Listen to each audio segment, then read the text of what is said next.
sales is overcoming objections, but I think I do this often in workshops. I say, everyone put your hands together and push as hard as you can with your right hand, then grab your left wrist, pull as hard as you can. What you see is this and this. What should be seen is this and this, because I never told them to push back or to pull back, but instinctively we do. So that pushing back is the objection. Like, how would you say to someone who's maybe thinking, okay, well, maybe I'll be doing this wrong, right? Like, how would you audit your marketing?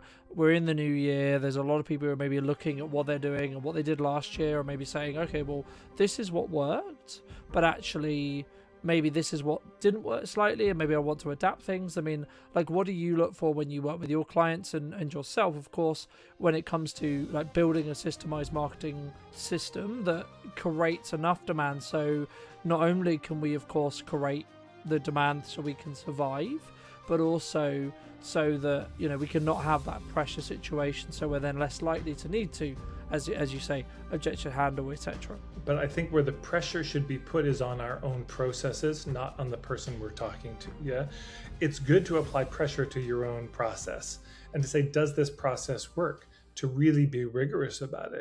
Hello, my friends. Welcome back to a brand new episode of What's Missing in Marketing Today. Today I'm with Tad Hargrave from the opposite side of the world, which is wonderful. Tad and I have known each other for, I would say, probably about 3 or 4 years, and his approach when it comes to marketing is what I would call a breath of fresh air. So hopefully in this half an hour that we're going to be speaking today, I'll be able to share that with you and hopefully get his intakes on what marketing is going to look like in 2026. But Tad, before we start, what do you think is missing in marketing today? I think the biggest thing that's missing in marketing is the ethics piece. I think most people would attest to, give lip service to, a kind of shallow version of ethics. Most marketing copy I see says, well, you know, of teachers says, well, learn how to market without being pushy or sleazy. But I find their tactics still sometimes pushy and sleazy. And when I say ethics, I think the big thing that's missing is a real commitment to getting to the truth of if this is a fit, over the commitment to doing whatever it takes to get the sale. And I see in so much marketing, there's a lot of rationalization for the selfishness of, I'm going to just get the sale, rather than I'm going to see if we can get to the truth of if this is a fit or not. And if it's not a fit, you know, we bless and release. Do you think sometimes I guess what you're like the level of pushing and a lot of your work you talk about, and building off what you were just discussing about ethics, do you think it comes from a level of scarcity? What if I need this person to say yes? I need, you know, whether it's a cash flow concern or whether it's just, I need to validate my own opinion or view for this person to say yes. Do you think that's why people maybe sometimes come across in that way? It's a good question. You know, why do we push? Well, I mean, I think part of it is just, yeah, we're of course we want the sale. We want to make our business work. And I think we've just come to think that that's the best way to get the need met. Let's just say there's a financial need, and we think the best way to get my need met is to push or manipulate. So of course, this is broader than marketing. This happens in romantic relationships, happens in family and friendships, where we think, well, if I want to get my needs met, I can't ask the other person for consent. I'm just going to have to kind of I'm going to have to get what I want. I'm going to have to use some underhanded, shady tactic. But I actually don't think that's the best way, even selfishly, to get what we want. I think the best way to get what we want is to do the ethical approach. It's, yes, do we need sales? Of course we need sales, but it gets tricky when it's, I need not just I need people to buy, but I need this person to buy. As soon as it gets personal and located on this person, I think that is a kind of scarcity trap. We are under this spell of, if this person doesn't buy, it all falls apart. You know, if this person doesn't say yes to me romantically, then that's the end of everything. And that puts then a lot of pressure on that person, on that situation, on that sale, for them to say yes, rather than thinking, okay, I need people to buy. So how do I create a system? How do I create a structure that results in enough people buying? Rather than how do I come up with strategies and scripts and tactics that will get this specific person I'm talking to at any moment to buy? Do you think it's kind of, in some ways, I mean, like the thing that jumps to mind to me is the term that would probably be described as objection handling, right? Like this constant pressure of someone's kind of saying no, or they're not ready, or they're not the right fit, or they're not the right fit on price, or whatever it may be, and we need to objection handle that, right? That's kind of, I guess, what's pushed into culture or pushed into sales, or there's a lot of content online talking about that. I mean, what would be your response? Would you say, yeah, that is something you can do, and if so, what maybe is that, or maybe shouldn't we do that, and is there another approach that maybe people are missing? Well, I mean, it's interesting. The whole handling objections, it's worth taking that into sex and dating and see how it lands and sounds, Somebody wants to date you, you don't want to date them, and they start going into this intellectual assault on you of why you're wrong and it's really a good idea when you're just not feeling it at all. Um, yeah, so there can be too much pushiness, but this is the trouble. I think people obsess about, they think the real skill in sales is overcoming objections, but I think I do this often in workshops. I say, everyone put your hands together and push as hard as you can with your right hand, then grab your left wrist, pull as hard as you can. What you see is this and this. What should be seen is this and this, because I never told them to push back or to pull back, but instinctively we do. So that pushing back is the objection. Yeah. So we push them first. They push back with an objection to keep their autonomy. And then the overcoming the objections is then applying more sneakier sideways pressure to still push them. So it gets us locked in this game that nobody wins. Rather than going for overcoming objections, I would submit the best thing to do is to develop the skill and the capacity to identify and diffuse pressure when it comes up. So if you notice that somebody's feeling pressure, you say, hey, can we just time out? My intention here is to see if this is a fit. And if it's not, I might know somebody else who can be a better fit for you. But I just want to get to the truth of if there's a good match here. No pressure either way, no hard feelings if it doesn't work out. Yeah, we're trying to reduce the pressure so we can have a human conversation, not add pressure so we get caught in a pitch. Yeah, absolutely. And I think sometimes, especially maybe when it's the reason why I bring back to the cash flow concern is 'cause I think that's the commonality when it comes to when one would want to apply that pressure.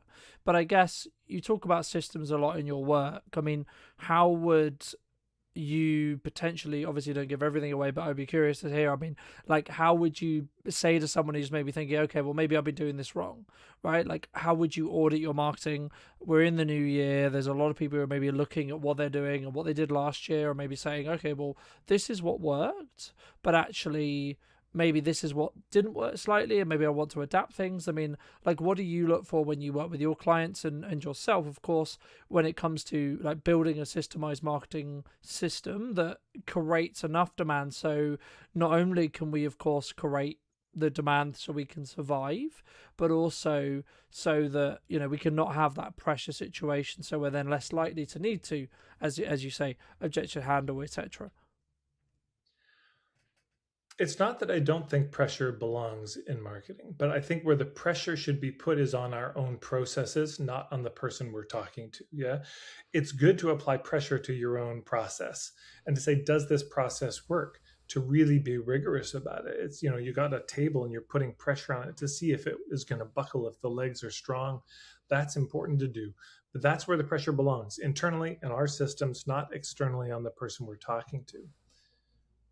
When I'm looking at somebody's marketing and trying to figure out where they're at, is this going to work?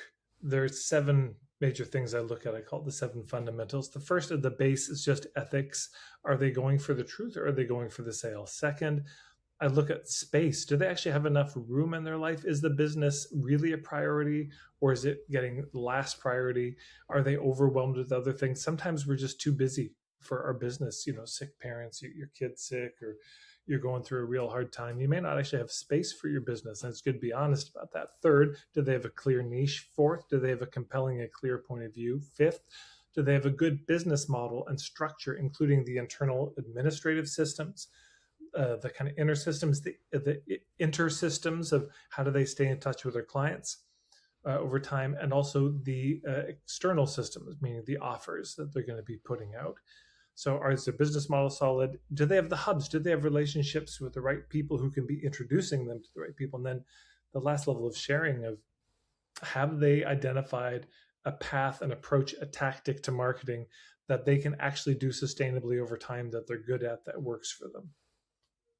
No, I completely agree. And I guess, I mean, my next question was going to be around like content creation and why maybe I know you're a massive advocate for signature workshops. And, you know, maybe we can touch on that as well. 'Cause that's obviously how we first worked together and etc. But I think for me, I mean, like for those who are maybe listening who are on the fence about content right now, why does content add to a marketing system to create a level, I guess, of not necessarily urgency, but an additional level of trust?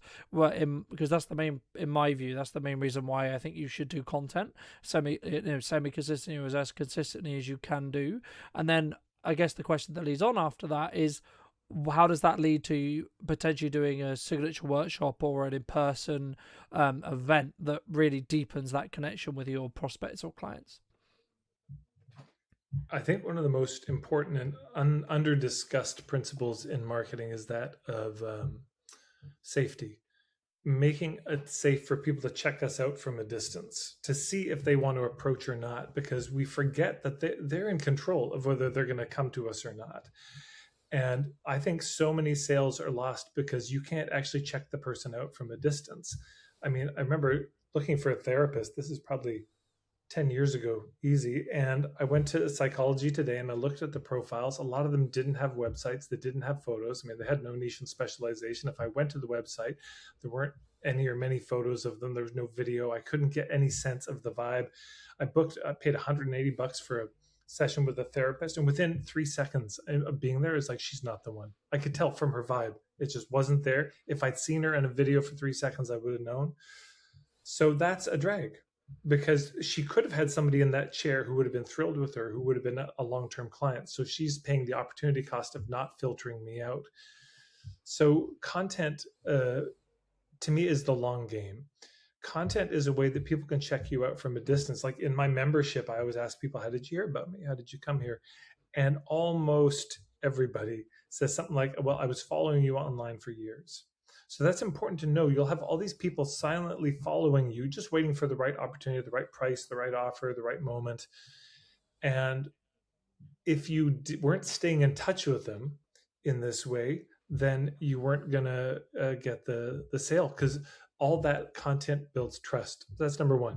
But the second thing I'd say is I would really shift the perspective. I mean, I'm being a little pedantic on the linguistics here, but content versus context.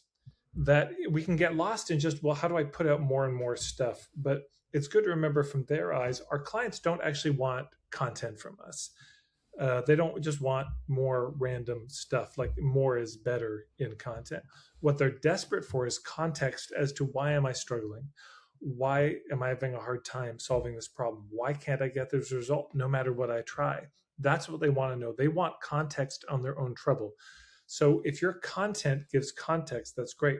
The challenge can be that the short form content can only give a little bit of context. It's hard in 90 seconds to give the whole 30,000-foot view, which is where a signature workshop, a day-long workshop, comes in. So whether it's an hour-long online signature workshop, a 2-3 hour evening thing, day-long something, it's helpful to give people a way to take another step closer and check you out. A little bit of risk. Maybe they give their email, they come to a live workshop to see the big picture of how it all fits together, which is, in my mind, that's the outcome. That's the intention of that. Not that I'm doing the signature workshop to get people to buy. I'm doing the signature workshop to give people enough of a taste so they can figure out on their end if I'm a fit for them or not.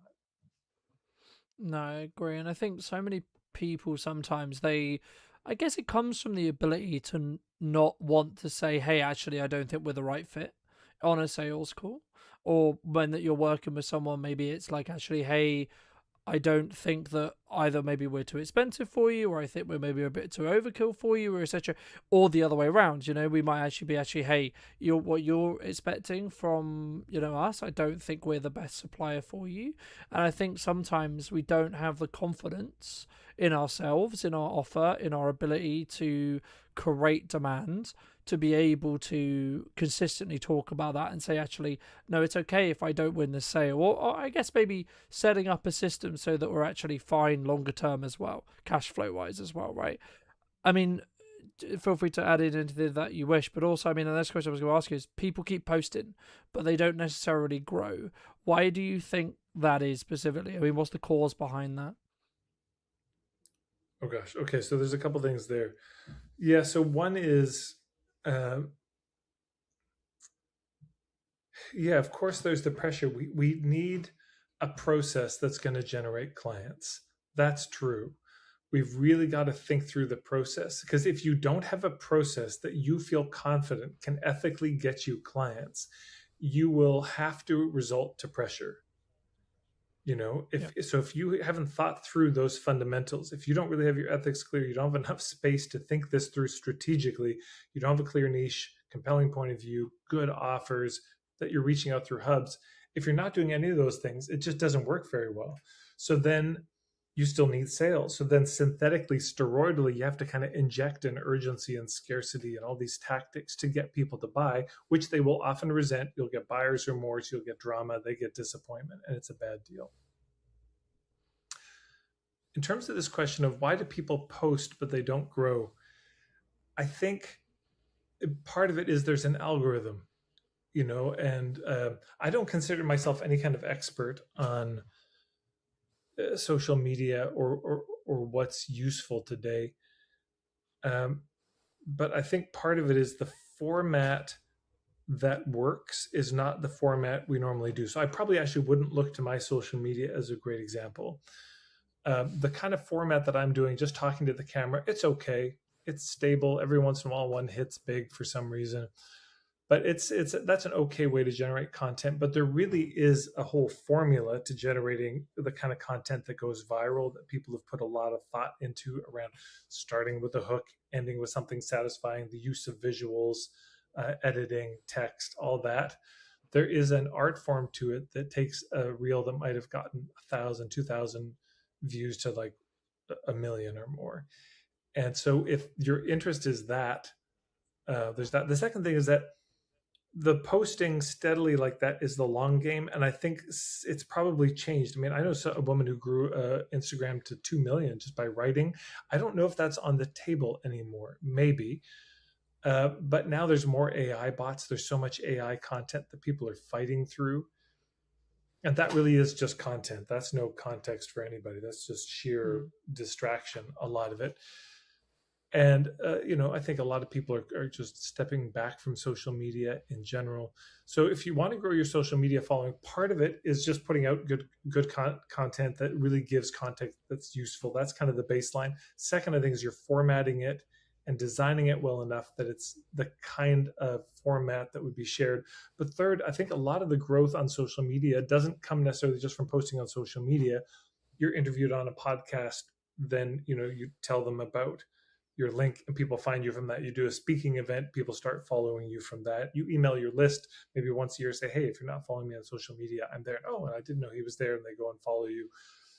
It's going to come from other ways, and also ads. I mean, sometimes people just do the ads to grow their following. I recommend probably more so focus on growing your email list rather than your social media, because that's the point of the social media anyways, is to drive people to your email list. But I don't know, I'm not a total expert in that, but those are some thoughts.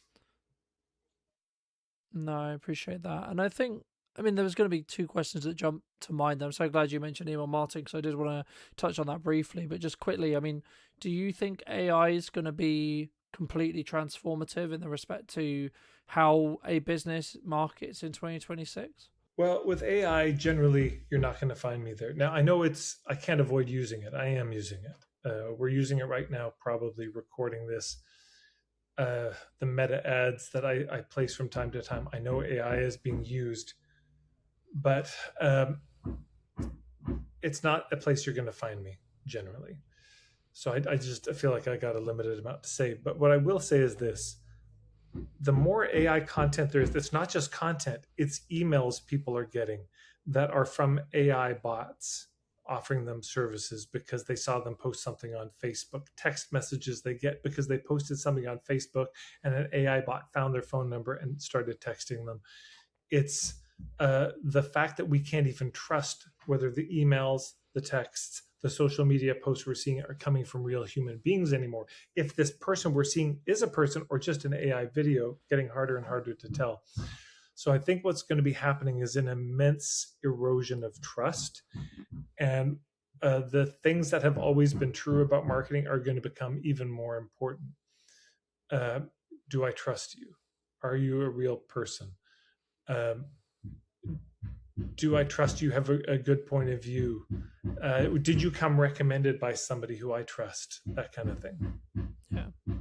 I think I think there's a couple of ways you can look at AI in my view, right? I think you could choose to use elements of it, like Riverside has elements of AI in it, Premiere has elements of AI in it, etc. Like there's these workflows that are built throughout the processes. But I mean, I think a lot of the processes as a whole is sometimes like the workflows can be really beneficial. And the other podcast I did today, we were talking about the fact that actually there's been this kind of counterculture around AI, like people pushing back against what is being deemed as AI slop, right, as a whole.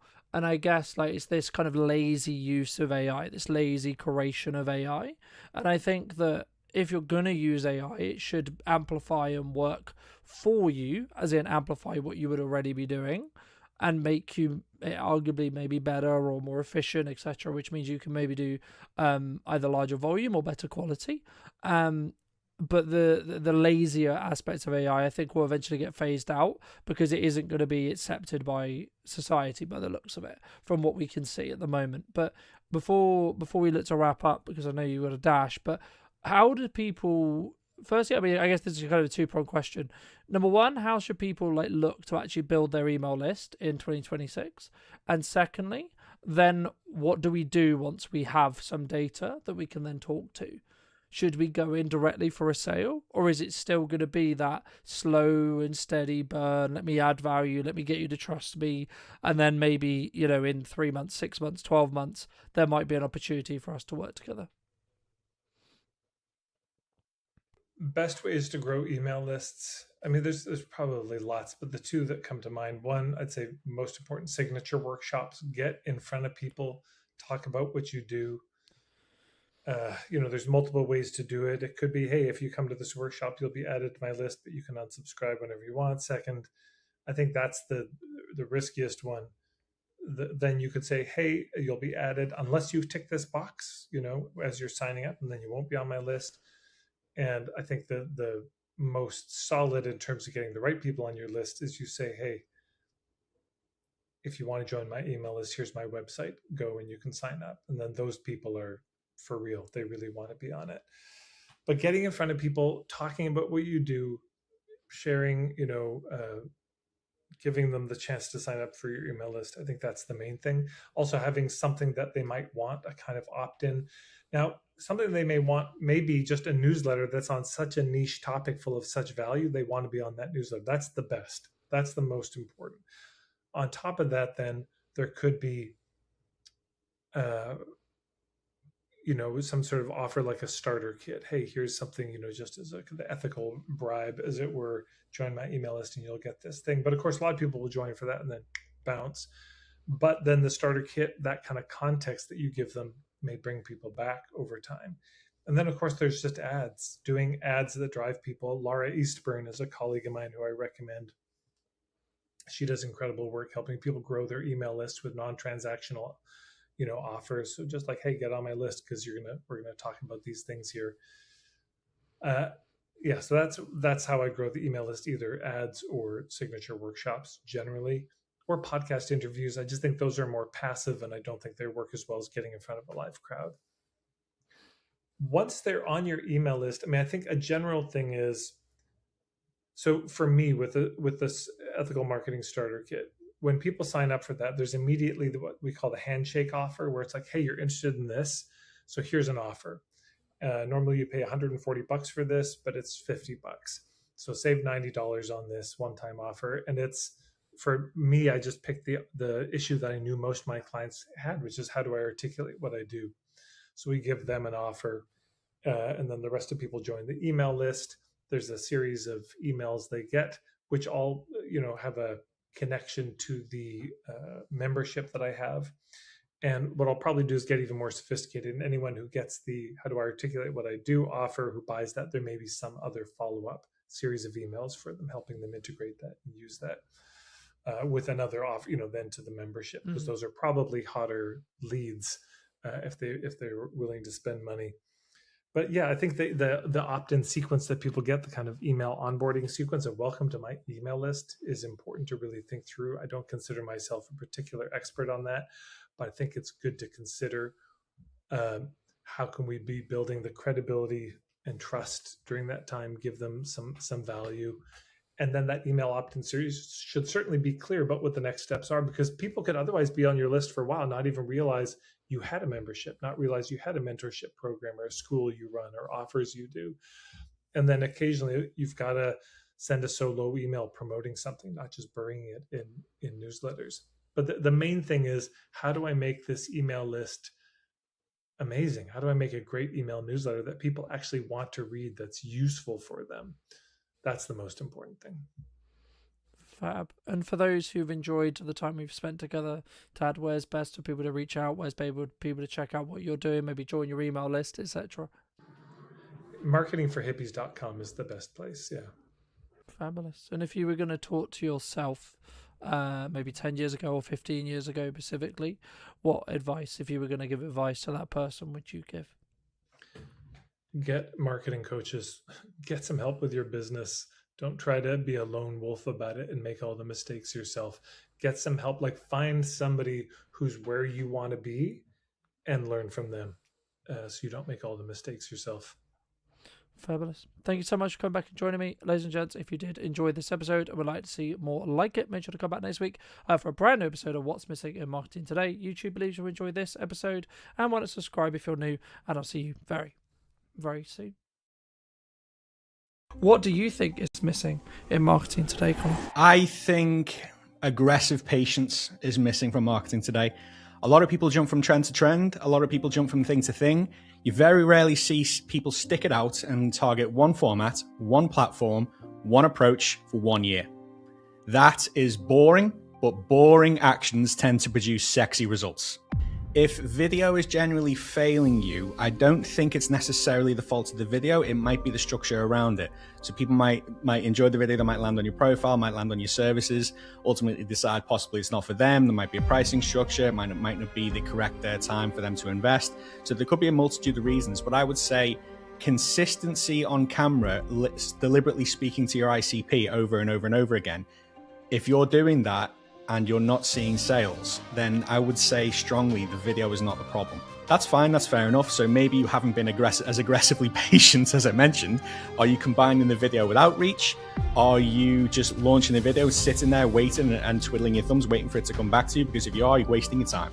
So what else are you doing alongside that? Hello, my friends. Welcome to a brand new episode of What's Missing in Marketing Today. Today I'm going to be talking to Connor all about video editing, marketing, and of course, video production as a whole, and why it's, I would argue actually at the moment, I'm sure you would agree, Connor, something that you can't not do right now in 2026 and as we move forward into the rest of 26, but of course into 27 as well. But before we get into that and we get into a bit more about your background, what do you think is missing in marketing today, Connor? I think aggressive patience is missing from marketing today. A lot of people jump from trend to trend. A lot of people jump from thing to thing. You very rarely see people stick it out and target one format, one platform, one approach for 1 year. That is boring, but boring actions tend to produce sexy results. That's my philosophy. And I don't see enough people doing that. I love that. And I think, I mean, just building off that quickly, I think especially January, right? It's that, or it can be, I was going to say it is, but it doesn't always necessarily have to be. Is there a question mark? Is there I do the actions, I do the things, I do all the right stuff, I put the videos out, I invest in the editor, I keep things moving forward. But when's the till going to start ringing? When's this work? Is that likely in January? Is that a January thing in your experience, would you say? I think it's entirely dependent on the industry the person is in and their offer. So I think If video is genuinely failing you, I don't think it's necessarily the fault of the video. It might be the structure around it. So people might enjoy the video, they might land on your profile, might land on your services, ultimately decide possibly it's not for them. There might be a pricing structure. It might not be the correct time for them to invest. So there could be a multitude of reasons. But I would say consistency on camera, deliberately speaking to your ICP over and over and over again. If you're doing that, and you're not seeing sales, then I would say strongly the video is not the problem. So in regards to, so to answer your question, no, I don't think that's a problem, but I do think people are quick to jump on it saying, oh, I'm not getting engagement, I'm not getting leads, I'm not getting this, that, and the other. That's fine, that's fair enough. So maybe you haven't been as aggressively patient as I mentioned. Are you combining the video with outreach? Are you just launching a video, sitting there waiting and twiddling your thumbs, waiting for it to come back to you? Because if you are, you're wasting your time. So what else are you doing alongside that? So if you're not doing anything else alongside that, then your video definitely isn't to blame. Yeah, and I think sometimes, like, yes, of course, the video is part of that structure, part if it's done correctly, right? It sits in that sales process, sales funnel, or maybe like just top end on marketing as well, depending on, of course, what you're doing. But I think I guess sometimes in the past, we don't always take self-accountability 100% to like why things are busy, why things are quiet, why things are maybe not the desired business as a whole that we're looking for. I mean, a lot of the work you do is very remote editing style. Was that a choice that you chose to have that maybe location freedom, or to have the kind of, I guess in some ways, future proofing of, yeah, I don't need to be necessarily going to see my clients on a day-to-day basis? Or like, how did you sort of get into remote editing? Because I think so many people, they look at like maybe what I do, or maybe the production side, and they maybe look at it as a full package. But something I wanted to discuss with you, of course, was actually to get the best of both worlds. I think there's so much more that can be done, and sometimes actually having a different person's perspective when it comes to the editing side can be the reason why the video does, that 1% better or that 2% better, etc. in regards to quality. Sure. So I personally jumped into remote editing purely because of the fact that in my last place of employment, which was a car dealership, it's the one aspect of my digital marketing job that I thoroughly enjoyed, and I kind of had it as a bit of an advantage that we were doing that. Every single day we were just churning out video content because I had the freedom with the camera, and I had the freedom with the movement. I had the freedom what else goes out. And I thought, this is absolutely powerful. Why the hell aren't people doing this? Then I thought to myself, well, I'm not a videographer. I don't pretend to be, but what I can do, I can make existing footage look incredible. So the reason I moved purely into the editing level, like obviously people need videographers. If that's what you need, that's not a problem. I work very closely with videographers and I respect that they do. But I believe personally that the value comes in what you actually produce in terms of what you're saying and the lessons that you're giving, rather than the quality of the production value itself, rather than the quality of the camera footage itself, so to speak. So it's all well and good just having, like, if you want to hire a videographer, by all means do so, but there's absolutely nothing wrong whatsoever with just taking your phone camera out, hitting record, spewing value over and over and over again, and doing that consistently and churning that out. So when I realized that the consistency side and the editing side realistically, they are actually more important than the videography side, in my opinion. That's when I decided to lean into this. So there are occasions where I do need videography assistance. So when that's the case, obviously I outsource that. I play my strengths. So just personally, I just felt like it was for the audience that I wanted to help and the message that I wanted to spread. I just felt that was just more of a priority. I think that's an interesting point, man. I think sometimes we look at maybe like what the Stephen Bartlett's of the world are doing, or the insert large name here are doing, and we maybe don't necessarily consider that. I kind of agree and I kind of don't agree with your point in regards to production, right? But the reason why I think it's different is because it is about the perception you want to give over every time, right? Because I agree. I think you can have an okay video, and everything we do with video and everything we do in marketing has to be structure led and systems led in respect to, I'm going to add these specific points or these specific bits of value to my ideal consumer, my ideal person, right? And as someone who does phone videos and production videos and well edited videos, etc., like I see them as different. They do different jobs, right? For me, and I think the initial point, if like you're gonna, maybe someone's listening to this or they are actually in a position where they're like, yeah, that sounds cool, Colton, but I've got a lot to say now and I don't really want to spend the money, or it's all complicated, or etc. I mean, what would you say to those people who are maybe on the fence about bar like just starting, which is the obvious one?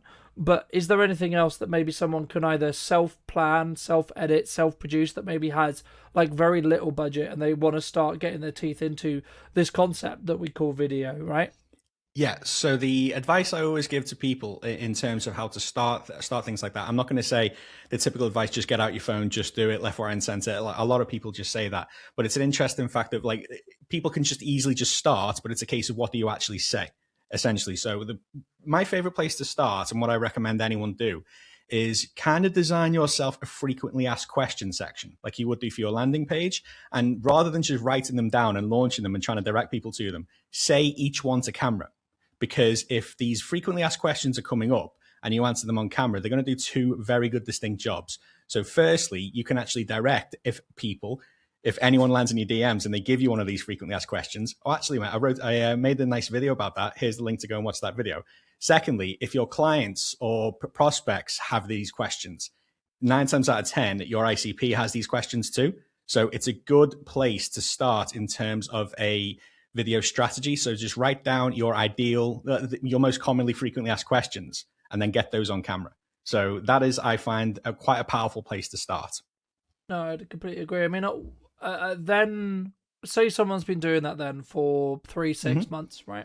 They've gained some traction, they're getting some confidence, they love what they're doing on their phone, or maybe they've like worked with someone like us, or maybe they've done a few videos, etc. I mean, at what point should someone really look to, I guess there's a two-part question here. A, bring in production, basically what I would call full-time or like consistently, to continue to up that quality, to give that perception of professionalism, to give that perception of, so they actually don't have to think about, is it in focus, is it well lit, does it sound good, etc. But then also just to bridge onto what you do as well, like at what point do they then bridge onto having either a remote editor or doing something that some would describe as a bit more showy when it comes to their editing style? Sure. So I think someone potentially should invest in high production when it's a feasible option in terms of a financial option. So me personally, like obviously, if you've grown some momentum in terms of video production, in terms of video posting, and you're enjoying it and it's bringing inquiries, obviously you think, okay, I'm going to invest in this, and I get that. I personally don't see it as 100% necessary. My business would have to absolutely skyrocket overnight, like literally treble my yearly revenue for me to even consider that, because I'm a big believer of if it ain't broke, don't fix it. The setup you're seeing me in now, I just literally put my phone in the corner and talk and turn the recording off and edit directly from here. And that brings me leads, that brings me clients, that keeps my business alive. So I'm of the basis of if it ain't broke, don't fix it. So I'll probably continue to do that up until a point where I upgrade purely because I want to. So to answer your question in terms of upgrading content quality, ask yourself these two questions. Firstly, is what you're doing working? And secondly, is it really necessary? So if it isn't really necessary and what you're doing is working, in my opinion, what's the point? So if something's working, why change it?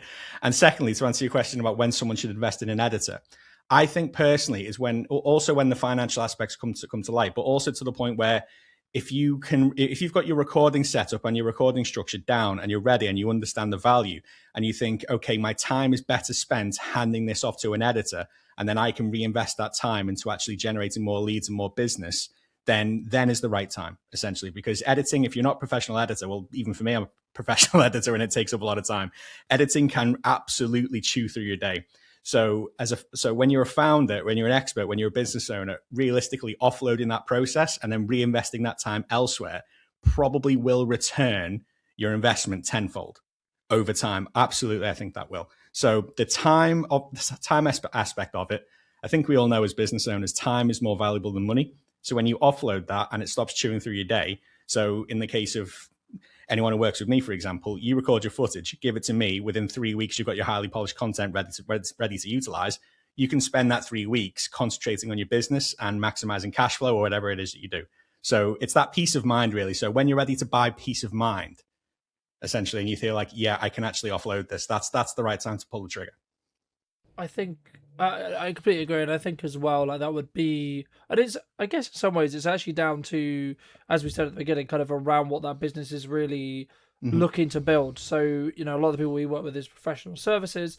They they want to consistently show up in a manner that would be described and seen as a professional way to consume content, right? Now, not to say they shouldn't necessarily do with the odd phone video or etc. They shouldn't do that, but if they're looking at, say, like a website video or like a Hmm. LinkedIn video, for example, I would argue that actually the potential client that's going to look at that, they're looking at, when you get a lawyer involved, when you get an accountant involved, it's normally around stuff that you would count really seriously, and I agree.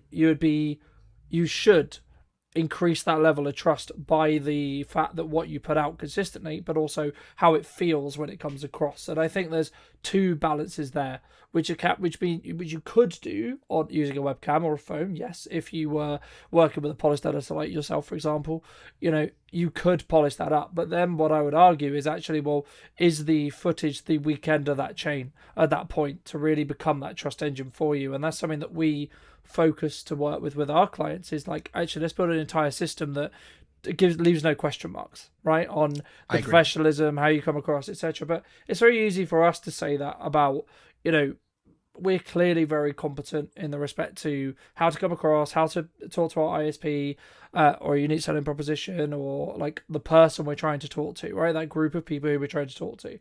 Where would you say, from your view as an editor, or where is like maybe your job harder as an editor, looking at how people are creating their footage necessarily? So, is it actually falls apart because of the energy maybe wasn't as good from the presenter, or they didn't do enough pre-production, or maybe they're actually struggling because they've got too many ideas? It's like, what, for those who are listening, I mean, what can they do, I guess, to make, I guess the golden question here is, what can they do to make when in the prep before a video is filmed, before they create that footage, to make your job easier as an editor, which in turn means, I would argue, you can then spend more time looking at how do you add that 1% on the video, rather than having to fix those mistakes as a whole. Sure, I completely get where you're coming from, and I do get asked this question a lot, especially by my prospects. So there's three areas I always say to people. Realistically, you can check this off in 2 minutes; it's not an issue, but it massively, massively makes my job as an editor much easier, and as a result, allows me to make your content just that little bit better. So, firstly, lighting. A lot of people undervalue this, and like the value of a good light setup can seriously affect your content quality, because obviously with low light, pixelation is seen a bit more easily, and relevancy and relevant to that edit, it does actually make my job a lot easier. So if you don't have a ring light or anything like that, a very easy hack: just simply stand in front of the window. It's that simple. Natural light is very, very good. So make sure you have a decent lighting setup. Secondly, I want you to remove as much friction as possible from the setup. So therefore, it actually makes your life easier. And once you enjoy it and your life is easy, it makes my life easier. So what I mean by removing friction is, I want to walk you through that setup just before you actually pull the trigger. So in the case of me, for example, I have my phone set up in the corner, but I always have my phone plugged into my laptop at all times. So whenever I'm finished the recording, as soon as I press stop, it's automatically synchronized into my laptop, and within 5 minutes, it's already ready and uploaded on my Premiere Pro. So if you can reduce the friction between once you finish recording and then getting that content to me, it's going to reduce your mental load massively, I would say. So in order to actually do that, I tend to walk my clients through the process from start to finish before we actually start. So I make sure they have a G Drive set up. Sometimes I'll make sure they have the G Drive app already immediately set up on their phone. So when they're actually done, I can make sure they synchronize it directly to my file without me even asking for it, essentially. So reducing the friction is one of the easiest things we can do. And thirdly, if we can help it, and this is dependent on where we're actually placing the footage. So I like to work for LinkedIn and YouTube, but what I will actually ask my clients to do, I will actually ask them to record in landscape. Even if we're going for portrait, I will actually ask them to record in landscape, but I'll make sure they position themselves in the middle third and with plenty of scope above their head, because that serves two purposes. One, I can very easily repurpose that to portrait if I need to, without dropping quality. And secondly, it gives me as much versatility as your editor as possible. Because if you record in landscape with enough scope to actually repurpose the portrait, you only have to record once. It's that simple. Because a landscape video, you can add captions and that goes straight on LinkedIn. That footage then can be cropped for portrait. It can also go on LinkedIn, can go on Instagram, go on YouTube, and the obvious one, that can also go on YouTube itself. So I try and reduce friction in that sense by making sure they have good enough lighting, making sure the process is as easy as possible for them, and making sure that they give me as much versatile content as possible so I can cover all grounds, but just by a single 5, 10, 15-minute recording, essentially. So founders like it when you reduce as much friction as possible. So basically I say to a founder, all I need you to do is get in front of the camera 15 to 20 minutes per month, and I can basically cover all grounds for you. So I'm all about reducing friction, and founders love that. Yeah, no, I completely agree, and I think that's one of the reasons why you should bring in a quote unquote pro, right? Like I think we know the systems and the ways that we need to create the content that's going to then perpetually perform. I guess the lead up or the reason why someone would then do it would be, is it just that planning stage in the respect to because I've always been a big advocate, especially this year and the kind of the back end into last year, where I'm spending more time in for my own content, but also for clients as well. I'm spending more time in the pre-production window of time than I'm actually spending when it comes to actually like production time. So when I have that production time in a studio, when I have that production time with that client for the day or etc., depending on what we're doing, there's no question marks on how we're going to utilize our time. Sure. I think for me, I think that's the key, and I think that's what sometimes people don't focus on as a whole. Like, because then your job as an editor, then my job as a production professional is going to be, let's add that. Let's really tune the language. Let's tweak instead of having to maybe problem solve on the day about, well, we've got this extra time. What can we use it for, etc. I mean, is it? I guess the question then runs on to that. Is it better to have is a quality and quantity balance, right? Because some people are going to say that you should be posting, say, once a week on LinkedIn, for example, or once a week on YouTube, and that should be the best video it possibly could be, right? Others would say, actually, you should post on the daily or multiple times a day to be able to hit or learn from your audience, your ISP, etc., related to what they really care about. So then you can create maybe the more polished videos, etc., or if you've got that kind of rhythm. But I guess the golden question that maybe someone watching this would be asking would be, how would you say someone should tackle their socials if their objective is going to be they want to be visible and they want to actually make it work for their business? Because it's very easy for us to say, well, you should do X and Y, but everyone's going to ask, well, what's the golden answer then? Should I be daily? Should I be weekly? Should I be monthly? What do you think? I think the sweet spot for video content especially, so we'll take LinkedIn, for example. I think 3 times a week at least should be your golden spot. Because of that, I always we offer 12 videos a month as our package, and for that very good reason. But I find three times a week is the sweet spot, because there's always that debate over quality versus quantity. I believe in quality at quantity. So 3 videos a week gives me enough scope to give you enough attention on that video to make it very high quality, but at the same time enough leverage to not overproduce, so to speak. So I've kind of found that sweet spot. So I think 3 times a week should be your preference. And I don't think, because if I see 7 videos a week from you, if I see a video every single day from you that's relatively basic, yes, you might be getting your message across, but you're kind of limiting yourself in the fact that you might not be standing out as much as anyone else you might see on the platform. But at the same time, if you go super, super, super high quality and you're only posting 1 video a week, you're almost limiting yourself in the scope that you can be seen. So balance is key in this area. So that's why, after thorough research and thorough planning, myself and my wife came up with the prospect of 12 videos per month. Like, we do feel like that's a very good balance. And are they all, in terms of short form? Yeah.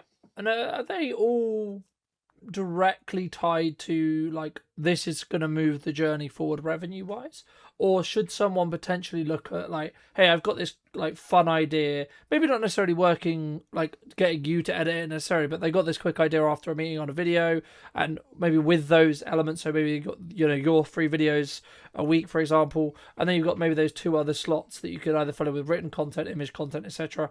But should people then actually like pull away the mask a little bit and have more raw, gonna quick and dirty, like on my phone content, do you think? Absolutely. You see it all the time. You see it all the time. So I would never discourage that.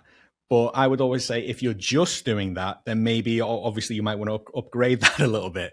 So again, one of the reasons why we offer 12 a month is because 2 reasons. One, so firstly, we kind of don't want to interfere with their current marketing platform. So if I was to go all out and offer people 28 videos a month for argument's sake, then in theory, yeah, they'd have a video going out a day, but that they could realistically post not much else. And I don't really want to interfere with what people are doing.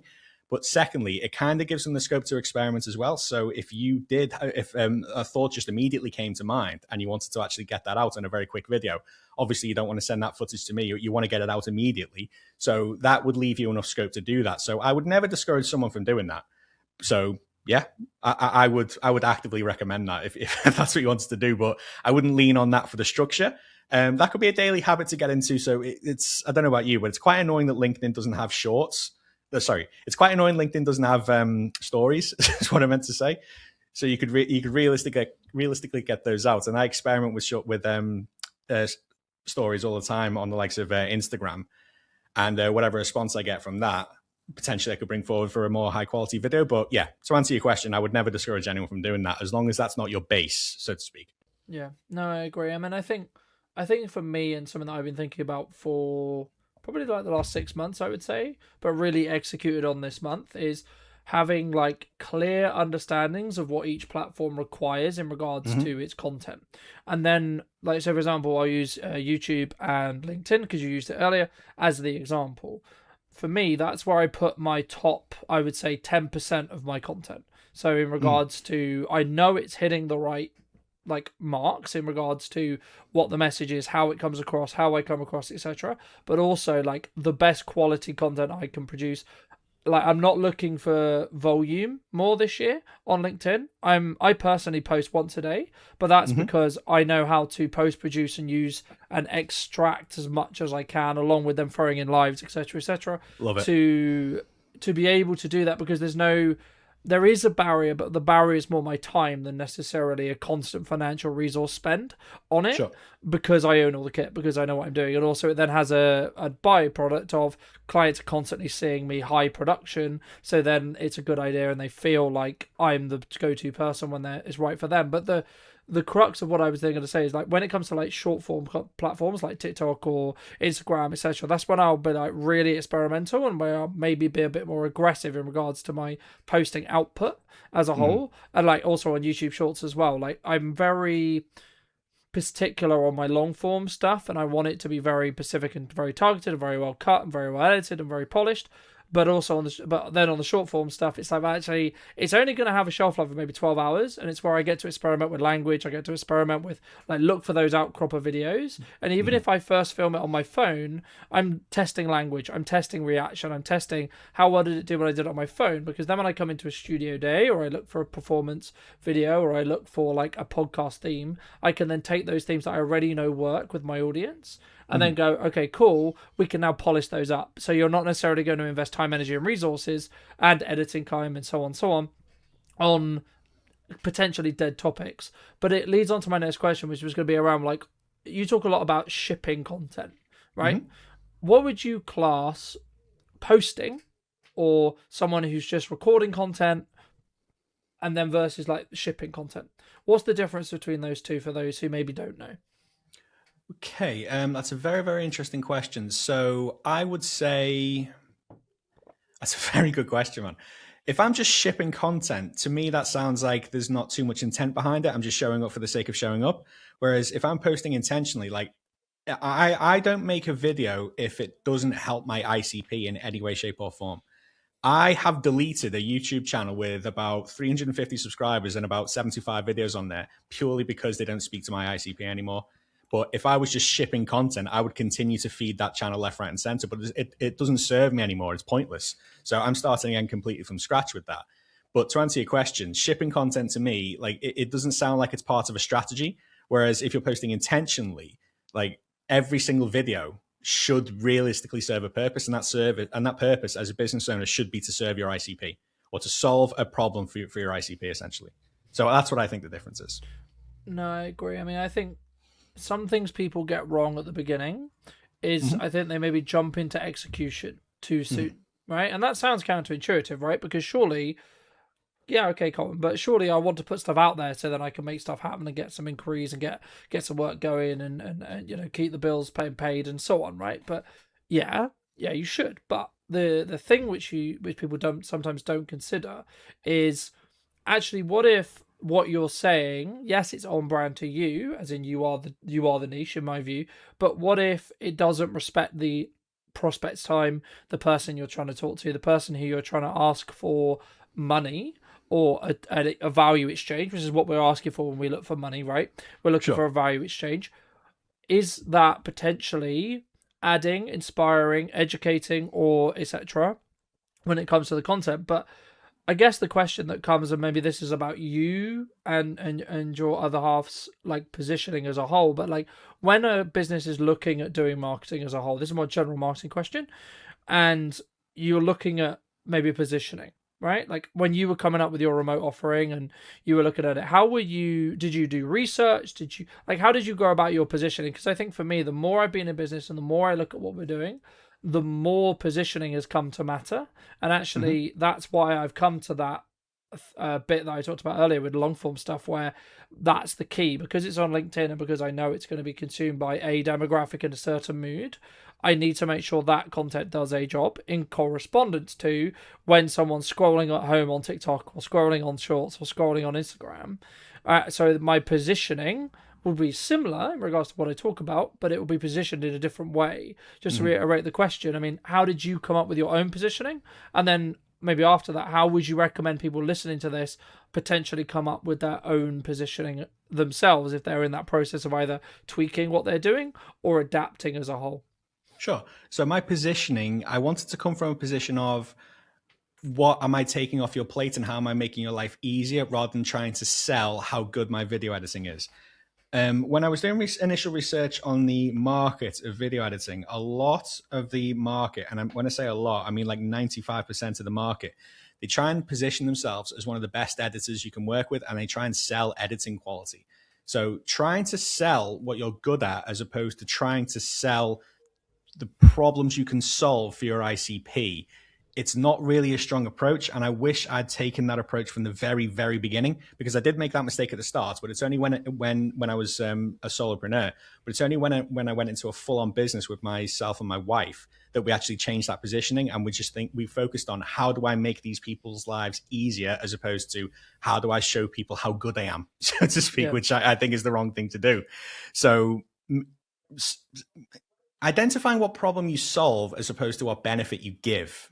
Like it might sound similar, but from my experience, it's not. And that's kind of how I position myself in the video editing niche.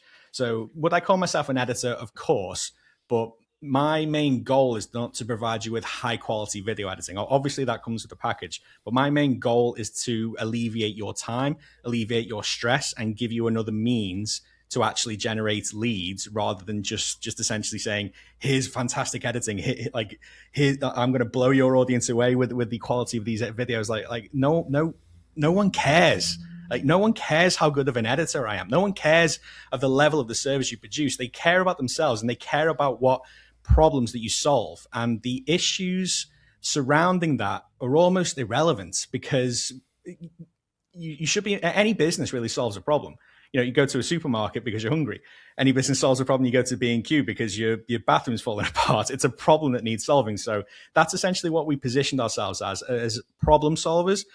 We need to help you alleviate your time back, so you can spend this on something that's going to keep business rolling in, as opposed to you're bogged down into editing your videos. So that's essentially the position that we came from. What do you think people get wrong about editing? I think digestibility is an overlooked factor.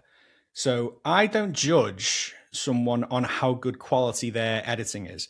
I judge on how well it delivers the information and how well the video actually does its job on either promoting the individual, promoting the service, or just general positioning on the individual as a whole. So there's nothing wrong with producing content that's just captions and cuts. There's nothing wrong with that. You could probably run a 6 or 7 figure business off that. It's the value and message that you deliver. Like, I can only do so much as your editor. If you're I'm not suggesting anyone I work with or anyone I've ever worked with does this, but if you're talking absolute garbage and you don't deliver any sort of value whatsoever in the business, the best editors in the world couldn't help you. That's the problem. So, but if you focus on delivering a good value message and the video does its job of helping the digestibility of that message, that's a successful edit, in my opinion. So I don't really try and pay attention to all the bells and whistles. Before I press go on any sort of graphic that I add to a video, I think, does this help digest the message? If the answer is yes, I add it. If the answer is no, I let the video play. Yeah. And the amount of videos I've returned to a client or a prospect because I say, no, you need to do this again. I'm not actually getting anything of value out of this video. So rather than just accepting that and just saying, no problem, I'll go ahead and edit the video, I actually do make the effort to give that back because I care. I care about my clients. So like the digestibility of the video and the value received in that video, the value proposition of the video, realistically, I would say is the most overlooked aspect. So a video can be well edited, but if it doesn't deliver value, what's the point? It's like having a Ferrari F12 Beretta with no fuel in it. Like, what's the actual point? So that's one of the things that I talk about a lot. I think for me, there's and I guess the niche that we serve is people who could already go from concept to good in regards to video delivery, how they come across, how they plan it, and of course like there's elements that we can help with, etc. Like would you package your hook, like maybe have you thought about doing it this way, etc. Like and working on that structural stuff before you start. But I think for me, the key is like the reason why you bring in a production professional, an editor, or both would be to take it from good to great. Because I think the people who are going to be perceived as thought leaders, perceived as the people who are consistently listened to, they have, and actually I would say the ones who are going to consistently grow regardless of the doom and gloom on what the economy is going to do, arguably, it are the ones who A, show up with conviction, B, show up consistently, and then C, are hitting that great kind of line or that, and that is kind of subjective to an extent, but there is certain metrics which make it great, which I'm sure we'll get into in a second. But like for me, if you're not hitting great and you are hitting good, fantastic, but you should be then questioning, okay, how can you go to great? And if you are hitting great, how do you keep making your great become better and better and better on a 1% way? But for those who are listening, I mean, what structurally could someone look at from a basic level point of view, either that they're going to try and implement themselves or work with someone from a guidance point of view to say, okay, well, what could we look at that would really separate those two camps between someone who's good and someone who's great? So first and foremost, you need to get your messaging right and you need to get the structure of your content correct. So if anyone asks me, essentially, how do I structure my video? It's really not complicated. So here's what I advise. Identify a problem that's going to be relatable to your ICP. Resonate with the problem, i.e., you're not alone in feeling like this. Here's what I struggle with, or here's what people in your industry are struggling with. Identify how you actually solve that problem, i.e., provide value. So hypothetically, I could say, if you're struggling to generate leads on LinkedIn, you're not alone. Here's what I do to fix that. So I've clearly called out a problem that my ICP is having. I've resonated with that problem, and then I'm very clearly about to go into how I fix the problem. So I would say I do X, Y, Z in an ABC format. You can do this you can do this quite as easily too. And then essentially I would round it off by saying, remember to do XYZ as well. So kind of extra perceived value during the video. And then I always say, depending on the video itself, if it's short form, I don't tend to close with a call to action. I try and let the caption and the comments do that for me. But if it's YouTube, I tend to interrupt myself, or I recommend the clients interrupt themselves promoting the call to action. So we can touch upon that in a minute. But essentially, that's the structure, the basic structure that I would recommend, and it's really not too difficult to follow. But as a result, it works, and that's what I always recommend. But a lot of the time as well, I try and treat my clients with a bit of respect, because most of the people that I work with, they know what video is doing, they know the value of video, and they've actually been doing it for a long time. They just need to offload it. So I try not to get in the way. I only step in when absolutely necessary. So I'm having to do that less and less and less, because I've raised the caliber of the people that I work with. Majority of the people I work with are founders. And like I said, they already know the value and they already know essentially what they're doing, and I don't get in the way. So, but if they ever need assistance, or if anyone listening ever needs assistance, that is essentially the structure that I follow. So identify the problem, resonate with the problem, offer a solution with the problem, and then add extra value at the end, essentially. So that's the basic structure to follow. So if you're looking to proceed or looking to build on that, that's essentially what I would advise.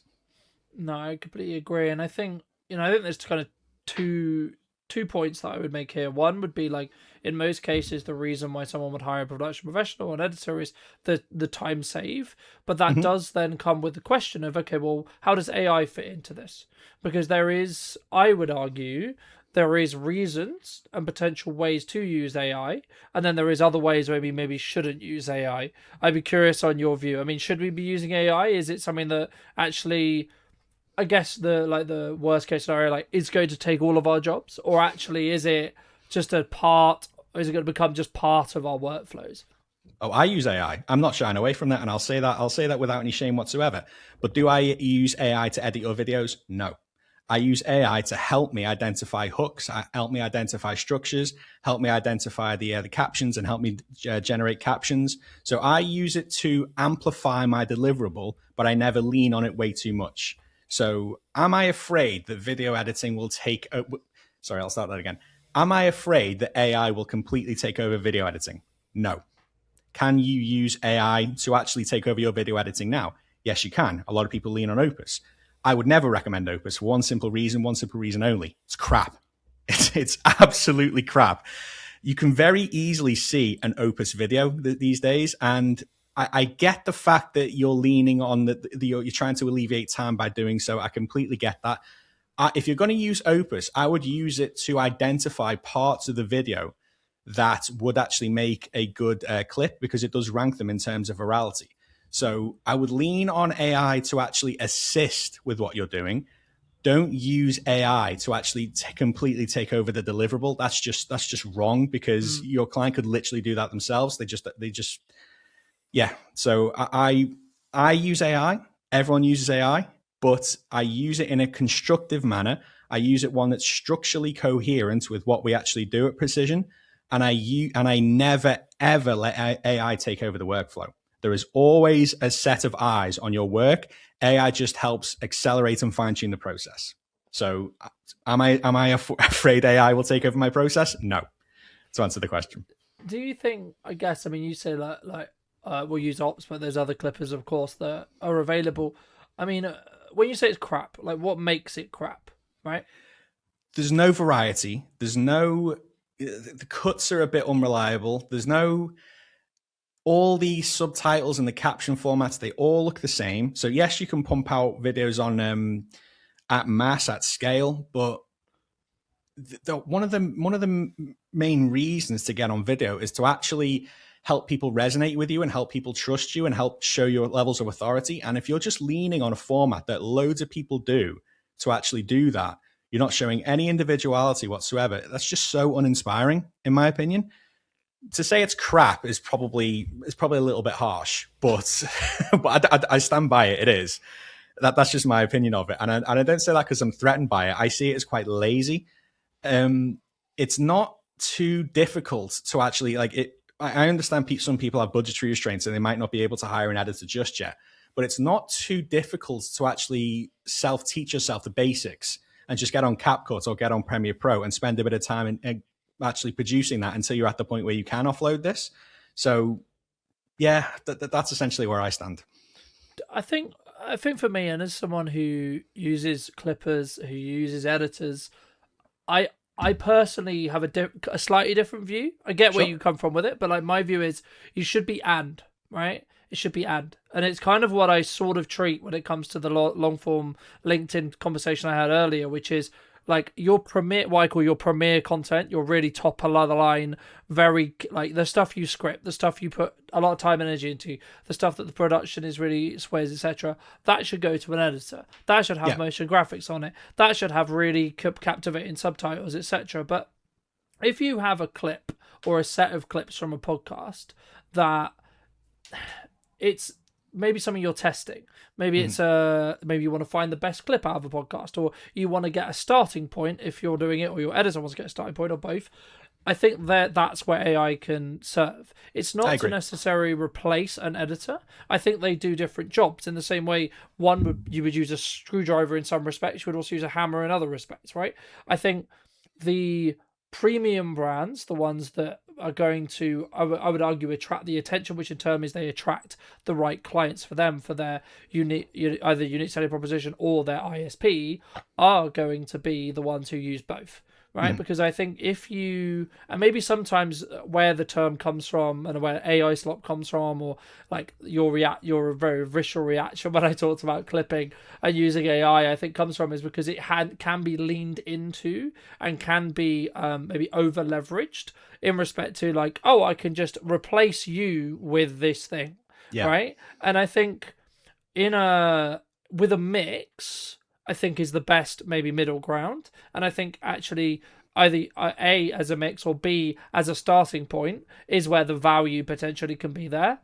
And I think you need to understand, like, in some ways you need to rank your content. You need to say, because if you're going to be daily on LinkedIn, in the nicest way possible, you probably haven't got the budget, or I personally don't have the budget at the moment, to be doing 7 weekly, like daily videos that are all A star, A star, sure. A star, A star. I would love to, but the reality is going to be like my constraint is time, the same with everyone, cost, the same with everyone to an extent. But for me, I look at it as a kind of the averages, right? So if I'm doing 7 videos, as long as 4 out of those 7 are A or A star, then actually the average can be, then they can be supported by something that's maybe ops clips, or maybe a live stream, or maybe a written post, etc. Right? I think once you start looking at your content and your marketing in tiers, especially on socials, and then optimizing for what the platforms want you to do, then you have more of a larger ecosystem that then allows you to create the best of both worlds, right? And that's why I think it's not, and I'm always a bit hesitant when people say, oh, you should do AI or an editor or etc. I think it should be right, within reason. I think, because as I say, I think some things need that human nuance, need that human shape, and others are just like, it kind of goes into that camp of, I've got this idea, let me just, bang, here you go, right? Like when I have an idea for a new video concept, like something that's been working for me this year is doing phone videos to test the tonality, and then I'll potentially film that as a walk-in video on a mirrorless camera. Okay, cool. So I'm up in the production quality, but then I maybe want to add captions on it quickly so it can be consumed better on those platforms. But I'm still in that testing phase with that terminology. So maybe it would be slightly overkill for me to get an editor in to do a really polished version of it. So that's when like AI can play in, or like those other things. But just to move back, I guess, I think as a whole, if you're not doing something consistently, I don't believe you can gain competency in whatever that is. So if it's presenting, if it's coming across on video, which will be the common ones we're going to discuss today. But how do people actually get consistent? Because it's very easy for us to sit here and say, oh, well, be consistent, as we are consistent, right? But how would you say, for people who are listening to this, how can they actually become consistent? For me, I would advise you need to remove as much friction as possible. So I'll use myself as an example, and this is what I always advise my clients to do. Where I work is my recording studio, and my recording studio is where I work. So everything is in a permanent position. Light, phone, microphone, everything, it doesn't move. So there's roughly about 5 minutes difference between me turning on the camera and the footage actually being ready for me on my laptop.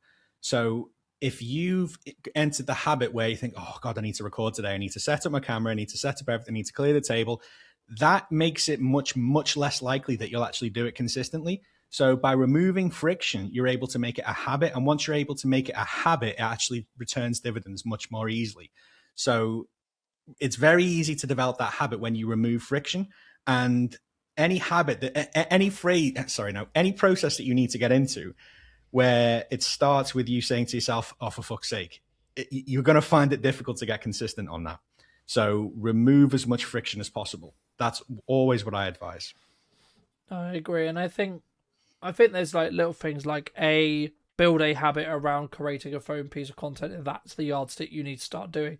Build a habit of, I've got this idea, I'm going to write it down, I'm going to build this habit around, I'm going to film this idea as I have it, etc. Because I think sometimes we make excuses about why we're not doing the thing, right? Yep. So like, I think it's very common maybe in January, people are maybe concerned about what's going to happen, or like they're trying to create work and like deal with and talk to more prospects.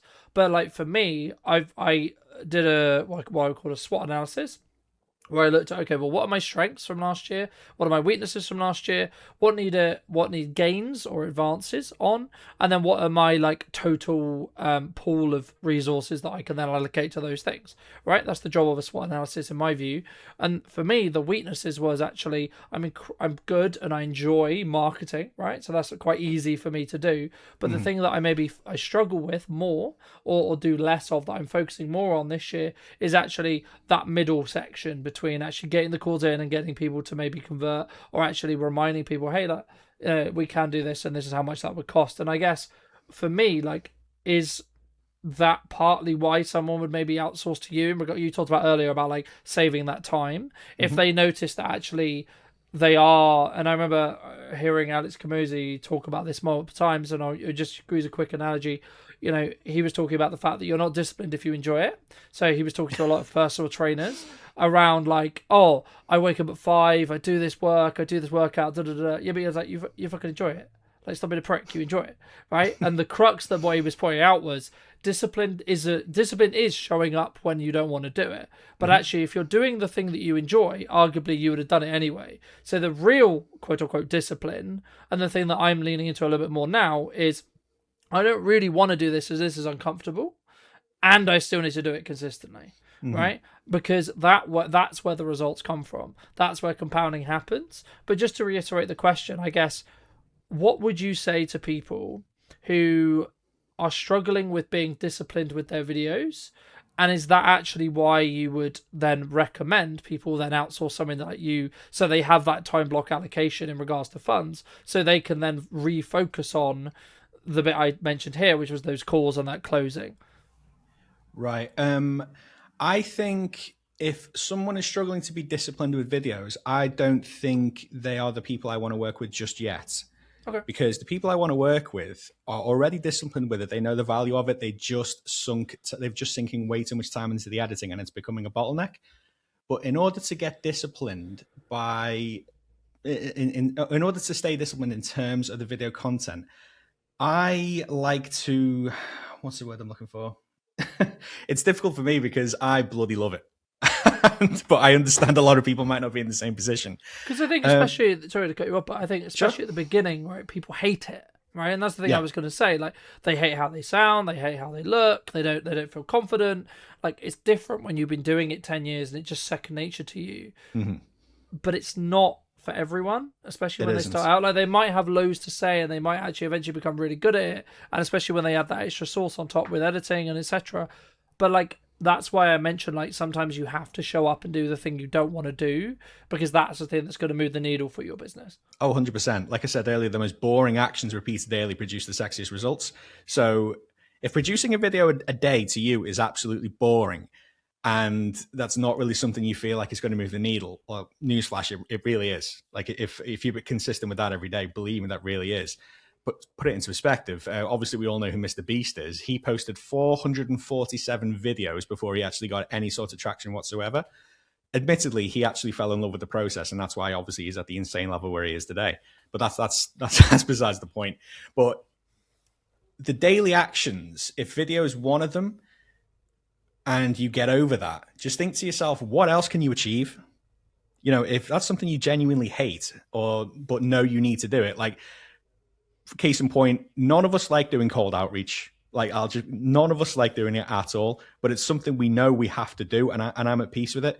So I would advise, if you want to get consistent doing that, target the morning.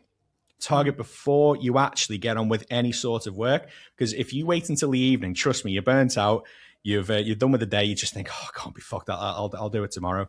But I developed that as a bit of a daily habit. So any recording sessions I do, I've made sure that the morning is targeted for that, because I feel like I'm most productive in the morning. And you could be a night owl for all I know. Like, obviously, if it works for you, it works for you. But if recording to you feels like part of the bottleneck work, and it starts to feel like, I don't really want to do this. Have you ever heard the phrase, once you see results, it starts to become an addiction? That's essentially, that's a phrase a lot of people go to the gym say. But once you actually start doing this, like just like you've been to the gym, if you force yourself to go to the gym for 2 weeks straight, you're going to see results. It's the same with video. It is absolutely the same with video. So if you're consistent with it for a couple of weeks or even a month, depending on how long it takes, once you start to see the results, you won't want to stop. Just like when I started doing cold outreach and I forced myself to do it, and I actually started getting some results because I did it for so long and I was so disciplined with it, I thought, I'm not giving this up. You will get bitten by that bug when it comes to video. I guarantee it. So if you just grind it out and force yourself to do it, if you dislike it, but if you force yourself to do it, it will inevitably produce dividends, in my opinion. No, I agree. And it's interesting that you mentioned cold outreach, because I think so many people, like, I've toed and froed about cold and like outreach as a whole, but there's something that I've tried to do and focus on doing, like for me personally this year as the business, is like consistently fill in that gap that I talked about as well. Because like, I'm naturally good at marketing is never going to be the challenge for me, ever. Creating content isn't going to be the challenge for me. Writing emails isn't going to be the challenge for me. Except it's not going to be the problem that I run into. The thing that I have tried to do is backward shift my day in the same way to you. So everything that I'm going to find really guru and really horrible and really hard, I'll do first thing, right? Because I then don't have an excuse, because I don't get to do the stuff I enjoy, like this show, until I've done the follow-ups, until I've done the lead gen, until I've done the cold outreach. Because I don't get that, because I remember a long time ago, and I recommend if anyone hasn't, they look up the book called Mind Hacking. It's basically about creating systems in your head where you give yourself rewards, and you only do things, like you do a hard thing, and then you give yourself a reward, right? So let's say, for example, you really want to record a video, you want to script a video, you want to, jump on a live stream or whatever it is. If that's something that you count as a reward, or you see as a reward, okay, you only get to do that reward if you do something you absolutely detest. Absolutely don't like the idea of. That might be ringing 3 businesses you don't know. That might be reminding 4 ex-clients that you are still offering something, or you've got something to offer, and you send them some messages, and you call your leads or work your leads, or etc. And I think once you take the averages out of that, actually you're going to show up better in video, because you know all the hard work's done. So your cognitive load is going to be lower, because you've done the hard shit already today. So it's like, actually, well, this live stream's a piece of piss then already, isn't it? Or like when something else goes wrong, it's like, well, actually, that's I've done the thing that absolutely terrified me. And again, if that's for video for you, for those who are listening, then start with your videos, right? Like, it has to be the thing which you're going to find that requires you. Oh, I don't want to do this, And I think that's the reason why I would argue that anyone listening who does this will have a more successful year than they had previously. But I guess as a final thought, I mean, has your definition, and this could be quite wooey, but like, has your definition of success changed across the last couple of years? Absolutely. So when I started, obviously my passion for video was still as strong as it is today. I envisioned myself having thousands of subscribers, thousands of views, and thousands of comments, and just making thousands and thousands upon YouTube ad revenue. And I thought, and then when I come to this point, that is a thought that everyone has when they start, but it's also the most damaging thought. So if I completely and utterly directed all my attention to that from the start, yes, I might probably get that, but would I have a business? No. Would I have more of a purpose? No. I'm essentially just showing up on camera and not actually doing anything with it. So my definition of success now is the inversion of my video content, let's say. If that starts genuine conversations, that is success. I don't care how many views it gets. I don't care how many levels of likes or comments or shares it gets, as long as it produces something which then I can actually build on. So one thing I've noticed, and this is a huge, huge advantage for starting video content. If anyone listens to this, please take this away. Your video content can become a self-replenishing content loop. So you post a video on XYZ topic, someone comments, you have a little bit of a back and forth in the comments. You take that comment section, that comment thread, that is the basis of your next video. You can even mention it by name. Me and Tony had a bit of a back and forth on this topic. Here's what was said. Here's the summary of it. Here's my opinion. What do you think? Tony himself is probably going to comment. So nice one. I remember this, because how often do you get into a comment thread with someone and then they lift that comment thread and post it on a video and mention you and like, oh my God, I'm in their video. Like that's absolutely insane. And I've started doing that. And as a result, it just gets more and more and more engagement. It kind of compounds like that. So the more actions your video actually produces, the more you can actually build on further videos, essentially. So like I said, it becomes a self-replenishing content loop. And then realistically, if you ride that wave for long enough, I don't think you'd ever have to scratch your head and think what to talk about ever again. So I've only just started doing that, but I found that was incredibly powerful. So that is the metric of success for me. What I produce, has it produced some, what I've produced in terms of video, has it actually returned any sort of meaningful conversation? And if it sparks a meaningful conversation, it can lead anywhere. It can lead to more content. It can lead to a chat in the DMs. It could potentially lead to a sales call. So every video, I just want to reach out to essentially one person.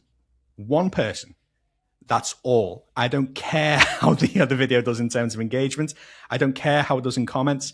And that's what I try and preach to people. So like, I have a lot of people on who I service in terms of YouTube content. And if you looked externally, you'd think I'm terrible at my job. But realistically, they didn't hire me to get thousands and thousands of views. They hired me to generate business from the content I helped them produce. So the more specific you are, anyone on YouTube, the only ones that end up losing are the ones that stop, pretty much. Like, everyone gathers an audience eventually. It is completely a war of attrition and how long you last. I mean, there's kind of a two-pronged question here, which is going to be like, content system, you got 30 days, brand new company, doesn't know what it's doing. What's your plan? Number one. Number two, at what point, in your view, should you bring in production? I'd say quality and polish has actually become more important. There are people creating incredible documentaries and full-length short films and all this kind of stuff because YouTube now owns the living room, essentially. It's now the dominant app. So quality has become more important. You really need to have a clear landing page, a very clear offer if you're going to do something like that. Otherwise, I would argue it should just be for awareness. We're a leading organic creative group. So we are specifically specialists in how many views, how many clicks, how many leads can we get you for free. What do you think is missing in marketing today? Long-term strategy and taking new platform seriously. These are my two. Okay. At the moment. Hello, my friends. I hope you're well. Hope you had a good day, evening, or night. Today we're back with James in his space, of course, to capture what's missing in marketing today. But before we begin, James, before we get into it, I'm sure this could be a wonderful conversation. What do you think is missing in marketing today? Woohoo! Long-term strategy and taking new platform seriously. These are my two. Okay. At the moment. What does that mean in actual terms for people listening? So practicality speaking, every probably like 3 months or so, every quarter, you need to be looking at what is on the horizon, pretty much, in terms of new platforms and everything else. So for me, newest contenders to take seriously are things like Substack. Massive. Just got an account on there. And I think there's genuine organic reach to be had.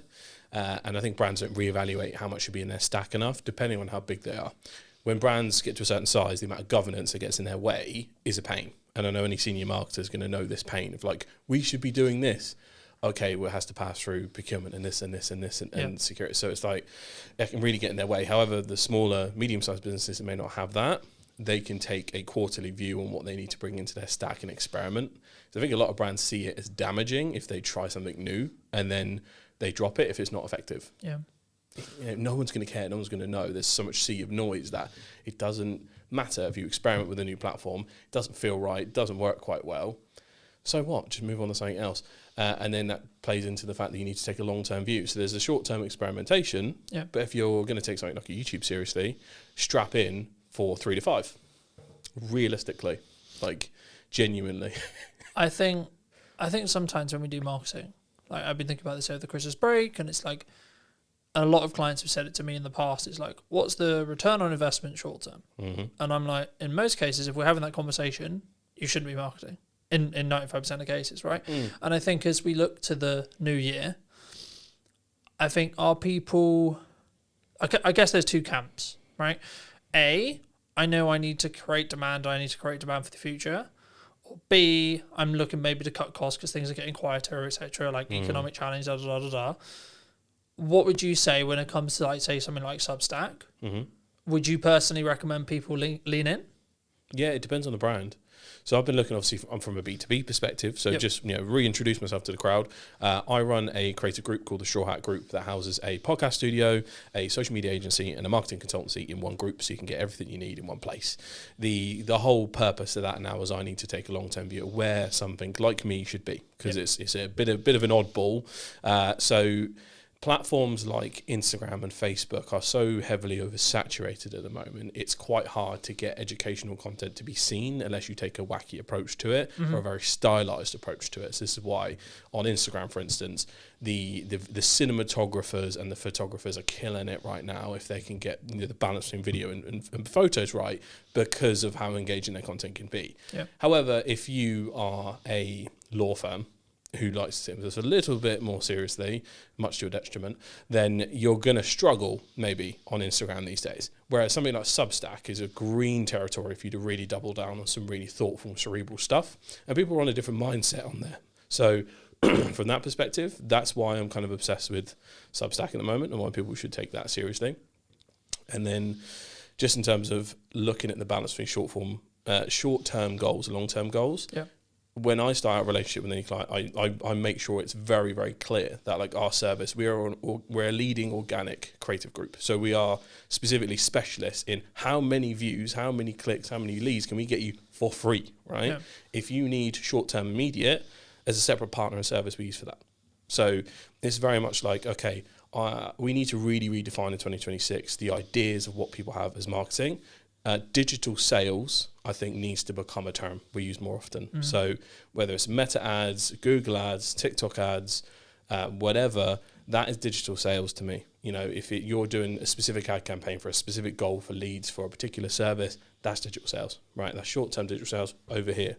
And then everything else, organic marketing, organic brand building, that's actually marketing. Get people to give a shit about what you make and do and serve. And then over here is the outlet to buy it. So as long as we have that distinction in our brains, and I'm very upfront with clients, like, to bring the agency side for us, for instance, is like, okay, instead of bringing on one social media manager, for a similar cost, you bring us on and we can do it all with more experience, more kit and more strategy. That's the selling point. And if you're not in a position where you can bring on a social media manager, you're not in a position to work with us.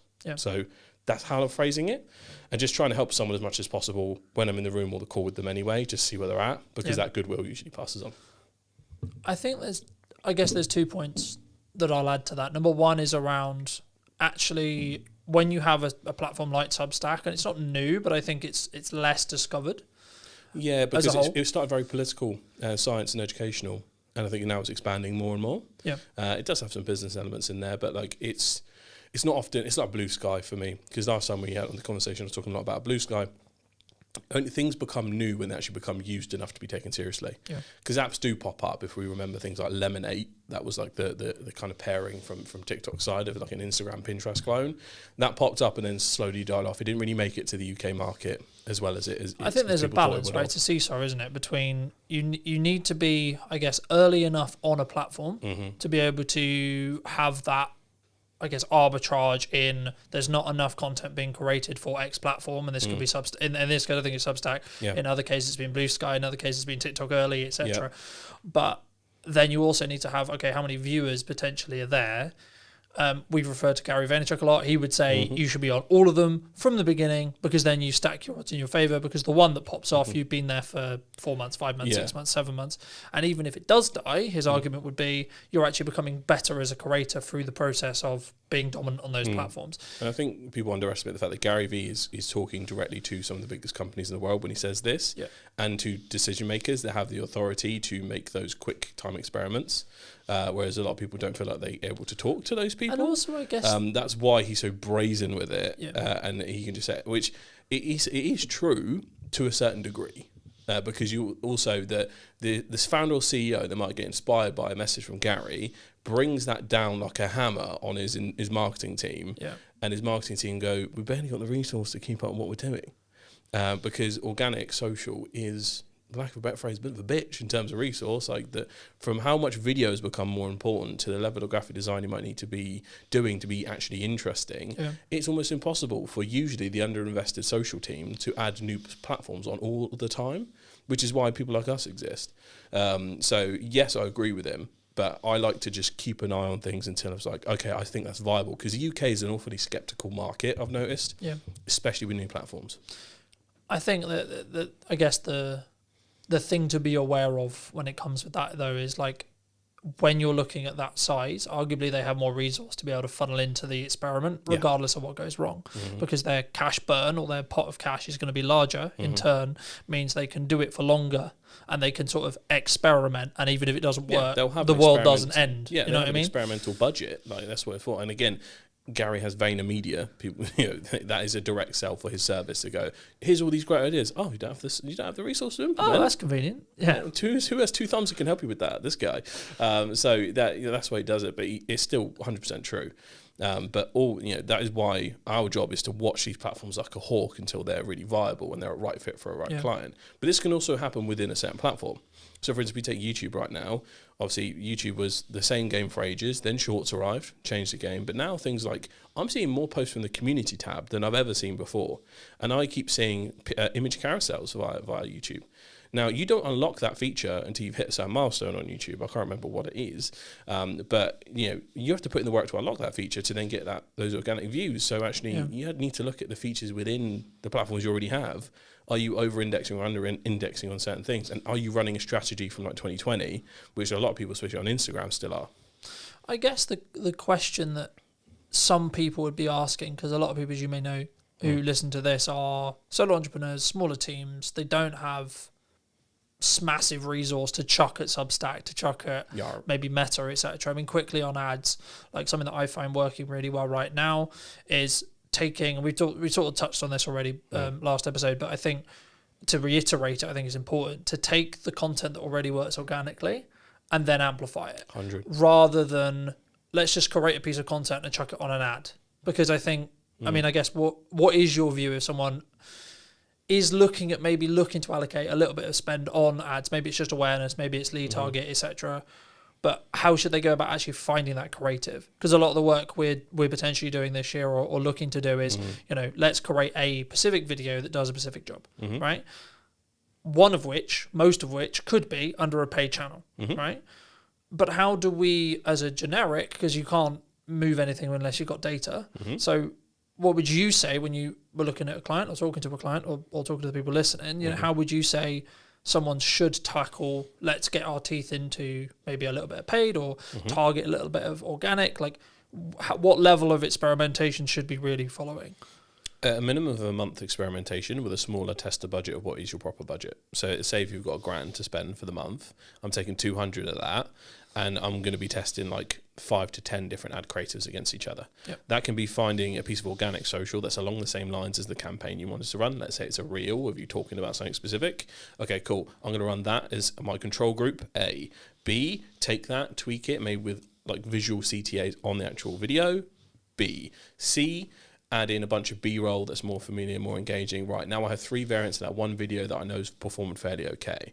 Now can I take the transcript of that information I talked about and turn it into visual carousels? That is number 1. So we test the photos against each other. And then can you actually get maybe some kind of quote creative alongside photos? So like you've ever seen like a picture of someone with a quote underneath, swipe the different picture, swipe another quote, for instance. So you can try that against each other. Just with that, a little brainstorm alone, there's 5 different ad creatives there to run against each other, see what works with that 200, 2-week period minimum, see what works. They've just done a major algorithmic change to the Meta backend anyway, so it's a lot smarter than it used to be. You're not going to have to mess around with manual bidding or anything. It's just about selecting the right thing that you want, and then making sure that, because that test is, obviously the creative is one thing, getting the clicks is one thing, but most of the time companies underestimate a converting page. Like the website part, if is the most important part really, because a lot of the time even shitty ads get clicks. Yep. Because sometimes it can be by accident. But oftentimes, if that website doesn't look good enough, if the social proof isn't there, if it doesn't feel trustworthy, if they're not slick enough, if it loads too slow, game enders. And you've got to find out, using that tester budget, one, which creatives work okay, and two, which of these actual things could it be on the website? And it's a process of elimination. So you have to go through and see what works. No, I think that's true. I mean, I guess the question would come, and what I do is personally, as you know, like as we were discussing while I was setting up, like I look at what has performed in the last 30 days, and then let's amplify that, right? Unless there's a strategic objective or there's something specifically there that I'm like, I want to amplify this because I know if someone sees it, they're more likely to buy from me in the next 3 months. Yeah. I guess the overall question, and something that I'm interested in for me personally, has been seeing how my carousels or my image posts have overperformed as a solo creator who is someone who's very video dominant. Yeah. I think for me, there's kind of three things. Like, one, you need to build habits around like what you're going to create consistently. But then number two, then be willing to experiment on organic social where it costs you nothing. Yep. And then follow the data rather than follow the hunch when it comes to paid, right? And I guess, I don't know, I've been doing a lot of like thoughts around paid strategies as a whole, but I think for me at the moment, and I'd be interested in your review, that's why I'm asking it, but like the retargeting reach and the getting the leads through the ads, I think is actually maybe an underrepresented part of paid. Yeah. And I think you really need to have a clear landing page, a very clear offer, if you're going to do something like that. Otherwise, I would argue it should just be for awareness, right? Longer term tail. Yeah. Let's bring more people into the top of the quote unquote traditional funnel to get more people to know you exist. Yeah. Do you think from a B2B, yes. Yeah. Do you think, because a lot of the audience, as you may know, is like B2B. So like from a B2B point of view, is that the arbitrage? Is that the thing we should potentially be spending ad money on when we can afford to do so? Because it builds that pipeline further, bringing more people in the top end rather than let's just look transactionally. It's like, I'm always very cautious when it comes to doing paid ads for like just transactional sales. Yeah. Because I think it goes downwind of or downstream of everything you do marketing, right? Yeah, exactly. B2C standards are often applied to B2B marketing teams. And I know they know this pain because the immediacy of what they are asked to get is always applied to what is usually a 6 to 12 month sales cycle for most B2B companies. And it is strange, but it's just mostly an education thing. So if you brought in your senior leadership and your sales team and just did a quick 30-minute to an hour sesh on exactly what the marketing set up to do is to generate demand for these guys to scoop up when it's ready, right? Because people do not buy, especially like things that could be a minimum year, 6-month contracts, right? Sometimes 2-year contracts. They don't buy that from an IG ad. They don't buy that from a LinkedIn ad straight away. There's going to be, the funnel exists for a reason. And I think we all need to recalculate how exactly we allocate value based on those leads. So that's step one, mindset shift. Step two is looking at how do you just take this content? How can I help people as much as possible with what I'm making here? Like from an organic perspective, and again, going back to what you should test in terms of format, that lineup I talked about earlier with the 5 different types of ad creative based on what's working, tweak what's working, go balls to wall, see what happens, an image version of that, right? That is all cold. That is all just like completely new people. They've never met you before. We're trying to get some awareness into the funnel. I think the data capture part should be really important. So B2B brands, most of them do have a newsletter. If they don't have one, they should. Even like, I've been ignoring that. I'm going to be doing that this year, right? So in my head, an email captured and someone into your ecosystem is just as valuable as a direct call. Because client product fit might not be there for the person who's booked in for your call. We've had many a call with people that's like, actually you probably need this, you probably need that. So data capture, and refocusing how we do things like lead magnets. Again, you might have seen a trend where people go, oh, here's 5 tips to do this, whatever. By the way, I have a whole guide to do this. Just comment guide down there and I'll send it to you, right? That should be the new meta for B2B advertising, both organic and paid, because you can just amplify that. So think about how you're creating lead magnets, think about how you're doing data capture, and for your senior leadership and sales teams, they need to re-educate themselves, or you need to educate them so they're not applying e-commerce standards to B2B paid. Because that's what's really, that's why marketing and sales always bump heads. Sales think it's automatic because you can just spend $1 bajillion and then hear all the people. That's just not how it works. Because trust is built over time. I was going to say, I mean, especially in an AI world, a lot of the conversations I'm having right now is like the only reason why I'm having those conversations is because they trust me, and that wouldn't exist in a fully digitized, fully AI, like question mark. I guess like just picking your brain, because I know there's going to be some people who are asking about it, about lead gen. Yeah. What is it? Make a PDF, send it to people. Is it, here's a video? It's like what? When we say formats may vary, you can do it in any way now. So you could make and host your own course, right? You could create a PDF downloadable. You can make an exclusive 4-hour, video tutorial on something that's kept behind an info wall. You can give away whatever the hell you want, but it's whether it's enticing enough or whether they trust you enough. So this is why the overall strategy of how organic and paid play together are almost just the same as how marketing and sales need to align with each other. So, the sales team are there to scoop up everything once they're ready, because no one buys stuff in B2B if they are not ready. You can't, this isn't like a used car salesman conning you into something, which I still think is a stereotype. It just doesn't happen. At least in the UK market. We're far more careful, we're far more skeptical. I don't think it happens at all. I think people, like, this is kind of why I push back on the whole objection handling thing, to an extent. Yes, there is value in doing it, sure. But actually, in a nutshell, if someone doesn't want to buy it, they don't want to buy it. Yeah, I've already bought before I've talked to the salesperson. Your only job for me, if I'm already in a sales call with you, is just don't piss me off. Yeah. There you go. Just don't get it wrong. Yeah, because all the work is done for me beforehand. I'm that type of shopper. There might be someone that's coming into it completely cold. So this depends on if you're a resource excess. So you've got a company that's got some money to spend, and they're willing to experiment, and they don't much care, and you've got a decision maker that first time. You can align those stars and get lucky. But that's going to be your 1 in 100. The other 99 are going to scout you out, check you out, see everything beforehand, and then engage when they're ready to actually have a conversation about what it looked like. Even if that conversation is cool, I like what this is happening, but it's going to happen in Q3 of this year. So you're going to be waiting that long. So this is the type of game we're in. So again, mindset is super important, and making sure that if you just have done nothing but paid and ignore your organic, you're kind of cooked, because those two need to work in perfect harmony for a true sales funnel to work properly. I agree. And I think, just building off what we initially discussed when you were talking about what was technically missing, I guess where's then the future when you implement that, right? So you've got the strategy. Is it, let's stay consistent on the channels we know work? Because I think traditionally, especially as marketers, right, like maybe it's coming to the end of the year and it's like we've kind of done our sales targets for Christmas and etc. So now we're pulling back on spend, etc. And or things are maybe harder for a business. Like I think a lot of people are maybe throwing around the idea of should they spend, should they not spend?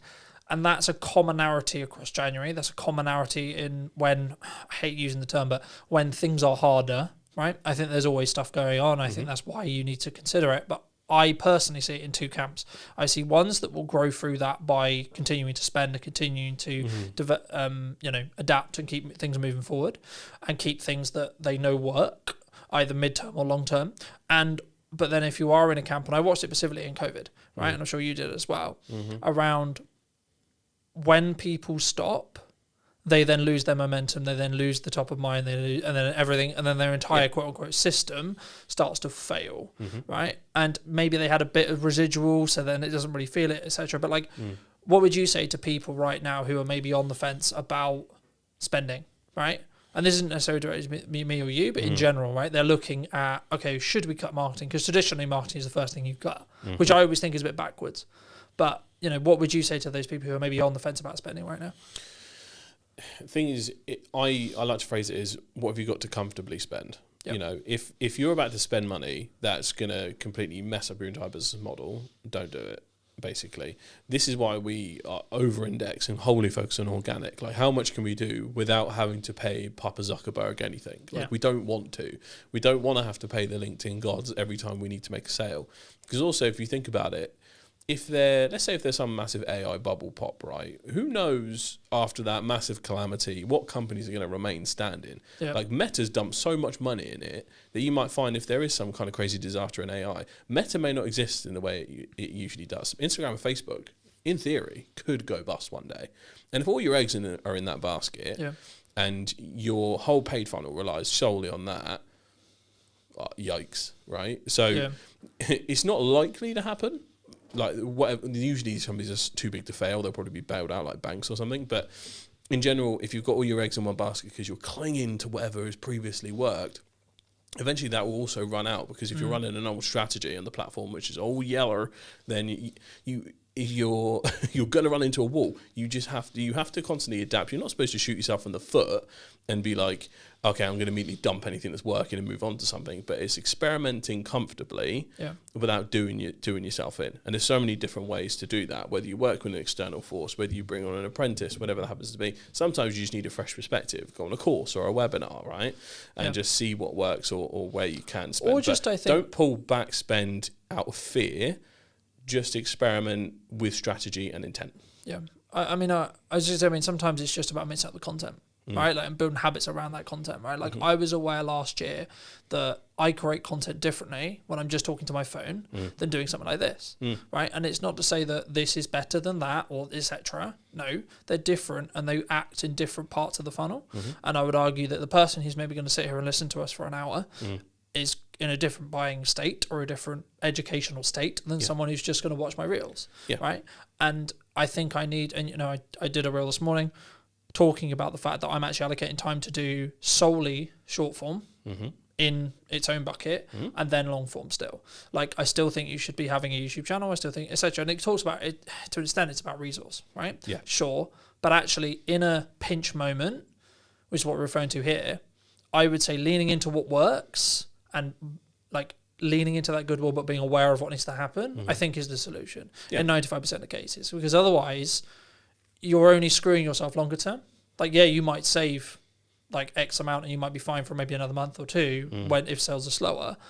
But also then what happens in Q2, Q3, Q4 in that respect? I mean, what 3 things have you seen change in the last year? It was about a year ago when we did the first episode. Yep. In that time, looking into 2026, what would you say has changed in regards to either the landscape of marketing or like social and organic creative as a whole? Quick fire. Rise of AI content and how it's been perceived, both negatively, it's pretty much negatively, to be honest. 2, a drop in organic reach, 100%. And 3, the arrival of new platforms. So, or at least platforms becoming mainstream enough to be part of someone's normal stack. So, Blue Sky was not a kind of fun thing as an experiment. It stuck around. Substack has stuck around. And the strategies for most platforms have changed since the last time we talked. Yep. Not too drastically, but things like Instagram Reels or Facebook Reels just being a hack for instant growth, not a thing. They are now the same level of quality as you have to put the thought in terms of a really well-designed carousel to actually get any reach and hope to be on the explore page. You now have to treat your reels in the same way. So quality has definitely come into it as a factor as what you can actually put out there. I'd also see, if we go back to the rise of AI content, there's been this interesting counter movement to AI. So I think the last stat I saw was around 70% of images online are AI generated already, which is really crazy. And that could be just like random ads you see, or that can be like stupid things you make with your friends. So there's a massive movement that absolutely hates it. So AI slop has arisen as a term. Yeah. I despise it. I think lazy AI should be called out for anyone using it, as well as companies using it. I see a big difference between AI slop and AI assisted content. So if you're using actual tools to help your workflow, that is what it's for, right? But if you're just going around making stupid crap that is just mind melting the internet, stop, don't bother, get out of the way, and your customers will see it that way as well. But is that, just to jump in, I mean, is that brand damaging? Yes. Like now? Yeah. Like, so let's say, for example, someone's listening to this and they are maybe like, I'm going to turn myself into a superhero, or I'm going to do that, etc. Like, is that something that we could experiment with, or should we just be like, no, that's just not, we're not even going to touch that? Cringe. It's cringe. Because when we last spoke, there was a level, I guess, and we were still kind of early. We were impressed by the fact it could do it. AI generated vlogs. Like, I'll use the example we used then, which was like the Yeti vlog on TikTok. Right? Yeah, they were a novelty for 2 weeks. But I don't think it aged very well. No. Is my point. No, right? Thing is, I have real beef with LinkedIn at the moment. LinkedIn is usually 5 years behind any modern culture, and it acts like 2015 Facebook. And the amount of pure cringe I see on LinkedIn does my head in. Sometimes I feel sick even being on the platform, because I'm just like, oh, you have to adapt to how everyone operates on there. Yeah. And it's like a constant fake smile office. It's like, oh, well done, Janet. It was great. And everyone's, and then it's just like, oh, I made myself into a superhero because I'm really good at my service. It's like, it makes me sick, right? So there's just so much boomer activity going on LinkedIn. It makes me violently ill. So there is just it's just a cultural void compared to everything else. And like people, it will catch up. It's just always super late. Always super late. So it does my head in, that place. But yes, it's brand damaging to use AI for random slop. Don't do it. Because also environmental reasons. Yeah. Not to sound like a raging lefty, but the amount of water you use on just generating one image is dumb. Like, it's just not sustainable. So that there's that in it as well. But just use it for actual helpful stuff, because it doesn't move your brand forward at all. Let's flip it the other way then. What's a good use of AI right now? A good use of AI is when it is implemented as practical tools. So AI agents that can help you do stuff. There's so many marketing tools that use it. So Opus Clip, Riverside FM, so many good already existing software companies are using it and adapting it into workflows to make it super simple. So this whole thing can be taken and put into Riverside or Descript, whole transcript there. Now I can change this into a really good Substack article after we finish having our conversation with minimal work and a few tweaks here and there. Yep. And especially if I've have a Claude account, I've worked on that quite a bit, I can now tweak that with Claude so it sounds a lot more like me. So that is one of the practical outputs of it. If you're just generating cringe images, get in the bin. That's my general take on it. But yeah, it's so many practical uses for it. I guess, still. does it go in the camp of, and I saw this a lot, and we're filming this early January, so I saw this a lot over the Christmas break, especially like yesterday at the time of filming, when it was like first day working back, and it was like everyone was like, Happy New Year, and I'm just looking at that post going, you had nothing to post, did you? You had nothing to say that was actually valuable, right? Yeah. Because, okay, I get it, sure, good idea, but if you had something valuable to say, surely wouldn't you swap that out and then add on the tag on the end, Happy New Year? Or if you wanted to do a Happy New Year, like, the kind of similar was like in some ways the Happy Christmas, or like those kind of. I mean, guess, does it go in that camp when it comes to like, oh, look at this cool thing? I remember there was I don't know whether it was a trend, I don't know whether you saw it a lot, but like there was this thing over Christmas which was like everyone was turning themselves into an elf. Yeah, right. And I was just like, on the shelf, I was like, stuff, what, or the people that were doing those fake red carpet things where they walk around. Yeah. But it was just like what I always added and go whenever I think about creating a piece of content. Maybe it's just me and it's how I think. But what value am I adding, or what educational value or entertainment value or whatever am I adding to the person who's like potentially going to consume this? If there's nothing tangibly, like I can't think of something, it won't be a post. Yeah, the output is zero, so you might get a couple of likes from the people in the immediate circle, and that's kind of what it's for. I'm a bit of a Grinch when it comes to this, because like I have beef with awareness days. My conspiracy is awareness days in general were made up by social media managers that didn't have anything good to post. Yep. So National Chair Leg Day, yeah, all right then. Like, and I kind of treat Christmas and New Year's the same way. Like everyone's jumping on saying Happy New Year, okay. If you've jumped on and you've done like, here's 20 things that like completely changed how well 2025 went, or how badly it went, and you can adapt to it, actually useful. Yeah. Cool, I'll take that. But most of the time it's just like, wow, what a year. And it's just like everyone's just doing the same thing. But do people not put it through that filter, do you think? Is that the problem? No, a lot of people treat their LinkedIn like a personal Facebook, which goes back to the point of I find it a cringe culture 99% of the time. And if you compare it to something like it treats trends completely differently on LinkedIn and TikTok. So if we treat how TikTok will take something, because it's an audio-based culture, people take the audio of it and often have their own spin on how that trend will turn out. Yep. Whereas LinkedIn will just see a trend, elf on the shelf or something, and they all just do the same thing. Because it's the same as when you had the first time on Facebook where people had like flashing banners, or they can make themselves look like a Teletubby, and then everyone was like posting that. Yeah. And it's just like, can you stop being a boomer, please? Like, I can't describe it any other way apart from the fact that essentially it's people coming late to the game, discovering tech, doing it when it's already about a bajillion months late. Yeah. And this could be really important people in companies. It's going to sound quite ageist, but like that.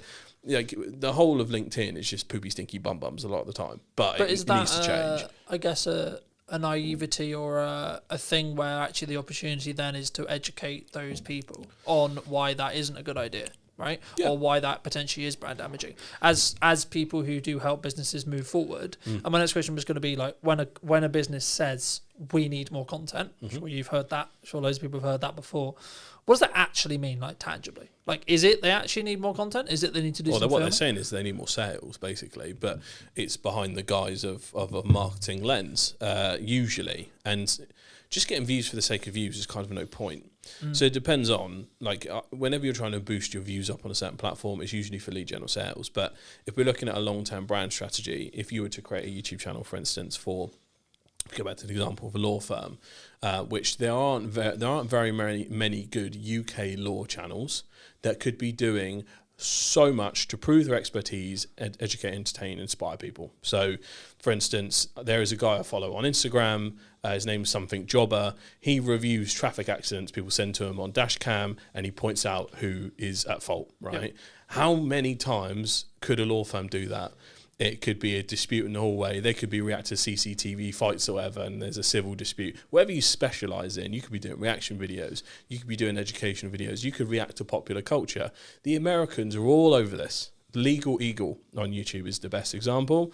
He does stuff all the time on whether things that the administration might be doing is illegal or whatever or not, right? So there's so much opportunity that lies in front of us, and we just choose not to do anything about it and stick to our ways. This is a very UK culture sometimes, because it's like, don't rock the boat.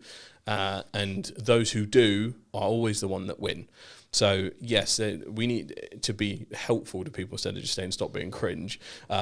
Most of the time people aren't thinking about their personal brands the same way me and you do. Yeah.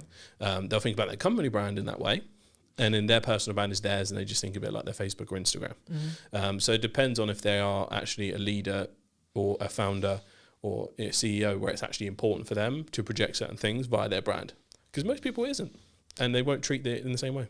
I guess for me, I've always been eternally grateful for anyone who's willing to give me any amount of time, right? So I take that as a responsibility whenever I do create a piece to say, I'm asking for 2 minutes, I'm asking for 10 minutes, I'm asking for 50, whatever it is. And this is what I expect, I want the change to be, the investment or the whatever. I want someone who's going to invest that time to get something for that time, right? And I think that's one of the reasons arguably why, like, I guess you could say like why personal branding is the best thing, but it's become a buzzword in the same way like some people have said that podcasting is dead because you're not, Joe Rogan, for example, right? But just quickly on podcasting, as we sit here on a podcast in a podcast studio, is podcasting dead in 26? Should we not? Should we? No, it's not dead. It's just but we're not Joe Rogan. We're not Chris Williamson. We're not. So you want to know the difference between you and Joe Rogan? He had a decade ahead of you. That was it. Anyone on YouTube, the only ones that end up losing are the ones that stop. Pretty much, like everyone gathers an audience eventually. Yeah. It is completely a war of attrition and how long you last. How long you can put up with that valley of despair before one of your videos pops off. Yeah. Because this happens with YouTube, right? You'll be 100 videos in, and it'll be video 30 from 8 months ago, which is the one that performs, and hooray. And then that boosts up all your other videos. So it's very much a nothing. Holy crap! Like that is how YouTube ends up working. But it's hard to sell as a business case. If you're internal, for instance, our brand would have a killer YouTube channel. We did this, and this, and like, okay, cool. How much do we have to invest, and how long is it going to take? Don't know. A lot and infinite time. Yeah, Cool. basically. So I need us to do a thing that could last years, and there's no guarantee And has you'll get infinite a money penny pit, from yeah. it. But this is like going back to the AI tools and how you need to look at marketing in general. We've talked about this before, but having some kind of content engine or mainstay series to power a lot of things is what helps make something like a podcast immediately ROI positive. Yep. So again, if we're looking at the split of things I call the waterfall method, you can have a podcast at the top. That's going to produce you short form clips, easy. Take the transcript of it. God's going to give us a nice couple of carousels, actually. Scroll through. If I pop them in the Canva, make some graphic designs. So that's number 3. Oh, cool. I can take the summary of some of the conversations I've had over the past month. That's my monthly newsletter. Packed to the brim because I've interviewed 5 people, 4 people during this month. Excellent. Oh, wait, now I can translate this to my blog and Substack. So one activity has gone all across this. Plus the fact that if you work with your sales teams, you can now take that lead magnets, subjects for webinars that you wouldn't actually have to deliver, because if you've got a sales team that has all of this information, that we used AI to go, hey, turn these 4 podcasts into a really informative webinar for our sales team to deliver. Yeah. You could potentially do that with a couple of tweaks here and there. So with the right system set up, with 0 subscribers and 0 views, you create an ROI positive system because you've created a content ecosystem from day one. That's what we implement for our clients, and that's why it's a multi-pronged approach, and I know you do the same for yours. So yes, you just have to make the system work. And as soon as you explain that once, you're like, oh, I get it. So it's a reframing the conversation, make sure you put a practical business spin on it for those who aren't in the world of social. Because a lot of times people just aren't. And I literally put out a video on this yesterday about how people's preconceived notions of how they feel about certain platforms and social media in general impact how they go about business all the time. Yeah. Like whether it's TikTok or whether it's just social media in general. Like I've talked to so many like senior leaders that are like, oh, these kids today and TikTok. Again, it's Yeah, like but they're dancing, James. yeah, it's just I thought it was just for kids. It's like, okay, it's not. It's not. 55 plus is the fastest growing demographic. I talk about that stuff all the time. It's so incredibly important, and there's different pockets of it because of everything's algorithmic. Yeah. Everything is interest-based. So, yes, as long as you can wrap your head around the fact that as long as you create a media ecosystem for a new world of interest-based media, because it's not the social we knew, then you're going to win in the long term. So find a system that's affordable for you to do, whether it's 1 video a month or 1 video a day, and go for it. Yeah. I guess, as well, like, are you building for short-term, mid-term, or long-term, right? And I think... And then I was going to ask you is like, where does ego sit in this? Because I think that's every the main stage. I think, to be fair, I think for me and the people I speak to and I speak to consistently, that's the actual undoing of anything good that they could do. To be honest, it sounds horrible, but why? Either their ego is too low, no, I couldn't possibly do that, or they, in some ways, they want to do it, but also, I guess, in crux, that really links down to self-esteem. But like, especially for people who are starting out on video, like we're both very prominent on video, I'd argue.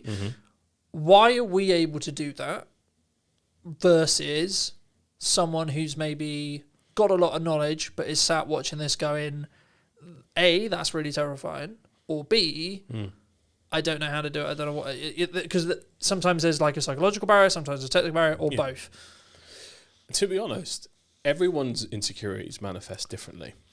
So my insecurities would manifest if I wasn't doing this, because I'd feel lesser than someone that is. And I've got to eat, right? So it's a case of, back when I first started my agency, I used to repeat this phrase to myself over and over again, is that I will do what others will not to succeed. Yep. And it's very hustle grind culture, and it very much was back then. Apologies past me, but like in general, like I was just like, I will get on video, because I was absolutely, I cannot tell you how petrified I was back then. Because if we put ourselves in the perspective of someone creating a startup, if they've just been in a marketing agency, for instance, which was the case for me, I'd been in like 4 or 5 marketing jobs before that, been in marketing for around 5 years, and then I randomly go, okay, cool, time to start the business. I'd got on Fiverr, I'd gotten enough clients to get me started, wicked, I'm about to start. And I realised I have no method to make sales, I don't know how to get anyone that wasn't just coming to me on Fiverr. I was cooked, and I was like, okay, time to look into something like LinkedIn. And then I realised, oh my God, I'm only connected to all the professionals I've worked with who knew exactly what my skill sets were at that particular time, and your brain goes right back to when you were sat at that desk as a junior next to that person who knew more than you. Yeah. And that judgment, it feels like you're like doing a TikTok dance in front of them in the office How you used to work dare in. you possibly create a video, James? Yeah, and it's because in your brain you're like, I don't know as much as these guys I'm connected with. I know I don't, and they're not posting videos, so why should I? So it's that was I got that a lot, and that actually really hindered my consistency in the beginning. I feel like I'd be in a very different place content-wise if I actually stayed consistent from the moment I started to where I am now. I'd probably be making money from my YouTube channel as a separate income stream. But learning those things and learning that it was my personal hang-ups, but then I gained a new one, and it was, oh my God, if I don't start doing this stuff, I'm going to be more ashamed of myself because I didn't do it. So, but that is a turning point you get to when you get to it. It is an unteachable lesson.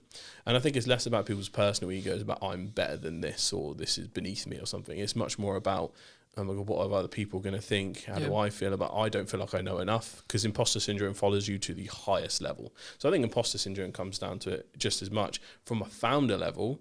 And then from a company level, there's far more that goes into it. So let's say I have a company of 50 people. I want to make sure that I have a superstar in my marketing team, my sales team, like as a go-to.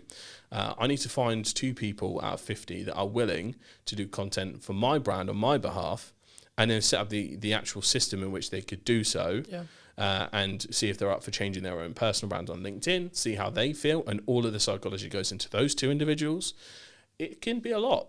Like, again, this is why I've had to set up the group itself in terms of how I've done it, because there's actually the consultancy part factors in, because I need to work with leaders to realise that they need to change their ways up here to trickle down here. Now I need to find some superstars from here so I can create a YouTube channel that powers the entire brand. Yeah. So it's like start up here, or actually the problem's in the core, and we go from the core outwards and start doing stupid graphs. But essentially there are multifaceted problems when you're trying to do this at a corporate level. And it can be done easily, because usually there are superstars that do it.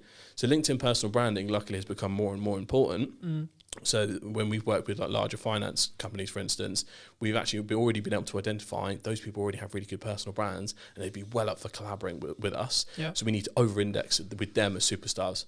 We need those superstars, we need those advocates. And I think foster any brand that has someone posting good personal brand creative in there right now, reward them anyhow you can. Get them in videos, financial rewards. Like, for instance, we've got content performance rewards and client retainment rewards on our side.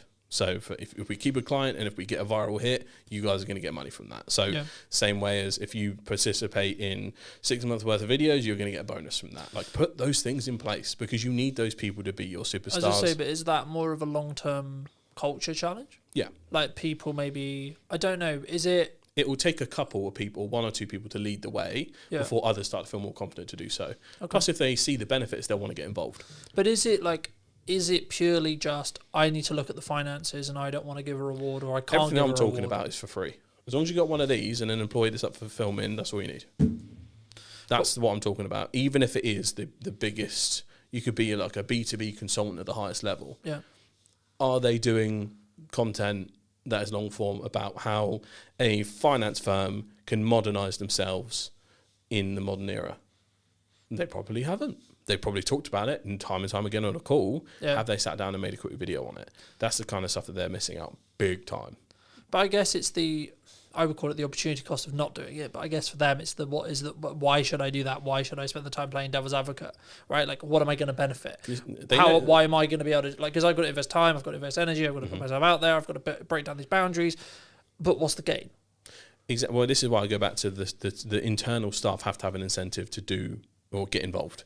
Yeah. Whether that is obviously career progression, whether that is financial incentive, whether that is, let's say if there's a brand that's actually fairly recognizable but have never really taken a YouTube channel seriously, and you go, okay, employee 1 and employee 2, if you guys are willing to be the main presenter for this YouTube channel, not only will I put like half or all of your hours into being full-time creators for this brand, I will give you a revenue split of when this channel is monetized.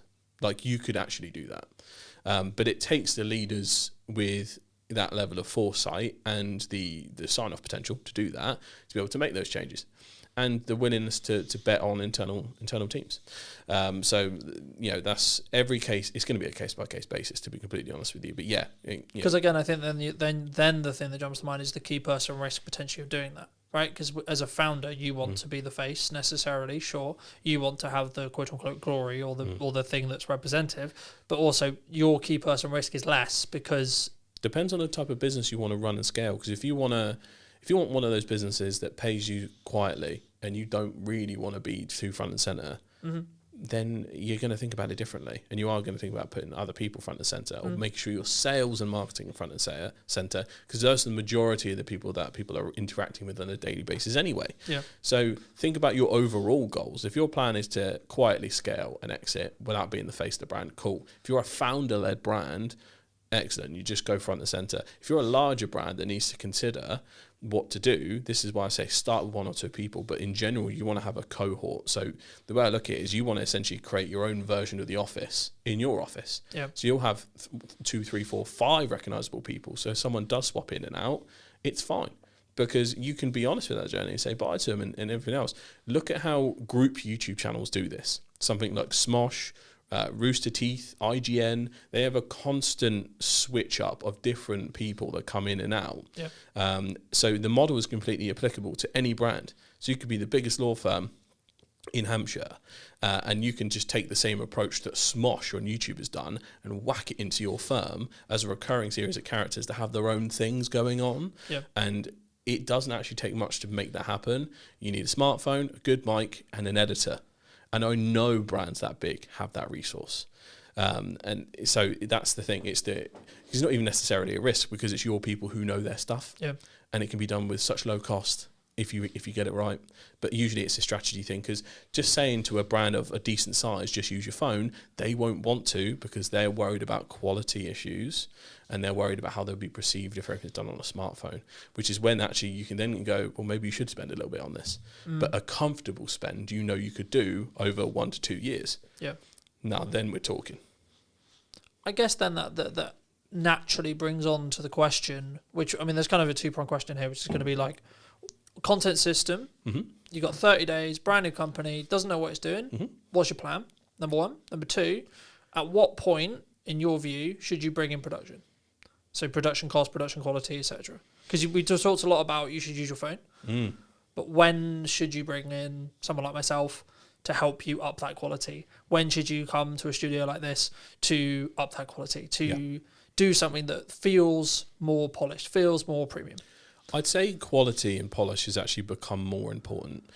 As we've seen the sea of content progress, more like smartphone heavy content is still really prevalent on platforms like TikTok, but I'm seeing other platforms like Facebook and Instagram and other things, and YouTube Shorts and things actually move to a higher quality standard, especially on the YouTube side. Yeah. YouTube you're going to see massive incremental gains in terms of the quality of creators on there. There are people creating incredible documentaries and full-length short films and all this kind of stuff. That is because YouTube now owns the living room. Essentially, it's now the dominant app. So quality has become more important. Volume is still more important if you're starting out. So to either answer any of these questions, you'd need to know what industry that client's in. You'd need to know who their ideal target market is. And you'd need to know what the goals of the leaders or the founder is. Because ultimately, if it's like, I'm not really too fussed, I'm probably just we've got a good sales system going, I'm just going to sell and exit later on, cool, don't even worry about that, this isn't for you. Yeah. But if it's someone that I need to scale, I want to double the team in the next 2-3 years or something, like excellent, we need to make sure we get you a real good organic baseline right now that's going to feed and support all the paid activity and everything else. So that's when you build a content system for that person. So if we take the example of someone who's in B2B, it could be, if we go back to a law firm example, because it's constantly on my head these days, we know that their clients are really going to value trust. They're really going to value that the quality actually will play a factor into it, because are you going to trust a lawyer running around on a smartphone? Not 100% sure. It doesn't mean to say that they can't have any personality. So I think people get authenticity mixed up with shoddy, or just handheld quality. Yep. Like, you can be just as authentic with nice cameras like these as you can with your smartphone. So don't get it twisted. Let lawyers be themselves. Don't, as strange as it sounds, make sure they don't act as loyally as you think they need to. As you can tell by, if we take an example of politics, anytime any politician sounds like a politician, we all hate it. Yep. Anytime Keir Starmer sounds like a lawyer like he used to be, we all hate it. right? So it's like, oh my God, just act like you normally do. Please, we know this is an act. I think a lot of people do take that example. So professional services often suffer from the fact that they're too professional and actually like strangleholds themselves. Yeah. I see this with accountants as well. That's why the only accountant or lawyers I've ever gone for are the people that I can see act the way they usually would. Yeah. And not everyone's going to think like that, but it really does help just to add that just a little extra, just let them be. Don't over-engineer them. I think it allows you to be human, right? Like, because even if you are a boring industry, lawyers, accountants, etc., right? I would say that by you being more human, it then by proxy allows you to non-boringify, if that's a term, what you do. Because you can talk in real terms, right? You can, and especially in the finance space, right? Like there's been this rise, I think this last year especially, but I imagine it will continue this year around personal finance and there's been a big push towards investing. And I know that's kind of coming from the Treasury in the UK especially, but also like it was kind of there already. And they were just like, hey, that's a good idea. But also I think that's when regulation kind of needs to tweak and change if there is this like constant need, and maybe it's a reaction, I don't know, to cost of living and costs going up, right? People are constantly thinking about how do I make more money, how can I use my money better, etc. Maybe every time you make more, you go back to the baseline you were before. I mean, maybe that's the reflection, but I guess the key there is actually like, is it a trend that's going to stay? But also the people who are actually winning in those fields or that field in general are building off your point, which was they're more personal. They're not just, these are the things you should do and this is why it's a good idea and disclaimer. They're actually, hey, this is my story. And I think storytelling as a whole will become more and more prevalent. Yeah. And I think will become more and more. So I think quality increase will be really powerful, and I think good executed storytelling is going to be and that important. also goes for short form as well. People think they can kind of get away with it. Even the clip you choose from a podcast has to tell the best story it can from the moment you do it, and that's going to go from podcasters who know they're talking in a bite to how do I make this a really nice thing that will end on a nice point. I think people will come through it and all so on and so forth. So yeah, I think you're 100% right on the storytelling part, because if I'm taking an example, go back to the law firm, if their content ecosystem is the center of it is their YouTube channel, and they do reaction videos for like civil cases, and they do commentary on what might be changing in terms of policy. But if they start each video with, hello, today is this, we will be covering this. You can be like, start with a couple of images. The year is 2026. The US has just invaded Venezuela. Was it legal? Like, that kind of stuff that builds the narrative, the hook. So in YouTube theory, there's often the title, thumbnail, and the first 10 seconds are the most important part. YouTube is a click and watch platform. We'll chuck it on at the end of the day. Whatever's on your homepage, whoever's going to win the fight is that the one that has your interest nailed down, and the thumbnail title nailed down. But there's something that happens in that 10 seconds and just after it, which is you have to confirm the click and leave another open loop. So that is, okay, we've got your attention, it's fairly good, and now there's you know what you're going to get out of this video. So that's what the first 10 seconds is for. Now we also open another open loop, which is, and also, does it impact this? Or how does it impact you? That's the open loop that you need to create for them to be intrigued on the rest of the video. So it's all very much fishing and storytelling. That is when it might be harder for internal teams to pull this off with that level of storytelling, unless they have someone who is very familiar with YouTube, knows that strategy, because every video is an opportunity. I think that comes in time, though. It does, I don't think you need to go from, we're going to start doing YouTube videos, to here's the perfect opening sequence that means that it's going to get 20 million views, right? And I think the key is start, get the 1%, and then look how you optimize those things, right? Is there a thumbnail? Could you put money into thumbnail designing, or could you specifically put a member of the team who's on that content team? You're right, your only job is to create thumbnails, right? Your only job is to like execute on thumbnails, research thumbnails, look at thumbnails, look at title description, etc. Yeah.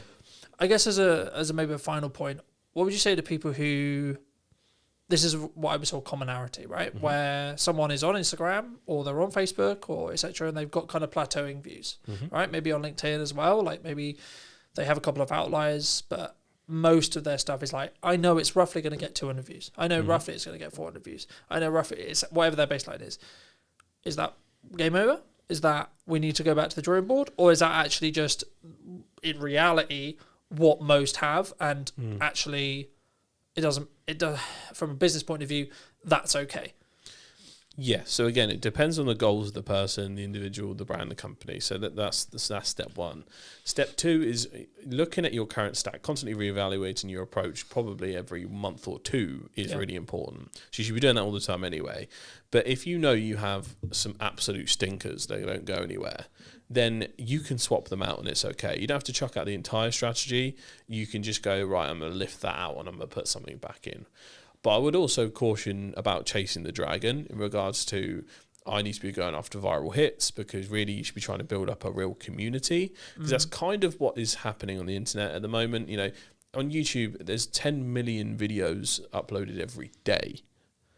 Every day. Like, you are in that level of saturation, and that's obviously a global statistic, but you know, you can try and get the most viral mega thing ever and compromise on what you actually might believe, how you tend to do the style. You could invest too much of your resource in trying to chase that dragon, or you could either try and improve incrementally what you do in that stack. So if you know there's a series that's actually performed well here and there, that shows potential.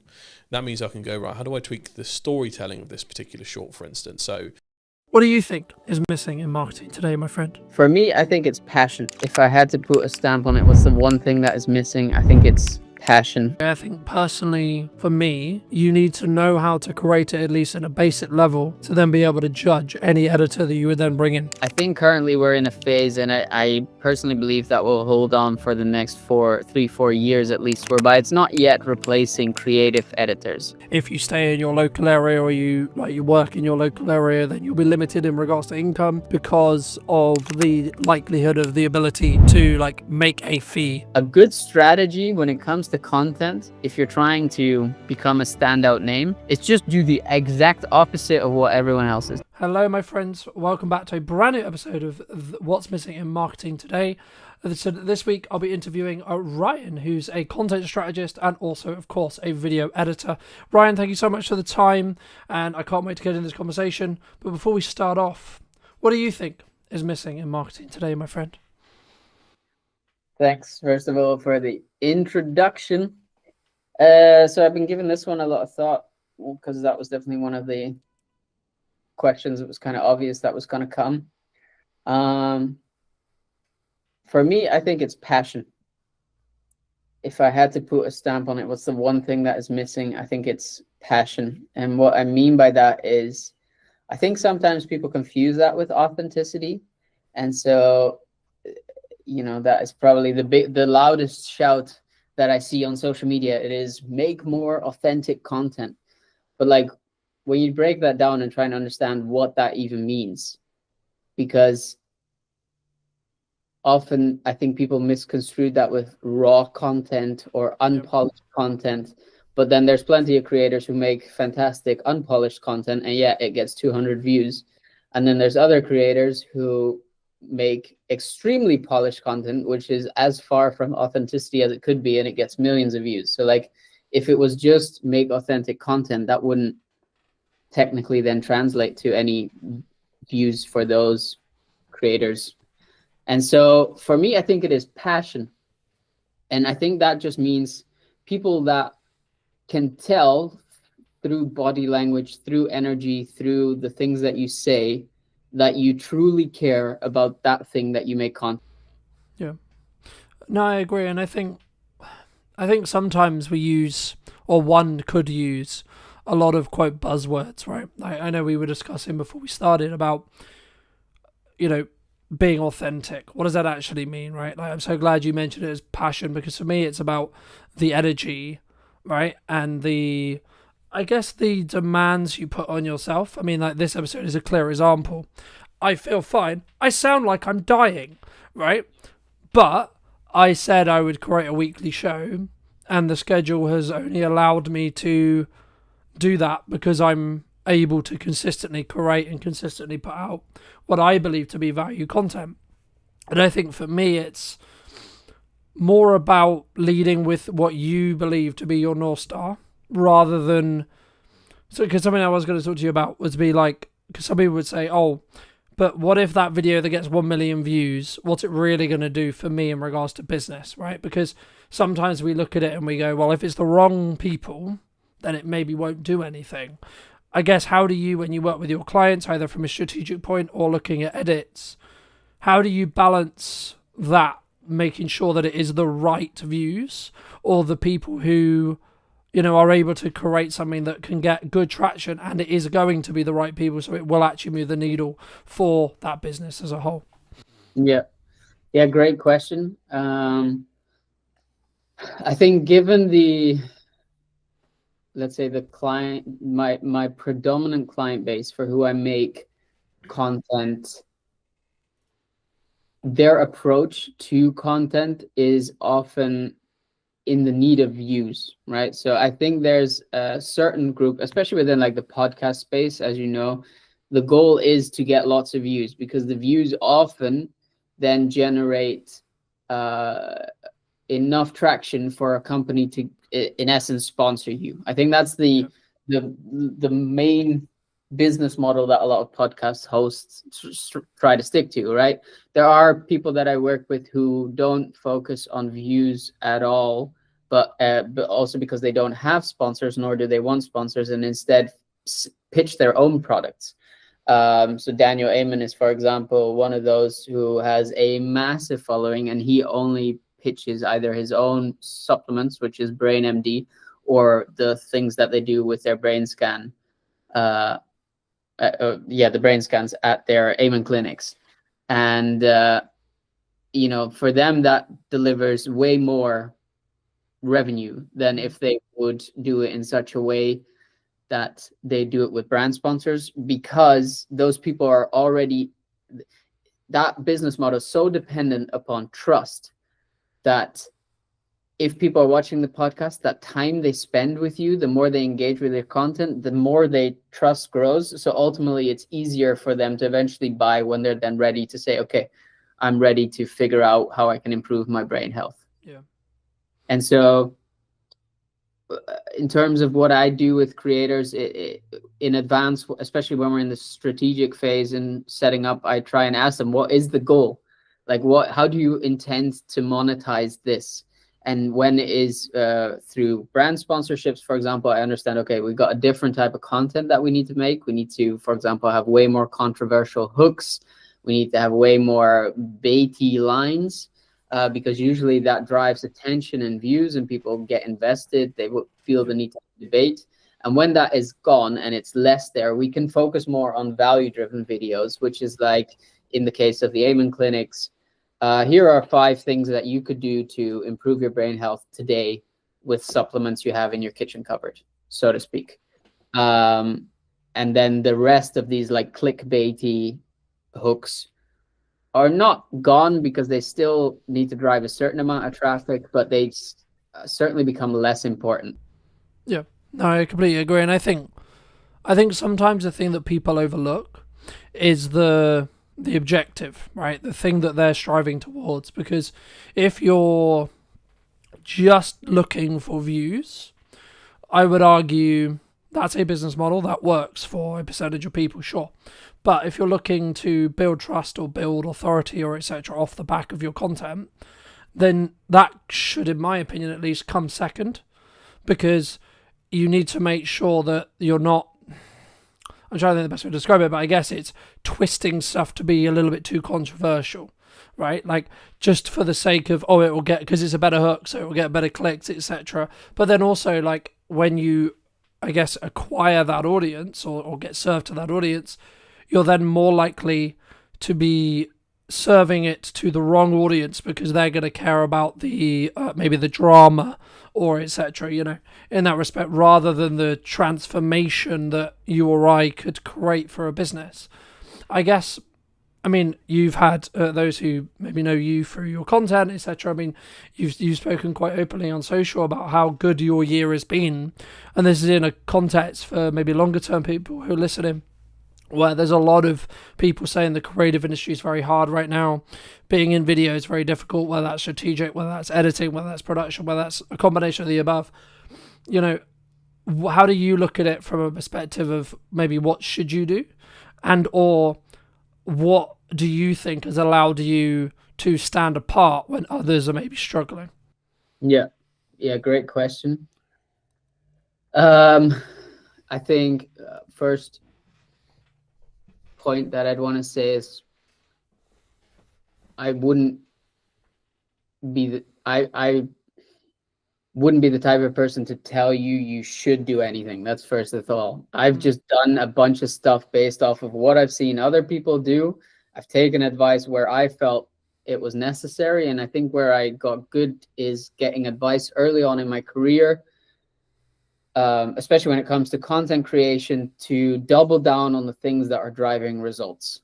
And so early on, at some point for me, it was, I need to make money now or else I'm going to be broke, and I have a kid on the way, and I need to do something. And that was either, and I filled out the form, and I've spoken about this before, like I had a job ready to go in a supermarket. You know, I was 25 probably at the time, maybe 26, graduated with a master's, and here I was applying to a supermarket job to like fill the shelves.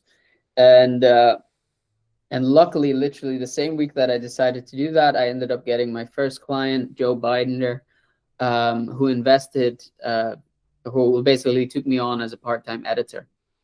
And because of his support and his demands, I realized I kind of found what some people refer to as their niche. And so I saw the opportunity in making more podcast trailers. I saw that podcasts were growing as a general form of media.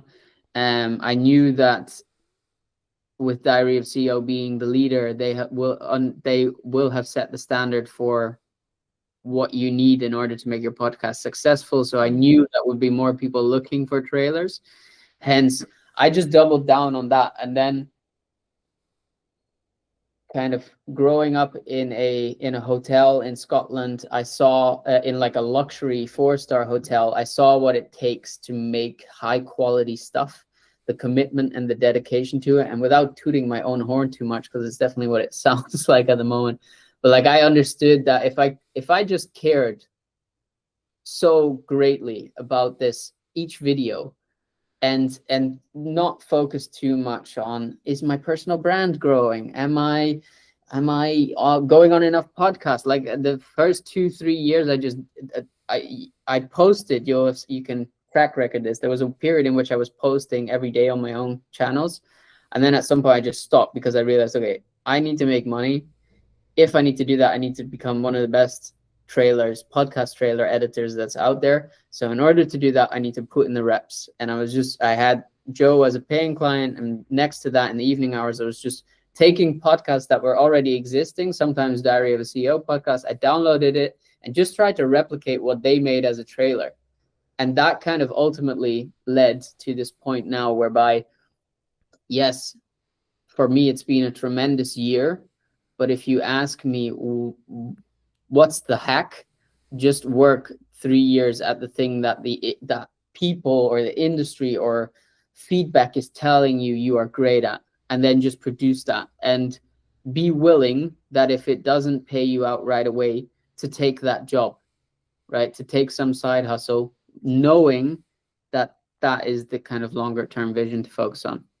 No, I completely agree. And I think, for me personally, again, I've had like another incredible year, and I guess the moment where it changed was middle of May, when I decided that my answer to marketing was yes and, right? So yes, you should have a podcast. Yes, you should have trailers. Yes, you should be doing ad value content. Yes, you should be doing live streaming, so on, so on, so on.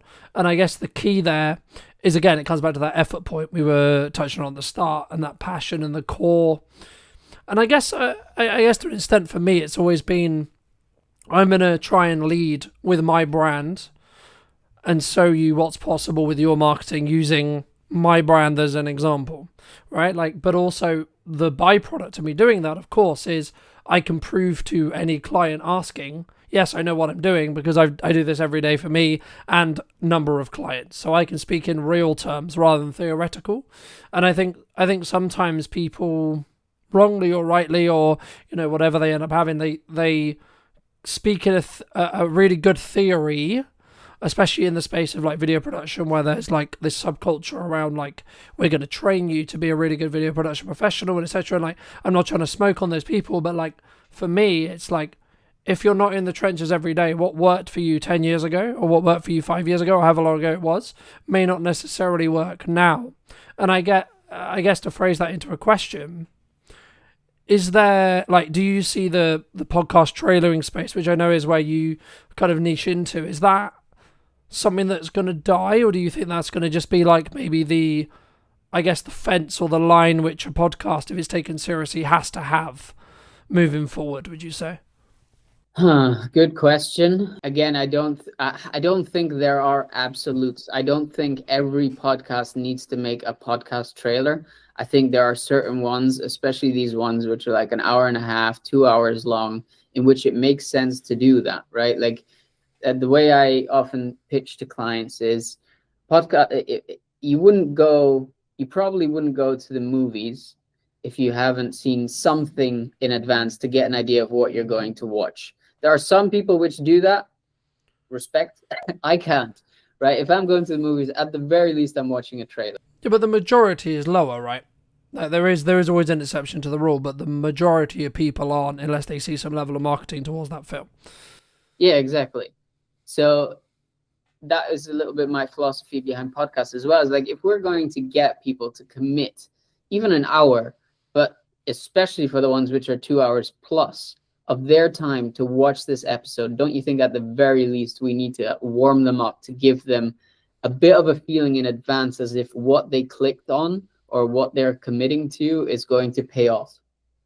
And so I think that's what a trailer does. And then there's multiple aspects of, like, trailer also makes the guests look fantastic. It positions them as an expert, or at least as an interesting person, depending upon the angle of their story, which means the guest is more likely to share it. And so I don't know. Yeah, to answer your question, I don't think there's necessarily, it's not going to be a must, but it's certainly going to be kind of a minimum threshold. And the argument that a lot of the time I fall back to is, you cannot do it, but you have to be mindful that the Diary of a CEO, the James Smith, the Daniel Amen, you name it, they're all doing it. And so you're already, by choosing not to invest into that, you're already one step behind. No, I agree. And I think as someone who does do trailers, and I'm sure we'll get onto that conversation as well, but I think for me, as we are moving more and more into interest graph-based algorithms, and in a world where whether you're service-based, as in you're trying to establish an audience, establish rapport, establish trust to then potentially sell to a small number of them, or you're looking for larger numbers to then apply sponsorship and add revenue and etc., whichever model you're looking at, the concept of having a strong hook that then tells YouTube or whatever platform you're on that this is a good piece of content will always benefit you in the long term. And I think for me, I guess it's some way, if you were going to put it into like A, B, C, D, T tier, you need to ask yourself, do you want to start at B and then work your way up? Or do you want to start at C or to start at D or whatever, or do you want to start at A? And or do you have enough resources, bandwidth, etc., etc.? Like, if you're someone who's just starting out their business, they've got zero budget and they're doing all of it bootstrapped and they're doing all of it themselves, should you have a trailer? You should have something. Yeah, right? I think. But exactly. So as someone who had a podcast, who bootstrapped it, who didn't have any resources, I just learned how to make the trailers myself. By the very thing that I just said, of just copying to some degree what other people were doing. And that copying, yes, it might mean that it's not original content, or it feels less original, whatever. But it did mean that it gave me the skills to start learning and understanding what works versus what doesn't. And yeah, you can argue that you maybe don't have the time for that. Then at some point you have to question, well, something's got to give. So you have to make choices. I agree. I think personally, for me, you need to know how to create it, at least in a basic level, to then be able to judge any editor that you would then bring in, right? Like, because for me, otherwise, and this is the same with any marketing, this is the same with anything you do, you should be able to do it yourself. A, because when shit hits the fan, you might have to, right? And B, you also are in a position where then you can judge the person you're outsourcing your ads to, you're outsourcing your marketing to, you're outsourcing your video editing to, etc. But then also, like, think about it this way. The capacity you could gain by getting someone, quote, more skilled in trailer making to come in, someone like Ryan, for example, right? And then that gives you, we were talking before that it takes you like a day, sometimes 2 days to do a trailer. Okay, cool. So you're saying to me that I can get a trailer that's 2 days worth of work for X price. Cool. Okay, so my objective then is to spend that 2 days making more than that price. That's it. That's the only objective in that respect. Unless you're truly passionate and your core is, I want to become, sorry, Brian, one of your competitors. Right, I would say the better use of someone's time is actually developing their craft, and that could be an adjacent craft, like getting better at production, getting better at filming, getting better at marketing, etc.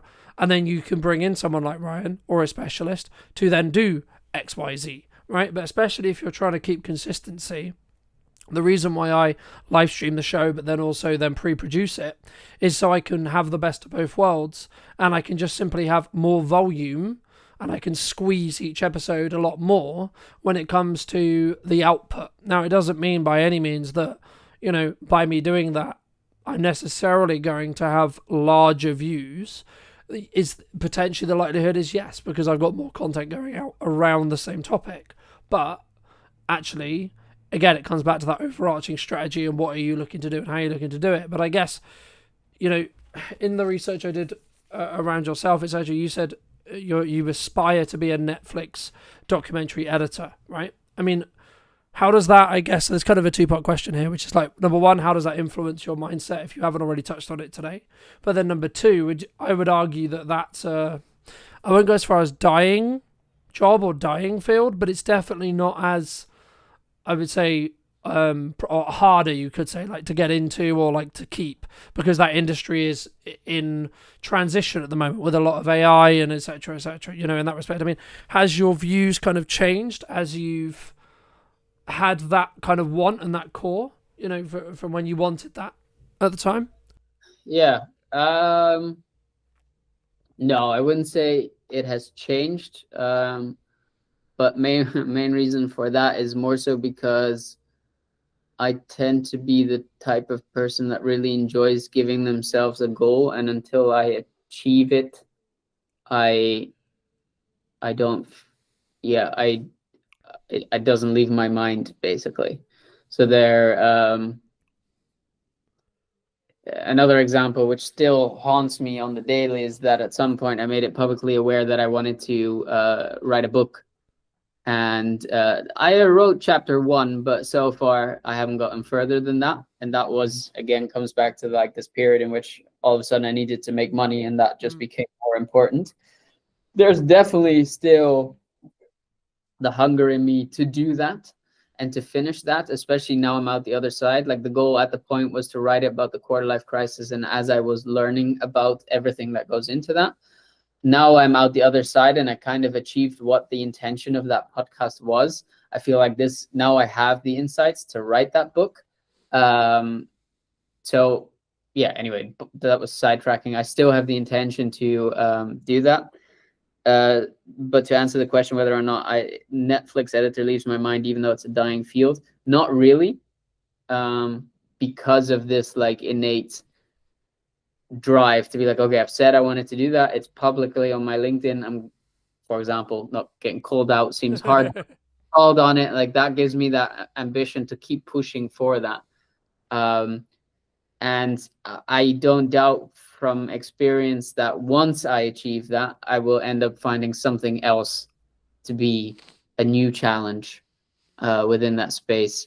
In terms of like the aspect of its dying industry, AI and stuff,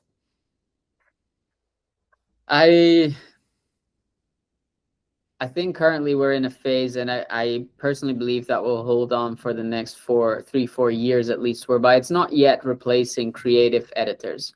So yes, it's making things like, for example, to stick to podcast examples, making a multicam cut. You now have a tool, you can do it within 10-15 minutes. Count in an extra half an hour to go through and check whether it's done it well. A task which used to take 3-4 hours. Yeah. Right? These kind of inefficiencies that were already within production anyway, it's currently replacing them, and that is phenomenal, right? But we're nowhere near yet to the point whereby I can just type into a chat GPT or something similar within the creative space what is in my head, and that it does it well. Like, you have to have a very, very in-depth knowledge of prompt engineering in order to get something good to come out of AI within a creative space. And maybe people who disagree with that and I don't know, talk about whatever. I personally don't think, like, nothing original comes from it. And so I'm not worried about that yet. That being said, I've also talked about it before. That is my intention, to do this for, let's say, the next 5-6 years, and continue building and kind of see how far I get, and around that time look into pivoting to something which is more offline heavy. My partner and I have always talked about setting up a retreat center, and I could imagine at that point we'll end up doing something like that, because I do believe as AI develops, as social media becomes more and more cluttered with AI garbage, I do think there is an element of people wanting to be more in person, because it's the only thing that their eyes will believe, right? They can't believe anything on the internet anymore at some point. And I do think the, like, social validation, these things which are innate human psychological things, that we will default back to those more.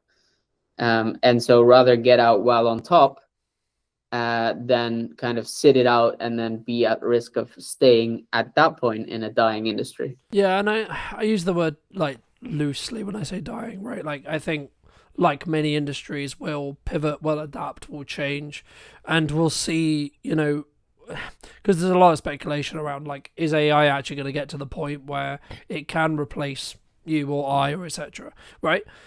Maybe not, right?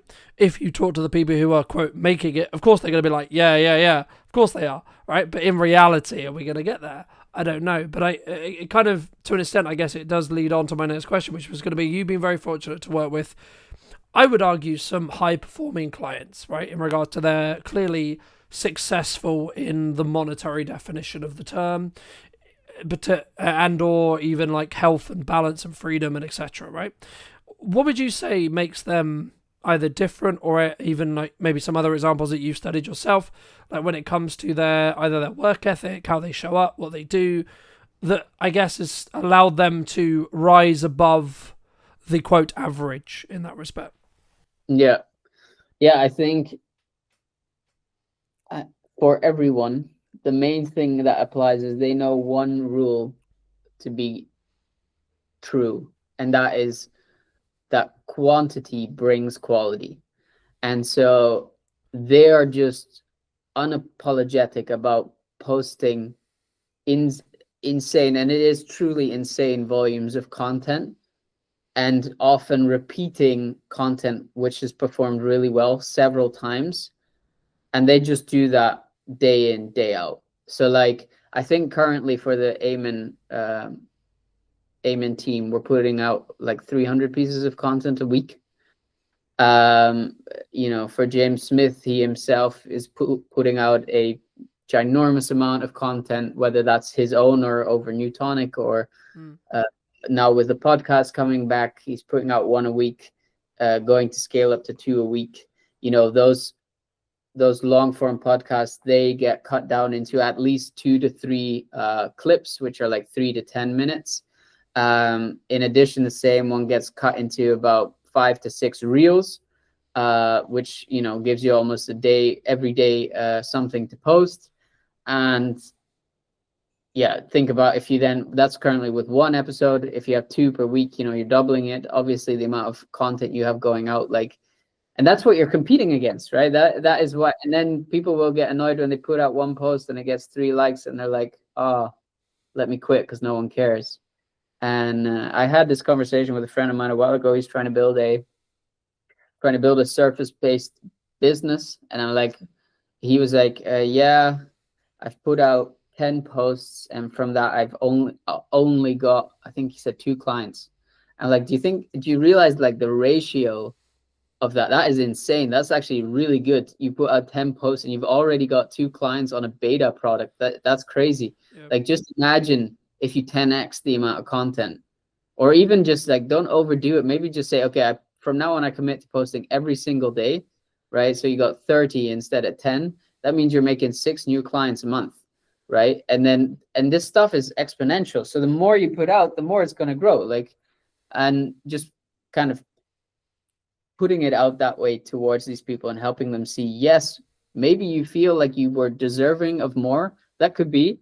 But I think you just grossly underestimate the amount of volume it takes. Do you think, I mean, for me, that's where I think people who are learning to leverage AI, learning to leverage creative editors, creative people, and then working hard themselves are the ones who are then going to, quote, win. And I would count myself in that for me personally, but the reason why I say that is because I have always understood that the answer is just work, right? There is no shortcut, there is no magic, there is no BS. You want X, Y, and Z. You want to times your revenue by X amount. You want to make however much it is. Okay, then you better work infinitely harder than you think it's going to be to hit that mark, whatever your mark is. The same in fitness, the same in podcasting, the same in everything. And the thing that I did wrong, I guess, last year was I wasn't solely focused on, I'm only going to do these pillars only, right? And the reason why I mention it here is because it's talking about that 1% improvement every time that you alluded to when it comes to volume. And the way behind it, for those who may not know, is it comes from, well, many things, but it comes from a pottery study, which is the most used one, which is a semester was cut in half. One was only asked to basically create one pottery item, so I think it was like a potter, etc. And then the other half was given the opportunity to create as many as they possibly could. And the outcome was the ones who created the most learnt the most from the mistakes they were making as they were creating them, which in turn meant they were able to then create the better pot. When if you just had one chance, you're not going to be able to, you're going to go make the chance, make the mistake, but then not be able to learn from it and then fix it in the next term. And that's why, for me, anyone who says, oh, I'm only going to post once a week, or I'm only going to post 3 times a week, struggles because they don't have that compounding learning. And yes, it is hard work. I get it, right? I do. But since daily posting for the last, I would say 3 or 4 years, it doesn't, I then don't, this is going to sound horrible, I don't care specifically about each post. I simply care about, is it going to get me from point A to point B, right? Whatever that is. I mean, I guess, is there, especially when you were early starting out, was it simply just, I'm going to create a tailor today, I'm then going to create another one tomorrow, I'm then going to create another one the following day, to allow yourself to learn what didn't work? Yeah, so not quite. So just to give people, I suppose, an accurate understanding of just how long I've been doing this. I started as a DJ publicly in 2016, right? So in a couple of weeks, that'll be 10 years ago. And so I wasn't posting at the same intensity that I do these days, but that was like my first taste of social media. I was positioning myself as a local DJ, reaching out to local clubs, making my own music, putting it online, taking press pics, putting that online, making like kind of behind the scenes vlogs. So then I started the side project, which was a let's say a platform for DJs and producers to ultimately give them more exposure, especially for beginning producers. And I posted, I mean, the channels are still up, so you can always check, but I think on that channel we posted 400 videos, which I did for a year and a half. Then came the Quarter Life Crisis, a podcast, which in a year we posted over 400 videos. right? And then that's not including, like, that's just on Instagram. If we include like YouTube and the clips and all that stuff. So like at this point, I've been in the business for 10 years. I've been doing this actively for like 4.5, and just put out so much volume, at least one post a day. And that was just for my own stuff. Let's like, in the past 2 years, if we include client work, we're talking like 2,000, 3,000 videos.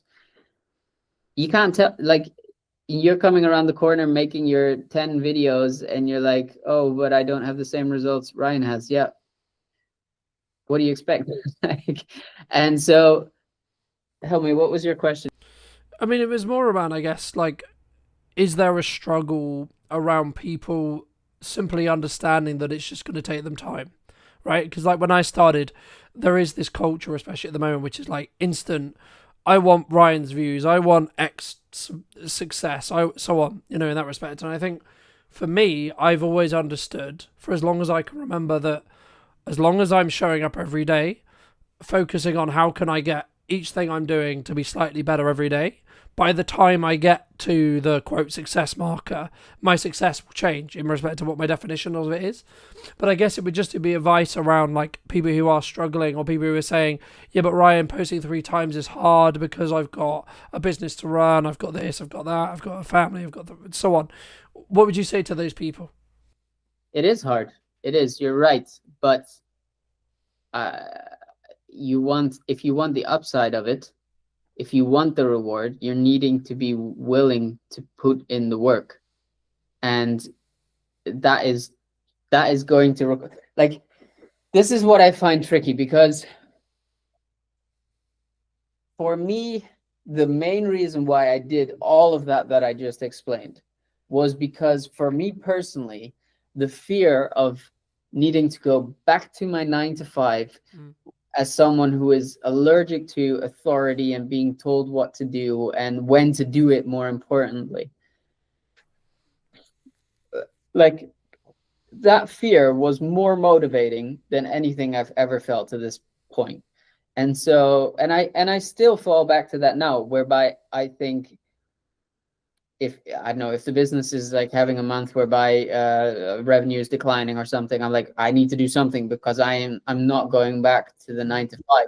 And I think there's a large group of people who want the upside but do not have anything driving them. They're waiting for that motivation. And sure, I could lie now and say like, oh, just put in the work and you'll eventually get the results and it'll be as motivating, but that motivating is gonna leave. Like, you have to have something that is driving you, something that you're scared of. For me, it was, and no disrespect to people who have 9 to 5s, but for me personally, that felt mediocre, and I felt like I could do better, and I didn't want to like be in that situation anymore. I was genuinely scared of it. Like, I was depressed, and so that has been the motivating factor for so long to ultimately go and put in the volume, because it wasn't more scary than that.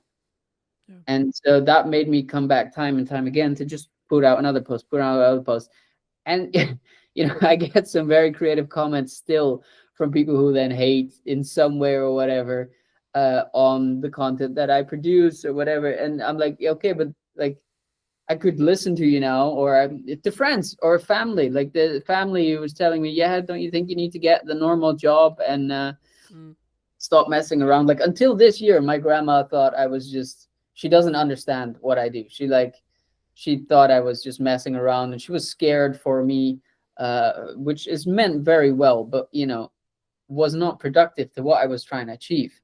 And I saw other people do it, and I knew if they could, to some degree, I can. It doesn't have to be their level of success, but if they managed, I have to be able in some way to get a similar space of success. Like, I think we have a tendency to really downplay success. So, for example, whether marriages, this is a good example. People say this all the time. They'll say 50% of marriages end in divorce, right? And while that may be factually accurate, the flip side of that is 50% of marriages are successful.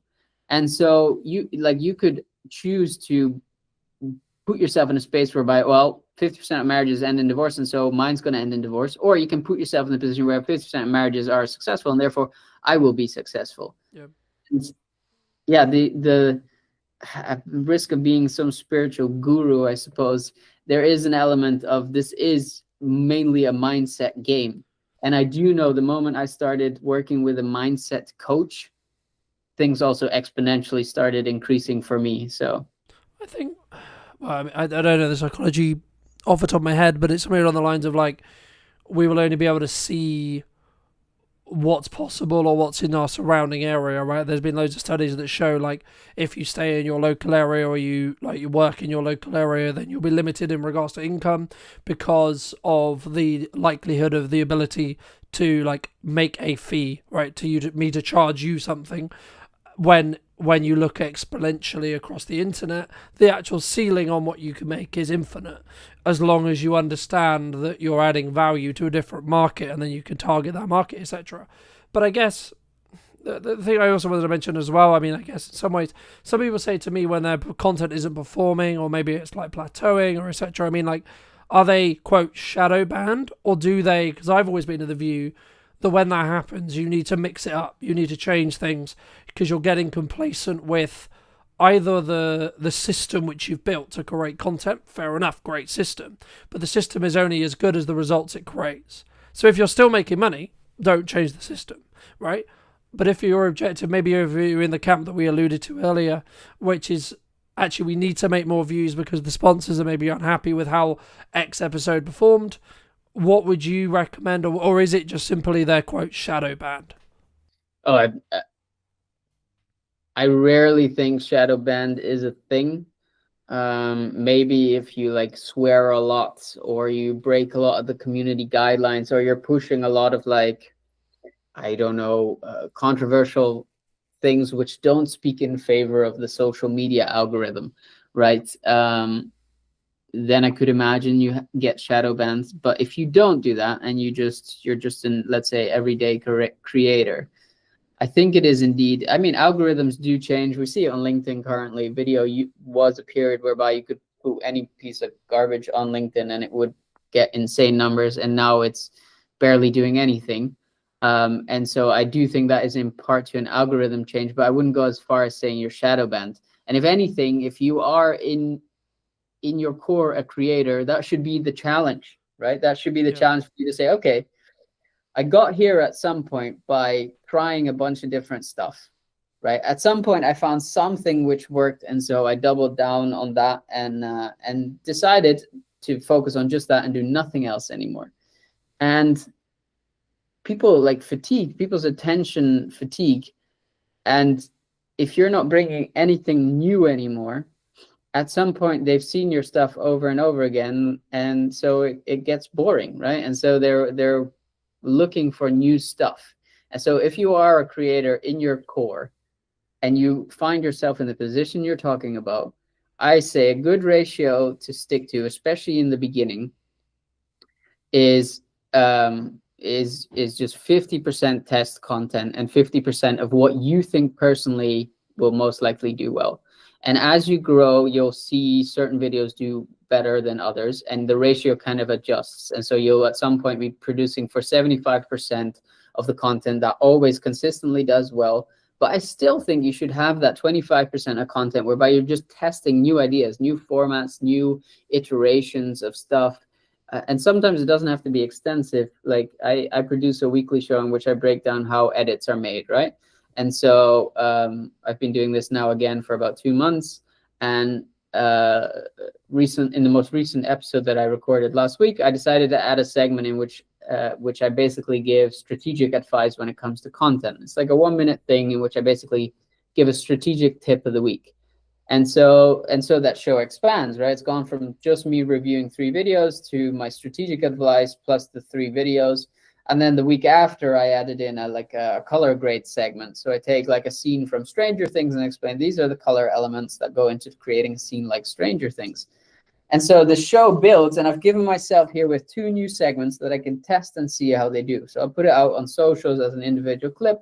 I'll also like ask in the episode what they think, which ultimately creates engagement, causes people to give feedback. And so there's this ratio that I stick to that works very well for me, at least, of continuously developing yourself and figuring out some way to stay fresh.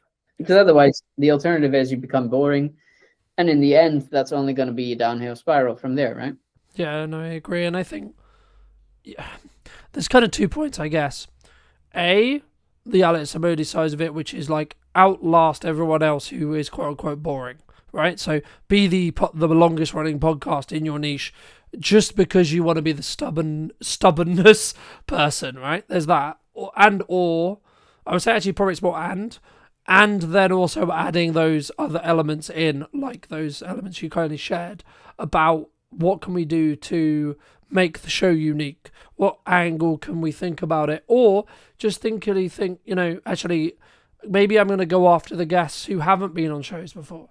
Maybe I'm going to simply go after the people who are, tiny, right?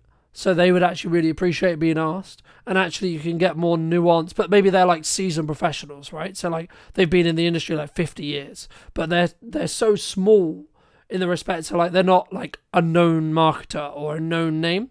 So when you get an interview with them, it's like this completely brand new perspective. And or you then try and compete with, and I guess it comes back to your our previous point at the very beginning, which was like, what's your your actual reason for doing the content? Is it to make you more money, or is it to get more views, right? So if you're what I believe Stephen Bartlett's now looking to do, which he's like, I want to create the largest podcast in regards to numbers, period. He's going to have a very different guest plan, guest structure, guest strategy than, say, someone like I or maybe you have or would have, because we're looking for strategic experts that will help us position us as experts in marketing, in video, in video content creation, etc., rather than him who is looking for how much mass, I would assume, I don't know, but my assumption would be how much mass appeal is this episode going to get because how well known is X name, and or how topical is the conversation which we're going to have, right? At the peak of AI, funnily enough, he did a load of stuff about AI, Yeah. Now he's anti-AI, which is kind of funny. But what I do think the Diary of a CEO team does smartly is, I was lucky enough, I think I started listening at like episode 20, and now they're at like, I think 400 or something like that. So when I started listening, one of the main reasons I started listening was because it was about CEOs, right? And with time, as Steven developed and got more interested into, because you can look back at the first, he was definitely not lean or muscular or like he was, it was most definitely not fat or anything, or it was just, normal dude. And over time, you can tell with the people he interviewed and the learnings he was taking from them, fitness and health and all of that started becoming way more of an interest to him. And so what he did as a result of that is started speaking to these people who were also interested in health and fitness, etc. And I think he's done it very smartly, whereby he understands there's an element, what you're referencing at is like which people get massive views. So like Michelle Obama, right? That's just naturally going to be a hit. Recently, Kevin Hart, that's naturally going to be a hit, right? And then there's the element of all of the like technical experts that he still interviews, which are more in relation to health and fitness.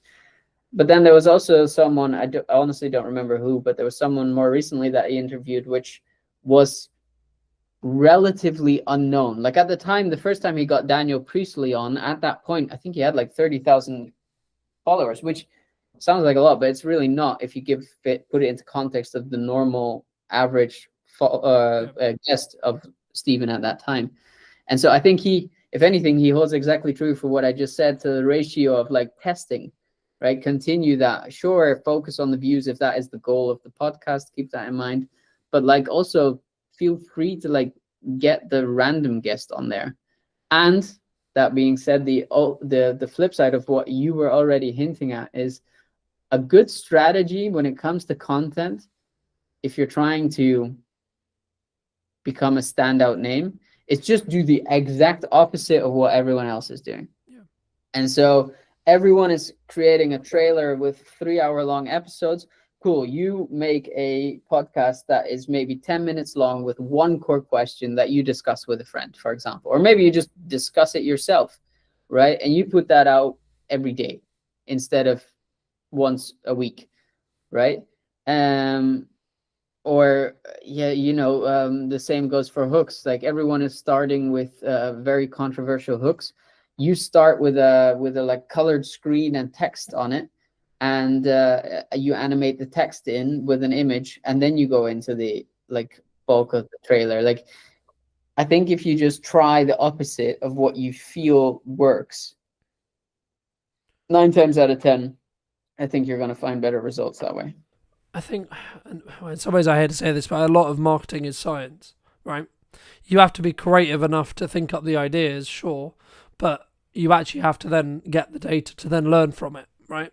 So you might have in the same way a scientist would have a theory or a hypothesis. You would go, I think this is the case. In the same when we work with clients and we're looking to try and get a client a certain objective, it's like, okay, well, in theory, we think you want to talk to this kind of person who's this demographic who lives roughly around this area. Cool. Okay, cool. Right. So now what we're going to do is we're going to test that theory and see what happens. I guess the crux and the thing that we use Stephen as an example, so I'll continue to use him. The thing that he does more than others is he will do exactly what we described, which was he will do the and methodology when it comes to, we know what works, we're going to continue that, so we're going to say we're going to do that every week, but then we'll have a bonus episode which is purely for testing. We don't care whether that episode is going to get 5 views, 10 views, 1 million views, or 100 million views, or whatever it is. We're purely going to do that episode just so we can understand, does this resonate with our current audience, and or do we gain a new audience from doing so?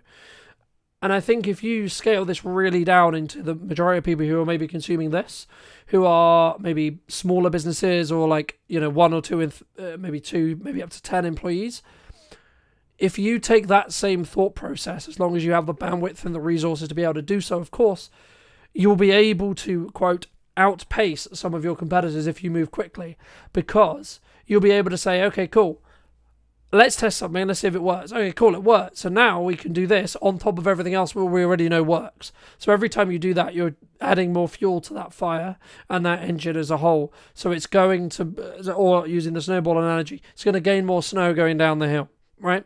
And the more compounding you have, the faster it grows, so on, so on, so on, right? But for those who have been really interested in this conversation and maybe want to check out some of your stuff, check out some of the editing show, etc., where's best for people to reach out to you? Probably via LinkedIn. Just on my channel.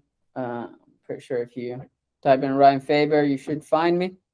You can find me on YouTube if you search The Quarter Creator Club if you're interested in learning more about editing or content strategy these days, and we'll be putting out a lot more content on there as well. So fabulous.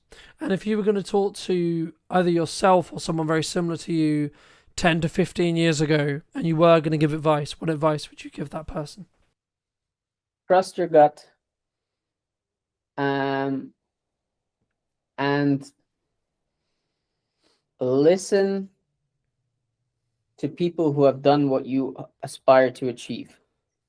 And so my whole podcast, the whole thing that got me to where I am now, and arguably I still have a long way to go, but the main philosophy of that was I knew I wanted to be an entrepreneur.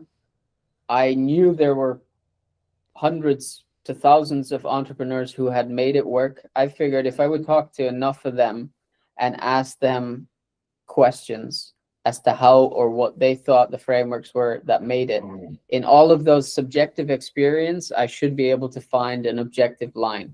And you don't need to start a podcast. I'm pretty sure if you send a bunch of LinkedIn DMs, if you DM me after watching this and you're like, I want advice on how to become a better editor, for example, I will respond to that. And I know for a fact, because I've done it, that there are plenty of people out there who are the same. And so if you just speak to enough of those people, at some point you'll see the patterns in what all of these people have in common, and then you know what you have to replicate. No, absolutely. I couldn't agree more. And I think it's sometimes about not like trying to reinvent the wheel, but if you're going to take the bits that you really want to emulate and like. But thank you so much for the time, Ryan. Really appreciate it. And if you did enjoy this episode and would like to see more like it, make sure to be subscribed by clicking this button just here. And YouTube believes you'll enjoy this button or this video more specifically. So make sure to click that. And I'll see you very, very soon. Are you looking to create a new channel? Because with a new channel becomes a fresh algorithm. Is that something that you're looking for? Stop waiting for the perfect moment, because the perfect moment doesn't come. Just before you press record to go live, I've got this thing on my screen saying your recording has stopped. I've checked on Facebook, it's still recording. But again, that would throw someone completely off. Why do people fail at being consistent, right? We talk about consistency all the time, but why is it so hard to maintain? Grab your camera. If you know what you want to say relates to somebody or connects with somebody, or you're giving some kind of advice that helps somebody, just grab your camera and do it. In your view, what do you think is missing in marketing today? The more you do, the better you get. If you're sitting in a room thinking, I'm going to do it this year, I'm going to do it this year, I'm going to get ready, I'm going to get ready, you are always going to put it off. You are always going to have an excuse. You are always going to think, I'll just wait for this, I'll just wait for that. Oh, I'll save some money and I'll buy some equipment. Hello, my friends. I hope you're well. I hope you're having a good day, evening, or night, wherever you are. And yeah, today we're back for a brand new What's Missing in Marketing today. And overall, we're going to be talking to Michael all about why you should look at, specifically looking at video, maybe, and also what you need to do when it comes to actually getting confident on video content as a whole. So, Michael, thank you so much for the time. Thank you so much for coming on the show. Before we jump into it, in your view, what do you think is missing in marketing today? Heart. I think heart is missing. I think a lot of businesses fall down this hole of they see, so for example, a plumber or a gas fitter or a gas engineer or an accountant or a financial advisor. They tend to talk about how amazing they are, which is great. And I'm pretty sure most of them are amazing in what they do. But people don't care about that. People don't care how amazing somebody is. People don't care that I've been in business 13 years. When they hire me, they just want to go, right, if I pay you all this money, are you going to get me results? And that's all they care about. And so I think a lot of businesses actually focus on the wrong things. And a lot of businesses focus on all these niche little trending videos where we had last year and the year before, we had all these, you know, those videos where it would be a viral video of someone falling off a bike and then they will roll into shot. All this stuff I am just so against. Yes, it works to some degree depending on what it is you're talking about. But I feel like a lot of clients who want videos think too much about how they're going to create video rather than thinking about what they're going to talk about. It seems that content seems to be the last thing on their mind. They don't think about what comes out their mouth. They only care about how they want it to look, how they want it to come across. They want fancy cameras, fancy lighting. Everyone wants that Netflix feel, which is great. But if the content is not there, you have nothing, and you spent a lot of money, wasted a lot of time for very poor results. Do you think I guess people run into this is a shiny new thing, we love it, we think it's a great idea, but they maybe don't sit down and do what could be described as pre-production or boring work, right? When it comes to, okay, we're going to do this video, we're going to do this set of videos, we're going to do this advertising campaign, whatever it may be, and what is it actually going to do to move the needle, right? I think for me, something that I'm focusing with my clients this year, but also focusing more on myself, is what specific impact can I make with the videos I make, right? Yes, we can make them look great, sound great, etc., and that you should do that, but it should not be an expense, in my view, to understanding why it's going to move the needle for you, right? And I guess, just to build off that, why do you think people rush into creating content? Like rush into maybe getting you, because I've seen it many, many times, unfortunately, where people, they see it as the new shiny thing. They're like, right, we've got to do it right now, right? Which in some ways would be counterintuitive, because surely us as video people, we want people to do that in the short term to make money, right? it's all or nothing, you know, and it seems to, I don't know if you feel this, but especially last year, it comes in waves. A lot of people panicked last year. A lot of people rushed to do things last year. And it seemed that the whole world did it at the same time. And then we went through periods of very little creativity. The problem with our industry, and I'm sure you will relate to this, is that whenever there is uncertainty, we are the first ones cut. Photographers, they're the first ones cut. Social media output is the first thing cut. And I think, you know, I'm a testament to the time that, you know, I mean, I've celebrated 13 years in business. That's going through Brexit, that's going through lockdown and COVID. And that's because I consistently showed up with social media, and I showed up with storytelling, and showed up with creating content whilst I couldn't leave the house. And I think that's what's kept me consistent over the years. That's what's kept me showing up. And that's why the phone keeps ringing. I was talking to my accountant before Christmas, and he said, I work with 3 or 4 different videographers in the local area. He said, and you are by far the one bringing in the most money. And I'm like, well, I still feel down. I still feel like I'm not doing enough. I still feel like I'm not as good. And he went, honestly, he said, I'm not lying. He said, I look at your figures and you consistently beat the others. And I'm like, well, that's a nice feeling. But the main thing is, what are the other videographers doing wrong or not doing to be able to be at the same level as me? Because there's enough work for everybody. And that's why obviously I work with a lot of videographers, and I'm good friends with videographers like yourself, because we know that our industry is completely different to other industries. So most financial advisors won't talk to each other. Most accountants won't talk to each other, but we will, because in order to create something good and tangible, you have to collaborate with other creatives. I've learned a lot from you. You've probably learned a lot from me. And that's across the board with anyone that's creative. We have to work as a team, and we have to look at others for inspiration. There's things that you do that I don't do, and I'm like, I wish I could be as good as Carlton. He's really good at doing this, and I'm not. I think you can always look at other people in your industry for inspiration. There is a dog bark, and I just want to address there is a dog barking, because life is not perfect. I think. I mean, don't mean to cut you off, but like that's a key example, right? Like, I think some people, they would look at this stream and they would go, "Oh well, it's not perfect." I mean, like literally 20 minutes before this stream, I was like, "Fuck it, let's just do it on Riverside because I've wanted to move and I need a reason to do it. So fuck it, let's just do it." And I think that's a key example sometimes in life. I mean, you talked about uncertainty. I don't know. It's not.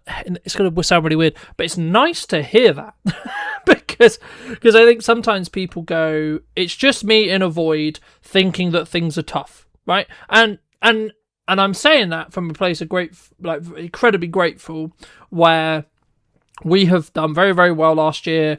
You know, we doubled our revenue, etc. But I'm also aware that there's also people who aren't in that position. Right now, I would argue one of the reasons why I'm in that position, or have been fortunate enough to be in that position, is because I'm consistent, because I'm showing up, because I keep trying to push the boundaries, because I keep trying to make better content. But I guess, I mean, was that always something that you look to do? Is that always something you look to do? I mean, we've had many conversations through the years about well, this is what I'm looking to do to adapt, this is etc. I mean, and this is how I'm looking to, quote, stay ahead. I mean, I guess for people who are maybe consuming this or listening to this, I mean, what would you say is that thing?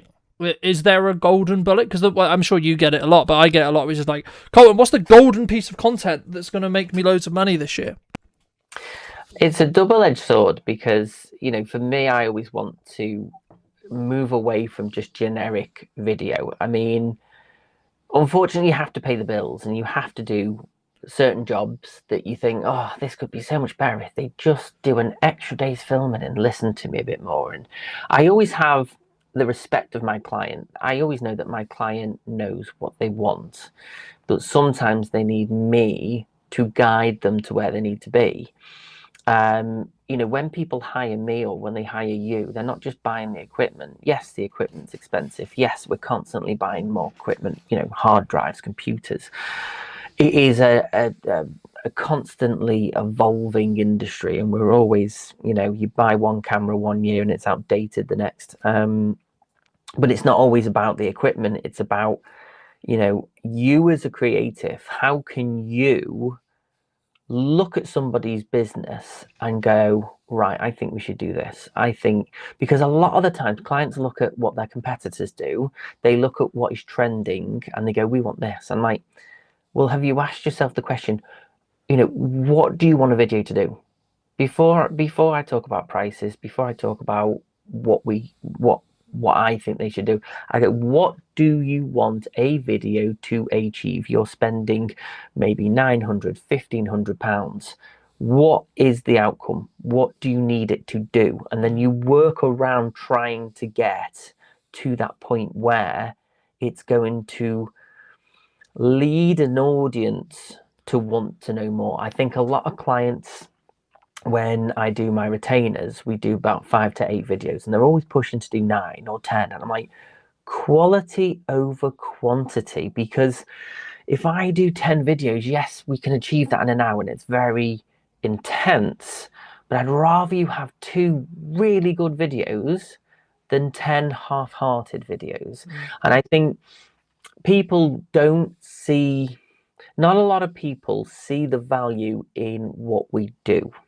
We constantly feel like we are explaining the value. Some people get it, some people don't. People want results. And I think people are scared of actually taking a chance with their wallet. I think, they're thinking, this has to make a return.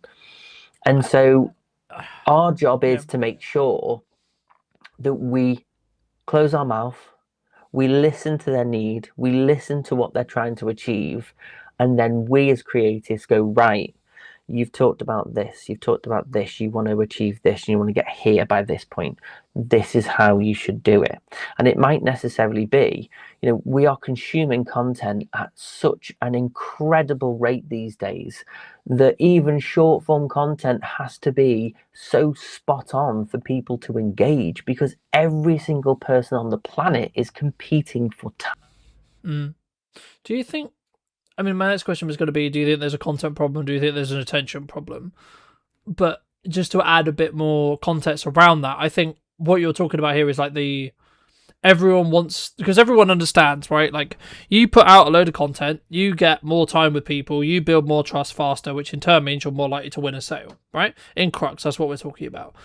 But the crux, I guess, is something that I've been thinking about a lot over the last couple of years, especially over the Christmas break, and then leading into what we're doing as a business and as a content strategy as a whole moving forward, and what I'm doing to talk to my editors about it, etc. Like, what we're looking to do is that 1% improvement that we did all of last year, but also how can I create buckets of energy, buckets of time, where I'm not only creating like long form targeted content on its own on a consistent basis, but then also other content standalone for just like scrolling feeds, right? So I think for a long time we were very clip farmy, right? If that makes sense. Like, one of the reasons why you want a podcast, and you shouldn't, and I'm not saying for a second, by the way, because ironically, you'll see clips from this show that are clip farmy, right?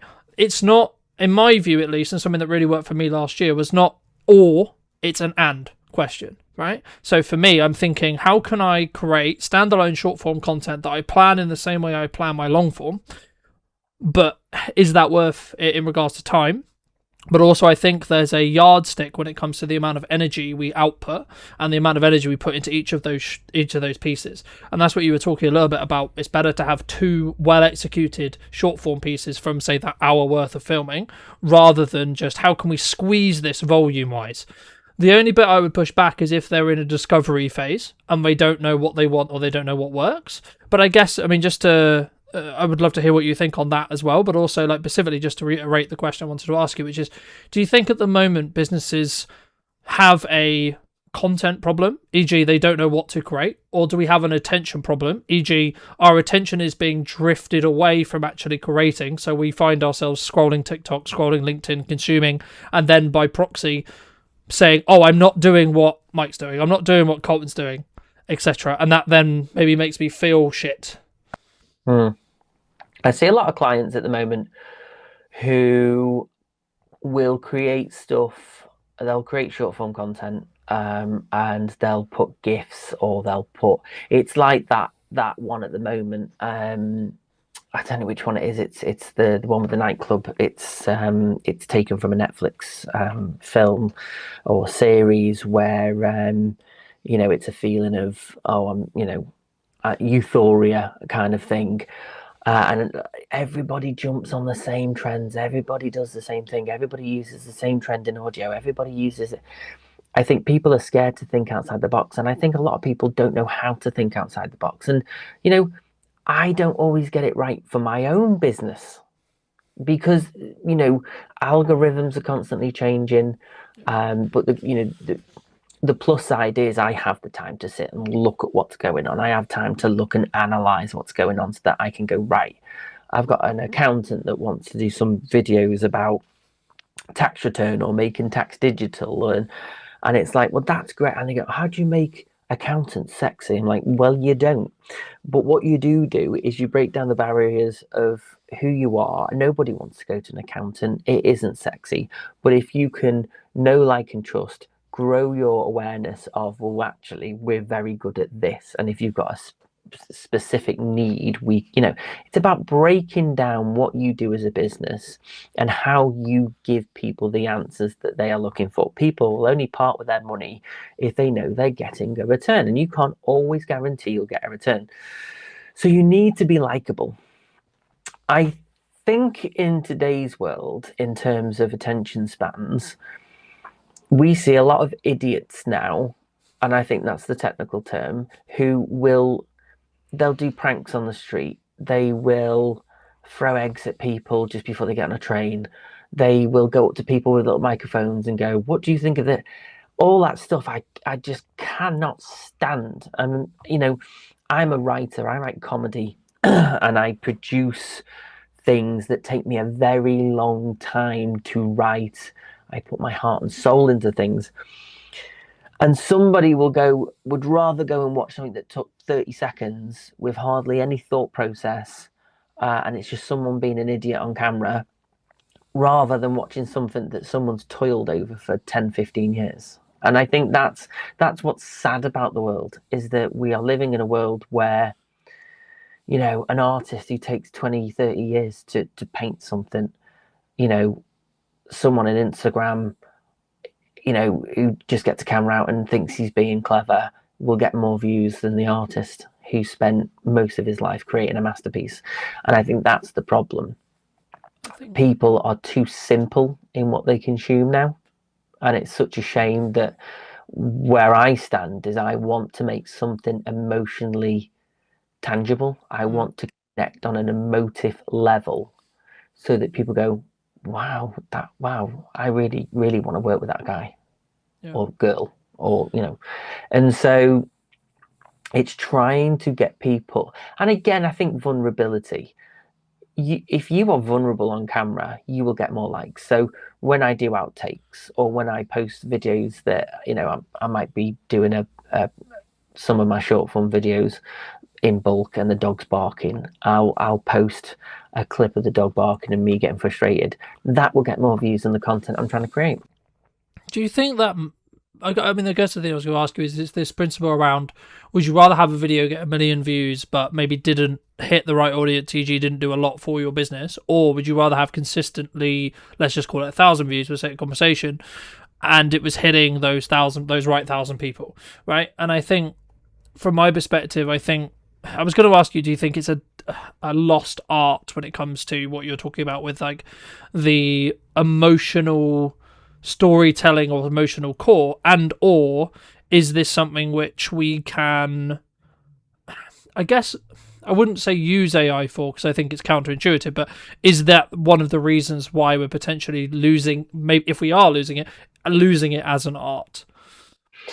Well, I think in a world of AI at the moment, the problem you have is nothing seems real. And to me and you, we have a trained eye. we can watch Lord of the Rings and appreciate the lighting and why that lighting is graded in a certain way for a certain feel, or the composition is composed for whatever reason, whether it's to make someone look proud, to make someone look small. We look at film in a completely different way to most people. So we have a trained eye. So we can, not all the time, but most of the time, we can tell when something is AI, when something's generated. I love AI. I think there is some amazing things we can do now, but I think the problem is it's not policed, and anybody can just create any rubbish. And the amount of you sit on your phone, you scroll in the evening, you'll get one or two fantastic videos, but most of it is just, I feel sorry for all the servers and the cloud systems that literally just have so much rubbish uploaded to it on it. Every minute of the day there's some video content being uploaded, and it's, where's the quality control? But then obviously, AI is there for anyone to express how they feel and what they want to create. But I feel like when they start taking faces of actors and start manipulating things that didn't even happen, and taking historical content and completely changing the narrative, I think we're in a very scary place where we can't trust what we see anymore. Do you think That's that makes trust more of a currency to care about then? Like, it was always a currency to care about, but what jumps to mind when you say that is actually, by us creating evergreen content that is maybe accelerated through AI, right, or utilized in a workflow that has AI built in, but the core is still a real person having a real conversation, for example, in this case, right?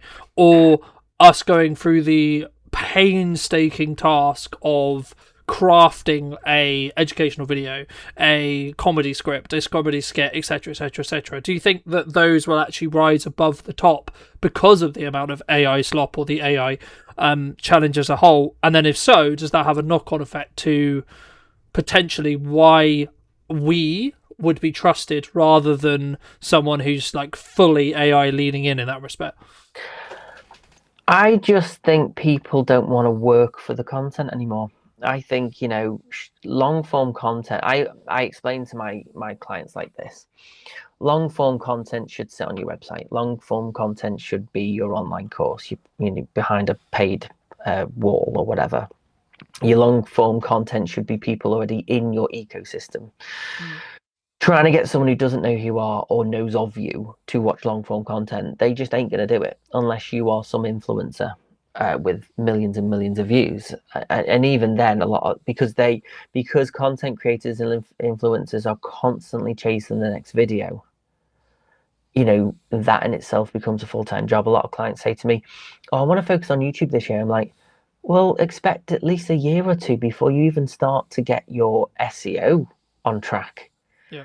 Because I had a viral video, because my business started off as a comedy production company back in 2012, and I focused on writing online comedy. This was where the world was completely different in 2012, and I wanted to write comedy. And over the last 13 years, it's become a production company that produces videos for businesses. So obviously, the main reason of creating a business has completely changed today from what it was. But I had a video that got 17 million views and still gets a good 100 per month. But that has actually had a negative effect on my account because the algorithm's completely different and because the content's completely different. Trying to get an account that's got 10,000 subscribers with over 70 million views on, it's now hard because it's a dead account in a sense. Well, I think from the research I've done on the YouTube algorithm, it thinks your viewer bucket is X when actually your viewer bucket is now Y. Now, I guess my question to you would be, and I think the reason why I asked this is because I think it'd be valuable for those listening, why haven't you / are you looking to create a new channel? Because with a new channel becomes a fresh algorithm, which in turn means if you're creating solely business content or solely like this is why you should use video, etc., and you're targeting A, filmmakers, B, marketers, C-suite, etc., you're targeting that group of people. Surely that would be the solution, or would you, or are you saying, or maybe it's I don't know, that's why I'm asking it, right? But is it a world of like you have a level of nostalgia related to that channel and the size of it to say, well, actually I can re-pivot the channel in the respect to the actual YouTube algorithm, or potentially are you thinking about, and my recommendation to you would be actually say that channel's great, and if I ever have any content that's in that bucket that algorithm, the YouTube algorithm already has understood, then I put it there, but actually I'm going to relaunch a different Instagram, a different YouTube channel, etc. for the specific business content. I mean, is that something that you're looking for? I think for me to seriously take YouTube seriously, I think it's a full-time job in itself. I'm out every week filming. How long has it taken me to get on a podcast with you? I'm time poor because I've become a very busy fool. This year is about not saying yes to everyone and sitting down and having coffee for an hour. This year is about being a bit more focused and taking a bit more of my time back. Focusing on what networking groups are working for me and which ones are not. Looking at cutting down my overheads a little bit this year, kind of resetting myself.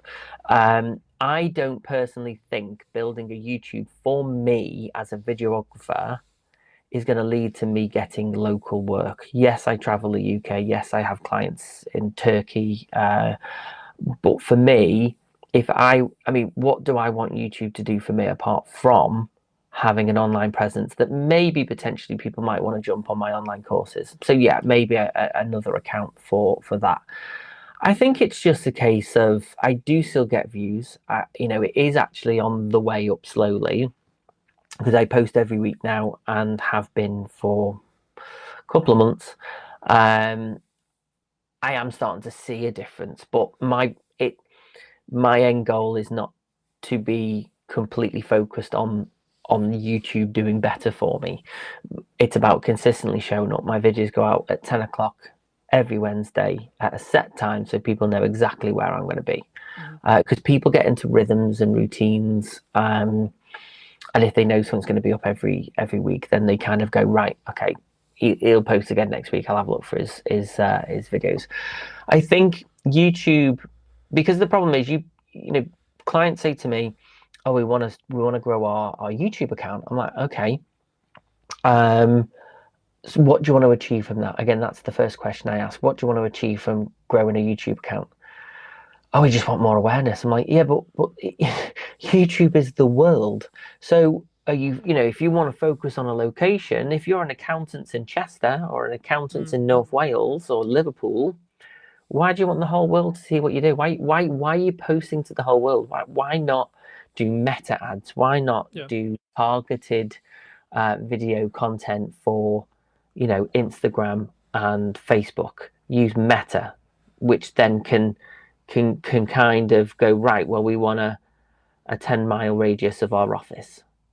I think a lot of people don't know what's out there. I think a lot of people just think, oh, we'll make videos and we'll get loads of work. It doesn't work like that. It's like with passive income. Like people say, well, if I just create short form videos every single day, then I'll get loads of business from it. I'm like, but are your clients all over the world? Can you work all over the world? Does it mean that you have to travel a lot more? Does that mean, you have an online platform that, you sell courses? If I was to focus on YouTube, it would be for my online coaching only. It wouldn't be, I'm a filmmaker, I'll come and work for you. Because I'd rather work at home, near to home, be home for tea, than, if I've got work down in Salisbury, I'll pick up the phone and say, you might as well do it. What's the point? What is the point in me driving all the way down there when you're capable of doing it? Yeah. And I think to an extent, just to build off that, I mean, I think the key there is like understanding, firstly, why did you go in business? Secondly, like what life do you quote unquote want from the business that you are actually building? Because like, let's say for example you're in a stage of your life or a season of your life where family is really important, whether that means a partner, whether that means a full-on family, whatever that means for you. And then of course, you should consider that maybe actually your career, you need to bring in enough to pay bills, etc., but you should then be targeting clients that mean you have a more, we have this kind of standard joke in our relationship, I think, for a long time, which has been, you love holidays, right? And I'm not against holidays, and I do take time off, but I do it in my way, and I think that's a very key example of like creating a life which then has the output that you want, right? I, at the moment in this stage of my life, I can prioritize my career and I can continue to grow as a principal and I see it as an advantage to continue to market, to continue to develop, and continue to work on the business when others are maybe really investing in their family, right? And that's not a bad thing. It's about understanding that we are both different people and we're both obviously going to react differently or have a different focus. And it reminds me of a conversation I had in a conversation, I think it was around Boxing Day, there or thereabouts. Someone basically said something on the lines of, this is how you can work with me in 2026, and then was asking for feedback on what people thought about that 2-week window where people are like, should I market, should I not market, should I be taking time off, etc., socially, should I be reflecting, etc.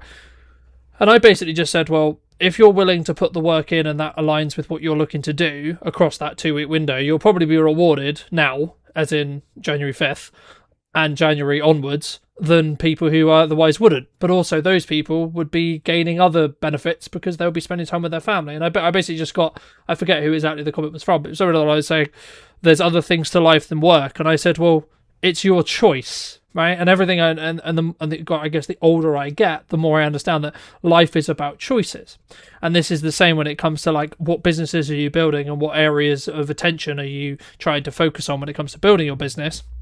And I would argue that's actually why you potentially should bring in a professional, whatever that means for you, professional marketer, professional video production company, professional advertising company, because if you are a person who values the time with family, yeah, you could get a camera, you could learn how to use it, you could learn how lighting works, you could learn how audio works, so on, to be able to produce your content. But I would actually argue, if you're not just picking up your phone and talking to it and you don't have that confidence yet, that's where you should start. You shouldn't necessarily bring this overwhelming conversation or this overwhelming like development when it comes to the fear around like talking to camera, looking into a teleprompter, having all these lights, having these microphones, having all this edit, etc. Because the in the years of my own experience creating my own content but also working with clients, the energy level that you actually output, how you present, how you come across is going to be the deciding factor in the long term. To phrase it into a question though, how do you work with clients, or what would you say to someone maybe listening to this who's like, yeah, new me, new year, gonna do video, gonna absolutely kill it, it's gonna be incredible, but I'm terrified of looking at my phone? The key thing is this: there are two types of people. There are people who want to create videos for the business and they want to save a bit of money, and that's great, and that's why I'm a video coach, because I thought, well, you know, if you don't want to hire me, I'll teach you and I'll give you pointers, and I've got online courses to help you, because a lot of people want to do it themselves, people, you know, but then I always say to people, so when someone comes and they say, I want some videos doing, but I don't know if I want to do them myself, I don't know if I want you to do it for me, I go, well, what is your job? And they say, for example, I'm a financial advisor. I'm like, right, so have you got time in your diary every week to sit down and record videos, edit them, post them and schedule them? And they go, no. I'm like, well, you either pay me to take that time away from you and to do it for you and to give you an end product, or I teach you how to do it yourself, give you pointers of how you can create it, how you can manage your time. If you've got the time, do it. They get frustrated because they think it's easy. And to agree it's easy, if you know what you're doing, composition is important, lighting is important, sound is important. If you don't get those things right, and most of the time it's sound, if you've got bad sound, people won't watch it. And again, when people think, oh, I'll use ChatGPT, I'll write 10 video ideas for my business, they'll read it out without even knowing what that content means. So they're just wasting their own time. When you hire a videographer, filmmaker, you know, cinematographer, whatever, we don't just come with equipment, we come with an idea, we come with some kind of understanding of our industry for us to guide people in the way to get the results that they need. And that is what people pay us for. They don't pay us for the fancy equipment, although that's the bonus. They pay us for what we can look at their business and go, right, so you're an aesthetics company, you do skincare, you have clients that have problems with their skin, right, let's have a look at what people are doing. 9 times out of 10 people are on TikTok, because it's a younger generation that has these aesthetic companies. I'm not saying everyone's young, but there are a younger generation that get into skin aesthetics, and they are a young, vibrant group of people who go straight to TikTok. Does anyone ever question the business and go, well, are your clients on TikTok? And I'd probably say for an aesthetics company, I would say that there are probably a good handful of people. So it's probably a good platform to work from. Instagram's another one. You know, for a younger audience, would posting on Facebook help? Probably not as much as Instagram and TikTok, but it all depends. It depends. People always say to me, where should I focus my time? YouTube, LinkedIn, Facebook, Instagram, TikTok. I'm like, well, where do you currently get most of your interaction now? Do you know what I mean? Where are you? People don't ask themselves the questions first. They just go, what should I do? I'm like, well, where are you at? What are you posting at the moment? It's about fact finding. It's about finding out. When someone comes to me and they say, I want a video for the website, I'm like, great. What video have you done before? And they go, nothing. I'm like, well, don't expect great things from this video because you don't have an online presence. Yeah. Build up videos by creating videos on your phone. Start being consistent. Start understanding video content in itself. And sometimes stop caring what people think. People live behind this barrier of fear. And they go, well, yeah, we want video. We need video. But I can't stand being in front of a camera. I've always been confident in front of a camera because I come from an acting background. So although I coach people on confidence and I can make people feel confident and make them feel relaxed, I have an issue understanding why people are so het up with it. I think, I mean, if I go down like really deep psychology wise, like why is someone scared of it? It will probably come down from the fear of judgment from others, right? In my experience, and that in a crux comes from your own self-esteem. And I've been very fortunate to have the mother I have and not have that issue, but I can relate to that.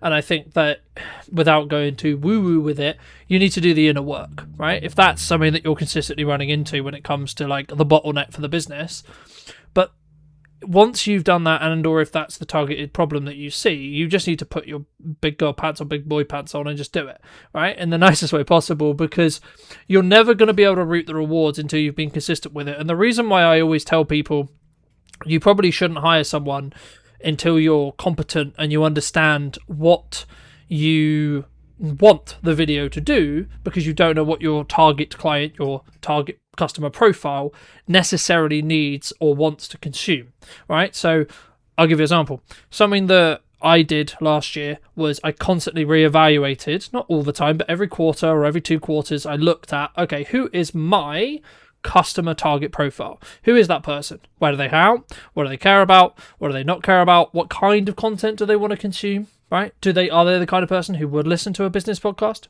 Yes, no, right, etc. And once I understood that, I then had a framework that I could then create for, right? So once I was then doing that, I was then the question, and my next question for you is going to be like, why do people fail at being consistent, right? We talk about consistency all the time, but why is it so hard to maintain?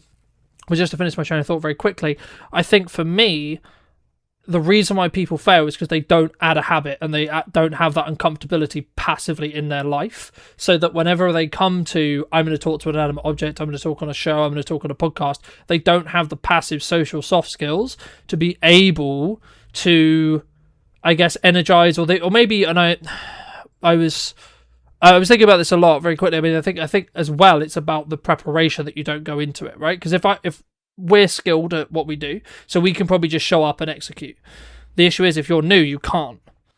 Yeah, I had 2 clients last year who said to me, and I know them through networking. I've known them a while. They are the types of people who wouldn't have had a videographer or a photographer at their wedding.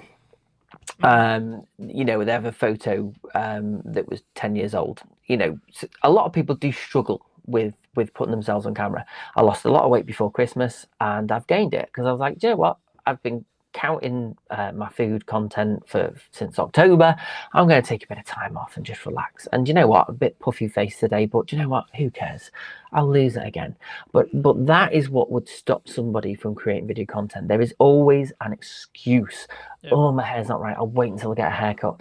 I'll wait until I just lose a bit of weight before. I'm like, yeah, but you might gain that weight again in a couple of months' time. It's like, stop waiting for the perfect moment, because the perfect moment doesn't come. We've even had this in this. I've got just before you press record to go live, I've got this thing on my screen saying your recording has stopped. I've checked on Facebook and the recording is still recording, but again, that would throw someone completely off and would completely change Cheers, their Riverside. I'm definitely on it. I can see me on Facebook, but a lot of people wait for that perfect moment, and it's never going to happen. Grab your camera.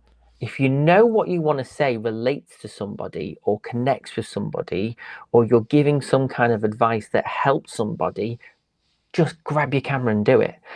I fall foul of that sometimes, because obviously when it comes to production value, I rate that higher than most people do. So, and obviously with me in my industry, I have to try my best to capture the best looking image that I can. But when you're creating short form content and when you are on the go, you can't always work with harsh lighting. You can't always, you don't always have a diffuser in your pocket to stop your head from glowing up in the sun. You have to just sometimes go, do you know what? It's a bit messy, bit dirty, not the greatest content, but what I'm saying is spot on. If your content is king, the rest of it isn't the end of the world. Just providing that you've got reasonably good audio, which, you know, there are AI apps now that can clean up audio even if it's a bit windy. You can buy cheap, reasonably priced clip-on mics now for phones. There's DJI have got the Osmo to stabilize your image, £100, less than £100. You know, so there is no excuse really. It's just, before you start creating video content, ask yourself, what do I want to achieve this year? What is the story that I am going to tell this year? And how am I going to help my client? Not how amazing am I need to tell the world.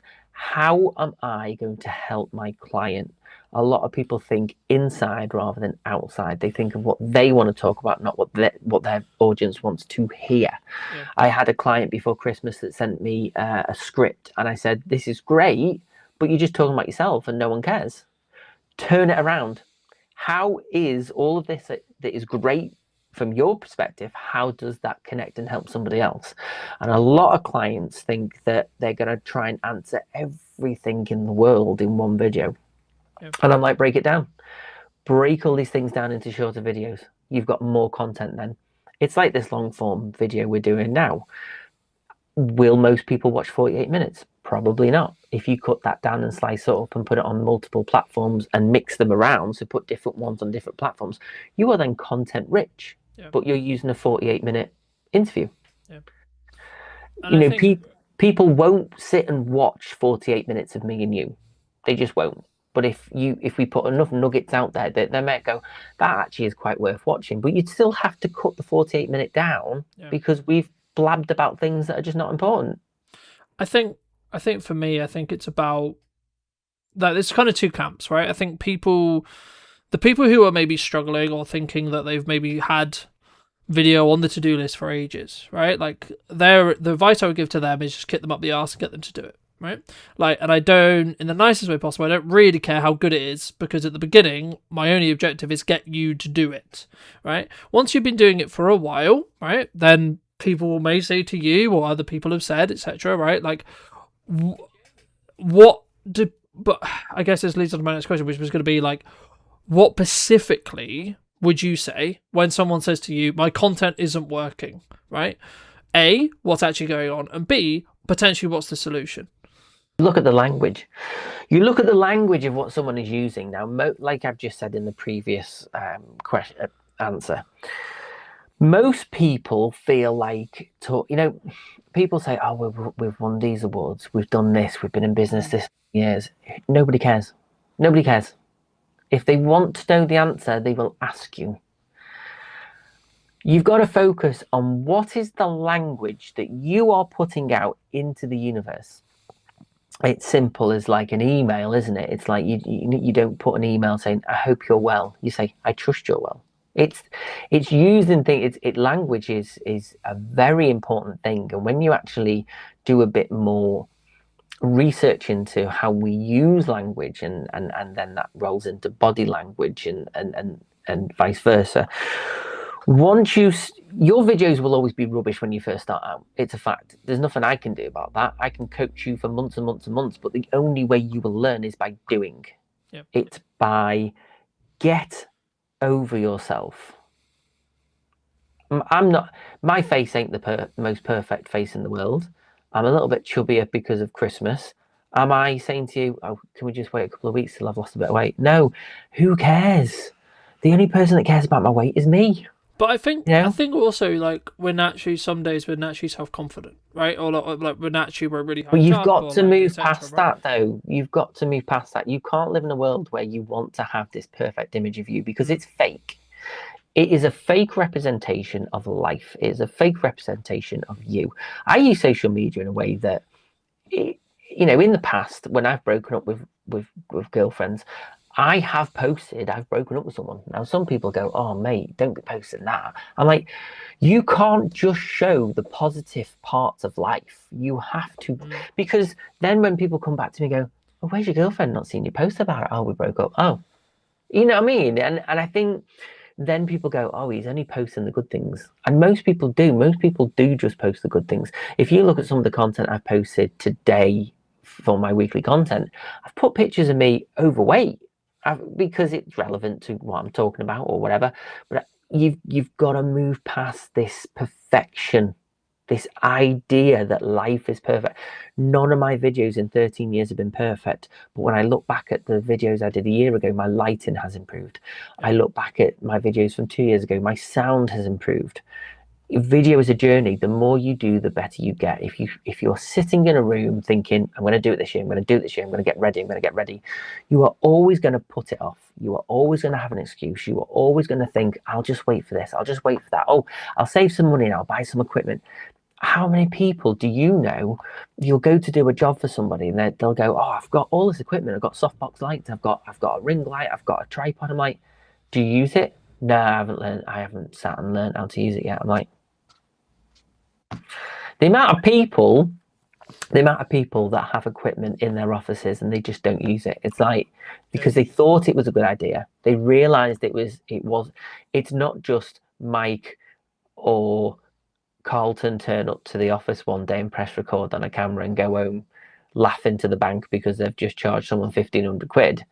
They don't see the 7 o'clock start right through to 10 o'clock because you've peaked a bit of color and you're just trying to mask it, and you've got to also stop being a perfectionist as well, because I use AI to clean up my audio because that saves me 4 hours. But that 4 hours means I can research plugins, I can research how to get a better grade on something, I can research in that moment, right, audio's done, I'm going to spend an hour or two just tweaking this color a bit more because I've got my time back. I think people don't want to pay you to sit there for 4 hours cleaning audio. If you can use AI to get it cut down quicker, to get it back into the project, if you can quickly grade and make it look reasonably good, because our level of understanding of perfectionism is completely different. An example of non-perfection. There we go. I know, you just disappeared, and I thought I was going to disappear first. Am I back? I don't know. You're Who knows? back. You were back. I think maybe your camera's burning, getting a bit hot, because mine does that after a while. But it's true, though. It's true. I think people live in this world. I'll just keep talking and filling while you're. I'll tell you what. Let me sort my camera out, and then here you go. It's Mike's show now. The top 5 tips that you can do while I fit this for everyone listening. Top 5 tips. So right, let's think off the top of my head. The first tip would be to stop caring what people think. You have to stop waiting for perfect to happen, because perfect is not going to happen. Number 2, you need to be consistent. If you are going to be creating videos for 2026, just be consistent. Think about what you're going to say before you go out and film it. Number 3, I think we're on.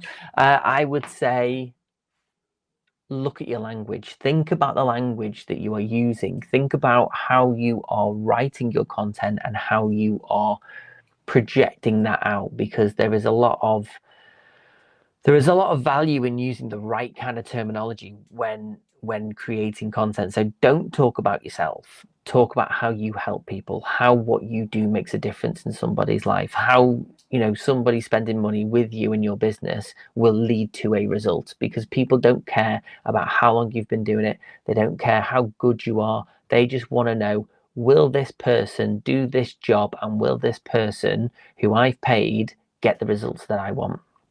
4, be authentic. Just be your natural self. Stop trying to be somebody that you're not. Stop trying to be polished. We are living in a world of AI where everything is fake. Everything is not real. So to get that human connection, the ums, the ahs, the slight pauses, I leave some of them into my videos because that emotionally connects people to a human. Those little tiny those small imperfections that we have as humans is what AI probably can replicate to a degree, and probably will in the next 2-3 years. But we are constantly trying to strip away our humanity, our idiosyncrasies, if that's the word. I don't know.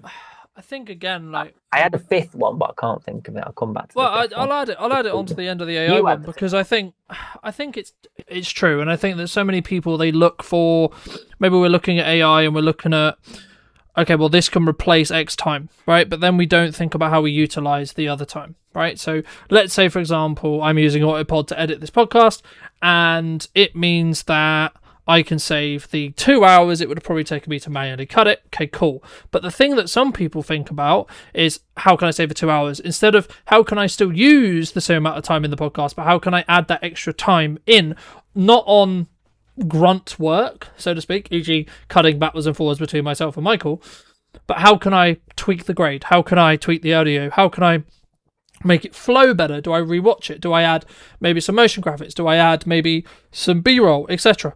And I think for me, that's the 1% I was referring to a little bit earlier. And I think that once you understand that, then you can look to, because it's kind of counterintuitive, right? Because we want to keep making stuff better and better and better, yes, but not to get in our way, right? So I'd rather execute imperfect action than then getting to a position where, because then you can add value, right? Then you can move the needle, because then you know what that 1% is really going to matter and how it works, because then you're not worrying about the skill of presenting, the skill of how do we do a podcast, how do we come across, etc. But you mentioned trend jacking at the beginning, and I think I have kind of 2 opinions, which is like, if you have the bandwidth to do it, then yeah, potentially you could create a load of content, but it shouldn't ever replace your evergreen content. I guess for people who are maybe consuming this or thinking about this, about the dog, the postman's finally come, and the problem you have is it's the quality over quantity. Just because other people are doing things doesn't mean you should too. Yes, you might get loads of views, but does posting content of trending videos of people falling off bikes and then you sliding in as a presenter, does that actually mean, oh, he must be a great plumber, he must be an accountant, I want to hire him because this video was good? No, people forget about it. And that's the problem. People forget about it. They see it and go, oh, that was funny. They forget about it. They don't follow. They don't like. There's nothing tangible there. There's nothing real there. It's just people trying to stand out by copying everybody else. Yeah, I think it's about using it sparingly, though, right? Like, you can use the hook of that. But the problem is, people look at these things and go, right, everyone's doing this, we'll do that. Do they actually think, well, what is our brand? What is our vision? What is it that what is our mission statement? I don't create. I could easily act like an idiot, get someone to follow me around town, and I could be a class clown, and I could get loads of views. Yep. Does it mean that people want to hire me as a videographer? No, because for me, I want people to trust me. I want people to go, that guy is going to do what he says he's going to do. Okay. So the last thing they need is some idiot who is ruining his brand and image by acting like an idiot just for likes. And this is where I really hate the world at the moment in terms of how we consume content, because people just think acting like an idiot's going to get you results, might get you views, but it's not about having thousands of views on a video, because it doesn't mean 1,000 people pick up the phone and go, hiya, I'd like to hire you. Yeah, no, I mean, I guess people think that the view count is the important thing, and it's not. It's really not. Well, it's about whether you're doing it in the entertainment bucket or whether you're doing it in the brand building bucket. And as long as and that's kind of where I'm in two minds when it comes to trend jacking, because I agree with you, right? Like, if it's going to be brand damaging, no, absolutely, you shouldn't do it, right? I would much rather have consistently 200 views, 300 views, 400 views, 5,000 views, whatever it is, whatever your standard line is. And it was all building to consistency, reminding people that I exist, how I show up, etc. Right? A. B. The thing to consider, though, is how can you potentially see something? And this is why I think every single person should have a level of, I'm going to curate, like, mostly you should be in the curate side of the content window, but potentially you should have a small window of time when it comes to, this is how we're going to look at what's happening online, right? Not to say that you should necessarily like copy or like use the inspiration every time. It's so that you have an awareness of what's going on. So once you have that awareness and you know, oh, there is a trend, okay, well, is that then on brand? And then could you leverage it to gain more attention? Potentially, okay. And or do you have the bandwidth? Or could you actually spend that time potentially doing more evergreen content, like something like this? Or is that going to take your decision away or distract you, I guess, is the further question. But just while we wrap up and while we think about, leave people with some thoughts as they think, I mean, what would you say if someone is looking to maybe up their marketing this year, or they're maybe to get into video or etc.? What should they do? What should they tangibly do after watching this? Like, how do they move forward? How do they move that next, like, take that first step, take that next step for them? They need to storytell. They need to be themselves. They need to stop caring who they want. They need to stop trying to be something they're not. I have clients who will go and get a makeup artist to come and do their makeup, and then we'll do the videos. They'll look fantastic, and then they'll watch the videos back and go, it just doesn't look like me. And I'm like, well, what do you think's different? He went, well, I don't normally wear that much makeup, but I was trying a bit too hard. I'm like, why are you trying too hard? Because now, if you want to create videos on your phone, you're gonna have to get a makeup artist. You've set the bar up here now. I think you've just got to be your natural self, and it's hard because people don't want to be vulnerable. People are scared of their school friends seeing it or their family seeing it, and I'm like, stop caring about what people think. Yeah. There are videos on social media that I've posted over the last 13 years, and some of them are so embarrassing. I wrote a song about being on the toilet once when I was 26 or 7, and it was funny. I had a selfie stick, and I wrote a song while I was on the toilet. And, you think of these things now and go, wow, I wouldn't do that now. But it's there, it's up there. And some of my friends in my camp van group, they seem to get it out when we're all drunk and go, oh, well, there's Michael acting like an idiot. I don't take myself too seriously. I am who I am. I'm there are flaws in my personality. I'm not just this happy, bubbly, fantastic, wonderful guy that I try to portray. I am a happy, nice, bubbly guy, and I will help people as much as I can. But I can still get grumpy. I can still have a go at someone for cutting me up on the motorway. I'm a human. I try to show the real me. And if I am angry, and I try to refrain from creating video content because I've got a business and a brand to protect.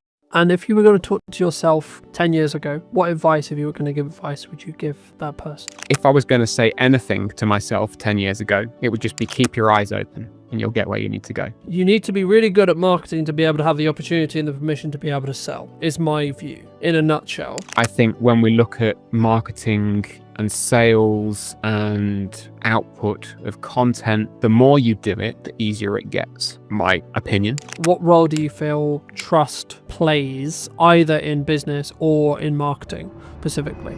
Hello, my friends. Welcome to a brand new episode in What's Missing in Marketing Today. Today, we're going to be talking to Tom all about his opinions on marketing. And before we get into it, Tom, Could you give the audience a little bit of context on who you are, and of course, answer our opening question? What do you feel is missing in marketing today? Absolutely. Thank you very much for having me on, Carlton. I really appreciate it. No, you're welcome. Who am I? I am Tom Jepson. I am a coach for self-employed people, mostly parents, mostly working parents, should I say. And I'm here to help them take some of the out of doing business for themselves, because it's really quite hard balancing doing a business that you want to do, parenting, caring, all the dynamics that come with it.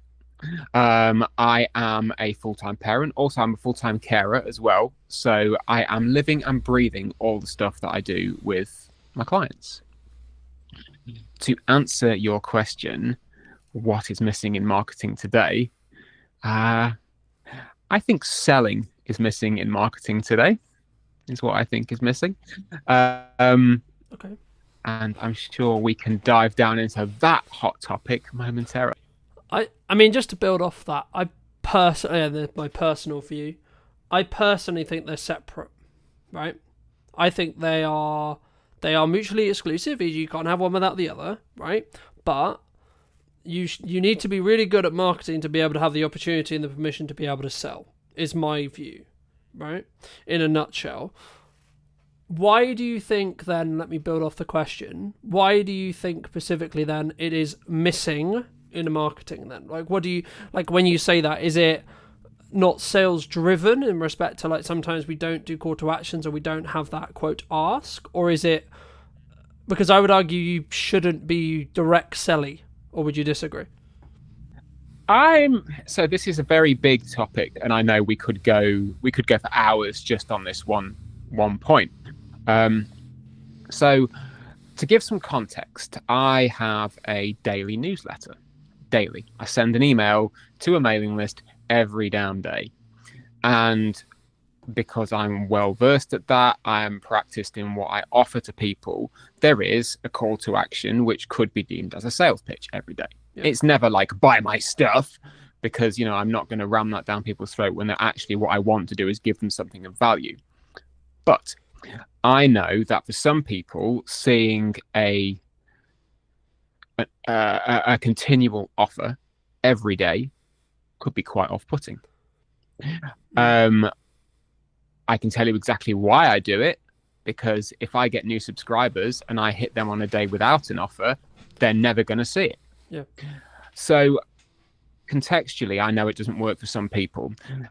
When we take it out of the sphere of direct communication and put it into something like LinkedIn, I'll say that LinkedIn is the only social media platform I use. I do not have energy or the want to use any others. Maybe I'm wrong, maybe I'm not. I don't know. But I don't have the energy for it. In the context of LinkedIn, my filter bubble tells me that there's a lot of chat around personal brand and personal marketing and relationship building. Yep. And I get it. I'm here for it. I just want to talk to people. But when I want to say, hey, folks, here is a thing that I have built. Here is a service which I offer, and I want you to buy it. I don't, in this moment, I'm not making it so difficult for you to receive this that you have to get to know me for weeks and weeks before, so then you can benefit it. I'm offering you something now which you can buy with money so I can feed my children. When that sort of message comes out, it either disappears because the algorithm says, no, you mustn't sell to people. People just don't act on it because for whatever reason, they don't find it engaging content. Or any other reason that you could possibly want for that thing disappearing. But I think there's just this almost acceptance that it's not, I'm going to use the word acceptable. I know it's a big word to use. I'm going to say that it's accepted that it's not acceptable to sell in that way. And honestly, when you mix that into the marketing that we do with our content posts and our emails and our podcasts and all of that jazz, if we don't feel that we are able to do that one thing and have it be effective, how are we ever going to be able to run a business? I think, I mean, there's a lot I could pull out of there, but I think the unique perspective for me is there's a lot of conversation, especially at the moment, around people are concerned about the up and coming budget at the time of streaming, etc. Right? Like, people are concerned about like what's going to happen at Christmas and like where things are and etc. And I'm in a very fortunate position where like this month is manic, this month is crazy, but I'm still building the time to have this live stream, have this broadcast, have this conversation with you, because I think it's important to obviously add value and continue that process of constant development, constant growth, but also I'm always aware that I need to bank content whenever I can.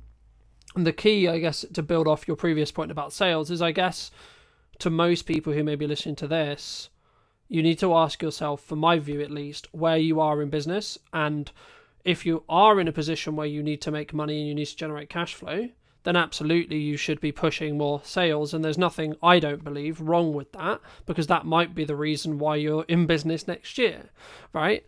Now, in a world where you don't need that and you could be perceived, or one could perceive you as quote unquote being greedy just to make revenue for the sake of revenue, not implying that's what you're doing, but some could imply that, right? I think then you can look at it and go, okay, well, when do you want this quote cash out from what you're doing now, right? Is it in a week, a month, a year? Right? Because if it's towards the year mark, then I would argue that in our content, we should be trying to add value. Not saying you shouldn't have a call to action, because a call to action could actually be, hey, you really enjoying this? You'll probably enjoy the content I put on my YouTube channel or the newsletter I put out, etc. Right? So I think sometimes when we look at quote sales, we're sometimes looking very transactional. Right? We're looking at, I've got this power hour to sell, I've got this coaching thing to sell, I've got this course to sell, I've got this ticket thing to sell, whatever it is, and we just push to that instead of thinking, actually, because I would say you should have a call to action in every piece of content you do, but it should be in relevance and understanding with where the business is and what the business needs from you, and how much, I guess in some ways, how much good karma you have with your established audience, whether that's on socials, YouTube, email list, etc., depending on your method of articulation. How do you mix that when you do call to actions, building off your previous point? Is it hey, come and buy my thing always, or is it actually, hey, I've done this other thing? Like, let's for example, you may say, hey, I just did this amazing conversation with Colton, here's a link to it if you would find that interesting. That's an interesting question, and I do mix up the calls to action because I'm fully aware, I've been doing this business thing for a long time. I've been a freelancer for twice as long. I've been employed for twice as long as that, back in days of employment. I've been around the block. I know how this machine works. But to the same end, I don't have a damn clue how it works, because mixing up the calls to action, consistent blocks of, it's not like one day is, buy my coaching, the next day is, oh, look, there's a thing. It's going to be consistent blocks of action to take. So yeah, I do mix it up. But to the same degree, it always comes back to the same thing of, this is the core thing that I offer. This is how I want to engage with you and how I would like you to engage with me, regardless of whatever medium, method or action we get there. If I'm posting on LinkedIn, chances are the call to action will either be connect with me here or sign up to the newsletter. Mm-hmm. Those two, because I know that if I get somebody into the newsletter ecosystem, they have actively opted in, and I can then actively let them know who I am, what I'm for, and what I can offer them, and how it will help. Yeah, and I think, I guess, go on. I was just going to say, I mean, I think for me, it's about understanding when you're serving and understanding how to serve. The point, I mean, not to cut you off, but I think there's a point at which we say, should we not always be serving? Like everything, every action, every piece of content, again, my 2 cents, big chefy pinch of salt, everything comes with value. Everything comes with a desire of, actually, if I was sat down with somebody in a coffee shop, what would I want to tell them, and how would I like them to benefit from this conversation? You know, it's not the generic, here's 10 lessons that I learned as an entrepreneur of 20 years old. You know, here's what I'm doing in Bali with my remote nomading, you know, and that's my high horse, which I'm sure we'll get onto later. But to like pull the thread of service, yeah, I believe that if you are in a business, if you are in business, there is always going to be an element of service to your customers, regardless of whether it's paid, whether it's free, whether it's interactional, whether it's transactional. You know, put something out there, because that then is the marketing, and then you can direct the sale. Yeah. You know, I'm not an expert in sales. People know this way better than I do. Because they make jobs out of it. I haven't. But I do believe that aspect is almost becoming culturally unacceptable because people don't want to be sold to, and that's okay, but it doesn't mean we shouldn't do it. I think the reason why I paused was because I was just thinking, do people not want to get sold to, or do we need to position it in such a way where it doesn't feel like we're selling it to them, right? What I think you're referring to there is like, I don't want to be hard sold to, right? Yeah. Like, I don't know you, but you can buy my thing, thanks, right? For some, it works for some, and that's great. You know, I don't think it's ever going to work for me personally, so I probably would never do it. But in terms of, I don't want to feel like I'm selling to somebody. No, absolutely. I have to feel like I'm selling to somebody. Otherwise, what am I doing? Otherwise, it's a hobby. Yeah. Like, at some point, I need to be in selling this thing mode. Yeah. You know, I'll offer somebody 45 minutes on the phone with me for free. I will pay attention to them. I will direct that conversation in a way which is pure coaching. I won't sell to them in the service element of that call. Yeah. They're gonna know at the end of it what I can do to help them if they want to take it further. But the service comes first. Yeah. And then once that has been rounded out, I can then go, well, look, here's your call to action. This little piece is me saying, here's what you can buy if you want to. Yeah. And I think it's that mindset of, okay, you're allowed to sell what you do because you're damn good at it. And people need to know that. Otherwise, how the hell are they going to buy it from you? When did you choose daily?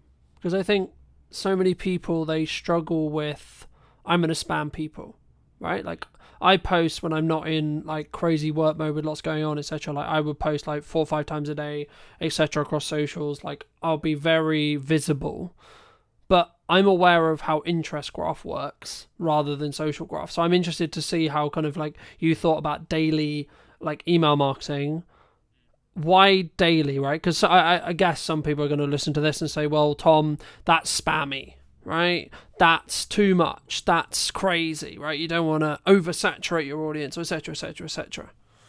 It's not for them then, is it? That's my answer to that. It's not for them. I started, my newsletter journey began a couple of years ago as a consistent activity. It started monthly.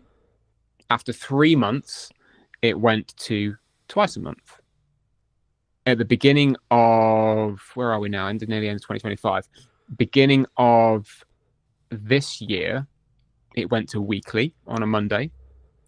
And then I got to a point in the middle of August, just before the summer holidays began, where I went, you know what? I've got too much to say. I've got too many things that I want to share with people. And I believe I have the energy and the momentum to do this. So I started winding it up a little bit. And as of the 1st of October, every day, it's 250 odd words of a story, something that's inspired me, something that I found funny or interesting, a life thing, You know, it might be a straight sales email. They can be peppered in. It's a business newsletter. Yeah. But I found that from the beginning of October to today, when we're recording this, sorry for suddenly removing the evergreen content barrier, but we can say over the course of the last 5 weeks of doing this consistent daily activity, I have found that my writing has gotten better. Not to toot my own trumpet, but it was pretty good before. But being able to write and have a funnel and a channel for consistently telling a story, it's made me better, you know? And the performance has done what I thought it was going to do. I gained a handful of subscribers and I lost a handful of subscribers. About as many, it was about parity for the in and the out. And I knew that that was going to happen because I was sending people something daily. Yeah.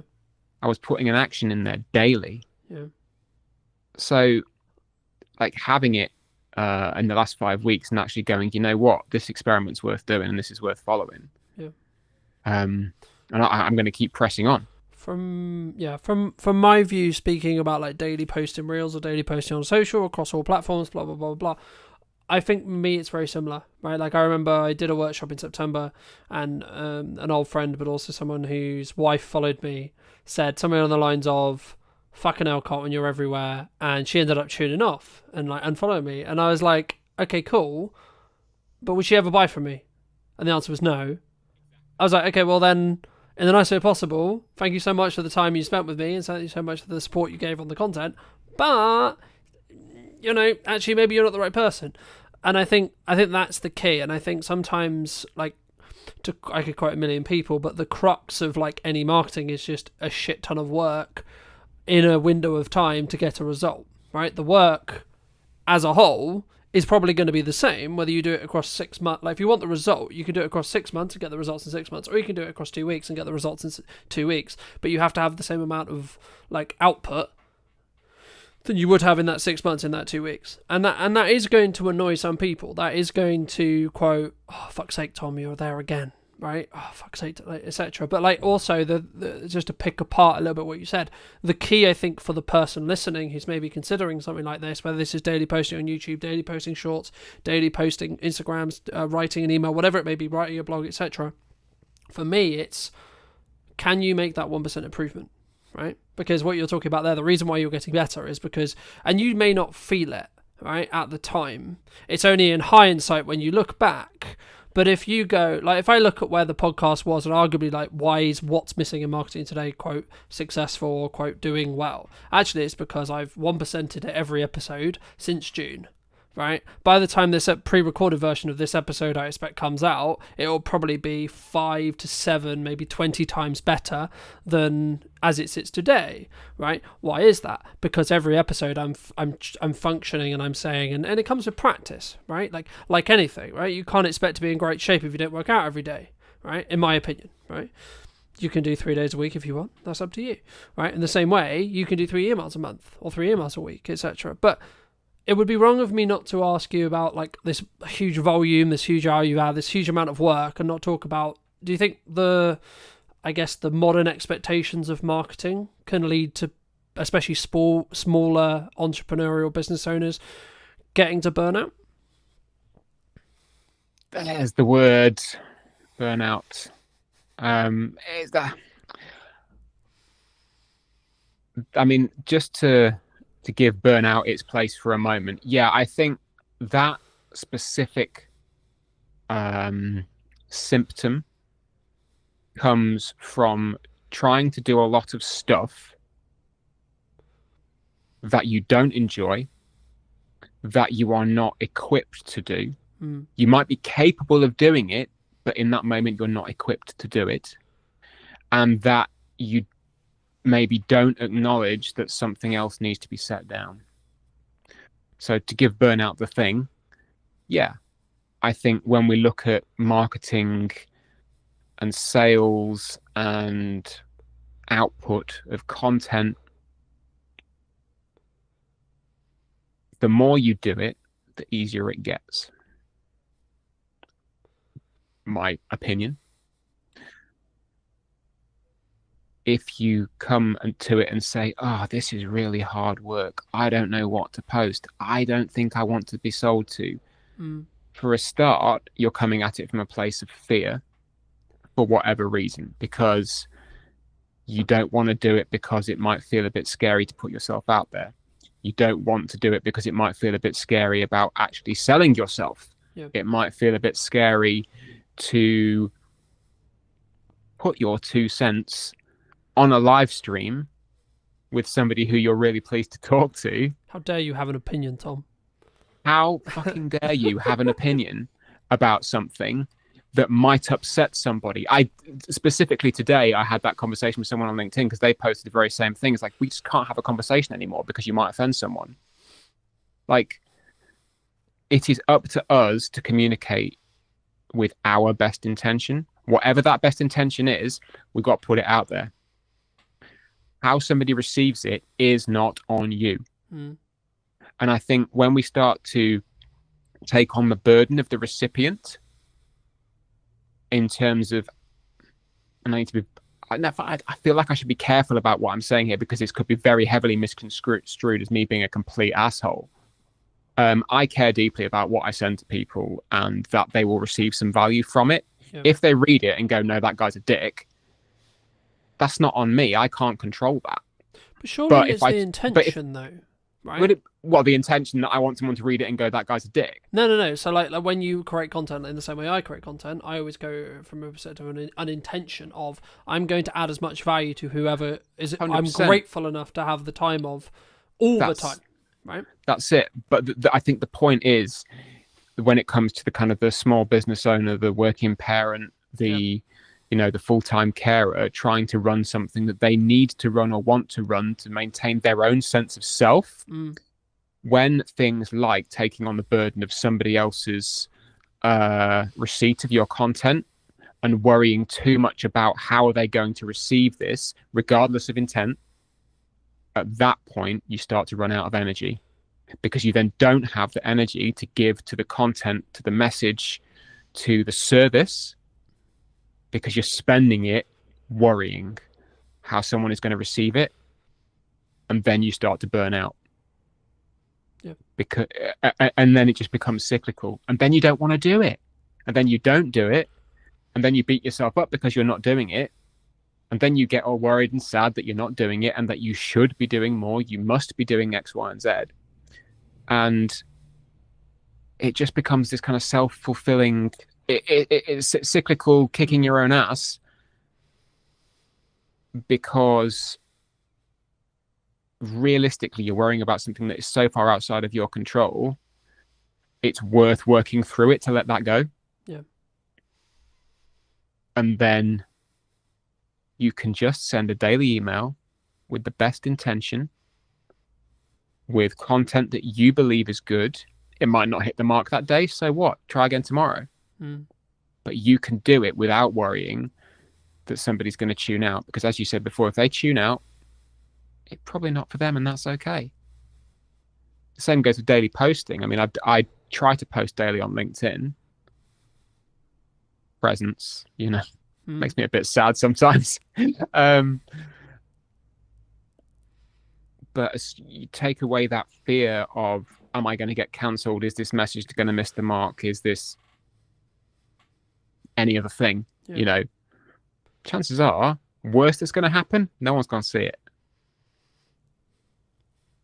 And if they do, they're going to have some other thing happen, right? Like I can't remember exactly said to me, but a client many years ago said 95% of the things that you do and you worry about, no one's going to give a shit about because they've got 15 other things to worry about that aren't you or anything to do with you, right?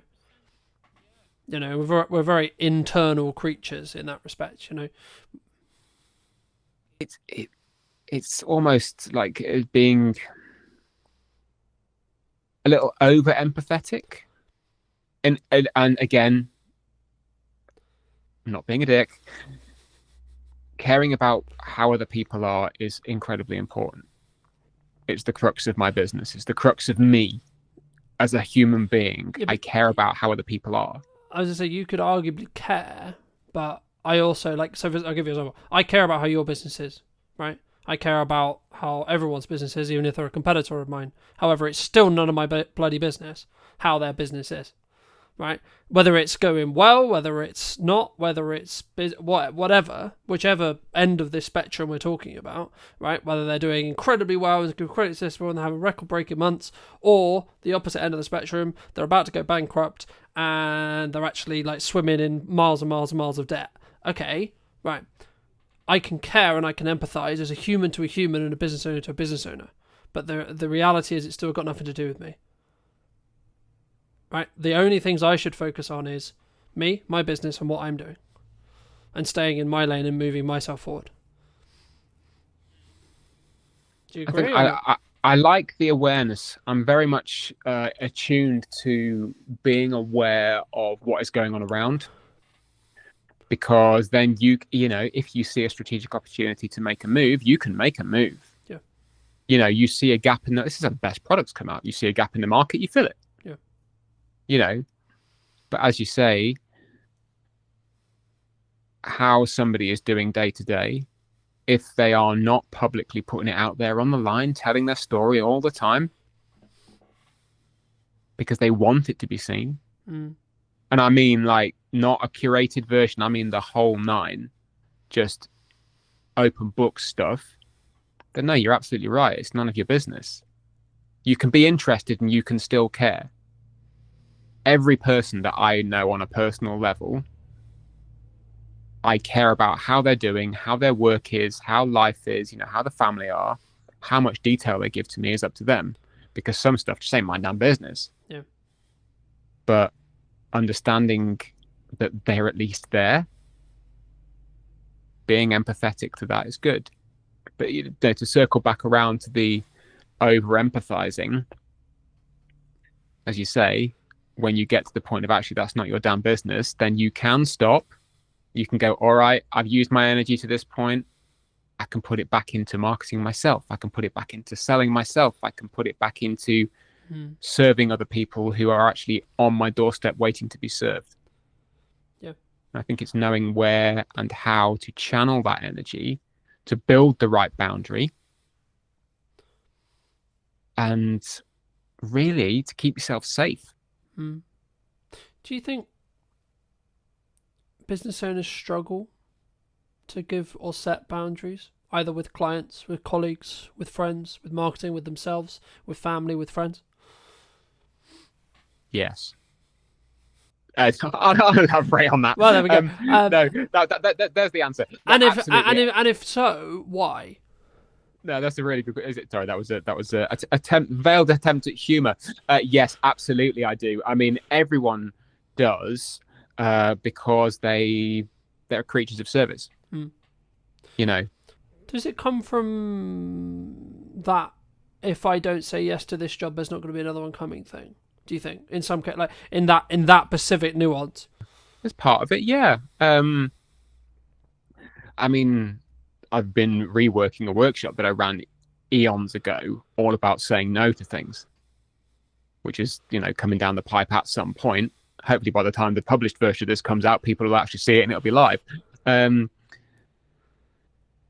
But I think that because prioritization is hard, separating yourself from your work is hard, separating you from the public version of you can be kind of hard, separating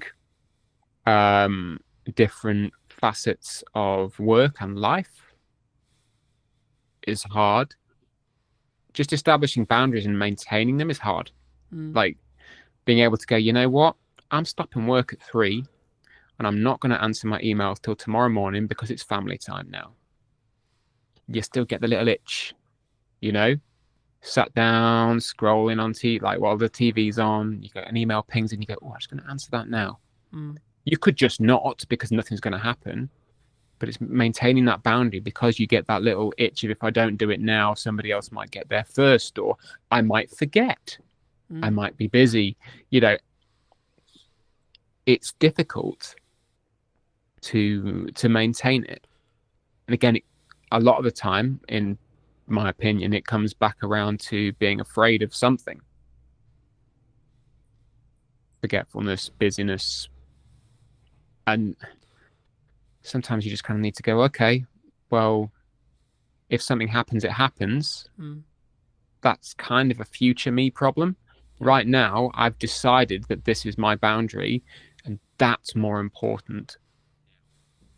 Yeah, and I think as long as you can reflect on every situation, every job, every etc., like whatever it is you're doing, whatever you're trying to achieve, whether you're trying to launch a podcast, newsletter, work with a new client, do marketing, whatever it is, or do sales or whatever it is, as long as you can actually hand on heart say you did your best and it was in line with what you were or wanted or needed at the time, and or like, I think it's interesting, right? Because I think sometimes we act as if we're busy, or we imply that we're busy, or we are busy, or etc. But actually, in reality, what we're actually saying is, at the moment, the thing you're asking me to do cannot be a priority.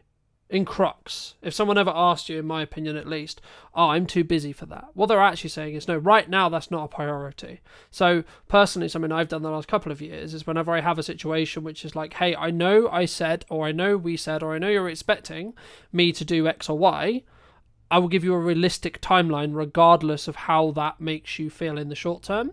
And that might be, etc. But it's actually, I'm not doing you a good service if I don't give you clear, concise, and transactional or transparency within my communication style.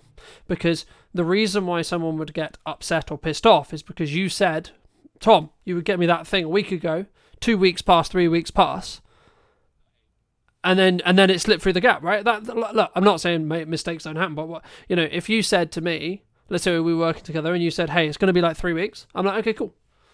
But then I'm not expecting it next week. I'm expecting it in 3 weeks, I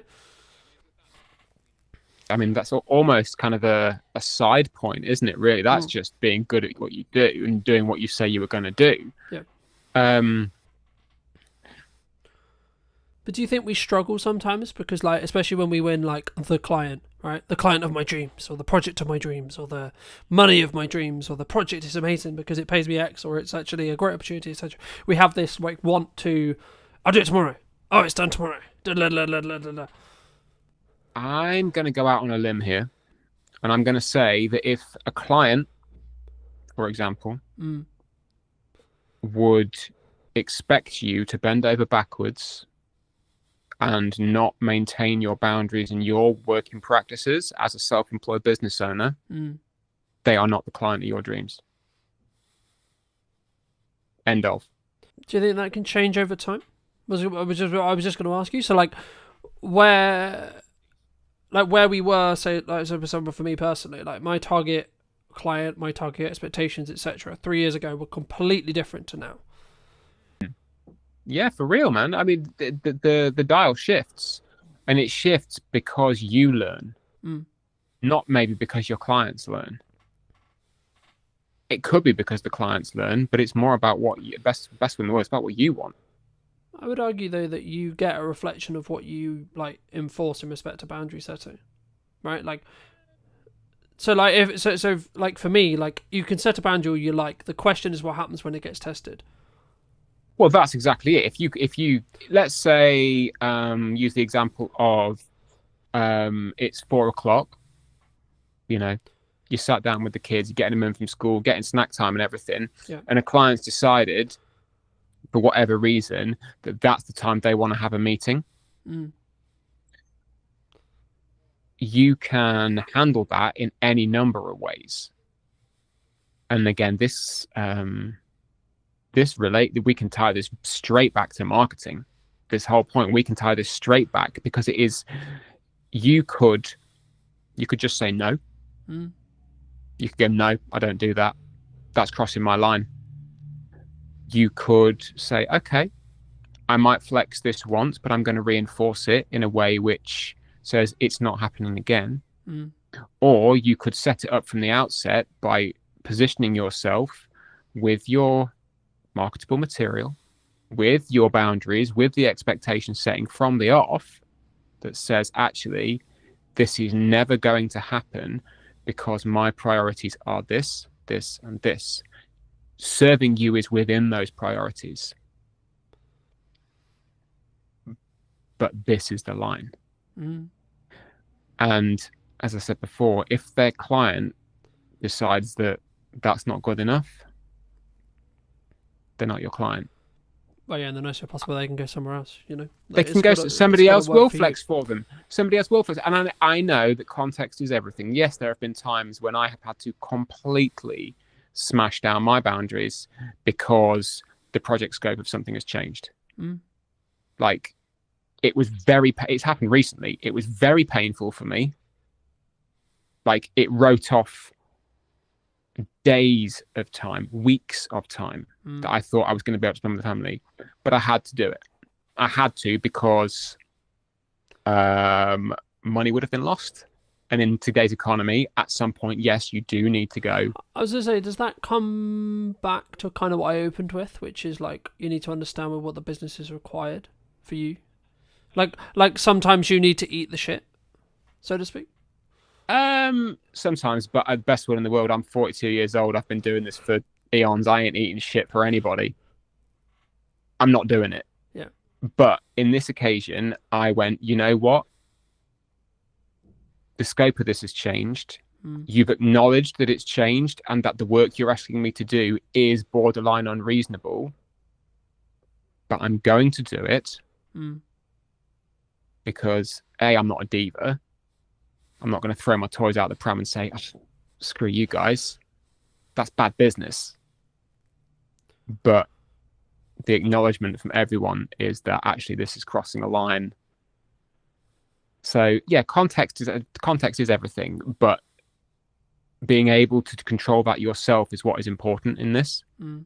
The client, because they know how I work and they know my boundaries, we've worked together for a long time, I marketed that to them from the beginning. Yep. I don't need to sell them on that. They already know. So having that within your control, I think, is also very important as to how you can put yourself out there and say, I'm the one who's saying when this line moves. Yeah. I mean, that kind of bridges onto my next question, which was going to be like, what role do you feel trust plays either in business or in marketing specifically? So if it's in a marketing context, it would be building trust with your ideal client, your ideal audience, etc. And if it is in a client context, it would be then how do you utilize and or keep that trust? Brilliant question. So I'll put my coaching hat on now. So for me as a coach, through my marketing, people need to know a small number of things. I mean, the first thing is obviously that I am a coach and that I am good at what I do. They need to know that from the off. Once they know that, we can kind of go, okay, that's the functional practical. We'll just cast that aside. I know this thing about him now. After that, it's then getting to know me. What do I bring to the table? Who am I? Who is this guy? And then through the stories, through the communication, the conversation, it builds this rapport. It builds the camaraderie.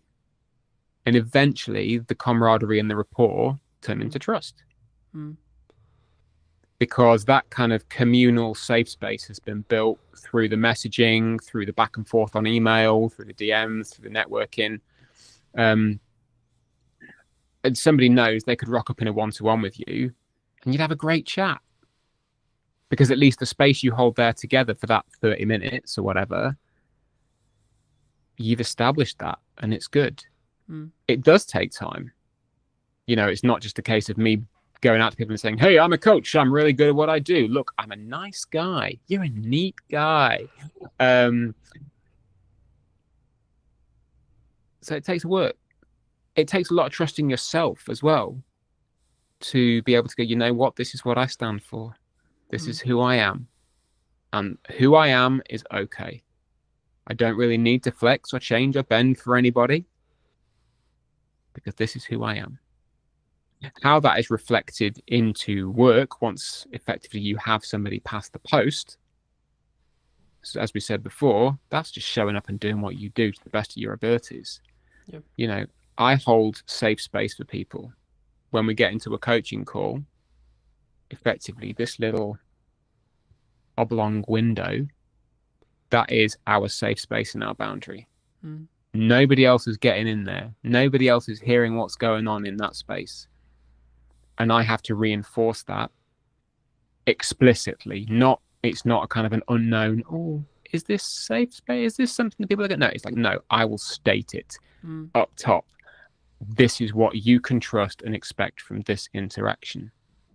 And the kind of the same goes for the precursor with one-to-ones and emails and everything as well. This is a safe space. I'm not going to go and, publish the ins and outs of a social call I had with somebody on LinkedIn. It might inspire something. Yeah. But it's the trust is never broken in that way of like, I'm going to take exactly what you've said and name you. I think it's different, right? Like, again, it's context, right? Like, being inspired by a action or showing a behind the scenes process, like, for example, for me, like, people ask me all the time, it's like, how do clients feel about the behind the scenes process? Well, like, me sharing production, me sharing how I do it, etc., right? Like, a lot of people, the honest answer is actually they like it. They like that extra exposure. They like seeing it from my point of view. But it's just part of my sales journey, right? It's something that I have a conversation with very early on, and I establish very quickly what kind of project is this, right? Is this going to be a collaborative project where we both win?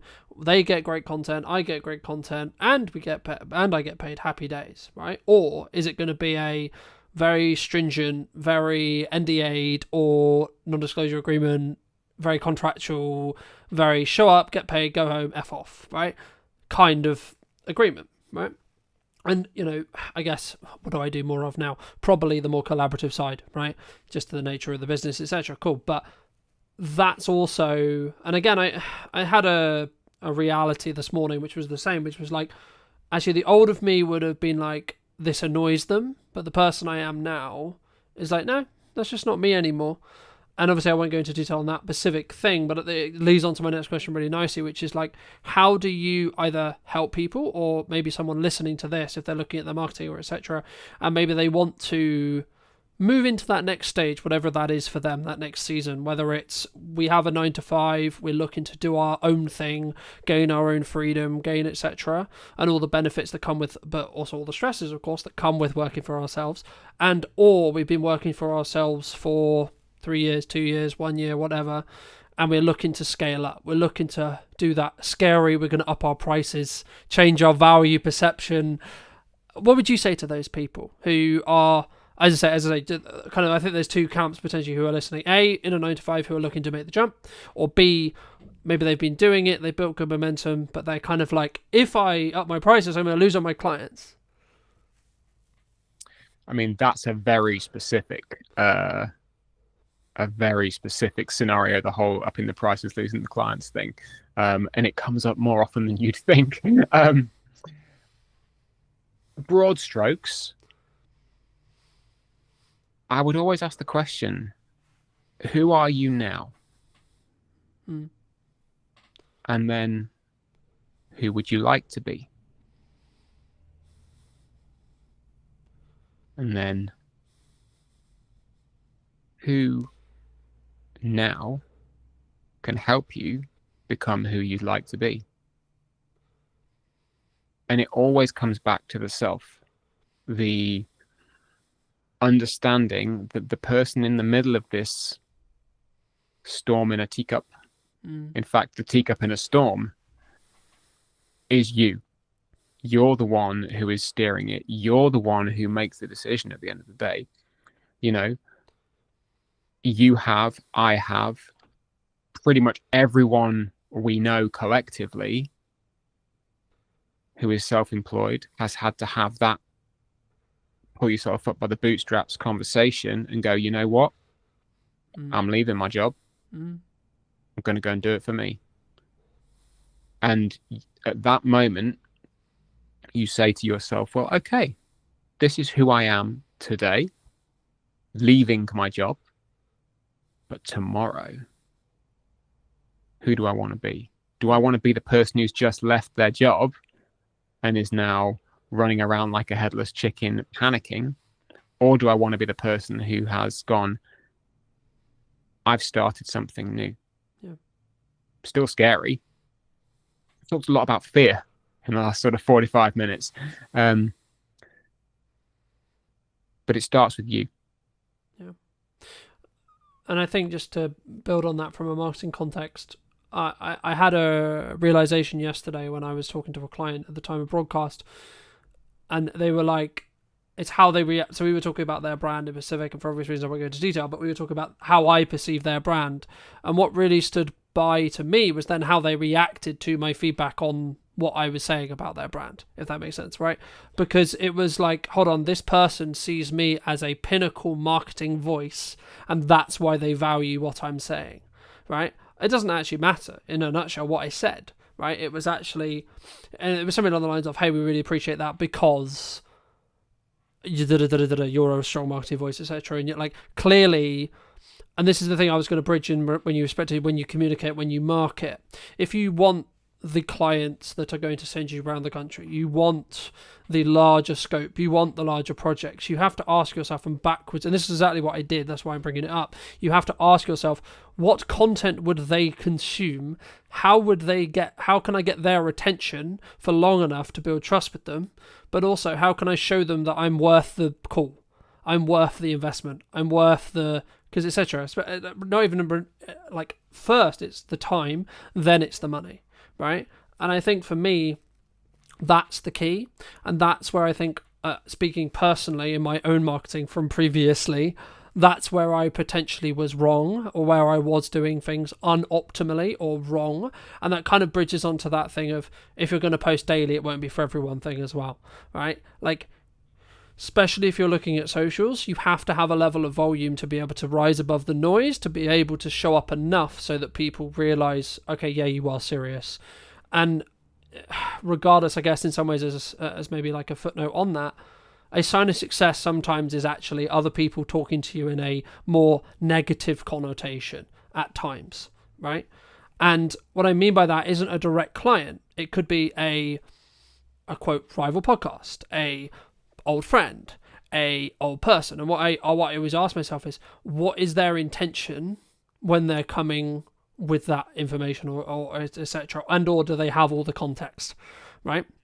But I guess the question that comes from that is, kind of, we've answered it in regard to hate comments, but I guess it's, I've had it personally in my own personal network at times where people have said, like, especially when I'm trying to build like a side plan marketing wise, or a side like revenue stream potentially that hasn't started making money yet, it's like, yeah, but you should be doing your client work, yeah, but you should be doing the thing that previously worked, especially if that comes from your mother, your sister, your brother, your friends, your close people, the people who are close to you. I mean, how do you, or would you say to somebody, if you're going to, talk to them about that, how would you recommend they, I guess, challenge that, deal with that, articulate that, reflect on that, etc.?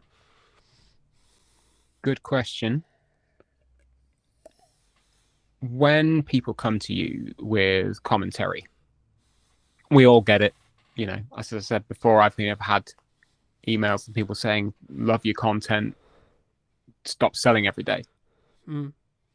Which my answer is, thank you for your feedback. But no. but no. Not in so many words, although some days you would just like to go, well, fuck you, buddy.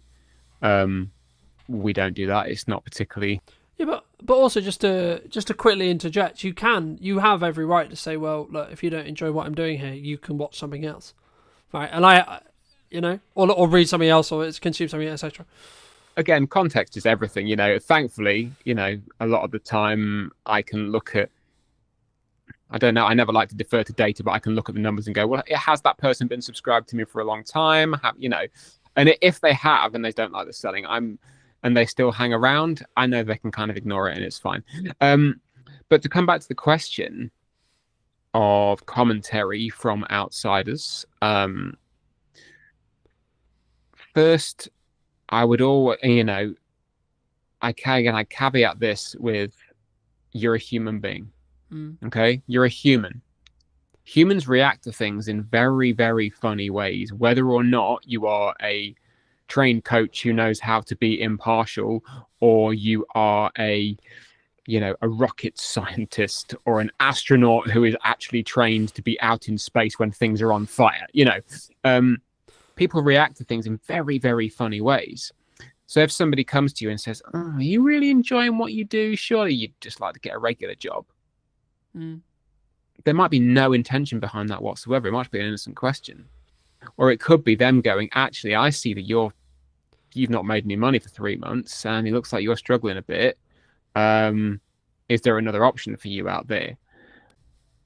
Or, just to quickly interject, or it might be, shit, you're doing better than I thought you were going to do.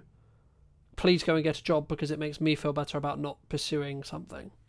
I mean, personally, I've never experienced that. If it was ever to happen, brill, because obviously somebody is seeing a margin of success and they're then envious, what have you, But again, as we said before, how you receive what you're putting out into the world kind of ain't on you. Yeah. Or how someone else receives it, should I say. But being able to open the conversation is important. Yeah. If the conversation is worth having, sometimes it's just not worth having. Someone coming to you and saying, looks like it's a bit of a difficult one, should you not have just stuck with X, Y, and Z? Or, depending on who they are, what they know of you, what they've learned through your conversations, communication, family member, client, ex-client, audience member, whatever. Yeah.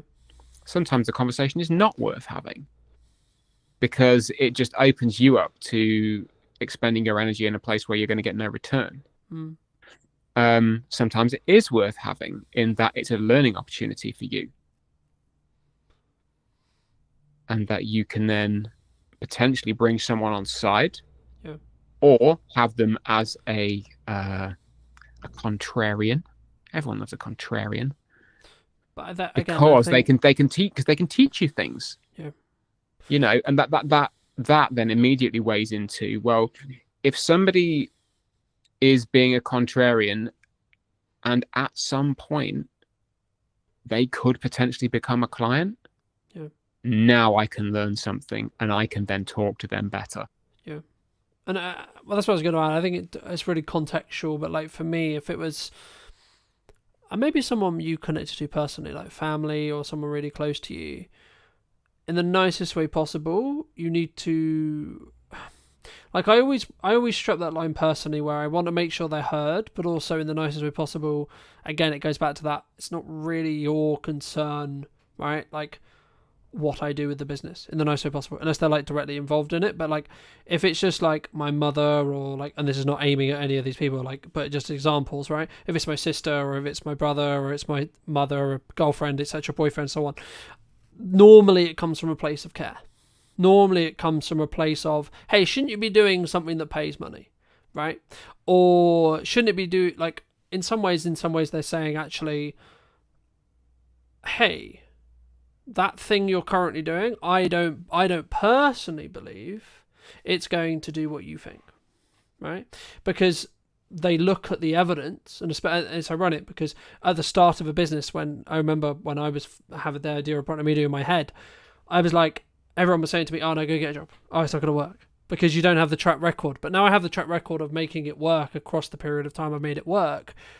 I'm like, I just personally ask myself, is this going to move what I'm trying to do faster, forward, or is there a level of learning that can happen, or both, right? And when I ask myself, I mean, I'll give you an example. At the time of broadcast, it's incredibly busy with client work. There's lots going on, blah, blah, blah, blah. And I'm like, okay, nearly every single day is uncomfortable. This morning it would be like, actually, me doing this conversation with Tom, however valuable it may be, it's uncomfortable because I should be doing other things related to client work right now. However, in December, in January, when I'm going to look back and go, in November, when you could have done that, when you could have weaved it in, and yes, it would have been uncomfortable, but you didn't, I can then not complain that things weren't busy if I don't keep things moving forward whilst simultaneously working everything else out. And I need to be okay with the fact that for me personally, I'm like, okay, cool, this is uncomfortable, but it's temporary, right? Me being uncomfortable right now is what is required of me from November. Okay, cool. So when we get to December, it will naturally become, because Christmas coming up, people are spending time with, so on, right? I'll naturally have that release. So actually, me leaning into this comfortability is a learning opportunity. Yes, it's uncomfortable, but it will be a learning opportunity to go, okay, well, what is too much for me? Do you think people sometimes, I guess, stop before they hit that glass ceiling? Because I've always been of the view of you're maybe one email away when things are harder, especially looking at the current quote climate, right? Where people are like, oh, you're one email away, you're one post away from the opportunity that completely changes your business. Or your life in some ways as well. Oh, absolutely. You know, you never know what's going to come around the corner. You never know. Because you are never around the corner till you are round the corner. I have hit the wall a number of times. Overloaded with work, overloaded with life, you know, bogged down by terrible employment, you know, whatever. And again, this cycles back around to understanding who you are today and who you would like to be tomorrow. It comes around to a boundary. You could say, okay, well, heart of hearts, this is what I want, this is my boundary, and this is what I'm going to stick to, having not lived it. And that's okay. You'll never know if it is or not, because you've not lived it. You know, again, context is everything. I can safely say that I never want to be without a pair of shoes and having to live outdoors. I've never done that, but I'm pretty sure I can say that I never want that to happen, you know? Yeah. But things like saying, actually, I never want to be in a position where I am, quote unquote, too busy. I never want to be in a position where clients demand of me more than my time is, you know, more than my capacity. Because at that point, I've then lost a boundary. I've then, I've given away a little bit of me. Yeah. You know, I've devolved something or dissolved something which I've worked so hard to put together because I've lived it before, and I know that I don't want to be in that place again. So it takes a lot of consideration to uphold those things. You know, whether it's sending daily emails, whether it's posting daily on LinkedIn, however you do it, and the message you put into that, it all comes from who am I today and who do I want to be tomorrow? Because you know that you can do it in a way which allows you to hold on to that stuff. I think maybe if we start to take our eye off that a little bit, it happens. We're humans. I do it, you know, now and again. I'm not perfect. Yeah. Far from it, you know. If you've got long form content, and this is why you and I, or all three of us, love long form content, is that you have so much more opportunity with it. If you've put it through, I don't know, Riverside or whatever, and you've got yourself 50 clips, why would you not put all those 50 clips out? For people who maybe don't know you, what starting advice would you give them if they're looking to build their, I'll use your terminology, ecosystem, right? Or they're looking to start out on video? What should we do? First people advice. What are you trying to achieve? All right. What do you want to do? Because we're never going to tell you to do something you don't want to do. What we are going to say is, though, regardless of those things, you do have to lay your foundations down. And this is something that a lot of businesses don't do. If you were going to give advice to either yourself 10 years ago or the other person 10 years ago, what would you say? Be memorable. Be as memorable as you can be. And if you think you're boring, you possibly are, not being rude, but that will be memorable in its own way. You can still find your audience. Hello, my friends. Welcome back to a brand new episode of What's Missing in Marketing Today. Today is going to be a bit of a roller coaster, I think deliberately. Today I'm with Alan and Emily from Yellow Tuxedo. Welcome to the show, guys. How's it going? I just can't believe you've got us back for a podcast all these years later after knowing the first time. It was great. I loved the first one, so I thought we'd want to do it in person this time. It's just, you know what? It's just exciting. We like talking about what we do. We like chatting with other people. So this really is a kind of a no. And we let you out of the house. We had said that. We were just chatting to the others here. We're like, we don't get out of the house much. So when we do get out, it's like we have to remember to stop talking at times because we just sit opposite round our dining table working. So yeah, it's like we've escaped. I love it. I can't wait. But before we get into it too much, what do you both think? It might not necessarily be the same thing, but what do you think's missing in marketing today?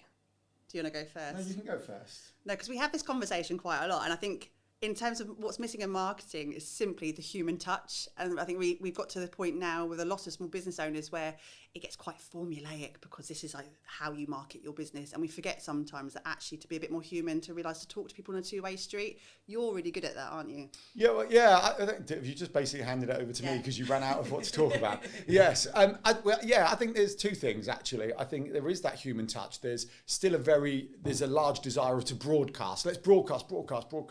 When actually the conversation needs to happen. We still, audience growth is what we're talking about. And I think audience involves an interaction. I mean, this is all buzzwords, but the principles sound, right? So we want as businesses to grow an audience of people who want to follow us, fans of our brand and everything else. So human kind of touch is an important part of that. And you see that, I'm not going to diss any social media platforms, particularly LinkedIn, but LinkedIn's very broadcasty. I've done this. And you sometimes go through the comments and they might have 5 comments and they've replied to 1. And it's like, take the time to reply. We're all busy. Take the time to reply.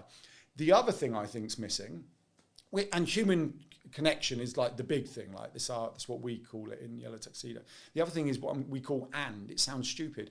But I think so many people think they can do one thing. It's like, I'm just going to go networking. I'm just going to do LinkedIn. I'm just going to go on Instagram or TikTok.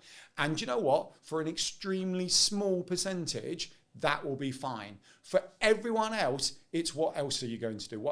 I'm doing this and I'm doing that. And one of the kind of realizations, I'm gonna pick on LinkedIn a little bit. I'm okay with it, right? But it just gives some very good examples. But you see the LinkedIn kind of coaches, they go, oh, LinkedIn's this, I'll teach you to that. It's brilliant. I did this one post that got me 5 leads and all of this, but they're also on TikTok, on YouTube, on Thread, and that's fine, right? And when I say and, it's not just about and other social platforms, it's and collaborations, and macro, and email, right? You have to do more than one thing. And now I won't mention names, but we were chatting to an owner of a networking group where I'm really gutted, I can't remember the numbers, right? But they said quite a large amount of people had left recently. And of that amount who had left, a large percentage had left because their business had closed, right? Sad times for them. But in talking to them, the vast majority had only gone networking. There was no, I nearly said online ecosystem, but I'd got punched under the leg because it was like straight in with our jargon. But there was nothing else for the people they were connecting with to explore. And in this very modern world where we jump from platform to platform, we consume email, even WhatsApp, right? We've got a WhatsApp group off of the Funpreneurs Big Day Out this year, in June, but people are still chatting from that day. And we all work in different ways. So we have to accept that people work in different ways. Yeah, I think that's really important because when I pivoted in May, as you may have seen the post, and I was doing certain things, like when we first met, really, really well. I was doing lots of things, but I was doing them really badly, right? And then through lots of things, I pulled back on loads of stuff. I was like, right, what do I actually want to spend a lot of my time doing? What do I think is actually best suited to the business? And what can I personally do to give the best, right? Yeah. To give my best. Anyway, fast forward to 2025 May, I basically then decided it's going to be yes and strategy. So as long as I can continue the consistency and everything that I'm sure we're going to get into and do it well, it will be yes and. Yes and a live stream, yes and a podcast, yes and content, yes and reviews, yes and an unboxing, etc. And the key that I found was that's why I'm now successful. That's why I'm now busy, right? Yeah. It's not just a binary, oh, someone told me a networking meeting and that's why, right? I personally only do content now, but that's just because of just the nature of the business, time and leveraging. It's efficiency. It's efficient. It's totally efficient. That's why I love the fact when you said we're going live in this one today. I mean, absolutely. Why would you not? And if you can get past the confidence of being live on camera, you do that when you're talking to your customers directly. You don't go, sorry, can we just record this and send you this to you? You know, you would have that conversation. You'd have that in a shop. You'd have that in an office. So doing it as a live stream is so efficient. You get people who are watching live now, hopefully, lots of you. Thank you. Mum. Hi, nice. Hi, Mum. Can't even get onto an internet, let alone. That is true. But you do. But then you've got the content after that. Then you're going to slice and dice it and do what you do best. Why would you not be efficient like that? It makes total sense. People asked me the other day, they were like, why do you just not live stream it? And I was like, well, I want my source. I want to add, I want to have the trailers on the front end. I want to be able to multi-cut. I want to, etc. I want to be able to either utilize AI or do my own clips, etc. And I think you can, like building off our original point at the beginning, I think you can do all of it, right? When should someone not though? Because we're talking as season pros, right? We're people who know we can do content quickly, right? We can distribute quickly. We can articulate quickly. We can articulate well. We know what we're doing. That isn't everyone. No, it's not everyone. It's not at all. Not everyone wants the same thing either, which is just that's a huge thing. Is that do you need to? Do you want to? Those two big directors there, but also. You're right. We are in the marketing sphere. You are in the market. It's just for the record. We're online visibility specialists. Of course. We're not marketing. And that's a very big thing. And we don't use the dirty word. Marketing's a thing, right? We're not that because we don't want to be in someone else's business and to get to under. We want to help you be more efficient, and that's a massive thing for us: is efficiency and time and space to be able to do the things you want to do. When it comes to a muggle. I know that's a question you asked before. And as a muggle, not everyone's got all of those skill sets. I completely understand that. But also, what are you trying to achieve with it? Where are you trying to get to with it? We need to obviously show best practice of what you could do and how far you could stretch content. Because obviously, if we can do that, we can help teach that as well. And we can show, like, we are doing this and we've reaped all of these rewards from doing X, Y, Z. When it comes to, I don't know, a forest bathing instructor or an artist or a plumber, they're not always going to have that skill set. But it doesn't always matter. I think we always show best, and I put a post on LinkedIn just yesterday, and all the marketers in the world are going, Emily, shut up. But in terms of email marketing, so I have a client I work with on a regular basis. It's a great story, isn't it? No, I was thinking about the marketers all DMing you, but they didn't actually happen. This is best practice for email marketing. Yeah. But he's been sending out a news that we worked on a strategy back in the spring, and we worked on a strategy, and he's been creating it, and he's doing it for himself, because we're very much about doing it for yourself if you can. And then about a week ago, he realised that all of his subject lines for the last 6 months had main newsletter. And he hadn't changed. He didn't know how to change his subject line. And then he was beating himself up about the fact that, I haven't thought about the strategy behind my subject lines, and I haven't thought about how to get them in the hook and what the hook should be and how long it should be and all the things that we kind of over-process in our heads. His open rate was 38%. Brilliant, fantastic. I'd love 38%. And his click-through rate was 4.6. Like, nothing had changed. Those percentages were fine. But we kind of put ourselves on this, you should be doing this, and it should be up here, and this should be the better, and you can't do this for yourself. But ultimately, yes, he could outsource that and get an email marketing company to kind of really shine and polish it. Would they always get the same return? I don't know. We don't always know that sort of grey area between the black and white. We don't know it. I think if you're at a point where you want to be out there a lot and you want to do video and you really can't pick up the camera, that's when, yes, absolutely, find someone who can help you to do that, because the block to the tech shouldn't be the reason that you're not doing something. So someone can always come and help you out that way. I think you want to say, Chachi in the corner.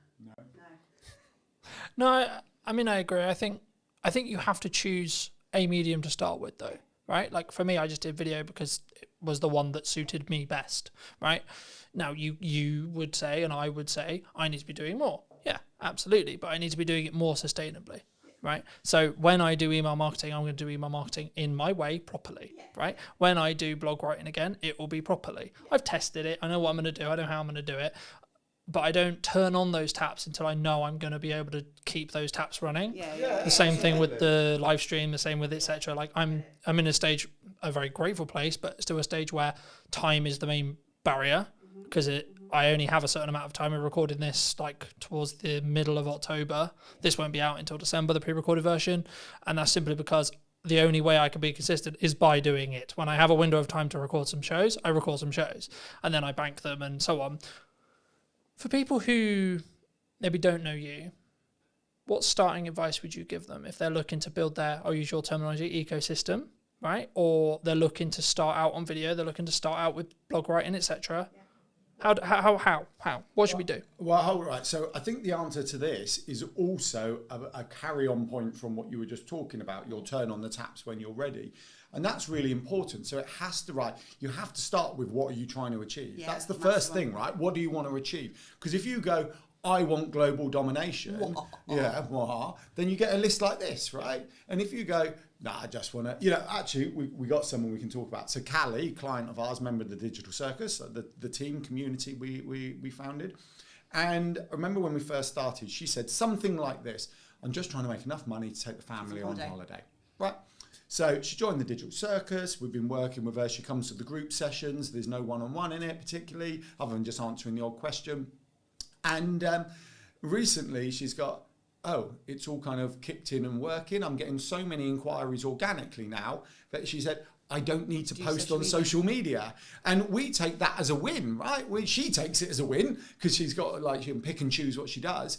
And we're going, we don't see social media as a bad thing, but it can be a bad thing if you're feeling you have to do it to help you get to where you're going, right? Because then the mindset's different. But for her, she's like, well, I just do the odd posts for the people who are trying to validate me, but actually everything's coming in through the online ecosystem she's built. And that's really good. So going back to first people advice, what are you trying to achieve, all right? What do you want to do? Because we're never going to tell you to do something you don't want to do.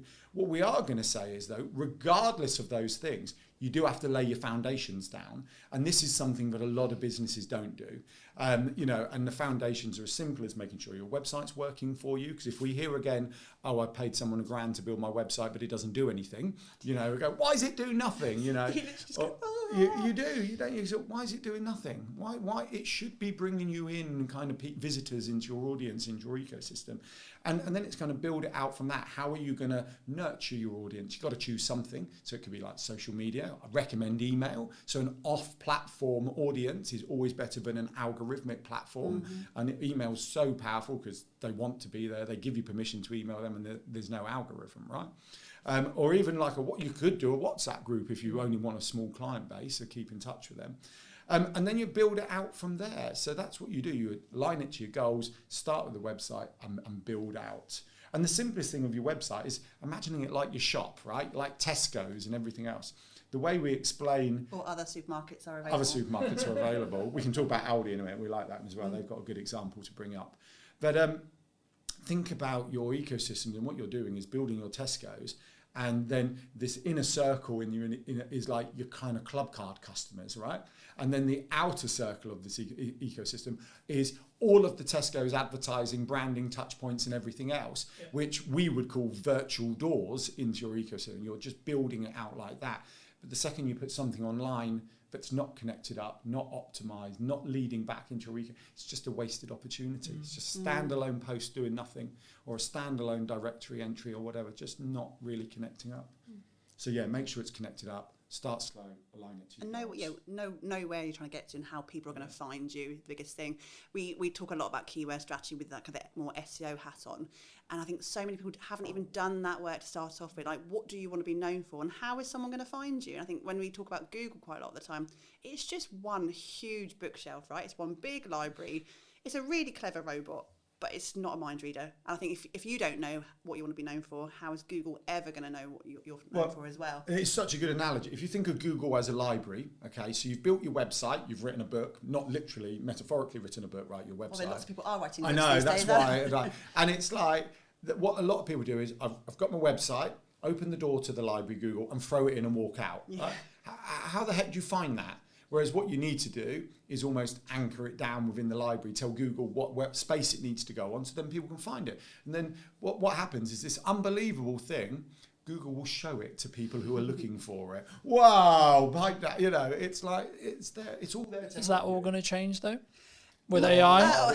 We have this conversation a lot, and AI is changing the world. We know it's changing the world, but at this point right now, it still has to be human-led. There's an element of human-led there, and to a point where AI completely takes over the world when the robots are, and we're going to be, proper, War of the Worlds, which could be tomorrow, you never know.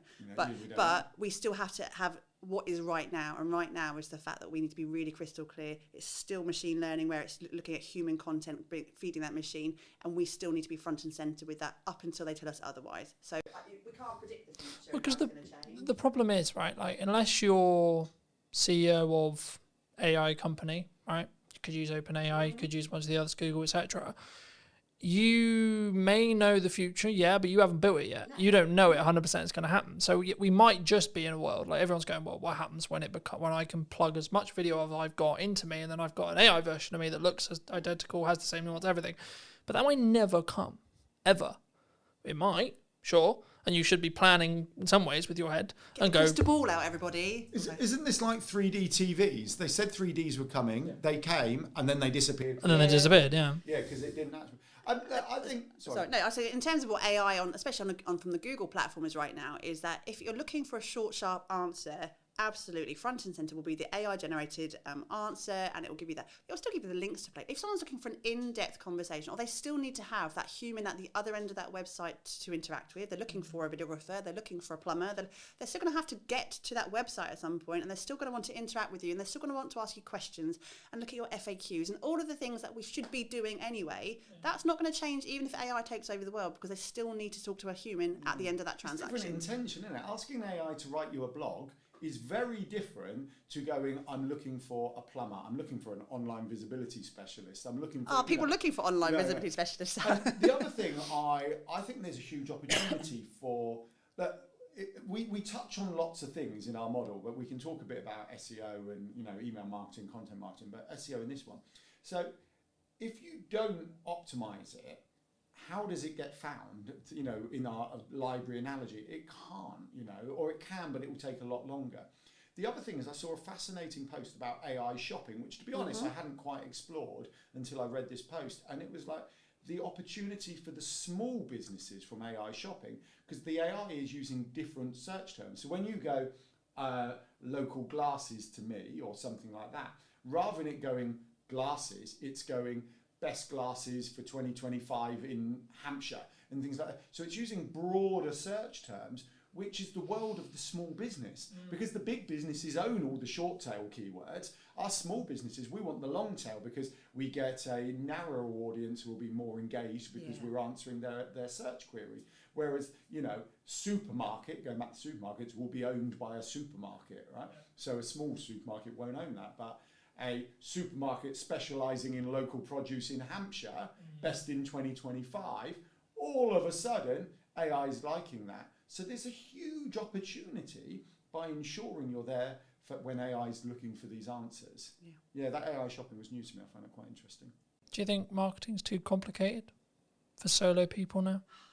We make it complicated. I think business is complicated. It's so much bloody noise, isn't it? This is why we started our business, is the fact that it's a really noisy space. And my LinkedIn or Instagram or Facebook or TikTok now is filled to the brim of adverts for marketeers who are telling you what you should be doing, or buy this here. And I don't bloody well know. I don't know. It's too much. And if you are a muggle type person who's not really into marketing, it can feel really overwhelming. It can. I get overwhelmed, and I know what we should be doing. I feel it oppressive is what I've been saying. Yeah. It's like if you're a business owner, like small solopreneur, freelancery type business, I feel that the kind of narrative and noise is like an oppressive cloud of you should be doing this. Yeah. And you've got, people like, I'm trying to think of big business, Alex Hormozy, Gary Vee, the big influencers going, you need to do this. You've got coaches on LinkedIn going, you need to do this. You've got marketeers telling you to do this. Yeah. We're telling you to do something. And it's like, which one do you listen to? Because some are similar, some are not. It's like, it is.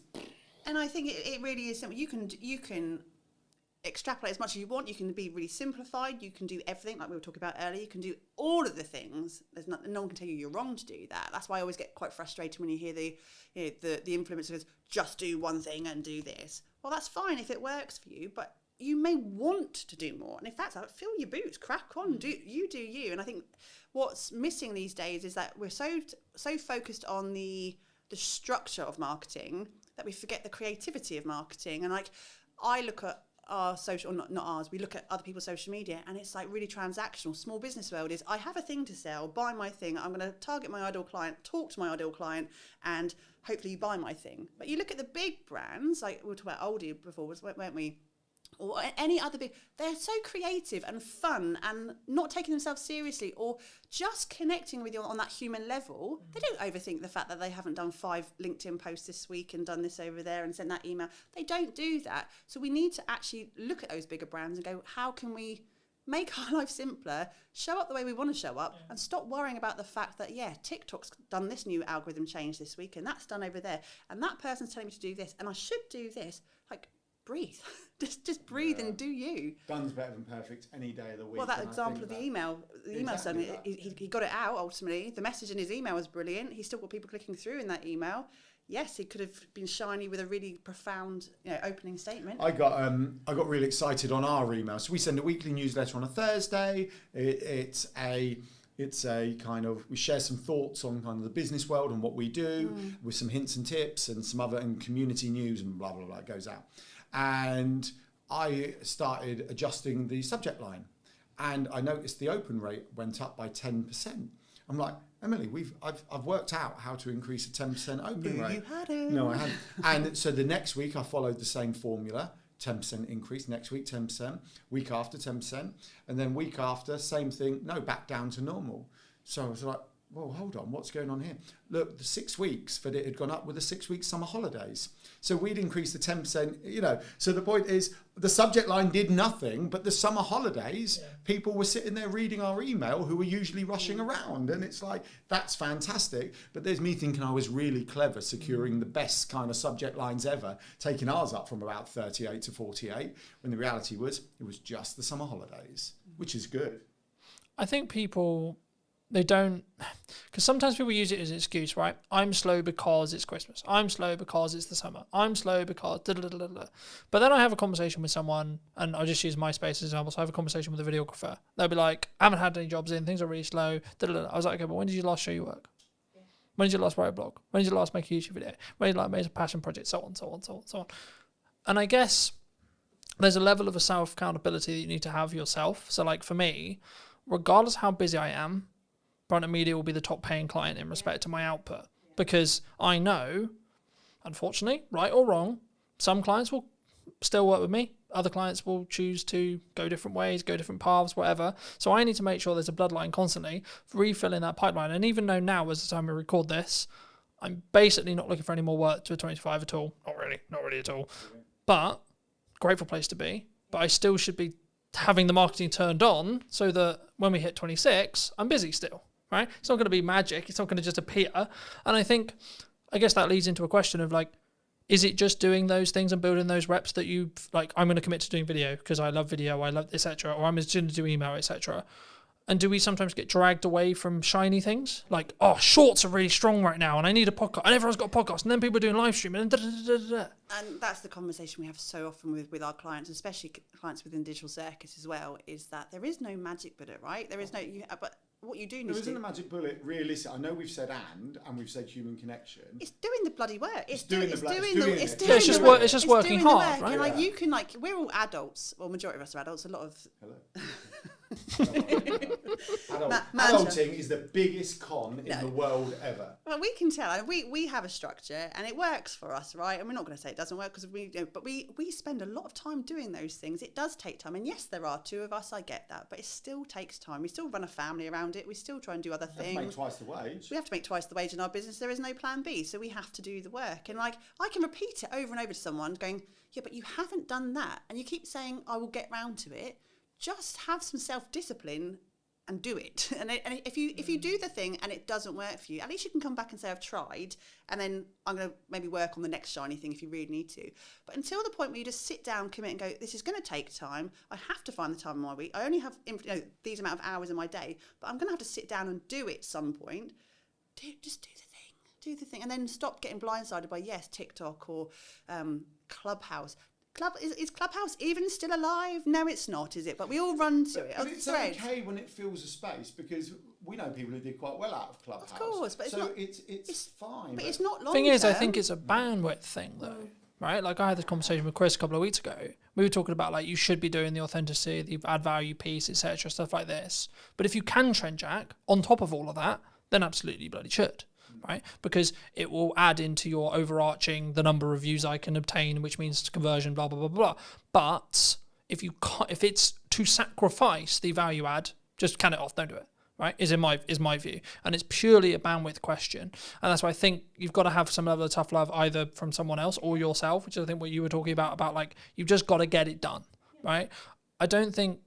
Maybe you've had this in friends and yourself as well, but like for me, unless you're close to me, I don't think people quite realize how hard I work. Right? Everyone's like, "Come on, you're invisible all the time. You're everywhere." Da, da, da. Yeah, but that's because I work literally every single fucking hour of the day, right? And it's not that I'm just like, because there's then the smart versus the working hard argument, right?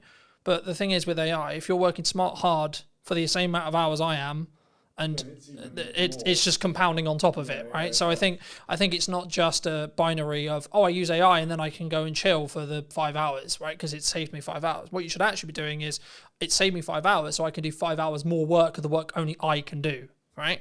And then you actually 5 times more, or etc. Right? Yeah, or the thing you love, like within it. So networking's a great example, and it's like actually even driving here. So we live half an hour away, and we're chatting to you for an hour, let's just say. And so that's 2 hours, but that 2 hours doesn't factor in walking, parking, popping out, so it's 2.5, it's possibly 3 hours. Yeah. It's actually, if I'm brutally honest, an inefficient use of our day, right? Yeah. Because we've squeezed everything in the school run, but actually we want to do it, we want to do this. And those systems, those automations and the AI, whatever you're doing, allow the things you want to do to happen. So whether you're replacing it with something else or adding more in, or you're going, actually I just want to talk to people. So I was chatting to an AI guy, James, I met from Ireland the other day, and we were talking about an AI CRM that looks at your entire online Stop presence. giving the idea away, because someone's going to go and build it. Yeah, and but we're I'm quite gonna miss happy that someone one. else built. We're not about to build it, right? But it was kind of, I don't actually want this, because it does something I don't want. I'd rather do so. But to the extent where it looks at your entire online presence, so it will factor in likes on posts, comments, email open rates, previous stuff, bookings, DMs and everything. And if someone went past a trigger, using AI audio, it could send them a voice DM, because that's our thing, voice notes, and it go, hey there, it's Alan here, blah, blah, blah. Would you love a virtual cuppa? Haven't spoken to you in ages, or would love to get to know you. Here's a link. And as much as I would feel that's not quite cool, what that would actually allow me to do is just focus on the chatting to people rather than working out who to chat to. And I really like that idea. I don't know how happy I would be with it sending a voice AI note, but we've played with it. At least to trigger who you need to go and send a message to. Absolutely. So if someone wants to build that, just give us a shout when you've done it, because we've got other things to do, like go on adventures, take people to Ponce Park for the day. We have to talk about some fun stuff at some point. Absolutely. I mean, just quickly on the voice cloning note, like that you can, like now, as of today. We use Riverside we've played with it. It's brilliant. Alan said to me, absolutely clone your voice, I could period. not tell the difference. Yeah. He played something to me and he said, do I sound all right? Does my Microsoft's microphone, sound a bit tinny? And I went, no, it sounds really good. He went, yeah, it's not me. I put a post out on LinkedIn with it. I put a post out. It was, so I got the audio, and then over the top of it, I did a video of me doing like a phone jacker voice out. Like this, and put it out, and people go, no, it sounds just like you. So I thought it did as well. Scary. So I think, moving back to what we started the conversation on, like we might get to there with video, right? We might, right? But the thing is, then I go back to my previous conversation about working smart. Okay, well then technically, if we've all got that ability, I could technically script this entire podcast if I wanted to, or get AI to, and then we could have a 45-minute podcast that we weren't even there to do. Now, should we? That then becomes a question, right? Because is the energy going to be different? Yes, AI can mimic us, but the nuance, is it ever going to... We don't know, right? No, and also, in terms of your own Sorry, self... it exists. Come back to it. It exists. I watched a video this morning on it. but forgetting on the output, it's surely about your own sort of, I don't know, self-gratification of enjoying to do these. As I was going to say, but Having surely these if conversations, you enjoy podcasting, you want to surely carry on that's doing that. counterintuitive. You wouldn't AI it out if you enjoy doing it. No, I think but that's what the we're point. saying is like we can get so far from it, but ultimately, what is the end of it? What's the ROI? You know, the ROI would be, yes, getting some efficient content created, but the ROI also has to be You're so businessy. I'm sorry. You said ROI I did. and ideal I client wrote a blog today. that had ROI on it this week, and I kind of felt dirty. Honestly, who even are you? You've changed. Yeah, it's like, it's what you're trying to get out of your business. And I think something Alan and I have been exploring recently in terms of time and space in your business and what your bigger picture is. Actually, we don't get into business to go, what else can I do to be really efficient today? Like you go Unless your goal is, yeah. you know. But also, you choose your chosen field because of your love of the field, or the fact that you want to be outdoors more, or you want to chat to people, or you want to, whatever that is for you. I don't know what everyone else's sort of end goal is, but for me, I like humans. I really like humans. Well, some humans, not all humans, you know, won't they? But yeah, I want to. No, we like chatting, I think don't we? in a world where I could not chat to another human being again, I'd be really, really flipping lonely, and I don't want that. So yeah, AI might be efficient, but I'm still going to want these kind of interactions. Yeah, but that's for me. That right? Hold on. AI video. So I watched a Casey Neistat on YouTube this morning. I think it only came out last night or this morning. And there's a new TikTok. I think it's called Saru or Sura or something like that, by OpenAI. When you start it up, you scan your face like this, and then you go video of me 1930s James Bond style thing, and then you get an AI video of you. And he did a whole video of it, and he was talking about it's cool, but it's slop, and he explained why. And he said I'm not anti it actually, but so go and watch that. That's worthwhile. So it does exist. Whether it exists for 1 hour long form, I don't know, but that'd be interesting to see. It's how you take that and use it, isn't it? It's like if you're taking the piss out of yourself, absolutely. That's a great example of being able to use that kind of filterage type thing. We've had filters on your phones for bloody years. It's just not using that as gold for your business, and that's not expecting that's going to be the magic bullet. I think there was also, there's lots of trends that me and James talked about for ages. James Gale, whose space we're sat in, but like for me, we talk about like there's a monkey vlogging and like stupid shit like that. There's this is actually really creative, and this is actually part of the creativity process, right?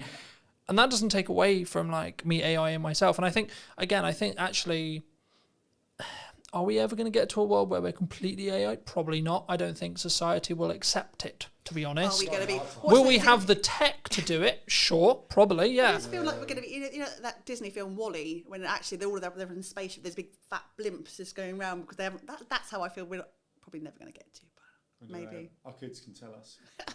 We won't know. What's the other thing I was going to say? You're not the interviewer, by the way. No, I know. It was just following on the points. But the AI thing, I think, it's there for the things that aren't in your zone of genius or you don't want to do. And I think that's no different to outsourcing, right? Mm-hmm. People outsource their social media because they can't get their head around it, don't know what to do, don't know how to do it. Or just have no interest in doing it. Or don't have any interest. But they understand they need it for the business, right? Yeah. They want the visibility. They understand that opportunities will come if they're on it. Yeah. But the idea of them doing it is like, no. Especially as, going back to, like, whatever your goal is probably the most important thing, with your why and everything else. And if you've got, Emily mentioned forest bathing, we've got a client who's a forest bathing instructor. She wants to go forest bathing, right? That's what she wants to do. She wants to take people forest bathing. Does she want to sit there doing short form, blog, SEO? Probably not. No. So why would you not utilise what is about to do it? Now, we always say to a certain extent you should still input, because actually if you truly outsource your social media, it's never going to be you. It's never going to be you, right? It's really difficult to get it right. And actually AI would probably be more you than outsourcing it to an individual, right? A human being, which is... Especially if you become skilled at training AI, yes. Right? Which is the important element, right? Yeah. A lot of commonalities is people open ChatGPT, Perplexity, Gemini, whatever you're using, and go, write me a social media post for X business, right? And then they're like, why does it sound robotic? Why does it sound weird? Because what they're not doing is saying, here's stuff I've written, here's what I've said, here's my terminology, here's the words I use, here's the word I don't use, etc. And then once you do that, it's like, well, it actually will be pretty close. And then you should tweak it, and you should read it, and you should adapt it, right? And you mentioned Gary Vee earlier. He still writes 95% of his posts, right? Now, right? So yes, he's a big influencer, he has lots of team, but if he's capable of doing it, what's really your excuse for not doing it? Like, really? Yeah. And this is exactly it. He's like probably the most hard-working person on the planet. I don't think he ever sleeps, does he, at Gary Vee? He never does. Don't know. But it's like, do you live with him? No, close to one is with the energy level. Thank you very much. I don't even know what my point was. Oh no, it's like, yeah, there is no excuse. And if you want it bad enough, you bloody well just do it. Thing is, I think he does, because he talks about sleep all the time. He says I get 8 hours, but that doesn't matter. The 16 hours I'm awake is what matters. That's what is mattering with it, right? exactly. His output within the 16 hours is so efficient and so well done that he can outperform. And he's also been doing it a billion years, right? There is that other point, right? If we're going to talk about social media for a second, and you know, okay, so I'm one of the believers that volume is key. Actually, I'm okay with vanity metrics. I think they're an indicator. So if you've got one like and you've got 1,000 likes, I think it's fair to say that there's a potential that your 1,000 like account may bring you in more kind of inquiries. Could, right? Probably will, could. Depends on how engaged that one person is. I know, because someone will prove me wrong. You are right. But if you were taking a broad generalization, you would say if I'm hitting 100k, like I am right now, roughly every month, and someone's hitting 10k, I'm probably going to have more inquiries, probably going to have more people talking about my brand and my business and me than someone who's 20 or 30k. I think that's fair to say. What was my point? But I think one of the challenges, especially if we're going back to small business owners, solopreneurs, is the long post, right? A lot of posts are long, whereas going back to Gary Vee, lots of his are extremely short, and they're a repurposed piece of content. They're not fresh content. They're a video he did 5 years ago that whether he's got AI editing it or he's got an editor editing it, he's bringing back out, he's repackaging and everything else. And we shared some online visibility Christmas tips in a newsletter just to help people get their heads around it. And it sounds unbelievably crazy, but coming up with some optimized content, so content that will appear when people are looking for an answer, that could be around something Christmassy, will work for you on your socials, on your newsletter, and in the kind of search engine results every single year. Every single year. So it's once again, we're back to efficiency. And it is efficiency. And I just think we, in a small business bubble that we all kind of sit within, there's this kind of almost, we protect our mental health. It's okay. You're going there. You're brave. No, it is, because we protect it from being. I went to vanity metrics. You're going to mental health. Protecting your time. You know, you don't want to overload the system. Don't do too much more. You don't need to put 50,000. Quality over quantity, all those things that we hear. Is that an excuse though? It's not an excuse. No. I don't believe it is. The anti-hustle noise drives me up the wall. And I just think if you've got, and it comes up to being efficient, so if you've got long form content, this is why you and I, all three of us, love long form content, is that you have so much more opportunity with it. If you've put it through, I don't know, Riverside or whatever, and you've got yourself 50 clips, why would you not put all those 50 clips out? You know, so hold on, let's break that down, right? You do one video, okay? So you film an hour-long conversation, you put it on YouTube, gets 10 views, okay? Fine. You live stream it to 4 platforms, okay? All 4 of them get 10 views. You've now got 40 views, right? If you then take the recording, do a bit of tidying up and put it on YouTube in December, like you said, you've now got 50 views, right? You take that recording, you chuck it through, whether you want to do it manually or an open AI thing, you're sat here going, what the heck do I put on social media for the next month? Yeah. And let's say you come up with 10 shorts that all have 10 views again, and 10 views on each of the 3-4 platforms you repurpose it onto, which you can automate. All of a sudden, your 110 view has got 1,000 views. Yeah. And if they're the same 10 people multiple times, then you're hitting multiple touch points with those people, so they're more likely to convert into warm audience. And I don't think people should demonise doing more if you want to, because if you have capacity and you want to, fair play to you. There was also a lot of noise, wasn't there, for a while? For a long time, it was just like do less and be more efficient. And but I'm not hitting my goals. But if you're only putting 3 posts on Instagram a week and you're wondering why you're not getting sales, mate, come on. Again, what else can you do to amplify? And I think, you know, when we were advertising the Funpreneurs Big Day Out back in June. Thank God, I've been working out how to crowbar it in. But I'm there telling like your close family and friends, could you please, if you see a post, you know, share it. But you know, the stuff you do as a small business owner. My mum's like, Ems, when are you going to share it? Like, I can't find it. Like, even my mum can't see that post because they don't see it, and we know what algorithms are like. We know it pushes you further away from people, so you have to do more because that person may not see that one post out of your 3 that week. But you know, if you are consistently putting stuff out, that is still quality because the original content is quality. But it's also like, what is value? That's down to the market to choose. That's quantitative in regards to like the person watching it, not you, right? Me giving as much business advice for an hour, you guys giving the business advice for an hour, if you're not a business owner, it's not very valuable. Yeah, but they have that thumb. They can scroll. It's just like, don't watch it, especially on an interest card base. You just won't be served it. It's you won't even see it, right? So you don't even know it exists. But yeah, people are not going to be offended because they've seen that one short 3 or 4 times. They've already seen it or not seen it. They are just going to scroll past. I think we take it far too personally that we're interrupting people's lives. And like you said, most of the time they haven't even seen it in the first place, and you're not interrupting anybody. Yeah, do you know one of the other things, I think this all fits in, if we're sharing kind of thought process and tips, was make sure that we prefer target audience to ideal client, but make sure your target, you're only connected with your target audience. Don't do it. And I'm like, why would you do that? Why would you remove potential opportunity? So we don't remove people who aren't in our target audience. We just allow it to build because we want fans of our brand. We want people to know the name Yellow Tuxedo. We want people to talk about it. But then what you get is opportunity. And you said this earlier about people who say, oh, there's no business in December. Rather than saying there's no business in December, why don't you go, what could I sell this December? Because people are definitely spending money in December, right? They may be spending on something else. And let's use forest bathing. Nicola, hi Nicola. She'll be watching. She'll be fine with this. Let's use forest bathing Nicola again, right? Nicola takes people forest bathing. That's what she do. I don't know if Nicola would say this, but absolutely I could imagine she could go, December's not as busy for me, right? Because people are partying or whatever. But you could bring out a gift voucher. You could bring out some in-home experience that could be bought in a box. I know she does forest bathing in a box. There are other opportunities. A range of waterproof jackets Nicola could bring out that would be brilliant for the winter because she goes forest bathing if she wanted to. There is a plethora of you got plethora. It only took you. Well, it took us ages to get to Thumpernose Big Day Out and plethora. That's one of our buzzwords. We have like a business bingo lingo type thing, and plethora comes Plethора's on our list. Yeah, plethora comes out a lot. So, and that's the thing. I want to go. What can I do differently?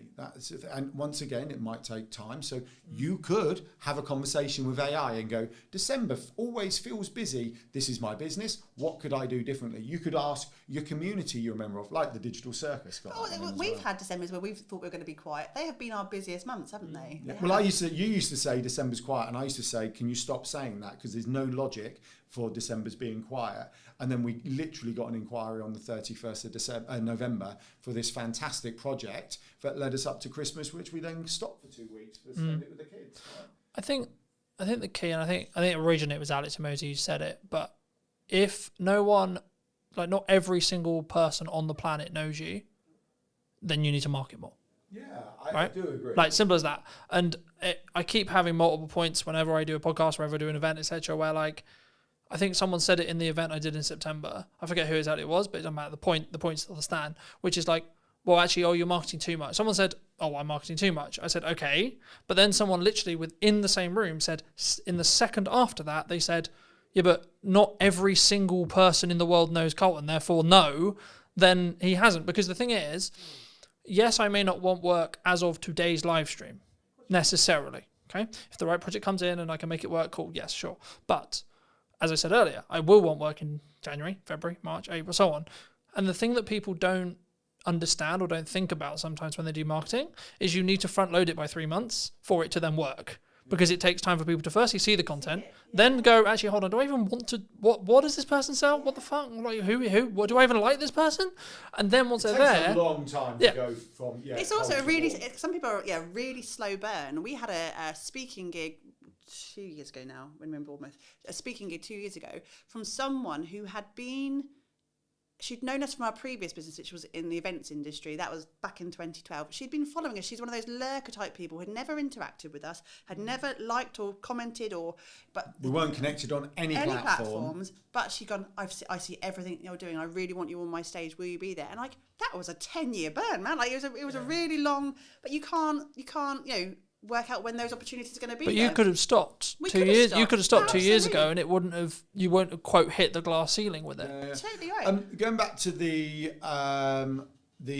Alex Hormozy talking about, does everyone in the world know? Look, we have to go, right. We are huge advocates on aligning it to your goal and business on your terms, right? So some people are not going to want everyone in the world to know who they are.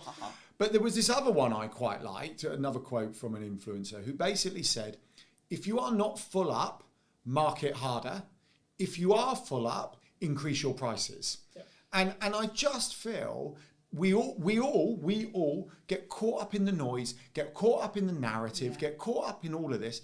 And I think there are some someone once asked us, we were talking about our online visibility model, and they went, how much time a week would you spend in this, doing this? And we went, as much spare time as we have, because that we are putting into our business. Because if we're not doing that, then we should only not be doing that because we're full up, or we're at the capacity we are choosing to be at. And when we're at the capacity we're choosing to be at, then we're going on holiday. We're going to the park with the kids. We're going on adventures because this is our, that's what we want to do. So but that's your decision to make, right? Absolutely. That's your life choice. And that's why it irritates me when people go, I don't have the work-life balance I want, right? It's like, well, especially if you're an entrepreneur, it really irritates me because I'm just like, then take on less work and be okay with making less money. Adjust what you do, change your business plan if you need to, come up with a slightly higher ticket item, potentially, right? That might help with that. I mean, there's a reason we're not in Barbados just yet. No, of course not. Yeah, but do you want to be on Barbados? Do you want to be? I'm not going to say no if someone buys me a flight ticket. Okay, no, I don't want to. You know we don't. We don't want to, but we've designed it, and we talk about, it's again, so buzzwordy, we talk about what life-work blend, and it's going to be very much incorporated our lifestyle, and we can't, we don't have capacity to be 1,000% all the time. We can't, we'd burn out. But we do get the time with our kids. We do get to spend time together. Alan and I work together as best friends and partners, lovers, all that. That's really, I know. We've chosen that. However, if we want to be more, we have the tools, we have the knowledge. We could really scale it up if we wanted to, but we choose at this point to hold back a little bit. But when we want to be, we will be in Barbados. Yeah. Well, what we have done, we've integrated. So we're evolving Yellow Tuxedo a little bit as well. So not only do we show people how to do online visibility, which really is about them having efficiency, simplicity, time and space. So when they are marketing hard, it's actually working harder for them. It helps it become more efficient. Yeah. So rather than throwing higher leverage, yeah. But the other thing we're bringing online is back to this kind of whole time and space and efficiency. We're bringing on some events, right? So we do the Funpreneurs Big Day Out, which is about solopreneurs, freelancers getting together. It's kind of a day focused on fun to get out of your business. But what you actually get when you focus on fun is stronger relationships, stronger connection, creative thought processes. You get so much more when you're not focusing on those things and you're focusing on over here. And I sort of was chatting to someone recently about who they'd come to the Funpreneurs Big Day Out this year. We'd never really met them before. They were completely cold. They just came along, brilliant, winning. And I said, oh, how was it? She said, oh yeah, I sent some business over to such and such recently. And I said, oh, that's cool. She said, if I'm not honest, she said, once you've screamed next to each other on a roller coaster, your kind of trust level goes up monumentally with them. So it was easy for me to do. And that's complete, contrast to delivering an elevator pitch around a table. And we're looking, Emily's got a retreat coming online in March. Not online, it's not coming online. It's already not online, there. It's in person. 2/3 full up. So be quick if you want to go to March on Look Emily's at you retreat. crowbarring. No. I'm crowbarring it all in, Emily. We're putting a trip to Morocco together. We're taking people up Pen y Fan because actually our love is adventures. We've always seen business as an adventure. So then it's like, well, actually, let's bring the more literal adventures in for the people who want them. And I think that's coming full circle. Full circle. You are. Did you? I'm sorry. You're such a coach. But it's about going back to the online ecosystem and getting your online affairs in order and having those foundations in place. It makes your life simpler. Once you've got that in place, you can go to Morocco, right? But you need to stop whinging when it's not working because you're not taking that time to build what's going to lift you up. And you have to put that effort in. And it comes right back to... Sorry. We can't... we could do it for you if you want to. But, you have to... Kids do need shoes. do need shoes. And it's Christmas coming up. We need to buy presents. No one's going to do it for you. You have to put up your big pants, like Gail Tong would say, put up your big pants and just do the thing. Even if it was really awkward, even if you don't like the camera, if you're doing content, even if you don't like pressing buttons because you're worried you're going to break the tech, go and either find someone to support you doing those things or just get over yourself and do it. Well, really. Ricky's Ricky Locke, long-term friend of Yellow Tuxedo, member of the Digital Circus. He's a great one. I was catching up with him this week. We're just kind of hanging out, chatting. And he's evolving his business. He's been doing it 5-6 years. He was a wedding and events magician, still is. But he's evolving into confidence speaking around the world. He's done a TED Talk recently. And he basically said, it's difficult to deliver this because it was basically telling us what we taught him was brilliant. But he basically said, the years hanging out and kind of proactively building his ecosystem have allowed for him to evolve his business now in the direction he wants. Because what he's seeing is, you know, on a random blog post that he optimized 3 years ago, he's getting 3 inquiries a month just off that one blog post as an example, on top of everything else, because he's done he's done and some collaborative stuff and some social media over the years and completely built ecosystem. It all has its place as people need those multiple touch points. They get to watch a video, listen to a podcast, read an email, do X, Y, Z. So his conversion rate's gone up, his inquiry rates have gone up. He's over here doing his TED talk, becoming a confidence coach, working with, I can't remember the other team, he's CEO of the Confidence Club. How could I forget that? And all this other stuff, it's the direction he wants to evolve to. But his magician stuff, his wedding stuff, is just ticking over nicely for him. Well, I think the equity you gain by being visible and being on marketing, you know what will work in the market because you've got feedback from yesterday, right? So I can tell you what the best performing reel of this week is because I look at it, because I put them out and I see the views. But also, in a time, I think Gary Vaynerchuk said this mostly, like in a time when things become harder, right? Economically, either like where you are or just your own business because of XYZ, are you willing to put the extra work in to make sure that that is not the case, right? It would be wrong of me to not look at the market right now and say I understand that people are finding it difficult, right? I get that, sure, okay, but then my question is, how do we fix that problem? Not, people are struggling. I was having a conversation with my partner yesterday, and I was like, people are like, because I think on the news it said like people are worried about their job security. And this sounds horrible to say, but I was like, are they? And it's not that I don't understand. You watch the news, just don't watch the news. Well, there you go. I guess the crux though is I was like, I'm so engrossed in my world, and I'm so engrossed with quote how well I'm doing and what I've got going on, that it kind of took me. I was like, shit, fuck, really? You know, because I was like, I like empathetically, I'm like, shit, that's really bad, and like I wouldn't want anyone to feel that way. But like for me, I'm that. Then also, if that is you in that position, and you are listening to this, and that is you in that position, what are you doing as a backup plan? Are you online, etc.? Like, don't talk about like if you're at a company and they've made very clear to you, don't talk about the company. Here's an idea: don't talk about the company. Might be a good idea, but you have a load of other stuff that you can talk about, and that was going to be my next question, which is like, how do we weave that line of talking about personal? Talking about the person, right? Colton, Emily, Alan, etc., and then the business, and it's still being quote authentic. Buzzword.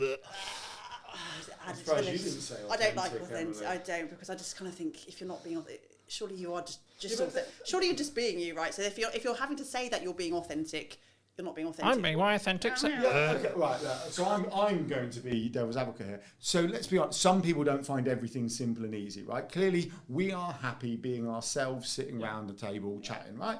Fine. Others may not find that. But what happens with all these things is, like the anti-hustle culture, like the be authentic thing, they all have their place for the right people. Yeah. But I was speaking to someone the other day, and she was like, what's she into? I've forgotten. She was really interesting, actually. So she's a nutritionist. Now, Alan does more one-to-ones than I do. I know, I just love chatting. So she's a nutritionist, and she went, well, I was going to be like a perimenopausal, I can't remember whether she said coach, but for the sake of this, I'll just say coach, right? Help me with it.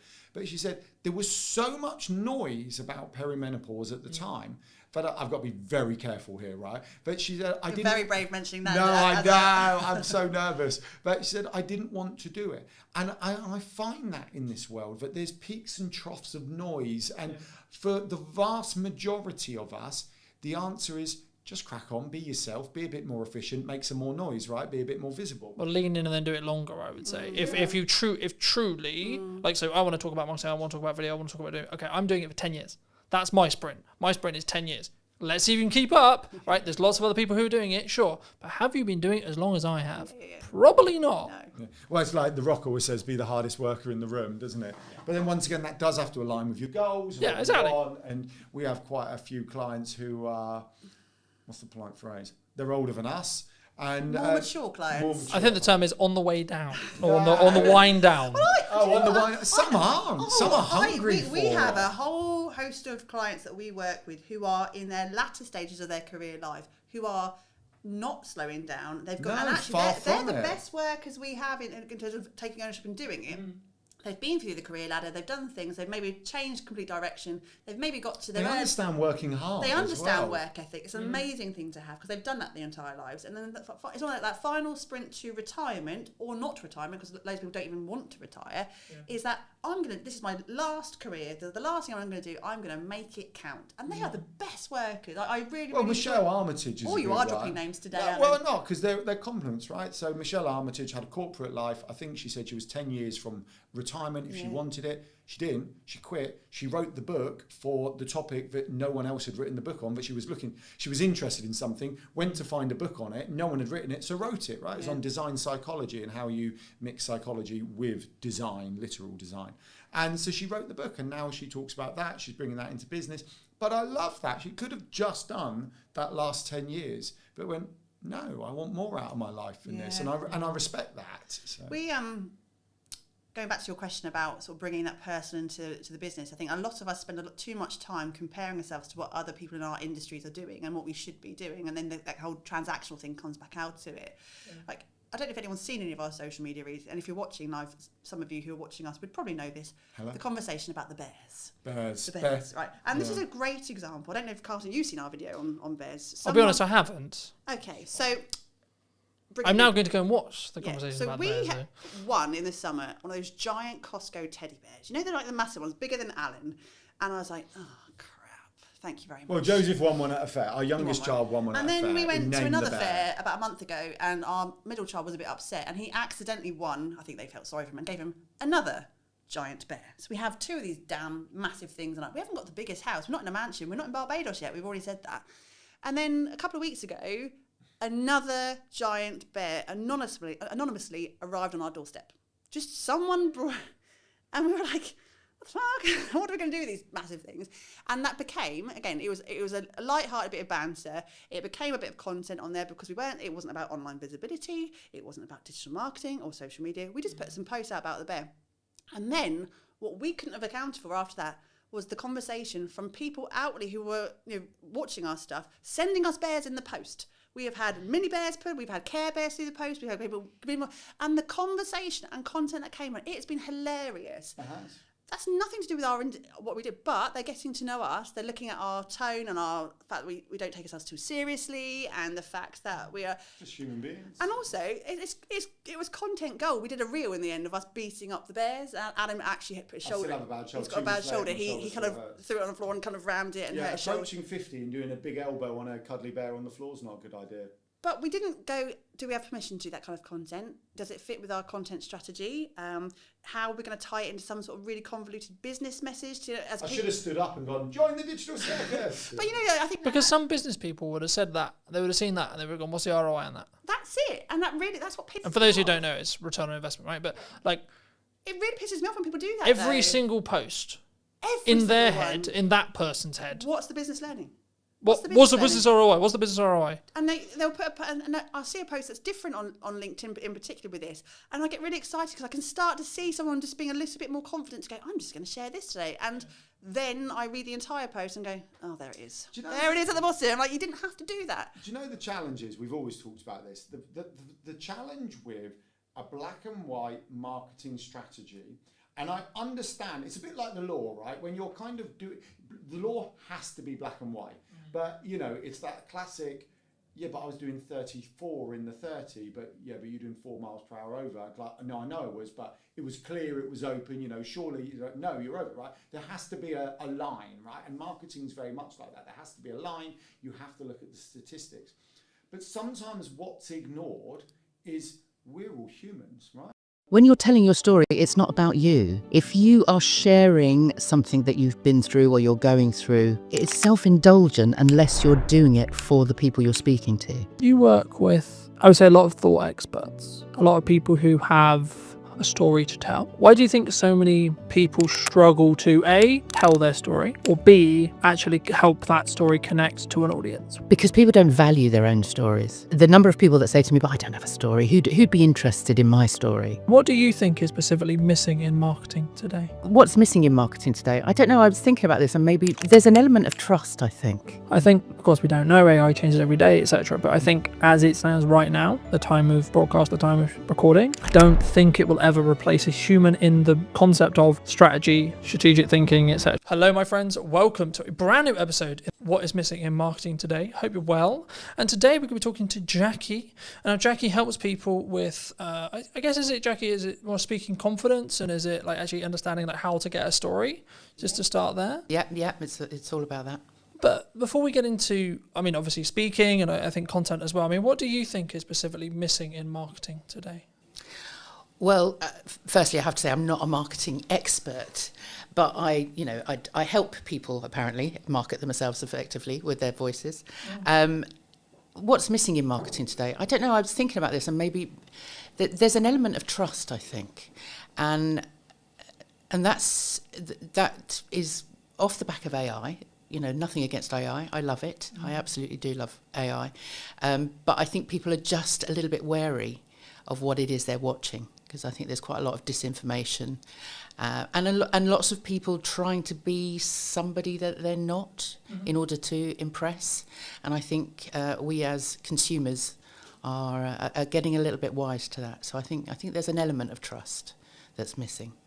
Do you think, because a lot of people talk about AI, they say that maybe we're all going to be out of jobs, or maybe it's going to replace, I mean, specifically AI has seemed to be targeting the creative sector as a whole, right? Maybe by proxy or maybe by accident. But would you say that is true? Are we all about to lose our jobs, and we're all, you know, the universal income argument is necessarily going to happen, or is it more actually in the middle ground?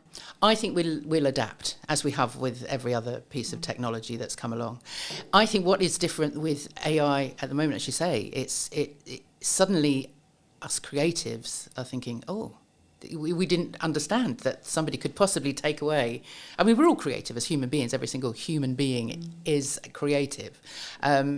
But if that's your job, if you're a writer or an artist or a singer, songwriter, whatever, there suddenly is something that could take away that element of creativity, your IP, your intellectual property, and I don't think that's actually happened before.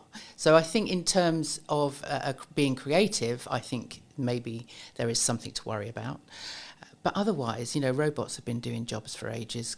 When computers were invented, we all thought that was going to be the end, that we'd never have a job again. But I think we adapt, and I think AI will be similar. I think there's kind of two camps right now for me personally, right? From the people I speak to and the people I connect with on a regular basis, there's kind of the ones who are using it to become more efficient and they're utilizing it, and maybe they are using it for research and they're using it to help them write and etc. And we can, I'm sure, go into a bit more use cases. But then there's also the other camp, which is like, no, I'm not going to touch it. And my worry with those people is I have a feeling they might, because they're not in using it and they don't understand it and they're not even at least playing with it, their concern, well, my concern for them would be they might get left behind, right? And they might be in a position where actually maybe they're missing opportunities because they could be more efficient with AI, but also actually their idea of what is a job, so their idea of a camera operator, their idea of an editor, etc., might cease to be as valuable to a client or a market, an end consumer, because they haven't understood that AI can actually replace certain elements of that. I think, of course, we don't know, AI changes every day, etc. But I think as it stands right now, the time of broadcast, the time of recording, I don't think it will ever replace a human in the concept of strategy, strategic thinking, etc. From what we've seen, right? As an editor, yeah. As a support, as a junior, sure. Would it I mean, there's a lot of conversation in the video space about, am I ever going to be able to put the hours of material I have of me talking on camera into an AI, and then it will be able to basically give me this infinite feed of me, then it will look and sound and have the same mannerisms, etc. And actually, should we have that?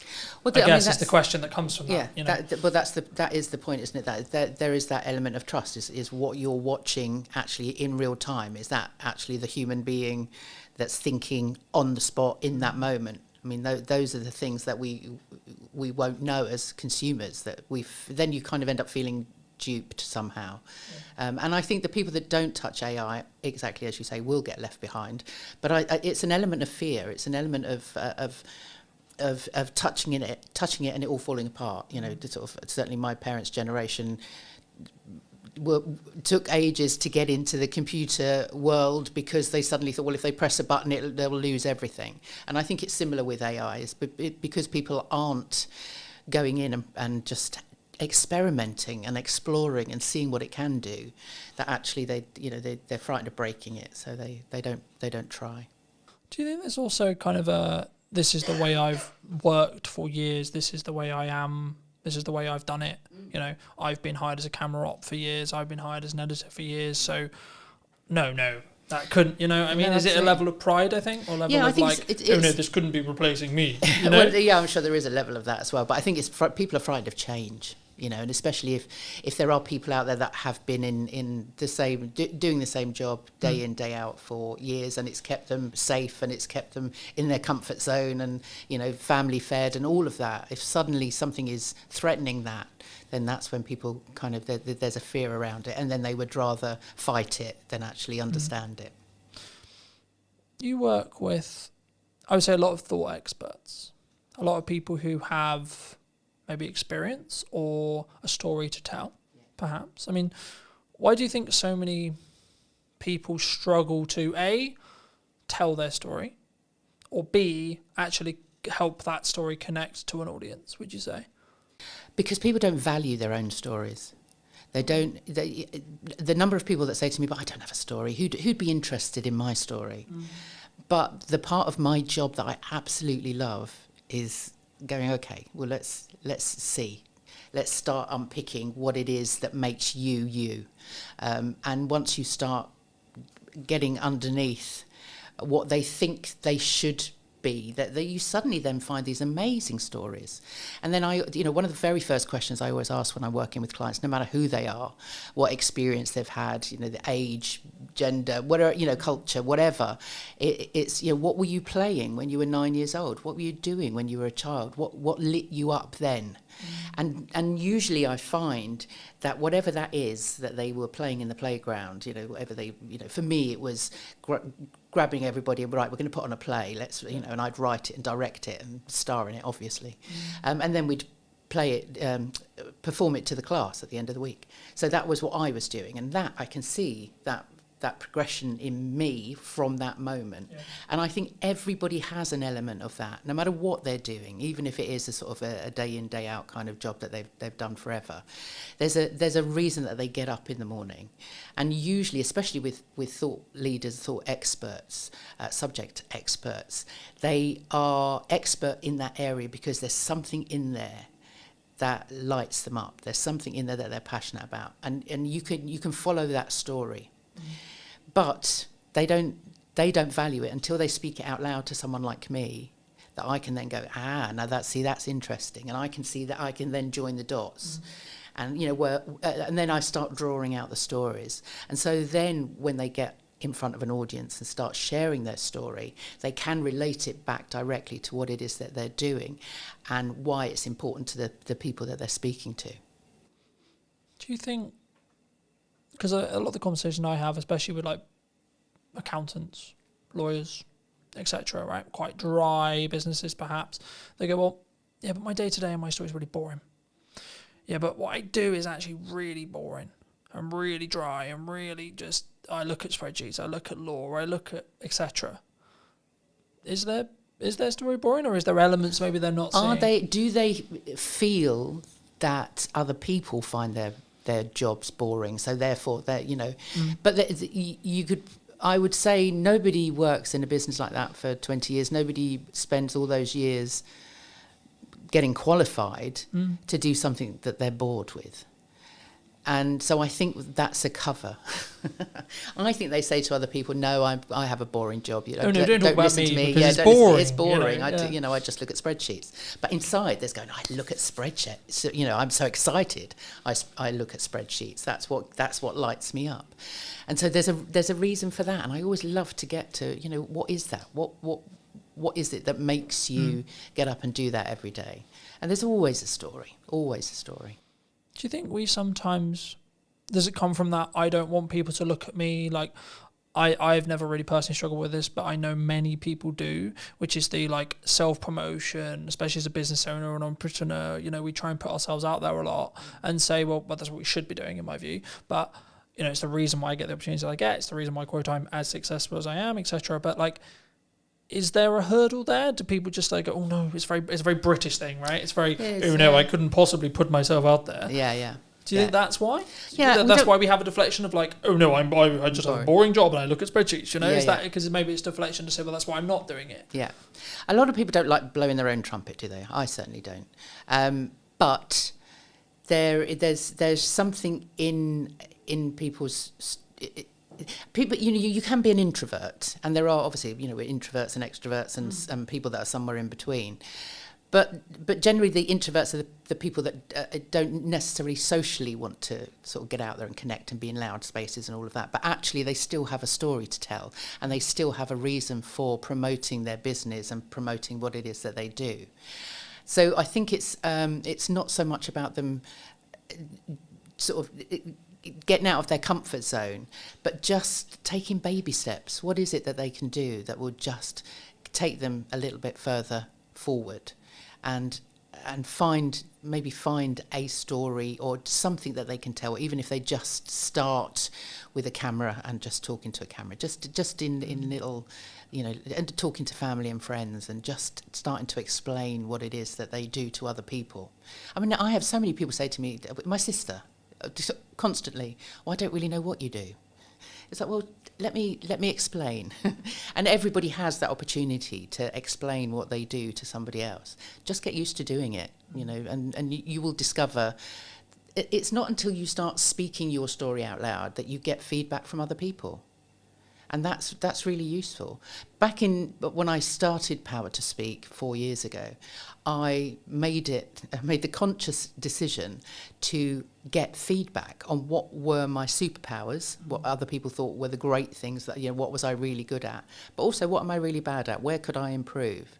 And I thought, well, I'm going to bite the bullet. And so I asked, I think, 4 or 5 friends, 4 or 5 former clients, and 4 or 5 networking buddies, say people that I knew through networks. And so I had about 15 different versions come back to me. What do I do really well? What do I, you know, where can I improve? And I was amazed at that. And I don't think it is quite a brave and vulnerable thing to do, because you don't know what you're going to get back. But I wanted them to be as honest as possible. And actually, the good certainly outweighed the bad. And the bad I could improve on. I knew where that was that I could then improve. So I always recommend people do that. Because sharing your story is a vulnerable thing to do. And that's why people don't want to do it, because they're frightened of being laughed at or being told they're stupid or they're not good enough, or whatever that, you know, whatever that imposter voice is saying to them. But actually, once you start speaking out loud and actually asking for feedback, you'd be surprised. And a lot of the words, you know, there was a theme of sort of different words that were being used by different people that I could then hold on to for social media and for my blogs, and it just built my confidence around sort of stepping into different, whether it was a networking event or, you know, meeting people or approaching potential clients. You know, I had then the confidence because I'd had that feedback. It reminds me, and I forget where this story originated, so if it's a bit fluffy, I apologise, but I remember someone said to me, I think it was in a networking room or it was a business friend or etc., it doesn't matter, and they said, well, ask around people who your network is and ask, when you think of me or when you think of my brand or my business, what do you think of, right? So we'll do the exercise here really quickly. I mean, when you think of me and my brand and what I'm doing, what do you think of?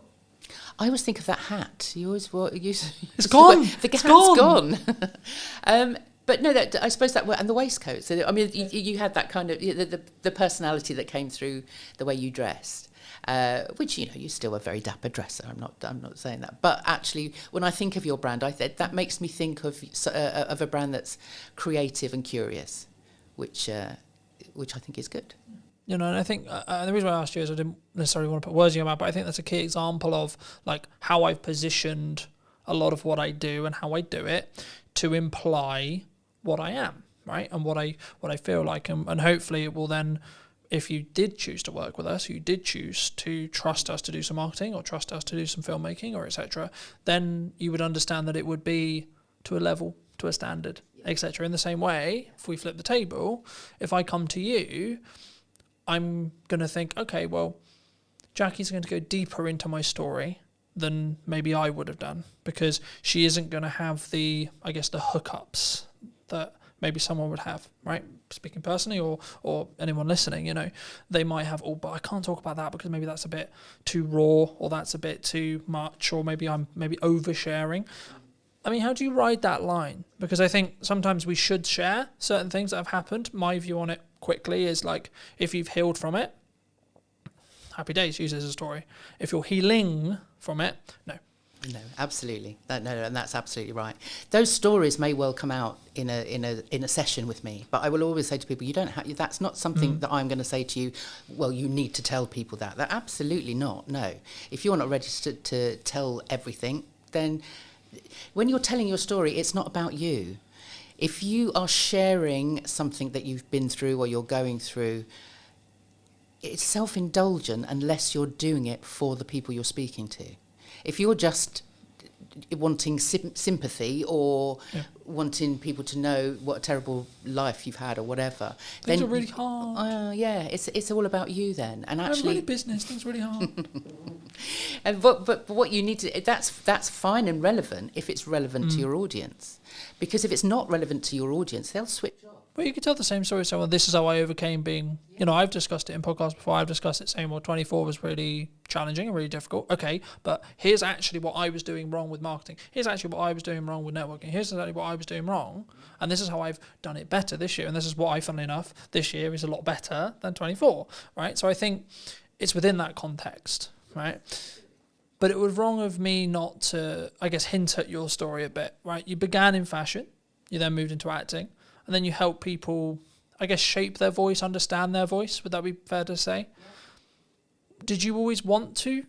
Have you, the question that comes from that is, in your current career path, is it where you expected it to be when you were maybe acting or in fashion specifically? Is that like, you go, okay, well, this is the path I'm going to go on and this is where I'm going to end up? And if so, how did you sort of get to where you are now? Yeah, does anybody actually end up where they think they're going to end up? When I, as I said, when I was 9 years old in the playground, I was writing, directing, acting, literally producing. I was doing all of that. And then when I got through my teenage years and went through grammar school and O-levels, as they were back then, and I went to my careers teacher and she said to me, what do you want to do? And I said, well, I want to be an actor. And she sort of head tilted to one side and went, I don't think so. She said, do you go to the theatre? And I was like, well, no, not very often. I lived in North London. I wasn't anywhere sort of near that sort of places, those sort of places. And I wasn't doing a lot of drama. I was doing sort of bits and pieces at school. And she said, no, you don't want to be an actor. She said, if you wanted to be an actor, you'd live, die and breathe the theatre. What else can you do?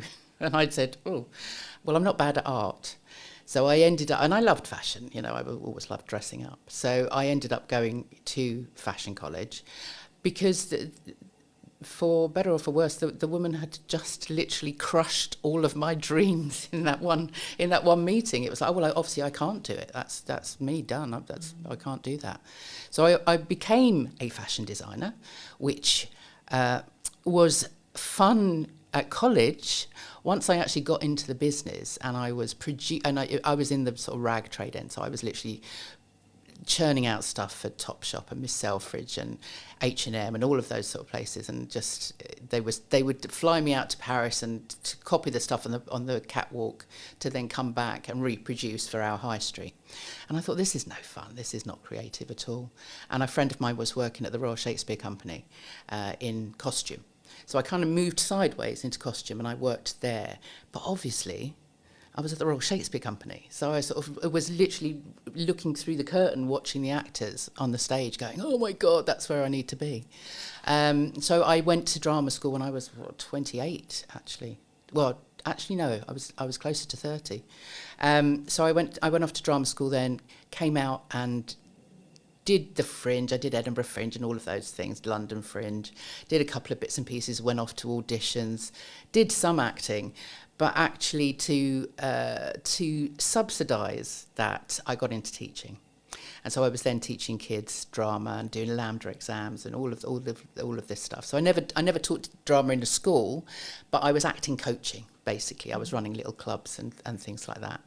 And I think I am a natural teacher. There's something in me that wants to actually put my hands under people and kind of guide them. Guide and teach. Yeah.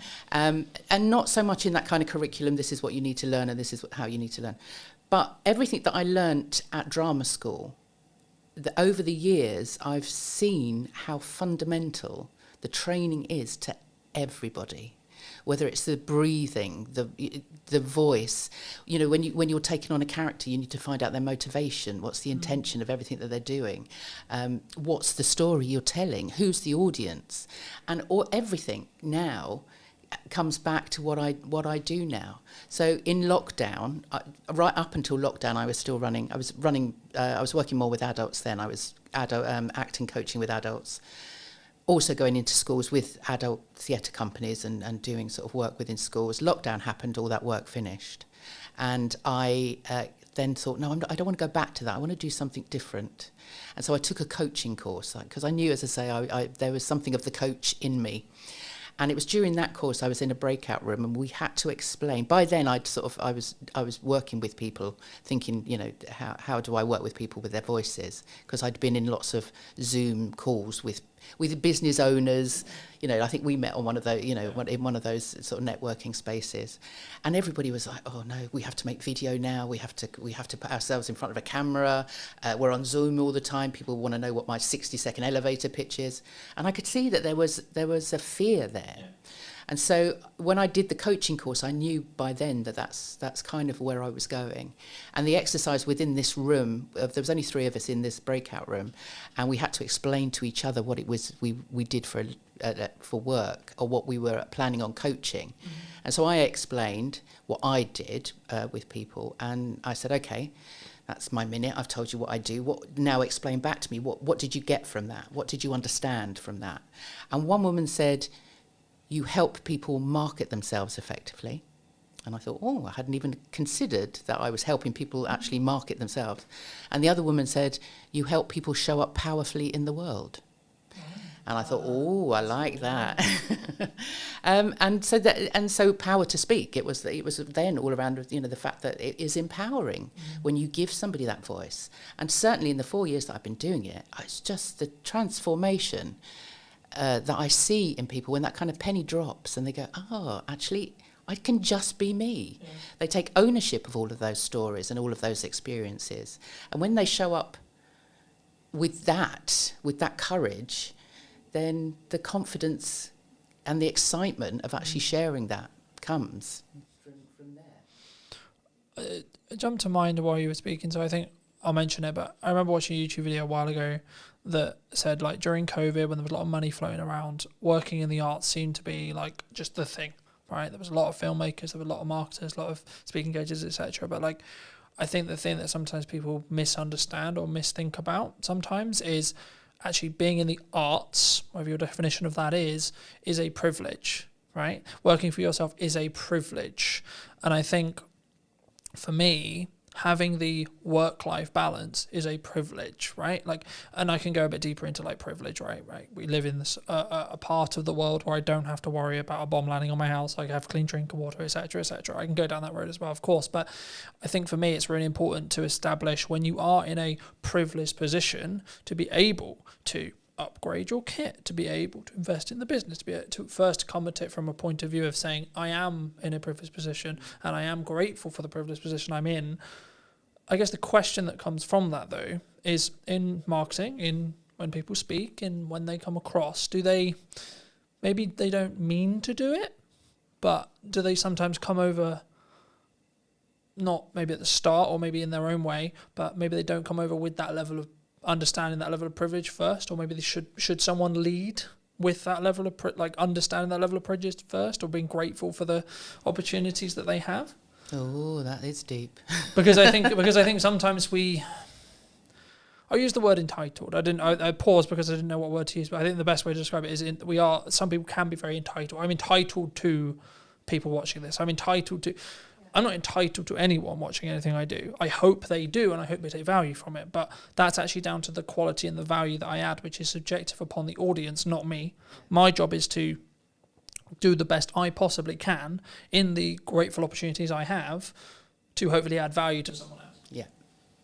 I mean, I don't know how many people creating content in a privileged environment really understand that that's the case. I don't know how many people are actually... I think maybe with what's going on in the world at the moment, people are now kind of thinking, well, actually, my life isn't actually that bad, exactly. I'd much rather be here than there, kind of thing. So yeah, maybe we are becoming more aware of that. I often get people say, if we're going through a talk or there's speaking to an audience, I mean, generally their audiences are potential clients, potential customers. That's the reason they get up and they speak to people. But they don't want to be seen as arrogant.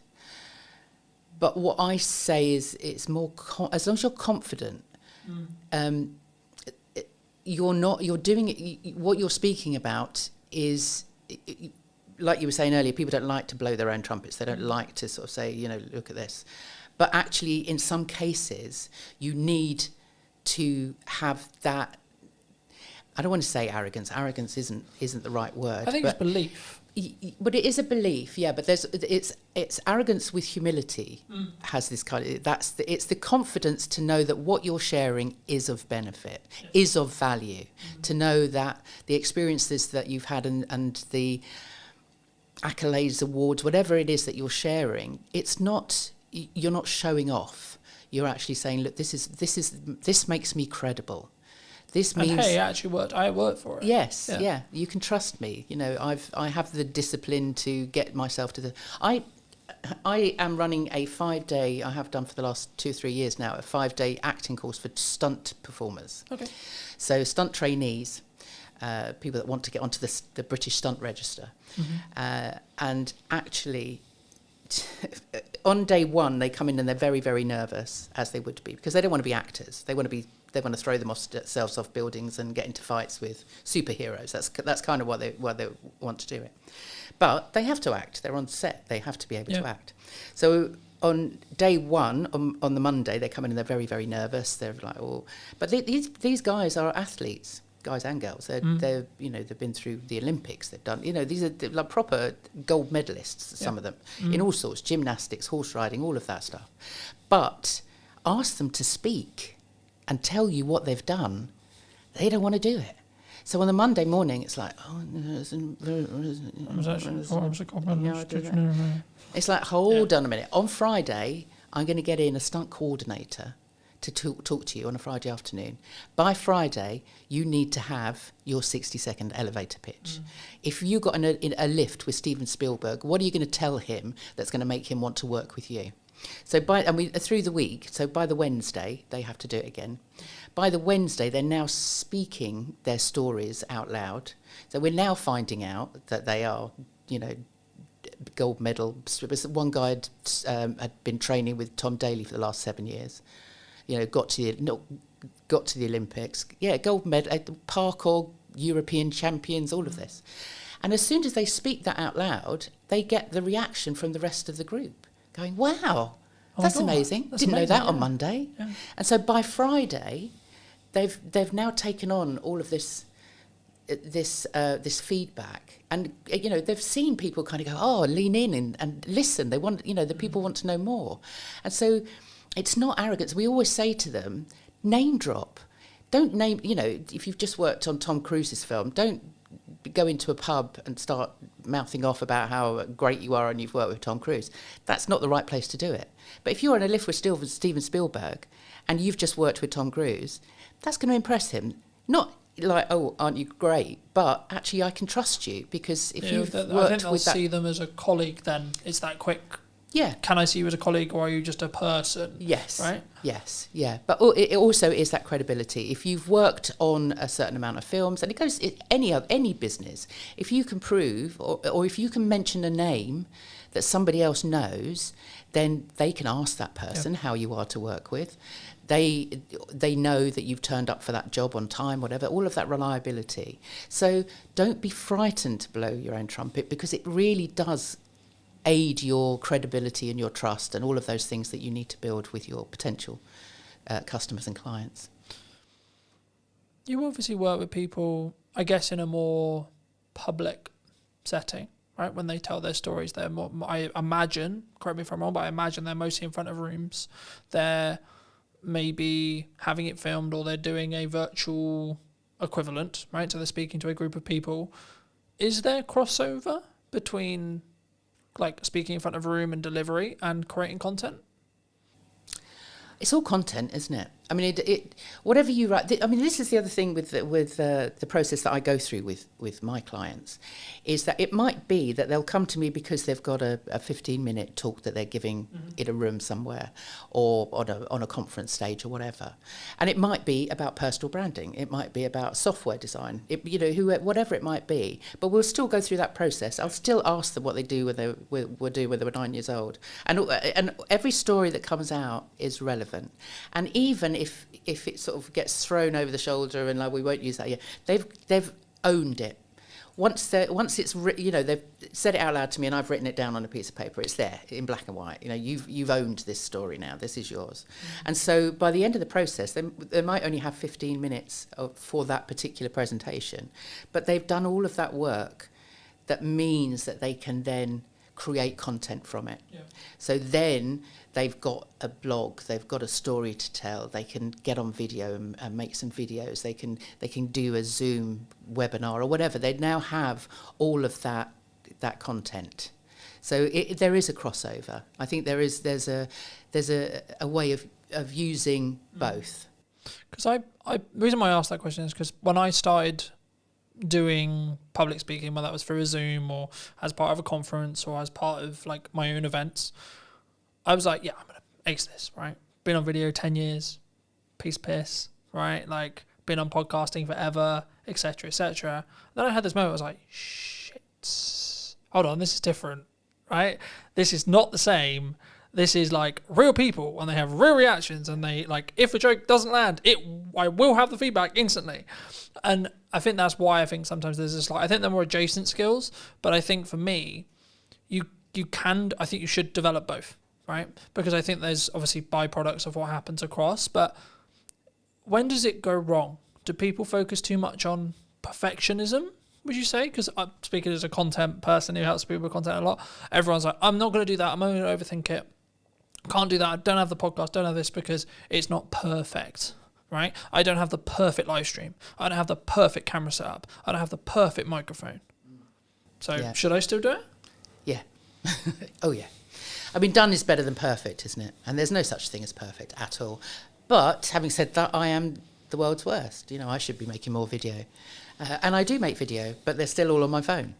So I'll do it and then look at it and go, oh no, that didn't come out right, or my hair doesn't look right, or it's a bad day, bad hair day, or whatever.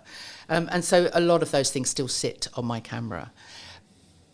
So it's a very vulnerable thing, but I think you do need to just do it. As I said earlier, just a little bit at a time. Just you know, just get feedback. I used to hate seeing myself on screen.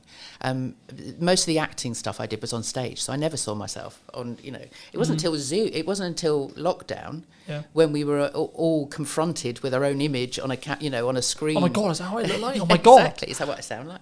All of those things.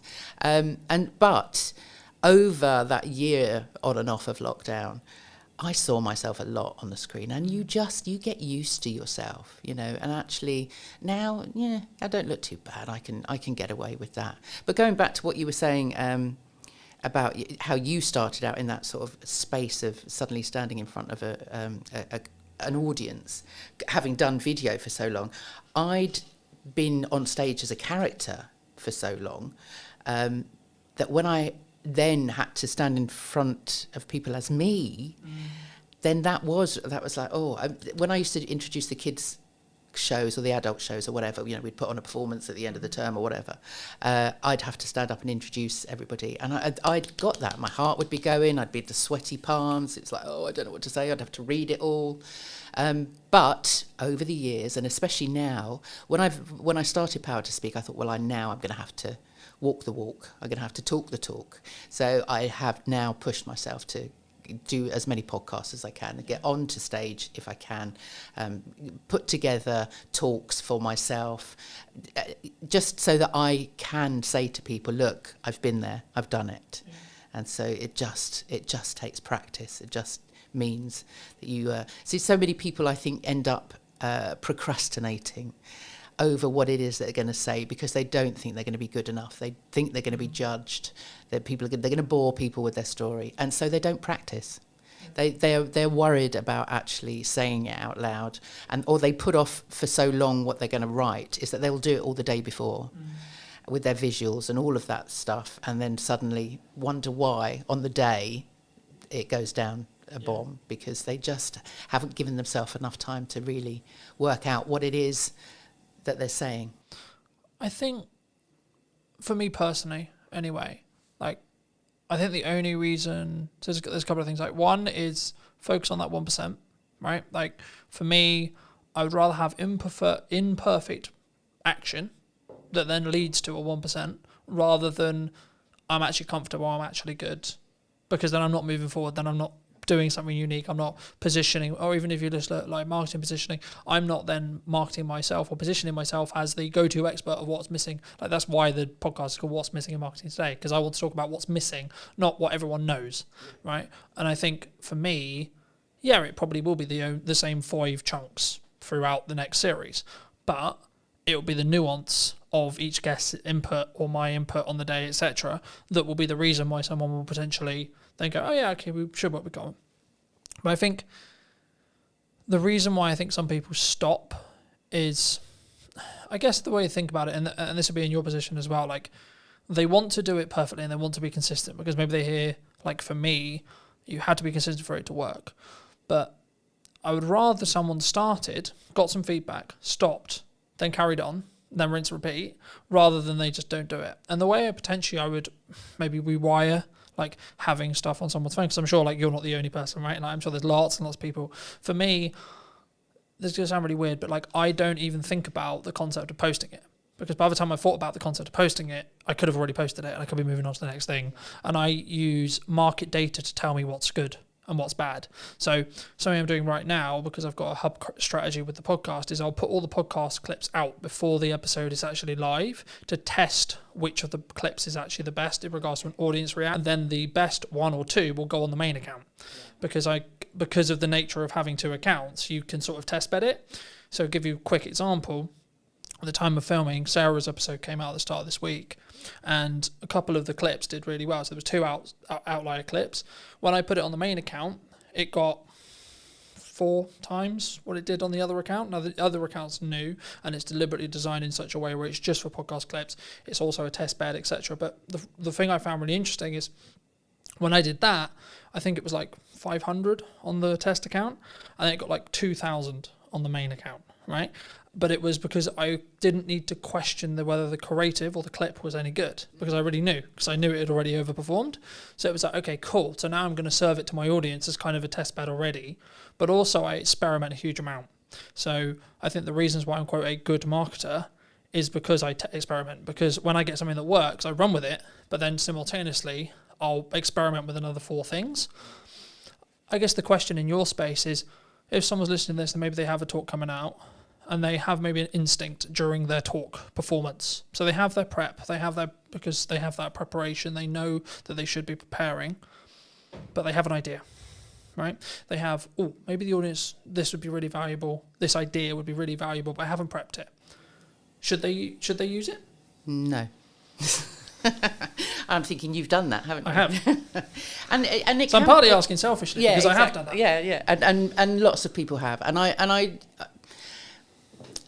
It really depends on your audience and what you need your outcome to be. Because what happens in that moment is that if, for example, you've been given 15 minutes and you're on a whole raft of other speakers, you've got 15 minutes, you've honed your talk, you've prepped it, you've practiced it, you're there, you're doing it, and then suddenly something pops into your head, you speak it out loud, and then you've got to find your way back to where you were to finish in that 15 minutes.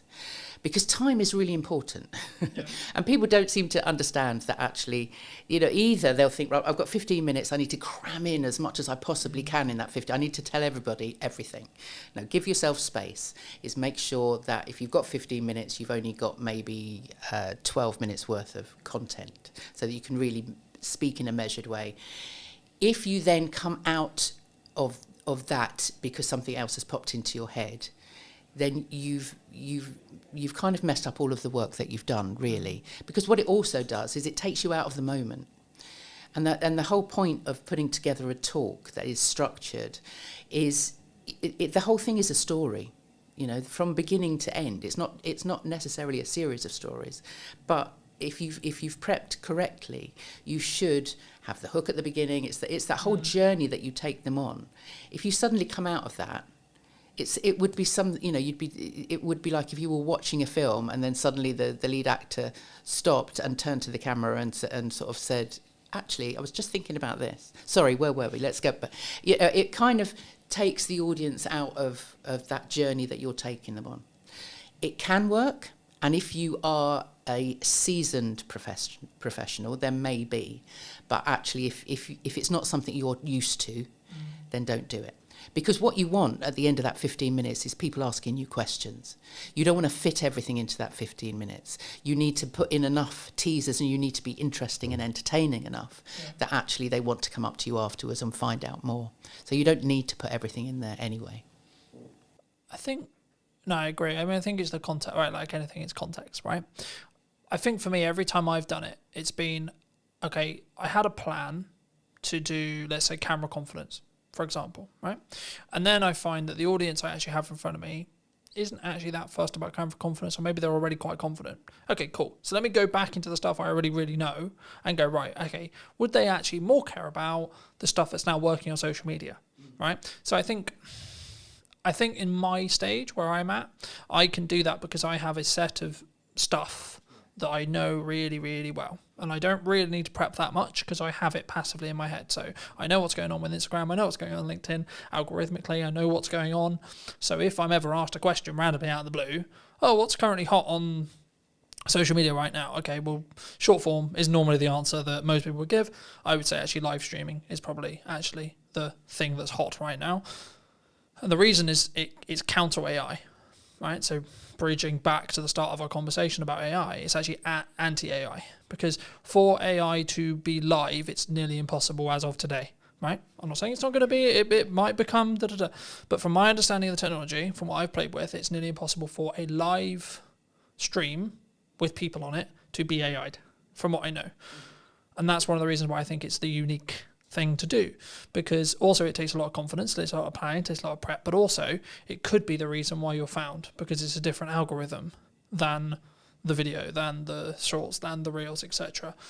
But do people come to you confidently when they look to speak? Or if they don't, how would you recommend they become confident? Is it just simply that prep, you just do it over and over and over Yeah, again? you not well.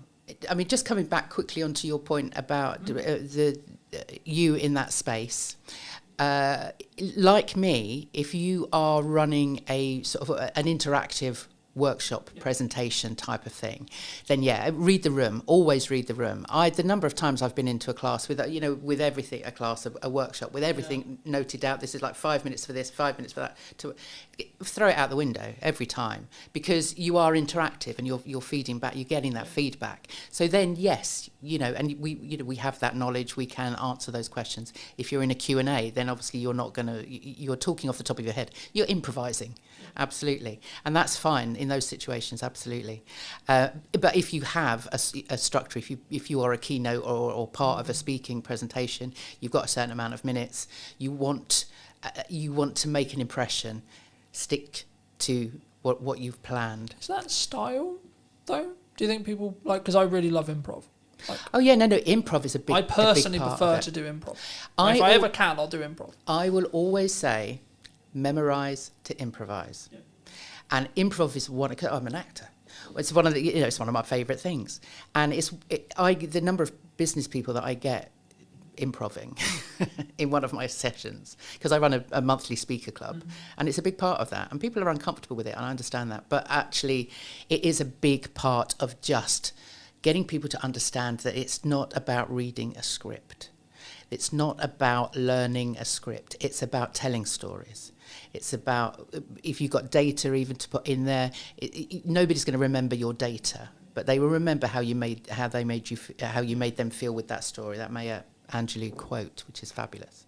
So improv is great, and if you have been doing speaking as long as you obviously have, then maybe yes, but that's because all of that is memorized. Yeah. It's second nature to you, and so people don't come to me confident.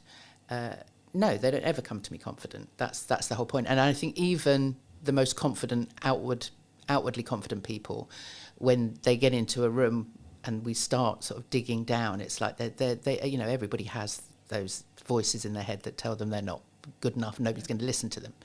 So it is all about, I like to say that I get people comfortable and confident with what they're about to say, and that comes from really it's a self-awareness. Confidence comes from within, and in fact the word confidence comes from the Latin confidere, con being with, fidere being trust. So confidence actually means with trust, and that trust has to come from you. I was going to say, it's that, so that we trusting. I trust in my ability to be able to do the thing, whatever the thing may be. In this case, it's speaking, but it could be driving, it could be backflipping, it could be etc. So it's a self-awareness. It's an inner confidence, because you are self-aware of your own being, your own stories. Once you've taken ownership of everything, all of those experiences, then it's easy to share them with other people. Because you've dealt with them yourself. Fab. For those who've enjoyed this conversation, who maybe want to see what you're doing and see some of your content, see some of your older content perhaps, where's best for people to reach out to you? Well, saying that, because as we had a conversation earlier, I podcast myself for a good few years. So I have a YouTube channel, which is Power to Speak, on YouTube, and there's all my older conversations that I've had with lots of wonderful people, such as yourself. And I did a speaking about speaking live for a while, so they're all on there. They were the half-hour live streams. So yeah, I'd love people to go back and have a look. They can find those also on Podbean and Apple and wherever they want to find them. Otherwise, the website, powertospeak.co.uk, all my stuff is on there. You can sign up to my newsletter, which goes out every couple of weeks, with lots of tips, techniques and stories of my life. And otherwise I'm on LinkedIn. Come and find me on LinkedIn. It's kind of where I live. Fab.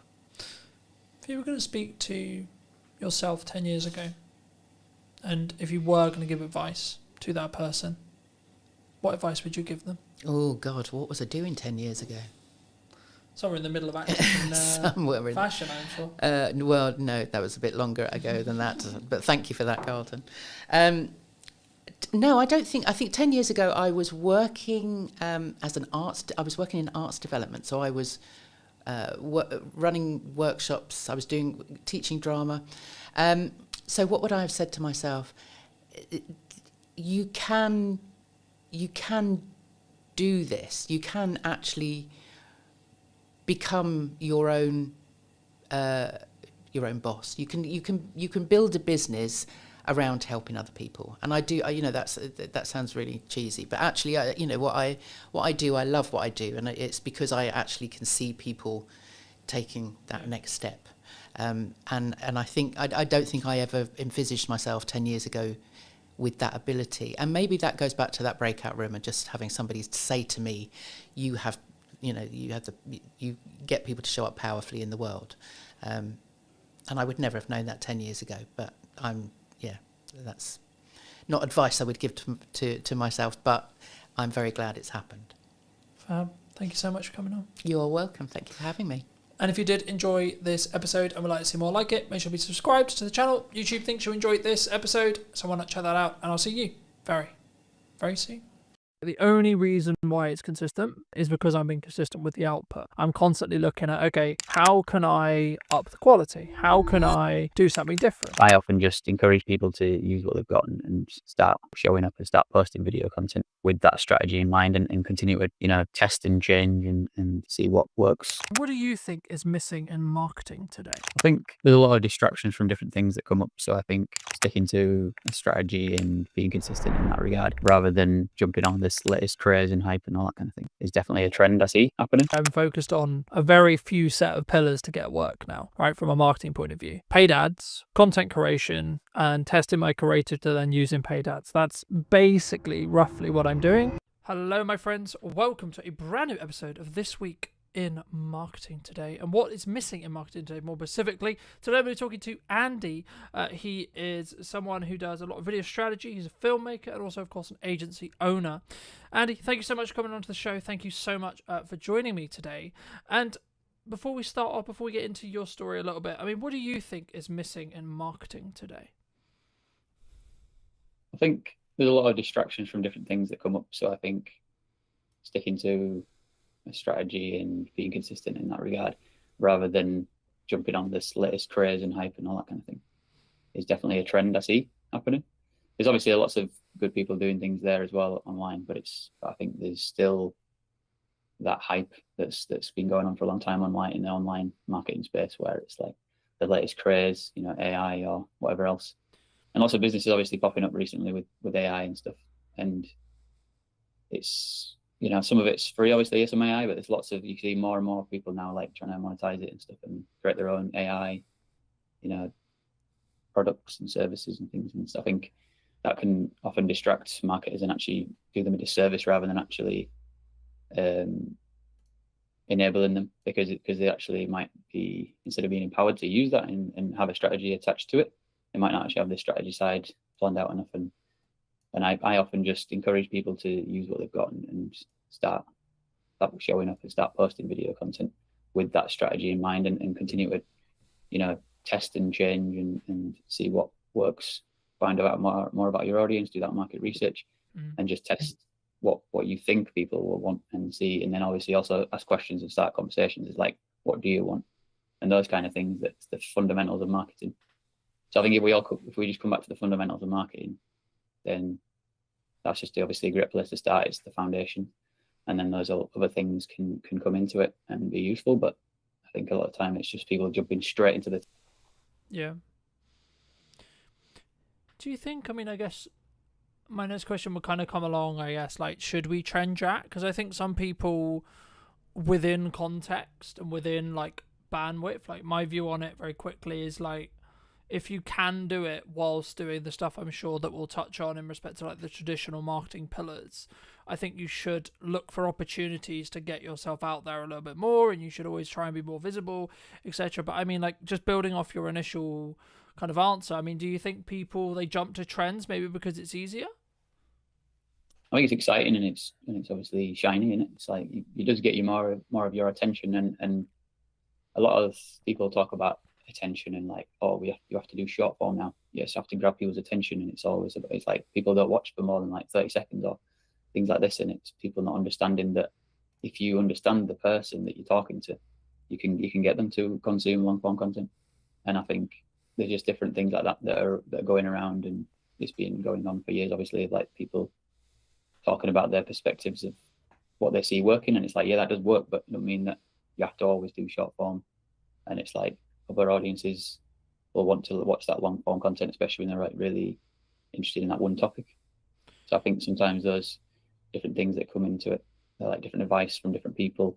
It just distracts you and gets you off the path of actually doing the most fundamental stuff, really. And it's not necessarily, to me it's not about traditional versus modern advertising or anything like that, because everything's kind of combined now anyway. So yeah, outdoor advertising is digital, radio is digital, and all this stuff. And like these are the things that I've learned from Mark Ritson. So it's like I'm kind of just really talking back what he talks about here, but I just really resonated with the stuff that I learned from him. And I did his mini MBA back in 2021. And that's what helped me to understand marketing and understand the importance of strategy. And also it's like it goes from diagnosis to strategy to tactics. But then, you know, some of this content he talks about how it's just oftentimes jumping straight into tactics and things. So yeah. I think the tactics side, right, is like this new shiny. It's like that. Oh, we're gonna do video. We're gonna do live stream. We're gonna do etc. I'm sure, like, because we're both video creators and etc. I'm sure we'll get on to like the reasons behind why video, but and then maybe even why you should do live, etc. But like, I think for me, the reason why some people don't do like the strategic stuff is, I hate to say it, but it's like it's the boring stuff, right? It's the stuff at the top, which sometimes will actually mean you don't do the live stream, don't do the video. It's the reasons actually sometimes about why you won't do something rather than why you would do something, right? Because I think it's very easy for me to say, or you to say, who are quote seasoned professionals, to say, oh, well, you should do video, oh, you should do live streaming, oh, you should do this, you should do that, etc., right? Because we can naturally go towards that. We can naturally do it quite quickly because we have a skill set in it. But if you're looking at it from a very basic level, I guess the question that comes from that is like, well, firstly, how would someone get started, like from a strategic point of view, like why you market, like in a really nutshell, really basic way, like why does someone, and what does that actually mean, like for maybe someone who's maybe on the fence and like, okay, well, what does marketing actually mean, like at a basic level from your perspective? Yeah, well, the thing about marketing, it's such a broad category, so it's there's many different things inside that. But the thing that most people think about is the communication side. And when it comes to video marketing, for example, it is the communication side that is kind of the main thing. But there's obviously things around still behind that, because even if it is video marketing you're doing, it's like before that there still needs to be the market strategy underneath it that's like just marketing in general. So there's different parts of marketing. One part of it is pricing. You got to figure out what's the correct price for my target audience, what's the most relevant, and based on like testing and saying your prices to people, and then also like market research of asking questions about, is it just price or is there something else going on? And that's kind of sales as well, but it's like sales and marketing kind of, you know, go back and forth from each other really. But then the price and the objection handling and different things like that, that's stuff that's fundamental marketing again, by going back to that, which then once you understand that and you're doing your pitches or you're doing your call to action and your video content, then you've done that work. You can say it might be more boring work, but it's actually the most impactful and powerful work. So if you can recontextualize it in your mind rather than it being boring, think about how it's impactful, because we all want our businesses to thrive. So then if you're passionate about building a business, remember that is a thing that you do actually enjoy, because you'll get something out of it, and you want to be in the process of building a company and growing it. So like if you just remember yourself that you're growing and building that company, I think that's the passion and the excitement that'll remind you that it's not actually a boring task I'm doing, because there's context to it and motivation to do it. So the task itself doesn't matter if it's boring so much if you know that what you're doing it for. I think that especially helps for people like me, myself, neurodivergent and stuff. So when we've got a meaning behind things, it helps us to motivate us to do tasks. And because I've got ADHD, task initiation is another struggle for me oftentimes. Yeah, I think for me personally, I've found it, like in the past anyway, like very, I guess in some ways frustrating when there isn't, and the reason why I bring it up is because I think there is a strong correlation, and this might be a commonality where there's not necessarily a I do this live stream, I do this video, I do this marketing effort, whatever it may be, right? I do this pamphlet, I do this print ad, etc. And then I instantly get a return, right? So the phone rings instantaneously saying, oh, hey, Andy, I love that video you did, etc. I mean, for me, like, if you're doing something now, in 3 months to 6 months, you might see a return, right? And the key there, and the reason why I say might, is because it depends on, as we've already alluded to, the strategy, how you're doing it, what you're doing it, etc. But what would you say are like I guess just focusing a little bit on video then, why should, I guess there's kind of a two-pronged question here, like number one, like why should, in your view, someone do video as a whole, right? Why, as a medium to create content, put themselves out there? But then number two, what would be the reasons behind A, why they shouldn't do it, or B, what are the hurdles they might run into when it comes to their fears, their worries, their concerns in respect to actually like doing this thing that we call a video, right? Because I think so many people don't do it because they're worried about it or because they're concerned about it. I mean, from your perspective, just to reiterate the question, why should someone do video? And then secondly, like what kind of are the fears and the worries that they might run into? I think because something stood out to before what you said, I think I could tie it into what you said before, because obviously what you talk about before is ROI. So any marketing thing we're doing, obviously ROI is often a motivator to do marketing, but then that's usually a short-term thing, return on investment. But then it's like something like a sales activation, or where you do a discount, or you just got like a campaign that's like short-term and you're trying to like get people to buy that particular product. And then there's also long term, which is the brand building. So there's those two sort of objectives, like categories of like, we've got objectives in building that brand and long term value, and then we've got the short term of like just getting this product sold. If we've got loads of a particular product to sell, for example, it's like a physical thing that we want to get that sold, then we can obviously, one strategy is to do discount, but that's kind of like the last option you should really consider, because you want to think about what's relevant to the audience. Like we were saying before with pricing, if you set the pricing originally, then you'll know that it's the right price and you can just keep it at that price and keep just pushing it. And then this brand building side is more emotional and more what it feels like of the brand and what you stand for, values and all that stuff. And that needs to be a message that's communicated over time, and a story that people understand who you are and what it feels like to experience that brand, either in the marketing or in the product itself.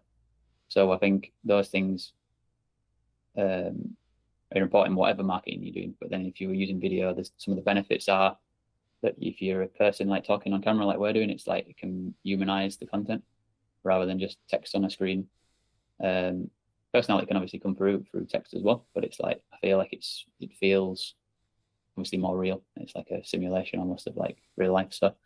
I think that's one of the benefits of video content, and aligning that with the marketing stuff, with either focusing on sales activation or brand building. Yeah. Usually a combination of the two is the best approach. And then just to tie. I mean, I agree. I mean, I think for me, whenever you look at maybe doing like a short-term campaign, as you like alluded to as well, like the video strategy or the ads or like the specific creative, so the thing you're going to be showing that audience, is going to be completely different in how it's designed, in my view at least, of like how we would create it if the objective is actually short-term sales. Like we're recording this and it's going out live at the start of October, and you know, a lot of people are thinking about Christmas, right? Like now, to be honest, I'm pretty much booked for Christmas, right? In respect to the campaigns I'm doing and the stuff I'm doing, etc. And the reason why that's kind of happened is because I did a lot of the Christmas marketing beforehand, right? So to give the audience some more context, I mean, for me, like I start talking about Christmas, and there's kind of this joke in marketing. I'm sure you've heard of it as well, and others would have heard of it, where like you're starting to talk about Christmas towards the middle of the summer, because by the time you've done the prep and etc., and like maybe the actual production isn't until October, November, but all of the planning and everything else that goes into it will be towards that summer transition. But I think for me, like the point that I really wanted to, I guess, echo but also add to is, what is your objective? Are you in a position where for whatever reason you're trying to develop cash flow quickly, you don't have a strong pipeline, etc., then actually maybe marketing isn't the solution. And that for that specific case, I think for me, in that case, it should be more cold outreach. It should be reaching out to your, creating an ideal offer, creating a glance time offer, that kind of thing, and more looking at that, because that will have a shorter return window in respect to the amount of cash that can be generated and collected by a business for work done. So let's say, for example, I'm in a cash flow crunch, and I'll go, okay, so I'm going to do a video, promotional video deal, for example, for X price. Cool. And then I'm going to go to like 150 people within my network and say, hey, would you like this thing? Right. And if it's kind of more a binary yes or no. But for me, the role, and this is why I think sometimes people get things wrong when it comes to marketing, is because like they don't see them as separate tasks, right? You've got to do marketing to get people to the point of sale. And I think for me, like, the overarching perspective when it comes to video itself is it humanizes, as you say, of course, but it also allows people to get to know you and build that parasocial relationship faster than like us. Like there's kind of two, obviously there's two ways, and it's about the depth of connection, right? So you meet the person, you have meetings with the person, you go to networking, etc., which will lead into my next question, or you consume their content and you build that parasocial relationship. But a way of building a parasocial relationship is by having one-to-many, e.g. a video, e.g. piece of marketing that can help nurture, can help build trust, know, like, and trust through your audience to allow you to then, so I'm going to spend time with you talking today, but actually this is going to sit online and it's going to potentially be a multiple set of touch points for multiple sets of clients. And then that's not even before you then start pulling out the, the smaller chunks, etc. But for people who are maybe listening to this who are like, okay, cool, I'm going to start doing video. How should we start? Should we just jump in? Should we just record a quick video on our phone and post it? Like, what do you think? It all starts with diagnosis, basically. So, like I mentioned before, so you can diagnose where you're at, where the business is at, like what are the challenges you're facing currently and all that kind of stuff, and like get a bit of a map.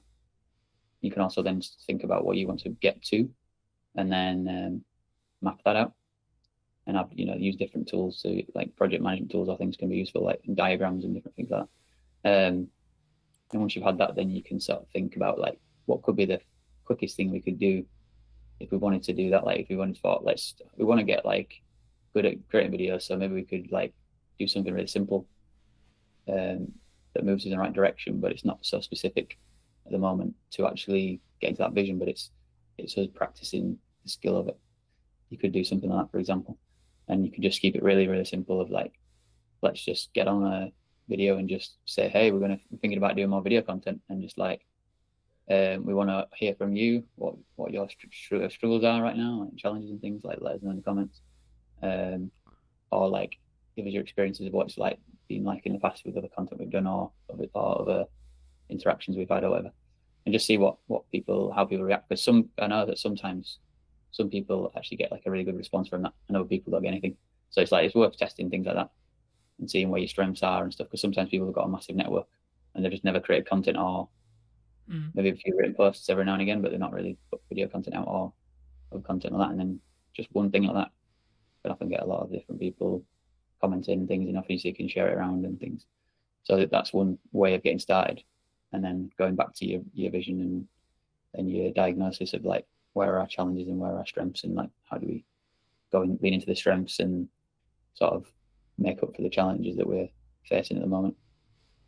Do you think, I mean, my next question was going to be around consistency, but like for me, when someone's looking at what they're doing, the key to whether someone's going to be successful for me is that element of consistency, right? Like, so I'll give you a very quick example. One of the reasons why I would argue that the podcast, or like what I'm doing with the YouTube channel, what I'm doing with the business, etc., like the only reason why it's consistent, or the only reason why it's consistently working, is because I'm being consistent with the output.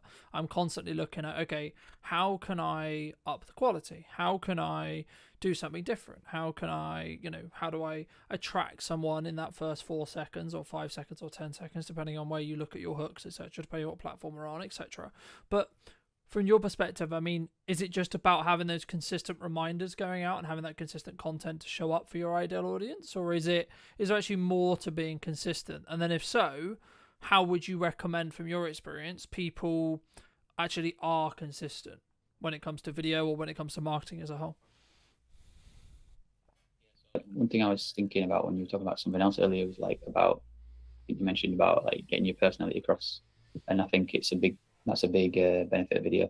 And if you've been to like a networking event, which I've been going to quite a lot recently, and like connecting with people, connect with somebody, and then they see your content after they've met you in real life, I think it's a powerful combination. And it's and just having that going out there, even if it's nothing to do with your business, I think it's still a powerful tool to use so people that get used to you and feel comfortable with you. It's like building that trust. But it's I think, even though I've talked about strategy and things like that, I've also recently been thinking less about it as well. And I think partly it might be to do with my being neurodivergent, because I always like seem to find it natural to break rules and to test new things that people don't expect.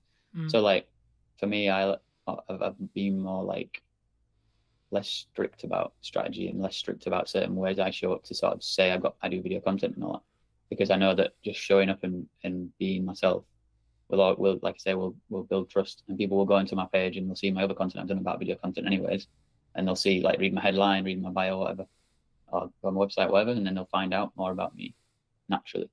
So it's like having that faith a little bit that I don't always have to be showing up like a maniac talking about video content all the time. It's like I can just like be myself, and I can talk about the things I care about, which more of the stuff I'm planning on doing more content around is accessibility, inclusion, and leadership. So like these topics are the ones that I'm interested in, I'm passionate about.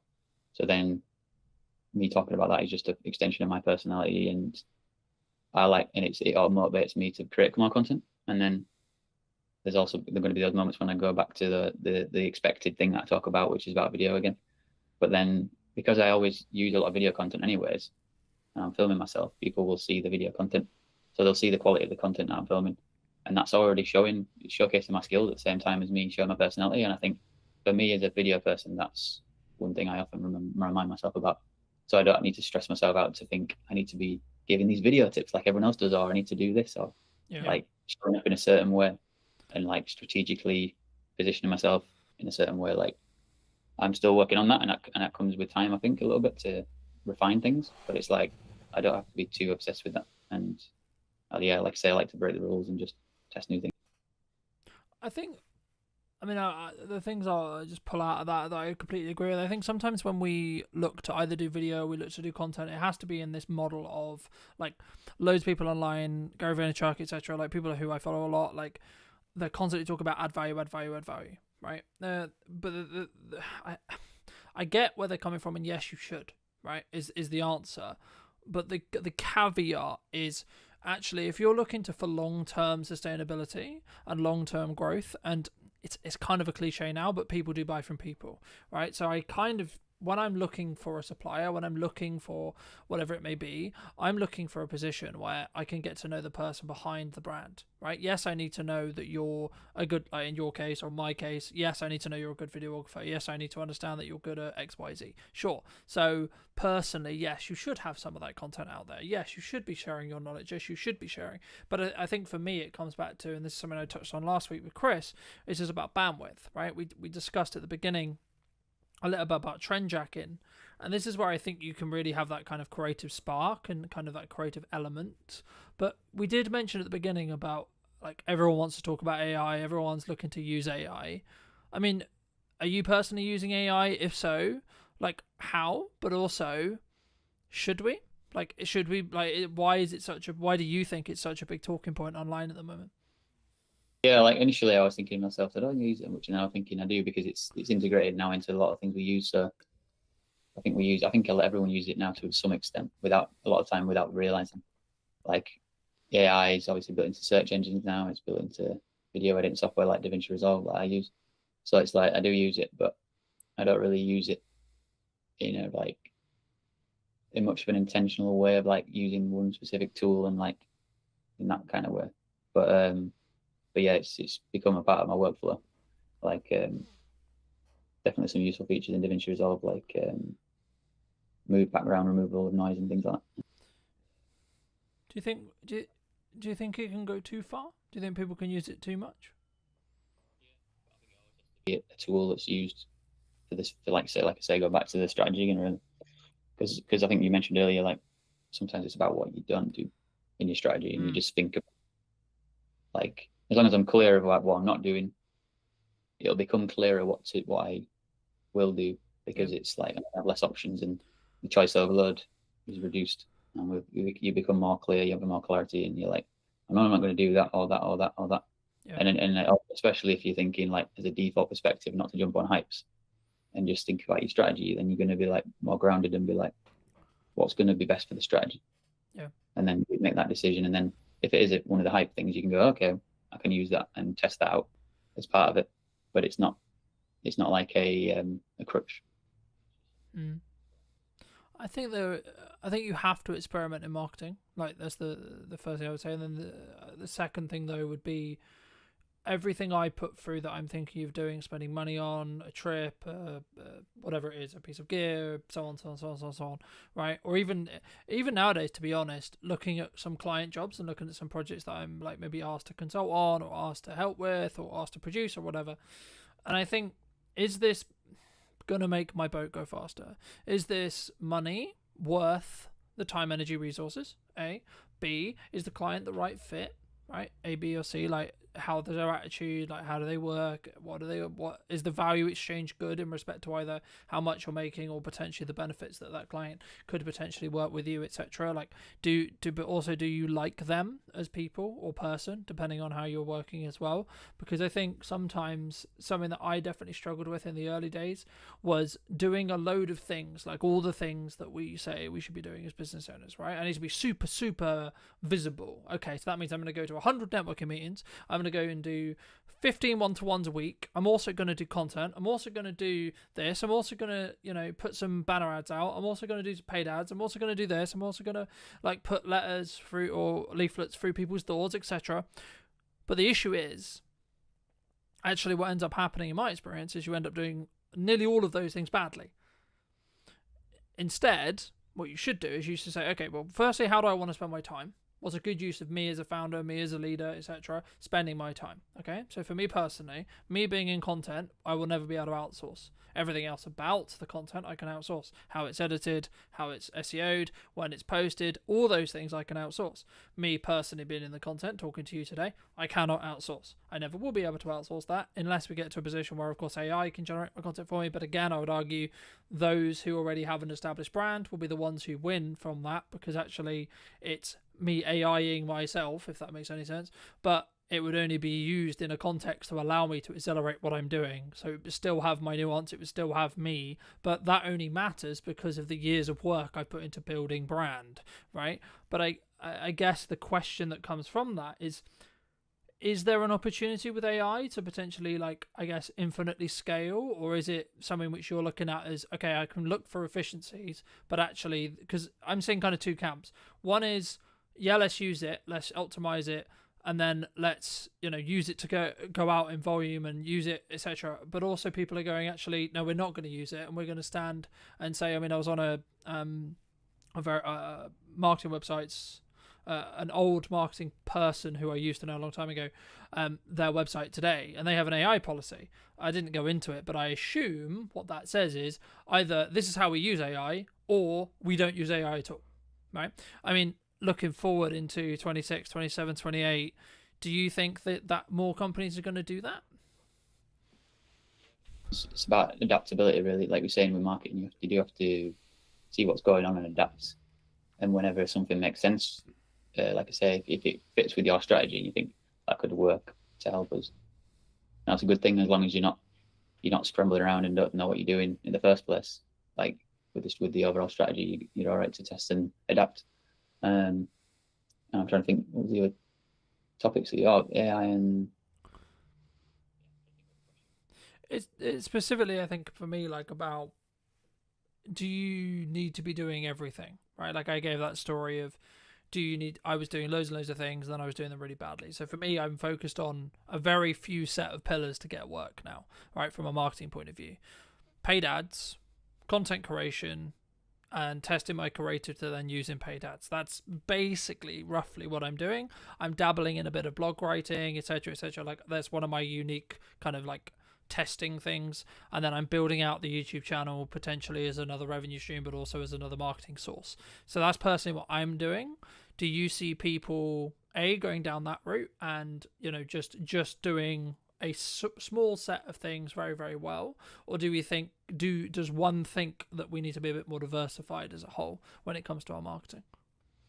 I think it's more the first version, but also thinking about with your company, Brunton Media, it's your name, but at the same time, I think your content could be still not featuring you because it's a business. Yeah, and I think that's the way I look at my content is in the future, I want to get other people involved and it be a team effort. And I do enjoy doing it, but I don't feel like it has to be always me on camera. And as I go forward, I want to do more collaborations with different people.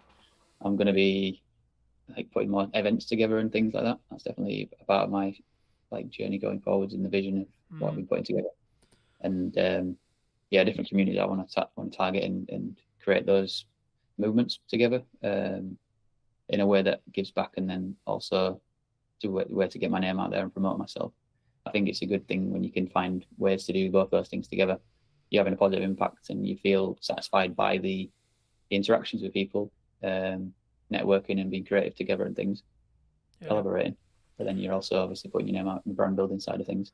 And that's what I'm thinking about, is like things like podcast episodes, but also like creative sketches, like comedy sketches is something I want to do more of. And I'm going to be working more actors and things like that. And it kind of goes into the filmmaking path, which something I've always found tricky to actually execute on, because you kind of need like a bit of a team generally to make that work. Especially obviously you're working with actors or whatever to really bring a story together. And it's something I want to experiment more with, and at the same time like be building my brand and stuff like that. So yeah, excited to do that. I think for me, this is something that I've heard a lot commonalities through episodes and etc. before, which is, I guess, the founder weakness, which is clients get to know, like, and trust you, right? So they get to know Colton rather than they get to know Bronte Media, right? Now, I was having a conversation with a client yesterday, and he was talking about the image perception of a Gmail account, right? Now, this is the first conversation I've ever had with a client where it's been actually like had a conversation or etc. with me about kind of, is there a level of perception? But for me, I can see it as when it's like Colton is the company, the Bronte Media, right? Like that's the main face. When you're starting out or when you're building it as a family business, then you should lean into your personal I guess nuances or who you are as a person, right? Because the likelihood is that when someone rings you, they're going to still ring you. When they connect with you on shoot, etc., or like when they hire you, they're going to work with you, right? The interesting step will be what potentially I do or you do or one does when they step beyond that, right? So first employee, second employee, third employee, etc., and getting to a position where, yes, Colton is the quote managing director or the person who is the top of the company, but actually it's how you, I guess, manage that risk from a, like, if they're speaking about on behalf of Bronte Media in videos, for example, like how would one, because I know there would be a side of my head from like a comms manager point of view, which would be like, can I trust this person to represent the company, right? And I guess, would it be as powerful as me saying it in a video, like just building off your point, or is there a risk for that? So I guess the question that kind of, is that something you're thinking about? Is that like a risk that you can see other companies potentially run into? And if so, how do we maybe eliminate that risk or maybe bring that risk lower? Would you say? So the risk, what's the risk again? The risk. So I guess the risk, I guess, like in crux is me as a founder. I have to be in the content. I have to be on the shoot. I have to be on the sales call, right? Which then can be, and also as a founder, I was just thinking when you're talking, as a founder, you create the kind of blueprint of the company and brand and everything because of your personality. So all your values become the company values, which then, and you're the leader. So then what you stand for and what you care about is how you create a culture. And then that's something that I've become more interested in, the idea of creating cultures and become more passionate about. I wanted to step into that and be a leader and stuff. And like in my past, I never saw myself as a leader. And over time, I've seen like what leadership really is and understood it more. And now I see how I already am a leader, because we all are a leader in some way. In like a leader of yourself is one part of it. A leader in your family, because you influence everybody, whoever you interact with, friends and family. Like you are leading situations, or sometimes avoiding leadership decisions, and you can when you know that, you can look out for the opportunities and to step into that. So I think if you have that blueprint of your business and brand and stuff, and the values, it just ends up coming across in your content if you speak. But then if you clearly communicate with the people that you work with in the business, and they're already in the business and understand the culture and everything, then when you point a camera at them, hopefully it's going to come through. And if it's not, you can. I think it's a new skill set. That's something that I've found as I've learned, like I've got to work with new people, and whether it's freelancers or whether it's internal staff, etc. And this is also true when you work with clients as well, right? Like you'll become, to an extension, especially if you're handling their marketing, handling their socials, etc. You'll become an extension, and you need to at minimum understand their tone of voice, how they come across, what their maybe prestige is, what their understanding, like how they want to be perceived in the world or in the market. And I think, for me, that's maybe where that deep work, like building off what we discussed earlier, like that strategic side, where sometimes people get stuff wrong, right? We don't go into depth enough into understanding who's my ideal profile, who's my ideal customer, but also what market, quote, sectors are we looking to target, are we looking to talk to? But for maybe, those who are maybe watching this and listening and saying, well, okay, I'm a small business, right? And I don't have like 100K or £1,000 or £10,000 or whatever it may be, right? They don't have that nominal, what they would perceive as a large figure or a large budget to get ahead. I mean, how would you recommend they either start or, quote, get ahead without necessarily just throwing money at it? Yeah, there's always something you can do, like I mentioned before, with that idea of starting with, you've got a strategy and you've got a bit of a plan and a map and everything, but then you just find like a simple thing out of that and think, is there something in there that we could move towards the vision, or something that's, I don't know, just anything really that you think in a way we could just start, and it can just be simplified and not overthink it, just to be like, let's just make a video about, even just a video about making a video, because it's the actual process that matters, not the actual results so much, because that'll happen eventually over time. And I think a lot of people too obsessed with the idea of being professional and stuff, and it's like sometimes people's content feels like AI, even if it's not AI, because it's trying to be overly professional all the time, because AI thinks in a structured way of like, very specific structured way of like, this is the way it has to be. So then it's like, it seems like people have that as well, like locked into it, these ideas rationally, rather than something beyond that could be more emotional, or could be more authentic and intuition going on and things like that. We step out of the fear and we just take action, and we just see how it goes, and showing up in a way that's not that you're not scared, and you're just empowered to take action. People will resonate with that, and they'll respect you for it. Yeah, I agree. I mean, I think I just what I was thinking while you were talking. I mean, I think for me, it's about what do you want to optimize for, right? Are you trying to optimize for the algorithm, right? So getting that click-through rate, getting that high watch time, etc., or are you actually trying to, quote, optimize for the human, right? For the connection, for the person who you're likely to connect with, even if it's one or two or three. And I think sometimes we don't feel great, right? We don't start the podcast, we don't do the video, because the nature of it is going to be, when we start, it's only going to be 5 views, it's only going to be 3 views, it's only going to be, my mum and my friend and Andy who likes my content, right? But actually, in reality, if I kept going for 2 years, I kept going for 3 years, number one, I'm going to get better every single time, I would hope, through time, but also is going to slowly build momentum, right? Those 3s will become 5, those 5s will become 10s, those 10s will become 100, then thousands, and so on, right? If you're consistent, in my view, right? And I think it's consistent in how much you're posting and what you're posting, but also like how you come across. And this is why being authentic to yourself is really important. I'm aware of times, I think let's wrap up soon. But for those people who have really enjoyed this conversation, who really want to connect with you, where's best for them to do that? Say LinkedIn. It's the place where I'm the most active. So yeah, just connect with me on LinkedIn. Fair. And if you were going to talk to yourself 10 years ago, what if you were going to give advice to that person? What advice would you give them? Well, I think the biggest advice would be to get diagnosed for ADHD, because I didn't know that back then. That I had ADHD, so that's the biggest impact that's been on my life, is to understand my ADHD. Yeah, and then in terms of business and things like that, I think learning about the fundamentals of marketing earlier on would have been a big help. And then also like about the time things you talk about, like putting your energy into things that are specific about what your strengths are, putting time into that, and then finding like support systems around other things to get help with. Like I'm working with the VA now, so like if I'd have started working with the VA earlier on, I know I would have been able to accelerate growth quicker and become more effective with my time and energy.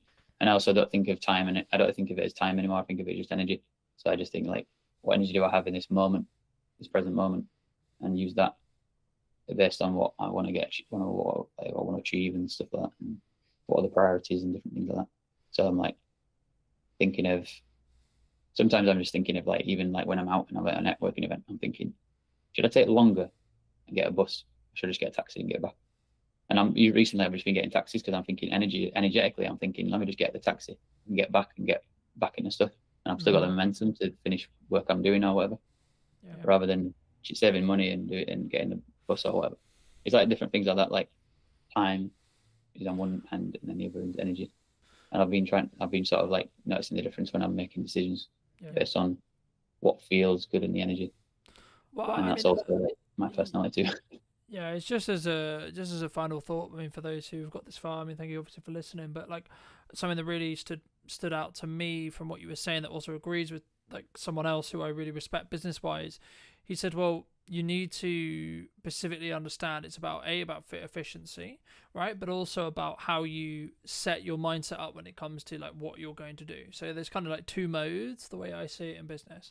We're trying to cut costs, we're trying to limit our risk, right? We're trying to bring down that overall cost. Or B, we're trying to push forward. How can we make more sales? How can we bring in more revenue? And I think once you're in that growth stage, now this isn't to say don't have cash discipline. This isn't to say don't have a cash cushion, don't do good money management, etc. But I think it's a different shift in your mind, and that kind of builds off like what you were talking about, the bus versus taxi thing. For me, the taxi thing is obviously a more efficient thing when it comes to time, but also it's about flow state, right? If you've got, say, this really great networking meeting, or you come off this live and you're like, actually, hey, this was a really cool takeaway, etc. Like, then you should potentially put yourself in a position where you can like get back to the studio, get back home, so you can then film that video while that energy is there, rather than I'm gonna have a downtime, chill, go on the bike. So, but also you might want that decompression, and I think they're the two differences. But come and relax straight away, and it's relaxing to have a taxi. It's more convenient. I get in it, go straight there. It's less complications going on, or risks of things going wrong, or whatever. And then I can actually decide to rest or work when I get back. So I like having that because it's flexible, and it's like for me to figure out how to work flexibly. That's been a big part this year for me, knowing that I'm neurodivergent and realizing I need more time to process things and I need more space and flexibility and that kind of stuff. So that's like a massive learning this year, which I would have told myself 10 years ago. Definitely those kind of things. Fab. Anything else you want to mention before we part ways, Andy? I guess going back to just reiterating the part about energy versus time, and like thinking about what the energy and how it feels like, and following that can be a powerful place to sort of leap into, rather than us thinking about time all the time. Because sometimes I'll be pressuring myself through the day, thinking like wanting to do things all the way through the day, like because I'm thinking of it based on time, like I should be working from this time to that time and this time to that time, and it's like. But then I don't need to think of it that way. That's just a structural way I think. I can actually change that and flip it on its head and be like, what energy do I have in this moment? And then flip into that. And then, do I need to rest? maybe rest, and then when I come back into things, I've got more energy again now. So then each task I'm doing can be more effective at doing it. And yeah, and then having other support systems around me, I've asked people to do things for me that I don't really want to spend my time doing, or I have resistance. Like some things that are like reading documents or things where I've got to think like that stuff, and it's very serious stuff. Whatever. Some people are a lot better than me at doing that, and for me, I'll just get overwhelmed, and I'm like, I want to avoid it, and it's hard for me to actually face it. And they can do it really quickly, and it always surprises me because I'm used to doing it myself, and how much of a pain it is for me to do. When I see them doing it, I'm like, whoa. And they finished it and sent it back to me, and I'm like, that was crazy. So yeah. Magic. Well, thank you so much, ladies and gents. I hope you took value from this episode. If you did, well, be subscribed. YouTube thinks that you enjoy this video right here, so why not click on that, and I'll see you very, very soon. Take care. I've got my video goggles on as well, and I'm completely biased towards video because it is the most impactful content on social media. Full stop. End of. Key question for you. What do you think is missing in marketing today? What's missing in marketing today is emotion, authenticity, and consistency. If you were going to talk to Chris 10 years ago and you were going to give advice, what advice would you give him? The more that you are unashamedly you on social media, the more impact you will have in terms of reach, in terms of engagement, in terms of sales, everything. Hello, my friends. I hope you're well. I hope you had a good day, video night, wherever you are. Today, we're back with a brand new What's Missing in Marketing episode. Today, I'm going to be talking to Chris. I imagine all things about social media and all of those wonderful places to put our content. But first, Chris, welcome to the show. Thank you so much for the time, and thank you so much for coming on, of course. But key question for you: what do you think is missing in marketing today? Thanks for the invite. Really appreciate you hosting me today. What's missing in marketing today is emotion, particularly emotion, authenticity, oomph, and consistency. When you say oomph, what do you mean? Because I think sometimes some people will take that as energy, right? Some people will take that as how we show up. Other people will take that as, I guess, like the amount or volume or energy. Like, that's why, if you don't mind just unpacking that briefly, I think it'd be really helpful for the viewers.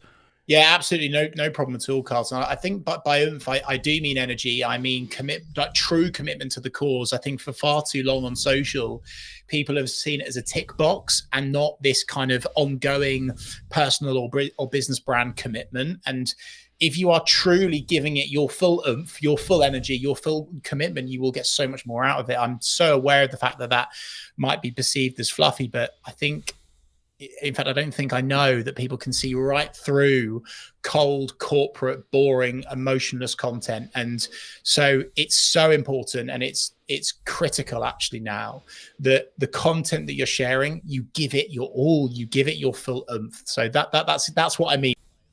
Magic. I mean, you're very seasoned. You know, you've been on social media for over a decade, starting out as a side hustle, creating your own agency.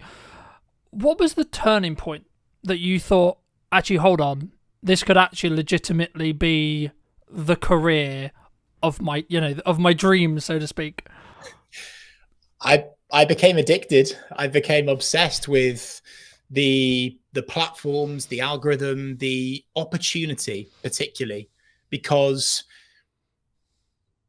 really with social media, you can honestly go anywhere and get into any audience and reach any person anywhere. How incredibly remarkable is that? And I think when I first started on social, I was gaining traction really quickly, and I was connecting with people in places that I could never dream of. And of course, most people that tune into this podcast will understand the 6 degrees of separation, right?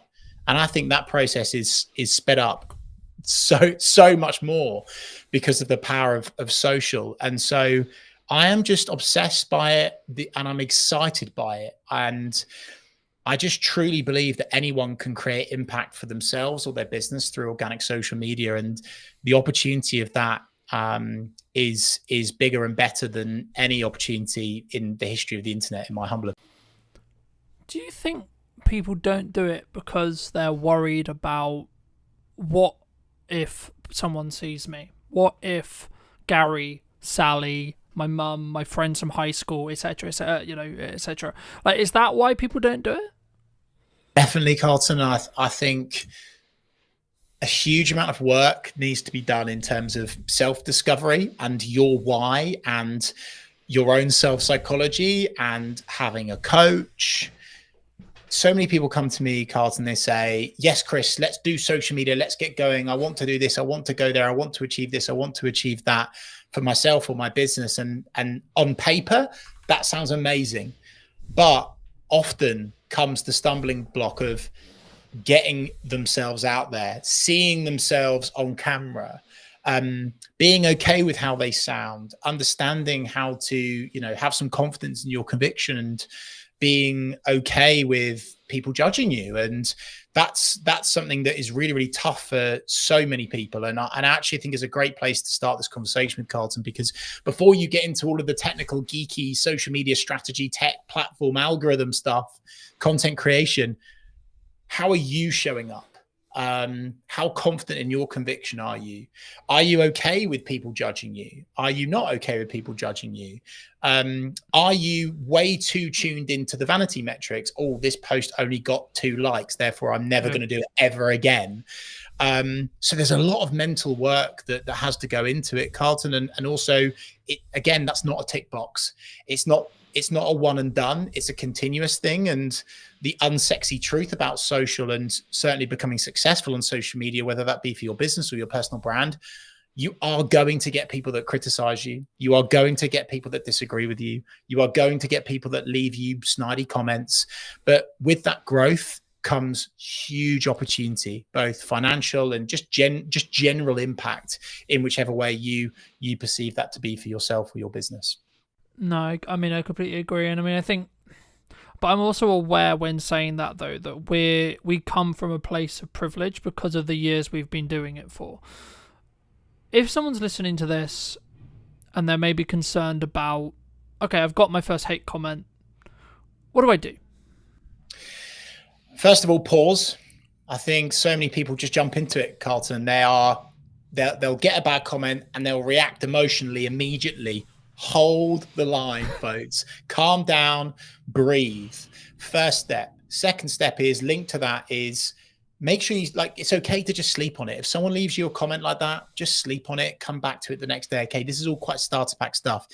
But where I think people then make the mistake is when they go back to that comment, they will react perhaps in a passive aggressive way, but perhaps they will hard disagree with that person.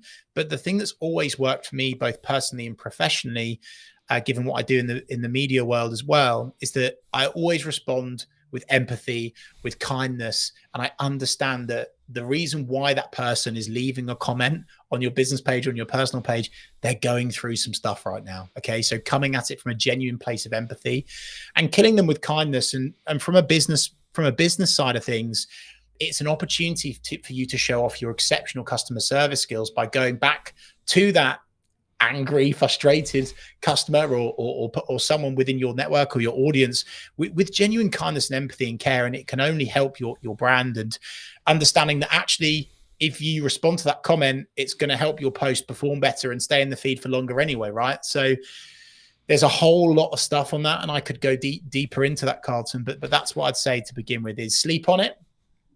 Kill that person with kindness, right? And don't make any harsh, strong statements and react emotionally. Just create some space, have some digital downtime.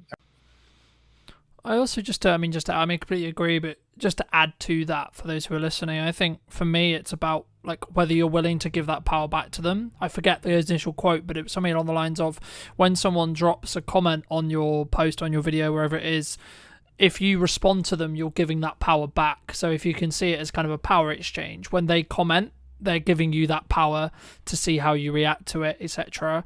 And if sometimes you don't need to comment. back. Sometimes you don't need to necessarily engage in that conversation if you don't feel it will necessarily be, I guess, mutually beneficial for the conversation, or like you're not like, there's a balance, I think, between building community and building real relationships with people, and then also having people who are just there to maybe stoke the fire, maybe get a little bit controversial, etc. You know, they're there for maybe rage bait, right? But you've had a lot of experience with, you know, managing other accounts and working with other accounts, etc. And, you know, in my notes here, I've got, you know, you've managed over 250 accounts, which is across multiple industries, which is a big thing to say, right? Is there like a specific lesson or a specific like thing that you've noticed in that process that's like, this really works? Or is it very specifically industry based? Is it very specific timing based, would you say? In terms of content, in terms of responding to criticism, what do you mean? In terms of, I guess the question comes is like what because then it's like maybe someone's listening to this and go, well, why is everyone on social media, right? Like we want it to work for our business, okay? But some people said to me, you need a niche, right? You need to niche down and do just content about X, okay? But at the moment, and this is a video I have up and coming, I'm going to talk about a hub strategy very quickly. You have a core Instagram, same is true in every platform, but core YouTube channel, core Instagram that you put your flagship content onto. Then you have spear or supporting accounts. So I have one for this podcast, I have one for my aerial work, etc. And they all then get invited as collaborators whenever there's a main post principle. But for me, like, you can niche, but because we're an interest-based graph now rather than social-based graph, in 95% of the case, I think LinkedIn's the only exception. Correct me if I'm wrong. I'd be interested in your thoughts on it. But like for me, in most cases, we're interest-based, especially on short-form, infinitely scrolling feeds. In that respect, actually, followers become irrelevant. So actually spinning up these other brands, spinning up these other accounts, you could actually get some decent numbers. And even if it's just awareness traction to push to your main account, where you can then have more value-led content or, quote, conversion content, etc. And that's quite techie. But I think for me, that's like the key, I think, to understanding what content, like what this piece of content, what a piece of content serves. So I guess to like reframe it into a question, in your experience across all of those accounts and across all of your industry, do you find there is commonalities when it comes to strategic content pillars? The unsexy answer and the truthful answer, and I would be waving a big red flag if someone said that there would be something that works for all 250 plus accounts, right? I think that's a little bit disingenuous. In fact, it's massively disingenuous. And the reason why, Carlton, is on social media, there are thousands of variables, thousands. And we're talking like the algorithm, we're talking about the type of content, the headline used, the question, the value, the audience, the timing, the media. I could go on and on and on and on and on and on and on, right? And so I think what I always like to do with our clients is, to begin with, you have to understand who you're talking to, the audience, right? There's no point getting going and serving up content that's not going to convert because you don't understand who your audience are, right? So that's the first step. Who are your audience? Who are your people? And then the second thing, and maybe the thing that could apply to the majority of those, is having this kind of mindset and oversight and umbrella, if you like, of serving and not selling. I think that's really important. Of course, there's times in content where you would add in a call to action or, you know, send someone somewhere to do something. We have to do that to make money, right? But having that mindset of serving, not selling, across a board of whether it's a business account, a personal account, small, medium, large organizations, that's something that I would say works for the majority of those accounts. Of course, execution of perfection, consistently turning up, not getting bogged down in this kind of perfectionism mindset. I think people have this misconception with social, Carlton, that the perfect social media post exists. And I'm holding my head because it just it happens all the time. And someone's like, oh, well, that wasn't that good, or that didn't work. Yeah, but my feed looks beautiful, Chris. And we're now away from that, right? And I think, you know, and I'm so happy, Carlton, that you have the understanding around, you know, interest-based content and followers being almost not applicable now. Like, they look good, they make you look more credible, but ultimately, if you are leaving a consistent digital footprint, I'll call it, across a variety of platforms where your audience are hanging out, using keywords within your copy that people can hang on to and find you via, that is where the impact comes with social. I think across the board, some other things in terms of actual, you've mentioned, I think they're content pillars, Carlton. I always like to add in storytelling. Tell a story, because people can connect with that. Brands don't do that enough. Make sure that at some stage you are telling someone to do something. If not, they will not do anything. Okay, so that's important to add in. Social proof is always good. So adding in, again, like what's worked, why has it worked, someone else talking about how good you are rather than you. I call it weeing everywhere, which is quite cruel. We do this. We're the best of that. We are number one. Weeing everywhere. People are weeing everywhere all the time. Stop weeing everywhere, okay? And make it more your, and really address the reader. So that was quite rambly, Carlton, but I hope that answers that question. It's quite hard to give you a specific answer, but hopefully that. No, absolutely, it definitely does. I mean, I'm going to be quite biased, right? Because I've done video for like coming on 15 years and commercially for like 8 and 9, but I have noticed a trend across like either people wanting to do it or the platforms wanting you to create video, right? And I think, is that just the natural, like, it's the closest thing we have to me meeting you, me watching a video with you, building that parasocial relationship? Or from your perspective, I mean, is there like other reasons or other things why someone should consider video as a format, and or why they maybe shouldn't? Yeah, I think, I've got my video goggles on as well, Carlton. I'm completely biased towards video because it is the most impactful content on social media. Full stop. End of. We could finish this podcast on that note, right? If there's one thing that people do today, film a video, even if it's a selfie shot, iPhone style, that's fine. Do that over a static. You'll see more engagement, reach more people, have more impact. I come from a commercial sales background. Really, I've always done social, but I that's kind of like where I've really made a dent. And when you show up on camera, Carlton, it is so good for demonstrating expertise.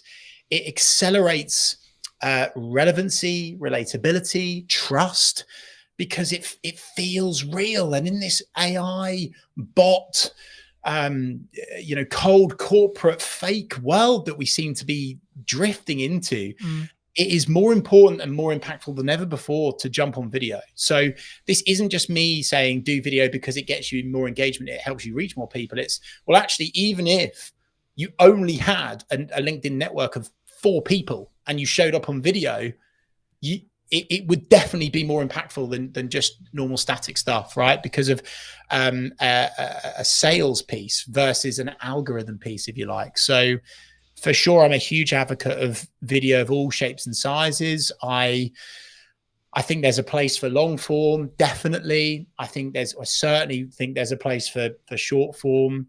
I think overall, though, Carlton, people are hugely overthinking it. They're getting bogged down in the tech, and they're not working with someone like yourself in terms of the tech setup, so they can just get going and talk about the stuff that they're good at and that they know about. And I just want people to get into this mindset of execution over perfection and relatability, being real, even if you're walking down the street. And I know it's brave and it makes you look a bit silly, but even if you're walking down the street and you're just sharing a few words about your day with your camera and you're posting that as your content, that's a good enough start. It really. Yeah, no, I'd completely agree. And very quick story. I've been a professional videographer for, as I say, like nearly 10 years. I do a couple of phone videos every now and again, and I'm almost willing to bet, I haven't checked yesterday's one, but nearly every single phone video, I think, it's really bad for me to say, but I think it over indexes in respect to views for, like, on Instagram especially, but even on LinkedIn and other places as well. Like, I've noticed there is a algorithmic boost for phone content if it's executed well, right? Granted, right? And in the one that I'm specifically thinking about, I did tell a very cohesive story. I did give a very specific setup and then a very good resolution, but that was because I'm in the process of creating good content consistently and doing those reps. So whether I'm filming it on a camera, and the reason why I mention it here is because I think some people, they look at like what I'm doing with like the trailers and it looks good and it sounds good and I've got professional mics all the time and then I'm flying a drone and they're doing all this stuff, but it's like I don't have that, so I can't do it, right? I don't have the microphone. I don't, but you do have a phone, right? And I think if you just, it's more of a psychology thing. That's why I love to talk about the psychology behind video, because for me, it's the main barrier for someone not wanting to or not being willing to put themselves out there, because actually you find about some insecurities, and it's actually a really strong self-belief and self-esteem and self-growth perspective yourself doing video, which is a kind of a byproduct of actually all the business benefits that we've already kind of alluded to. But I think for me, I mean, if you were going to, and I know when I come on your show, I went into depth on like the psychology, but from your perspective with your experience, I mean, what, outside of doing it, what would you say to someone who's like either maybe looking to start doing their first post, tipping their toe in, or they maybe want to start on video? Like, what would you say to those people? Talk about something that you're genuinely passionate about. Don't overscript. Don't write everything down. Be okay with buts, and maybes. You will stumble. You will stutter. You will. There will be a moment where you accidentally say something you shouldn't, and keep it in. Keep it in, because it's real and people want real. Again, back to my previous point, AI, robot, cold corporate world that we're drifting into. People are craving real more than ever before. And this is why influencers do incredibly well, because it's so real. It's so genuinely authentic most of the time. And so I think if I was to say to someone to start out, like of course, you know, press record in your office, whether it be, you know, in the workplace or at home or whatever, and just keep the camera on and record your day, and maybe record some of your meetings from an alternative angle, and see if there's a snippet from that you can take out. Maybe you're not looking at the camera. That's okay, because doing something is better than nothing. And I'm like so far on the other side of the fence with this. Like, some marketers are like, oh no, you know, it's got to be absolute quality, da da da da da. But the problem with that is it's too slow. There's a lack of speed. And just like a balanced diet, Carlton, like I'm a big advocate of doing professional stuff as we are right now, but then also for speed. If you are walking down the street, if you are, you know, out and about somewhere, if you've just walked out of a networking event, whatever, and you've got that moment, that spark, that energy, that inspiration to get on camera, don't wait, get going.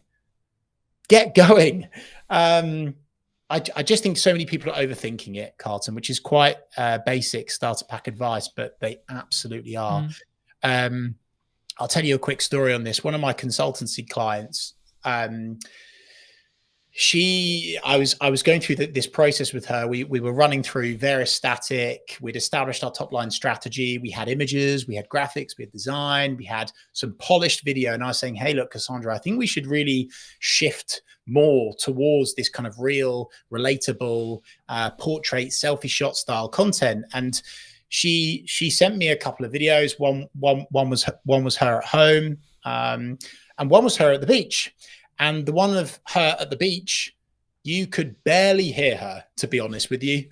Like, you could hear what she was saying, obviously, but it was quite hard to hear. However, when she shared that one, you use that word over-indexed, it was so real. The wind was in the background. You could hear the waves. And most people, they wouldn't have used it. They would have gone, it's too difficult to hear me, I won't share that. Whereas actually I would say, if there's a car in the background beeping, if there's an animal, if there's a bird tweeting, if someone walks in, you know, like it's like the classic BBC Reader where the kid walks in, right? Like, use that, you know.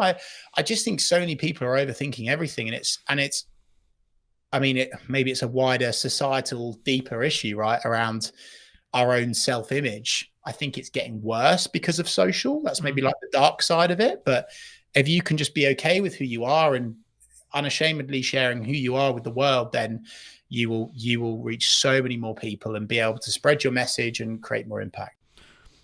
Something that I understood a handful of years ago when I did a video talking about marketing funnels was actually the job of a marketing funnel is to basically repel or exclude a certain sector of people, right? The wrong certain people. Because I think when we look at marketing, we go, I'm trying to attract the right people, right?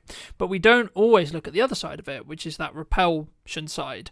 But something which I've found really interesting as I've grown and I've developed is like I'm talking to more business owners who are getting busier and busier with the operations of a business and etc. etc. And that's probably one of the reasons why they, to be honest, they bring me in, because they want the professional content, they want the feel, they want the sound, but they don't want to have to worry about what lens are we shooting on, what light are we using, what microphone are we, so on, right? But for some business owners who say they don't have time for social media, they don't have time for content creation, what would you say to them? I would say, like anything, it's whether you truly want to commit to it or not. I would say that it's more attainable than ever before to work with a genuine specialist that isn't going to charge you, you know, through the roof like a large generalist agency that doesn't specialize in.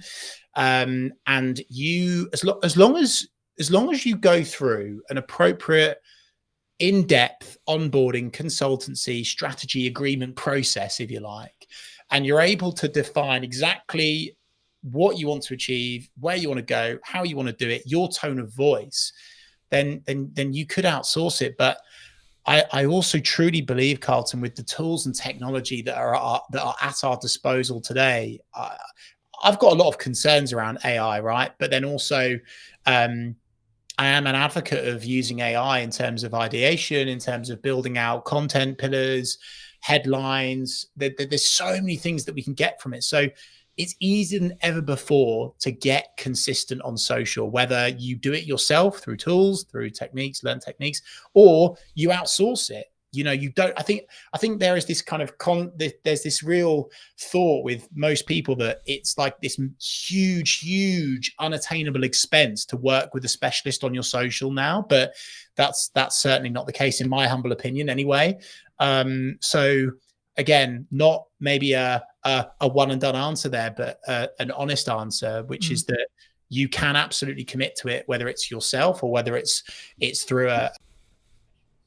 I think for me, my answer would be like leverage, right? Like it's what are you leveraging? How are you leveraging your time, assets, resources, etc.? Like you could, using like what I did for a long time, hire someone to follow you around with a video camera and document rather than create in a Gary Vaynerchuk style, and or actually, like as you've already mentioned to it earlier, record what you're saying in a meeting. And this does one of two things. A, it gives you infinite content opportunities, especially if you're going to use things like ops clips to do the editing for you, because you're only doing it for short form. But also, it actually means you're going to show up better for that person in the meeting, because you're not going to spend time talking about how's the weather, how is the dog, etc. You're going to go, okay, how tangibly can I add value to you, right? How can I tangibly add value in that hour? Because A, you're creating content from it, so you want to add kind of generalized information, you want to create the most valuable content you can, but also I've found personally people take more value from the meeting because you are kind of in that performance mode, I guess you could say, right? But this does kind of link in, I guess, and it'd be wrong of me not to ask you around, you know, you've been very fortunate to speak on stages, you've been fortunate to, I believe, correct me if I'm wrong, but like run your own radio show on the BBC and co-host it and etc. I mean, like, for people who are maybe listening to this and that's maybe like an avenue of their business, so maybe they have a speaking opportunity or they have been invited on the radio, but they're not sure, well, like, what's it going to do for my business? And like, why should I? And like, do you see that as important for you personally? Brought that up, Carlton, because it links with your response to my last answer, right? Which is that if you're going to do public speaking, or you have a media appearance, or you're guest writing, or you're doing something like what we're doing now, okay, the reason why I'm committing to this is, of course, not just to share my expertise and my experience and help serve, not sell, really just help people reach new audiences. It's getting content as well. And you've mentioned Gary Vaynerchuk, huge advocate, very grateful to have met him a couple of times now, a really real massive inspiration for me. And one of the things that he talks about is content pyramids. And many people just, and it again links back to your having the time bit, Carlton, they don't realize that us doing this, what is it now, half an hour, 45 minutes, we'll do maybe an hour today together. This will give me content for weeks. I could pull out of it a long form video. I could pull out of it multiple blogs. I could pull out of it, I mean, with your help, especially Carlton, so many short form video snippets, right? That I could run evergreen on my personal or business account for maybe the rest of this year, for goodness sake, right? And it's a massive frustration of mine, actually, Carlton, as well, because when people get these opportunities, public speaking, media, podcast, etc., they don't maximize the opportunity and they don't use it to their advantage. So they do it, they reshare it, and that's it. And it just kind of dies or fizzles out. And they don't realize that actually, by doing this today, I'm getting loads of content that I can use over and over and over again. And that is an incredibly useful trick that so many business people are well, not just business people, all people are missing out on the opportunity from. And of course, by me doing this appearance with you, it's going to highlight me as the expert, the person of expertise. Whereas if I'm doing this on my channel and it's just me and it's on, here you go, me, we, all of this again, people don't quite believe it. But the fact that I'm doing this on your show can actually create so much more trust, so much more respect, and really build you as the key person of influence. I think a book that I'd highly recommend to, and I'm sure loads of your community already know it, Carlton, but Key Person of Influence by Daniel Priestley is a brilliant book to read, to really understand and simplify personal brand. And it gets you in this thought process and concept and strategy of, you know, using these opportunities to build you as a key person of influence so people trust you more. And if they trust you more, they buy more of your products and services. It's a simple mathematical equation, if you like. And so again, that's why I would hugely recommend that when you do these appearances, you really, really milk them for as much as you possibly can. And also, I think, you know, I think sometimes people see like filming a talk at the front of a room or filming a podcast as like just a cost. And until you break that framework down and you look at the visibility that you're potentially going to get, and I think at the moment we relaunched the podcast account, I think it's now like 24 or 22,000 or so within like 2 weeks or so, just under 2 weeks in regards to like monthly views. Now, yes, we're using a strategy which involves a level of volume to create that, right? Each reel is maybe only getting 300 or so views at the time of filming, sure, but the point is, how many people, with even if we take 1%, okay, that's close to 2,000 people that potentially could convert in my business within the next 3 months, right? And that's just on Instagram alone. You then add the potential revenue opportunities that come from having a monetized YouTube channel and etc., and like building side revenue, especially if you're in what I would call a up down business, so like you're very project by project based. You could build yourself an opportunity, and I'm personally doing this with the brands I'm building and in the content I'm creating, where you could have infinite marketing content because you're going to put it out on all your social media, linking out to your YouTube, etc. But also, if you strategically think about it enough, and you can build a strong niche for that YouTube clarity, which is what YouTube specifically cares about in all the research, all the people I've spoken to right now, and that's why I have a different channel for the podcast rather than Brighton Media, etc., is because algorithmically YouTube wants to have clarity over who to serve those videos to, right? But the key there is once it gets to the point where the YouTube channels are big enough, they will become their own revenue stream. And it might be £100 a month or etc. Sure. But you know, that what does that do to your business? That changes your baseline revenue. So if you are project by project based, that means you can potentially pay for another SD card, or you can pay for another microphone, or you can pay for a bit of lighting, or you can pay for a bit of consulting, etc. Or just hold on to the £100, right? And it's about, I think for me, how you think about that from a longer term. But do you think people sometimes underestimate like the other opportunities that could come from like either that or the lurkers that could come on social media from creating content? Chris, do you think? Yeah, for sure. I was going to say, though, something that you've brought up there, which is a huge gap for the majority of people. Unbelievably, they are not using and making the most of the second biggest search engine in the world, which is YouTube. And YouTube Shorts right now are so hot. They are absolutely flying. They are getting so much organic reach. And so even if you were to set up your own personal YouTube account under your name, right, and you just share all of these little videos that you do from various appearances, public speaking gigs, talks, meetings, whatever, wherever, however, getting your name on YouTube and giving these AI tools, hey, by the way, something to grab onto, because then you're the expert. Boom. And that is a massive gap for so many people. So again, link back to your previous question, Carlton. We're doing this in a funny order today. That will hugely help people. So definitely jump on YouTube and really, really capitalize on that opportunity by using that video content. And the great thing is with YouTube is by tweaking, tailoring, optimizing, making something, amending something, is that it can go viral like that. Okay. So with LinkedIn, with Facebook, with Instagram, if you edit something, if you edit a social post, it will penalize you, right? YouTube is phenomenal because by simply adding a new thumbnail, changing the headline, adding more to the description, all of a sudden your video can blow up and it could completely change your business forever. And that's not pie in the sky, blue sky thinking stuff, right? That's very real and it's happening for so many people. And so again, another takeaway for people listening to this is please jump on YouTube. Please start publishing to YouTube. Yeah. And I mean, we've talked a lot about like the commercial benefit of doing content, the commercial benefit of like why I should be looking at marketing, how I should be consistently marketing. But you've done some incredible work through your Big C initiative about, specifically raising, I believe this is correct, do correct me if it's wrong, raising up to about £40,000 for the charity involvements and etc. I mean, how specifically is that kind of, I guess, purposely shaped your work, or like how did that kind of come about? Like, because I think that's really rare in the business landscape, but also in the social media landscape as a whole. I don't think we sometimes think, hey, I could actually do something really good and really meaningful here.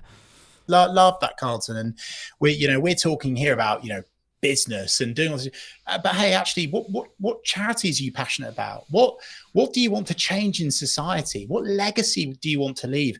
You can use social as a tool to support with that. I'm so proud to say that we've now got up to over 50,000. I think we're almost knocking on the door of 51,000, right? For a cancer charity that supported my mum before she sadly passed away in 2007. And my mission is I want to get to 100 grand before I retire, right? And I will get there. But the takeaway and the learning from that is all of that money was raised because of the power of social media, specifically the power of building a engaged community. And we jumped on YouTube lives. We were talking to our subscribers. We did a 24-hour watch along, which was phenomenal. And we raised, I think it was like annoyingly, it wasn't 24,000. It was 23,000 in 24 hours. And that was on YouTube, one platform. So again, like, if it's not enough to already jump on social media for your business, what about the stuff that you're passionate about? What about the charities that you want to help and support? It's definitely the right thing to do. Do you think AI is going to change this? Yeah, I do. I think AI has already changed a lot of social media. And I think that it's one of those things that you can either lean into, you can sink or swim. And I think that many people are already swimming with it, but then also some people are unintentionally sinking because they're using AI. They are they're really rubbish with their prompts, Carlton, and they're just kind of spewing up stuff and throwing it out there. And the algorithm is understanding and picking up, that's AI content. And there's certain things that you see and you're like, you've swallowed a thesaurus overnight. You're using the rocket emoji on every single post. You're using multiple line breaks in weird orders. It doesn't feel like you anymore. So I think AI has changed it, but not just for the good, but for the worse as well. And honestly, not even just saying this because I'm on your podcast.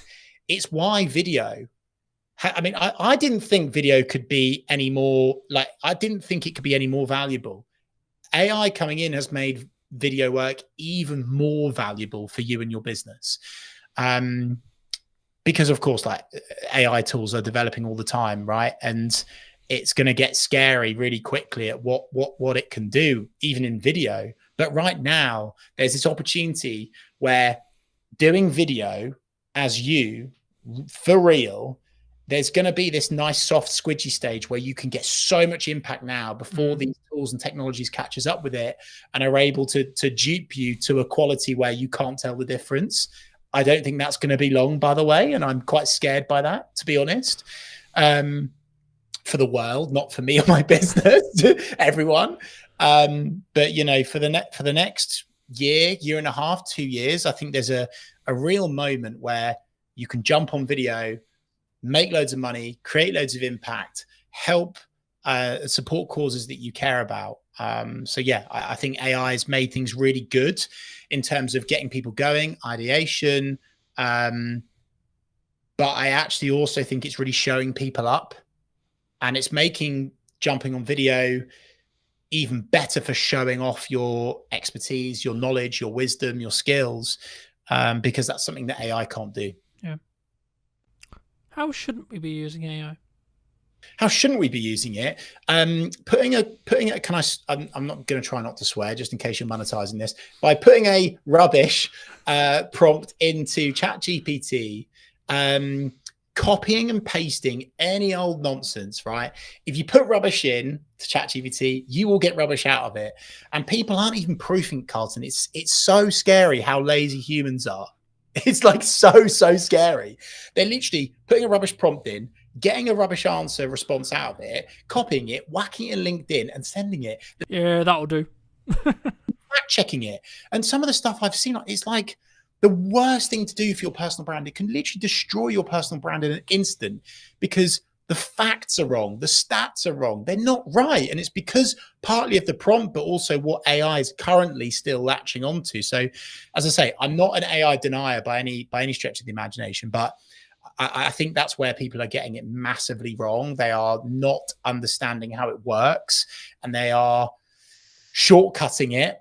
They're thinking it's accurate, and it's not. It's actually, you know, you spoke earlier, Carlton, about, you know, a video / social attracting or detracting for your personal or business brand. And my goodness gracious me, is it detracting from some people's businesses right now? Algorithms change constantly, right? There's constantly a new thing, there's a new trend, there's a new, like, Reels have just launched, Stories have just launched, Snap Spotlight has just launched, etc., right? Like, it's a full-time job on its own, right, that I'm sure we both spend quite a lot of our time because of the nature of our business. But to the person who's maybe not in the space every day, what advice could you give them as we go into 2026 and say, okay, well, this format, this trend, this idea, this concept, this thing is underrepresented and is the quote opportunity right now on social? Well, I think what's always going to be safe, you know, is educational content, serving, not selling, especially when the content that you're creating is non-time sensitive. That consistency is going to be more impactful and work over and above trends. I'm really cautious with trends. Trends are fantastic at creating virality and going big, getting loads of vanity metrics. I'm not sure jumping on trends is something that a business should be leaning into too much, because actually I think it detracts away almost from your commercial objectives. Heck, I saw a competitor the other day post something on their social, which was so detracting away from what good customer service, client service looks like. And I was like, oh dear. And it's because they jumped on a trend that, like, other people are doing, but you don't have to jump on every trend. So I think video works.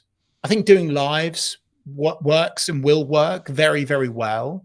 If someone is able to do content where they are getting connected, exposed, and accelerated into another network of people that they want to reach, is also good. So Instagram collaborations, live broadcasts like this, very, very good thing to do. But Carlton, I do fear that question will almost strike fear into people, and they will go, oh no, I'm overthinking it again. I can't do the right thing. So again, I just want to go back to basics: execution of perfection, give value. I'm creating now, as we speak, 52 videos. and I'm going to do one per week for the rest of next year. Like, I'm practicing what I preach on that. And I'm not worried about the trend at the time, because I want to leave a digital footprint. I want to leave little magnets, branches for my audience to hang on to with keywords of service areas that I want to sell more of. That's what I'm all about, right? Leaving this footprint that people can grab onto. So trends are great. You don't have to jump on all trends.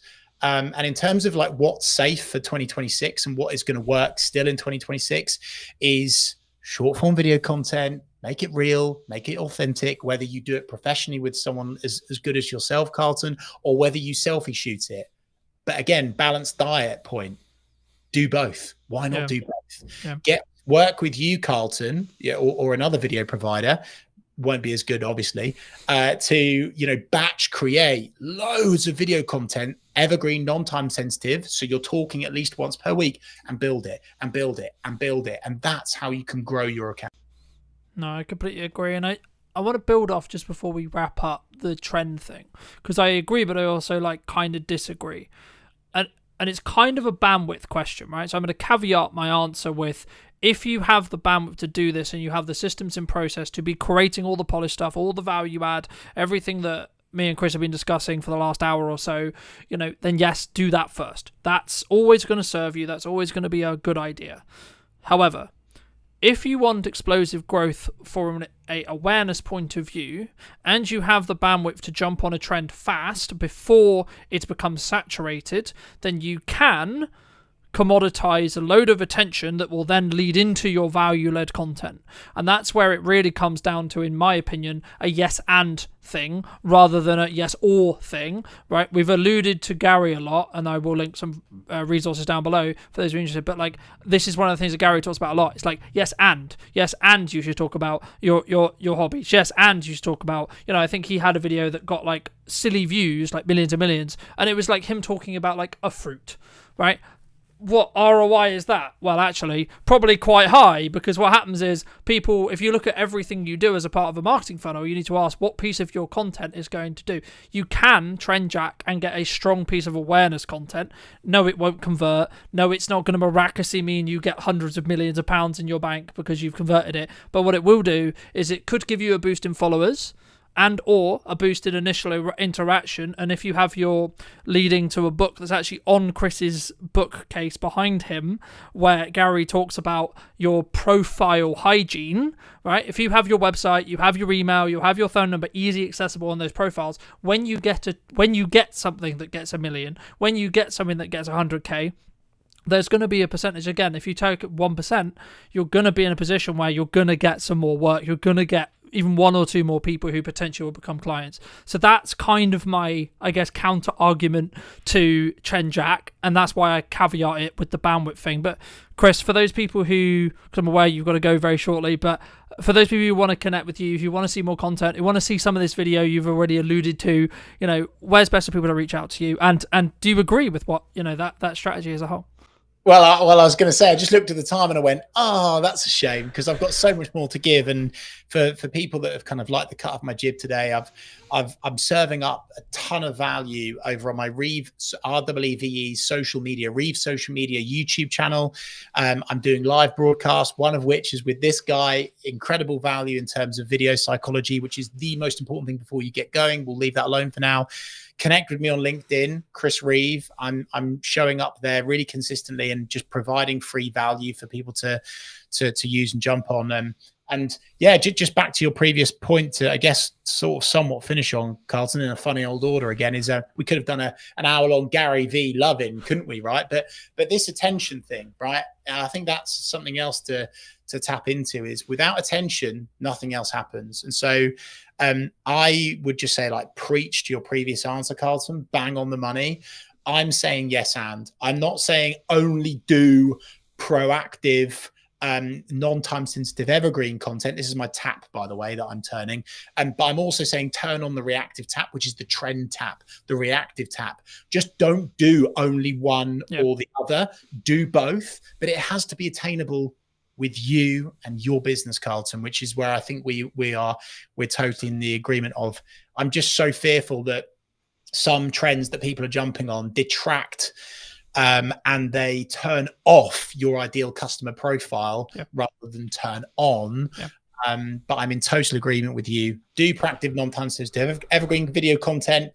Do trend content as well. And hey, in that book, Attention by Gary Vee, his latest one, it's full of geeky social video, psychology of social content that can work incredibly well for you and your business. Carlton, I just want to say thanks for your time today, but also I want to take the time to say on behalf of your network and the audience and the community that you're building on your podcast, thank you, because this is really rare that someone is taking the time out of their day to genuinely share so much just purely because they're passionate and that they want to help. And I really wish that there were more experts in their field that committed the amount of time that you do to actually just helping people. So thank you, sir.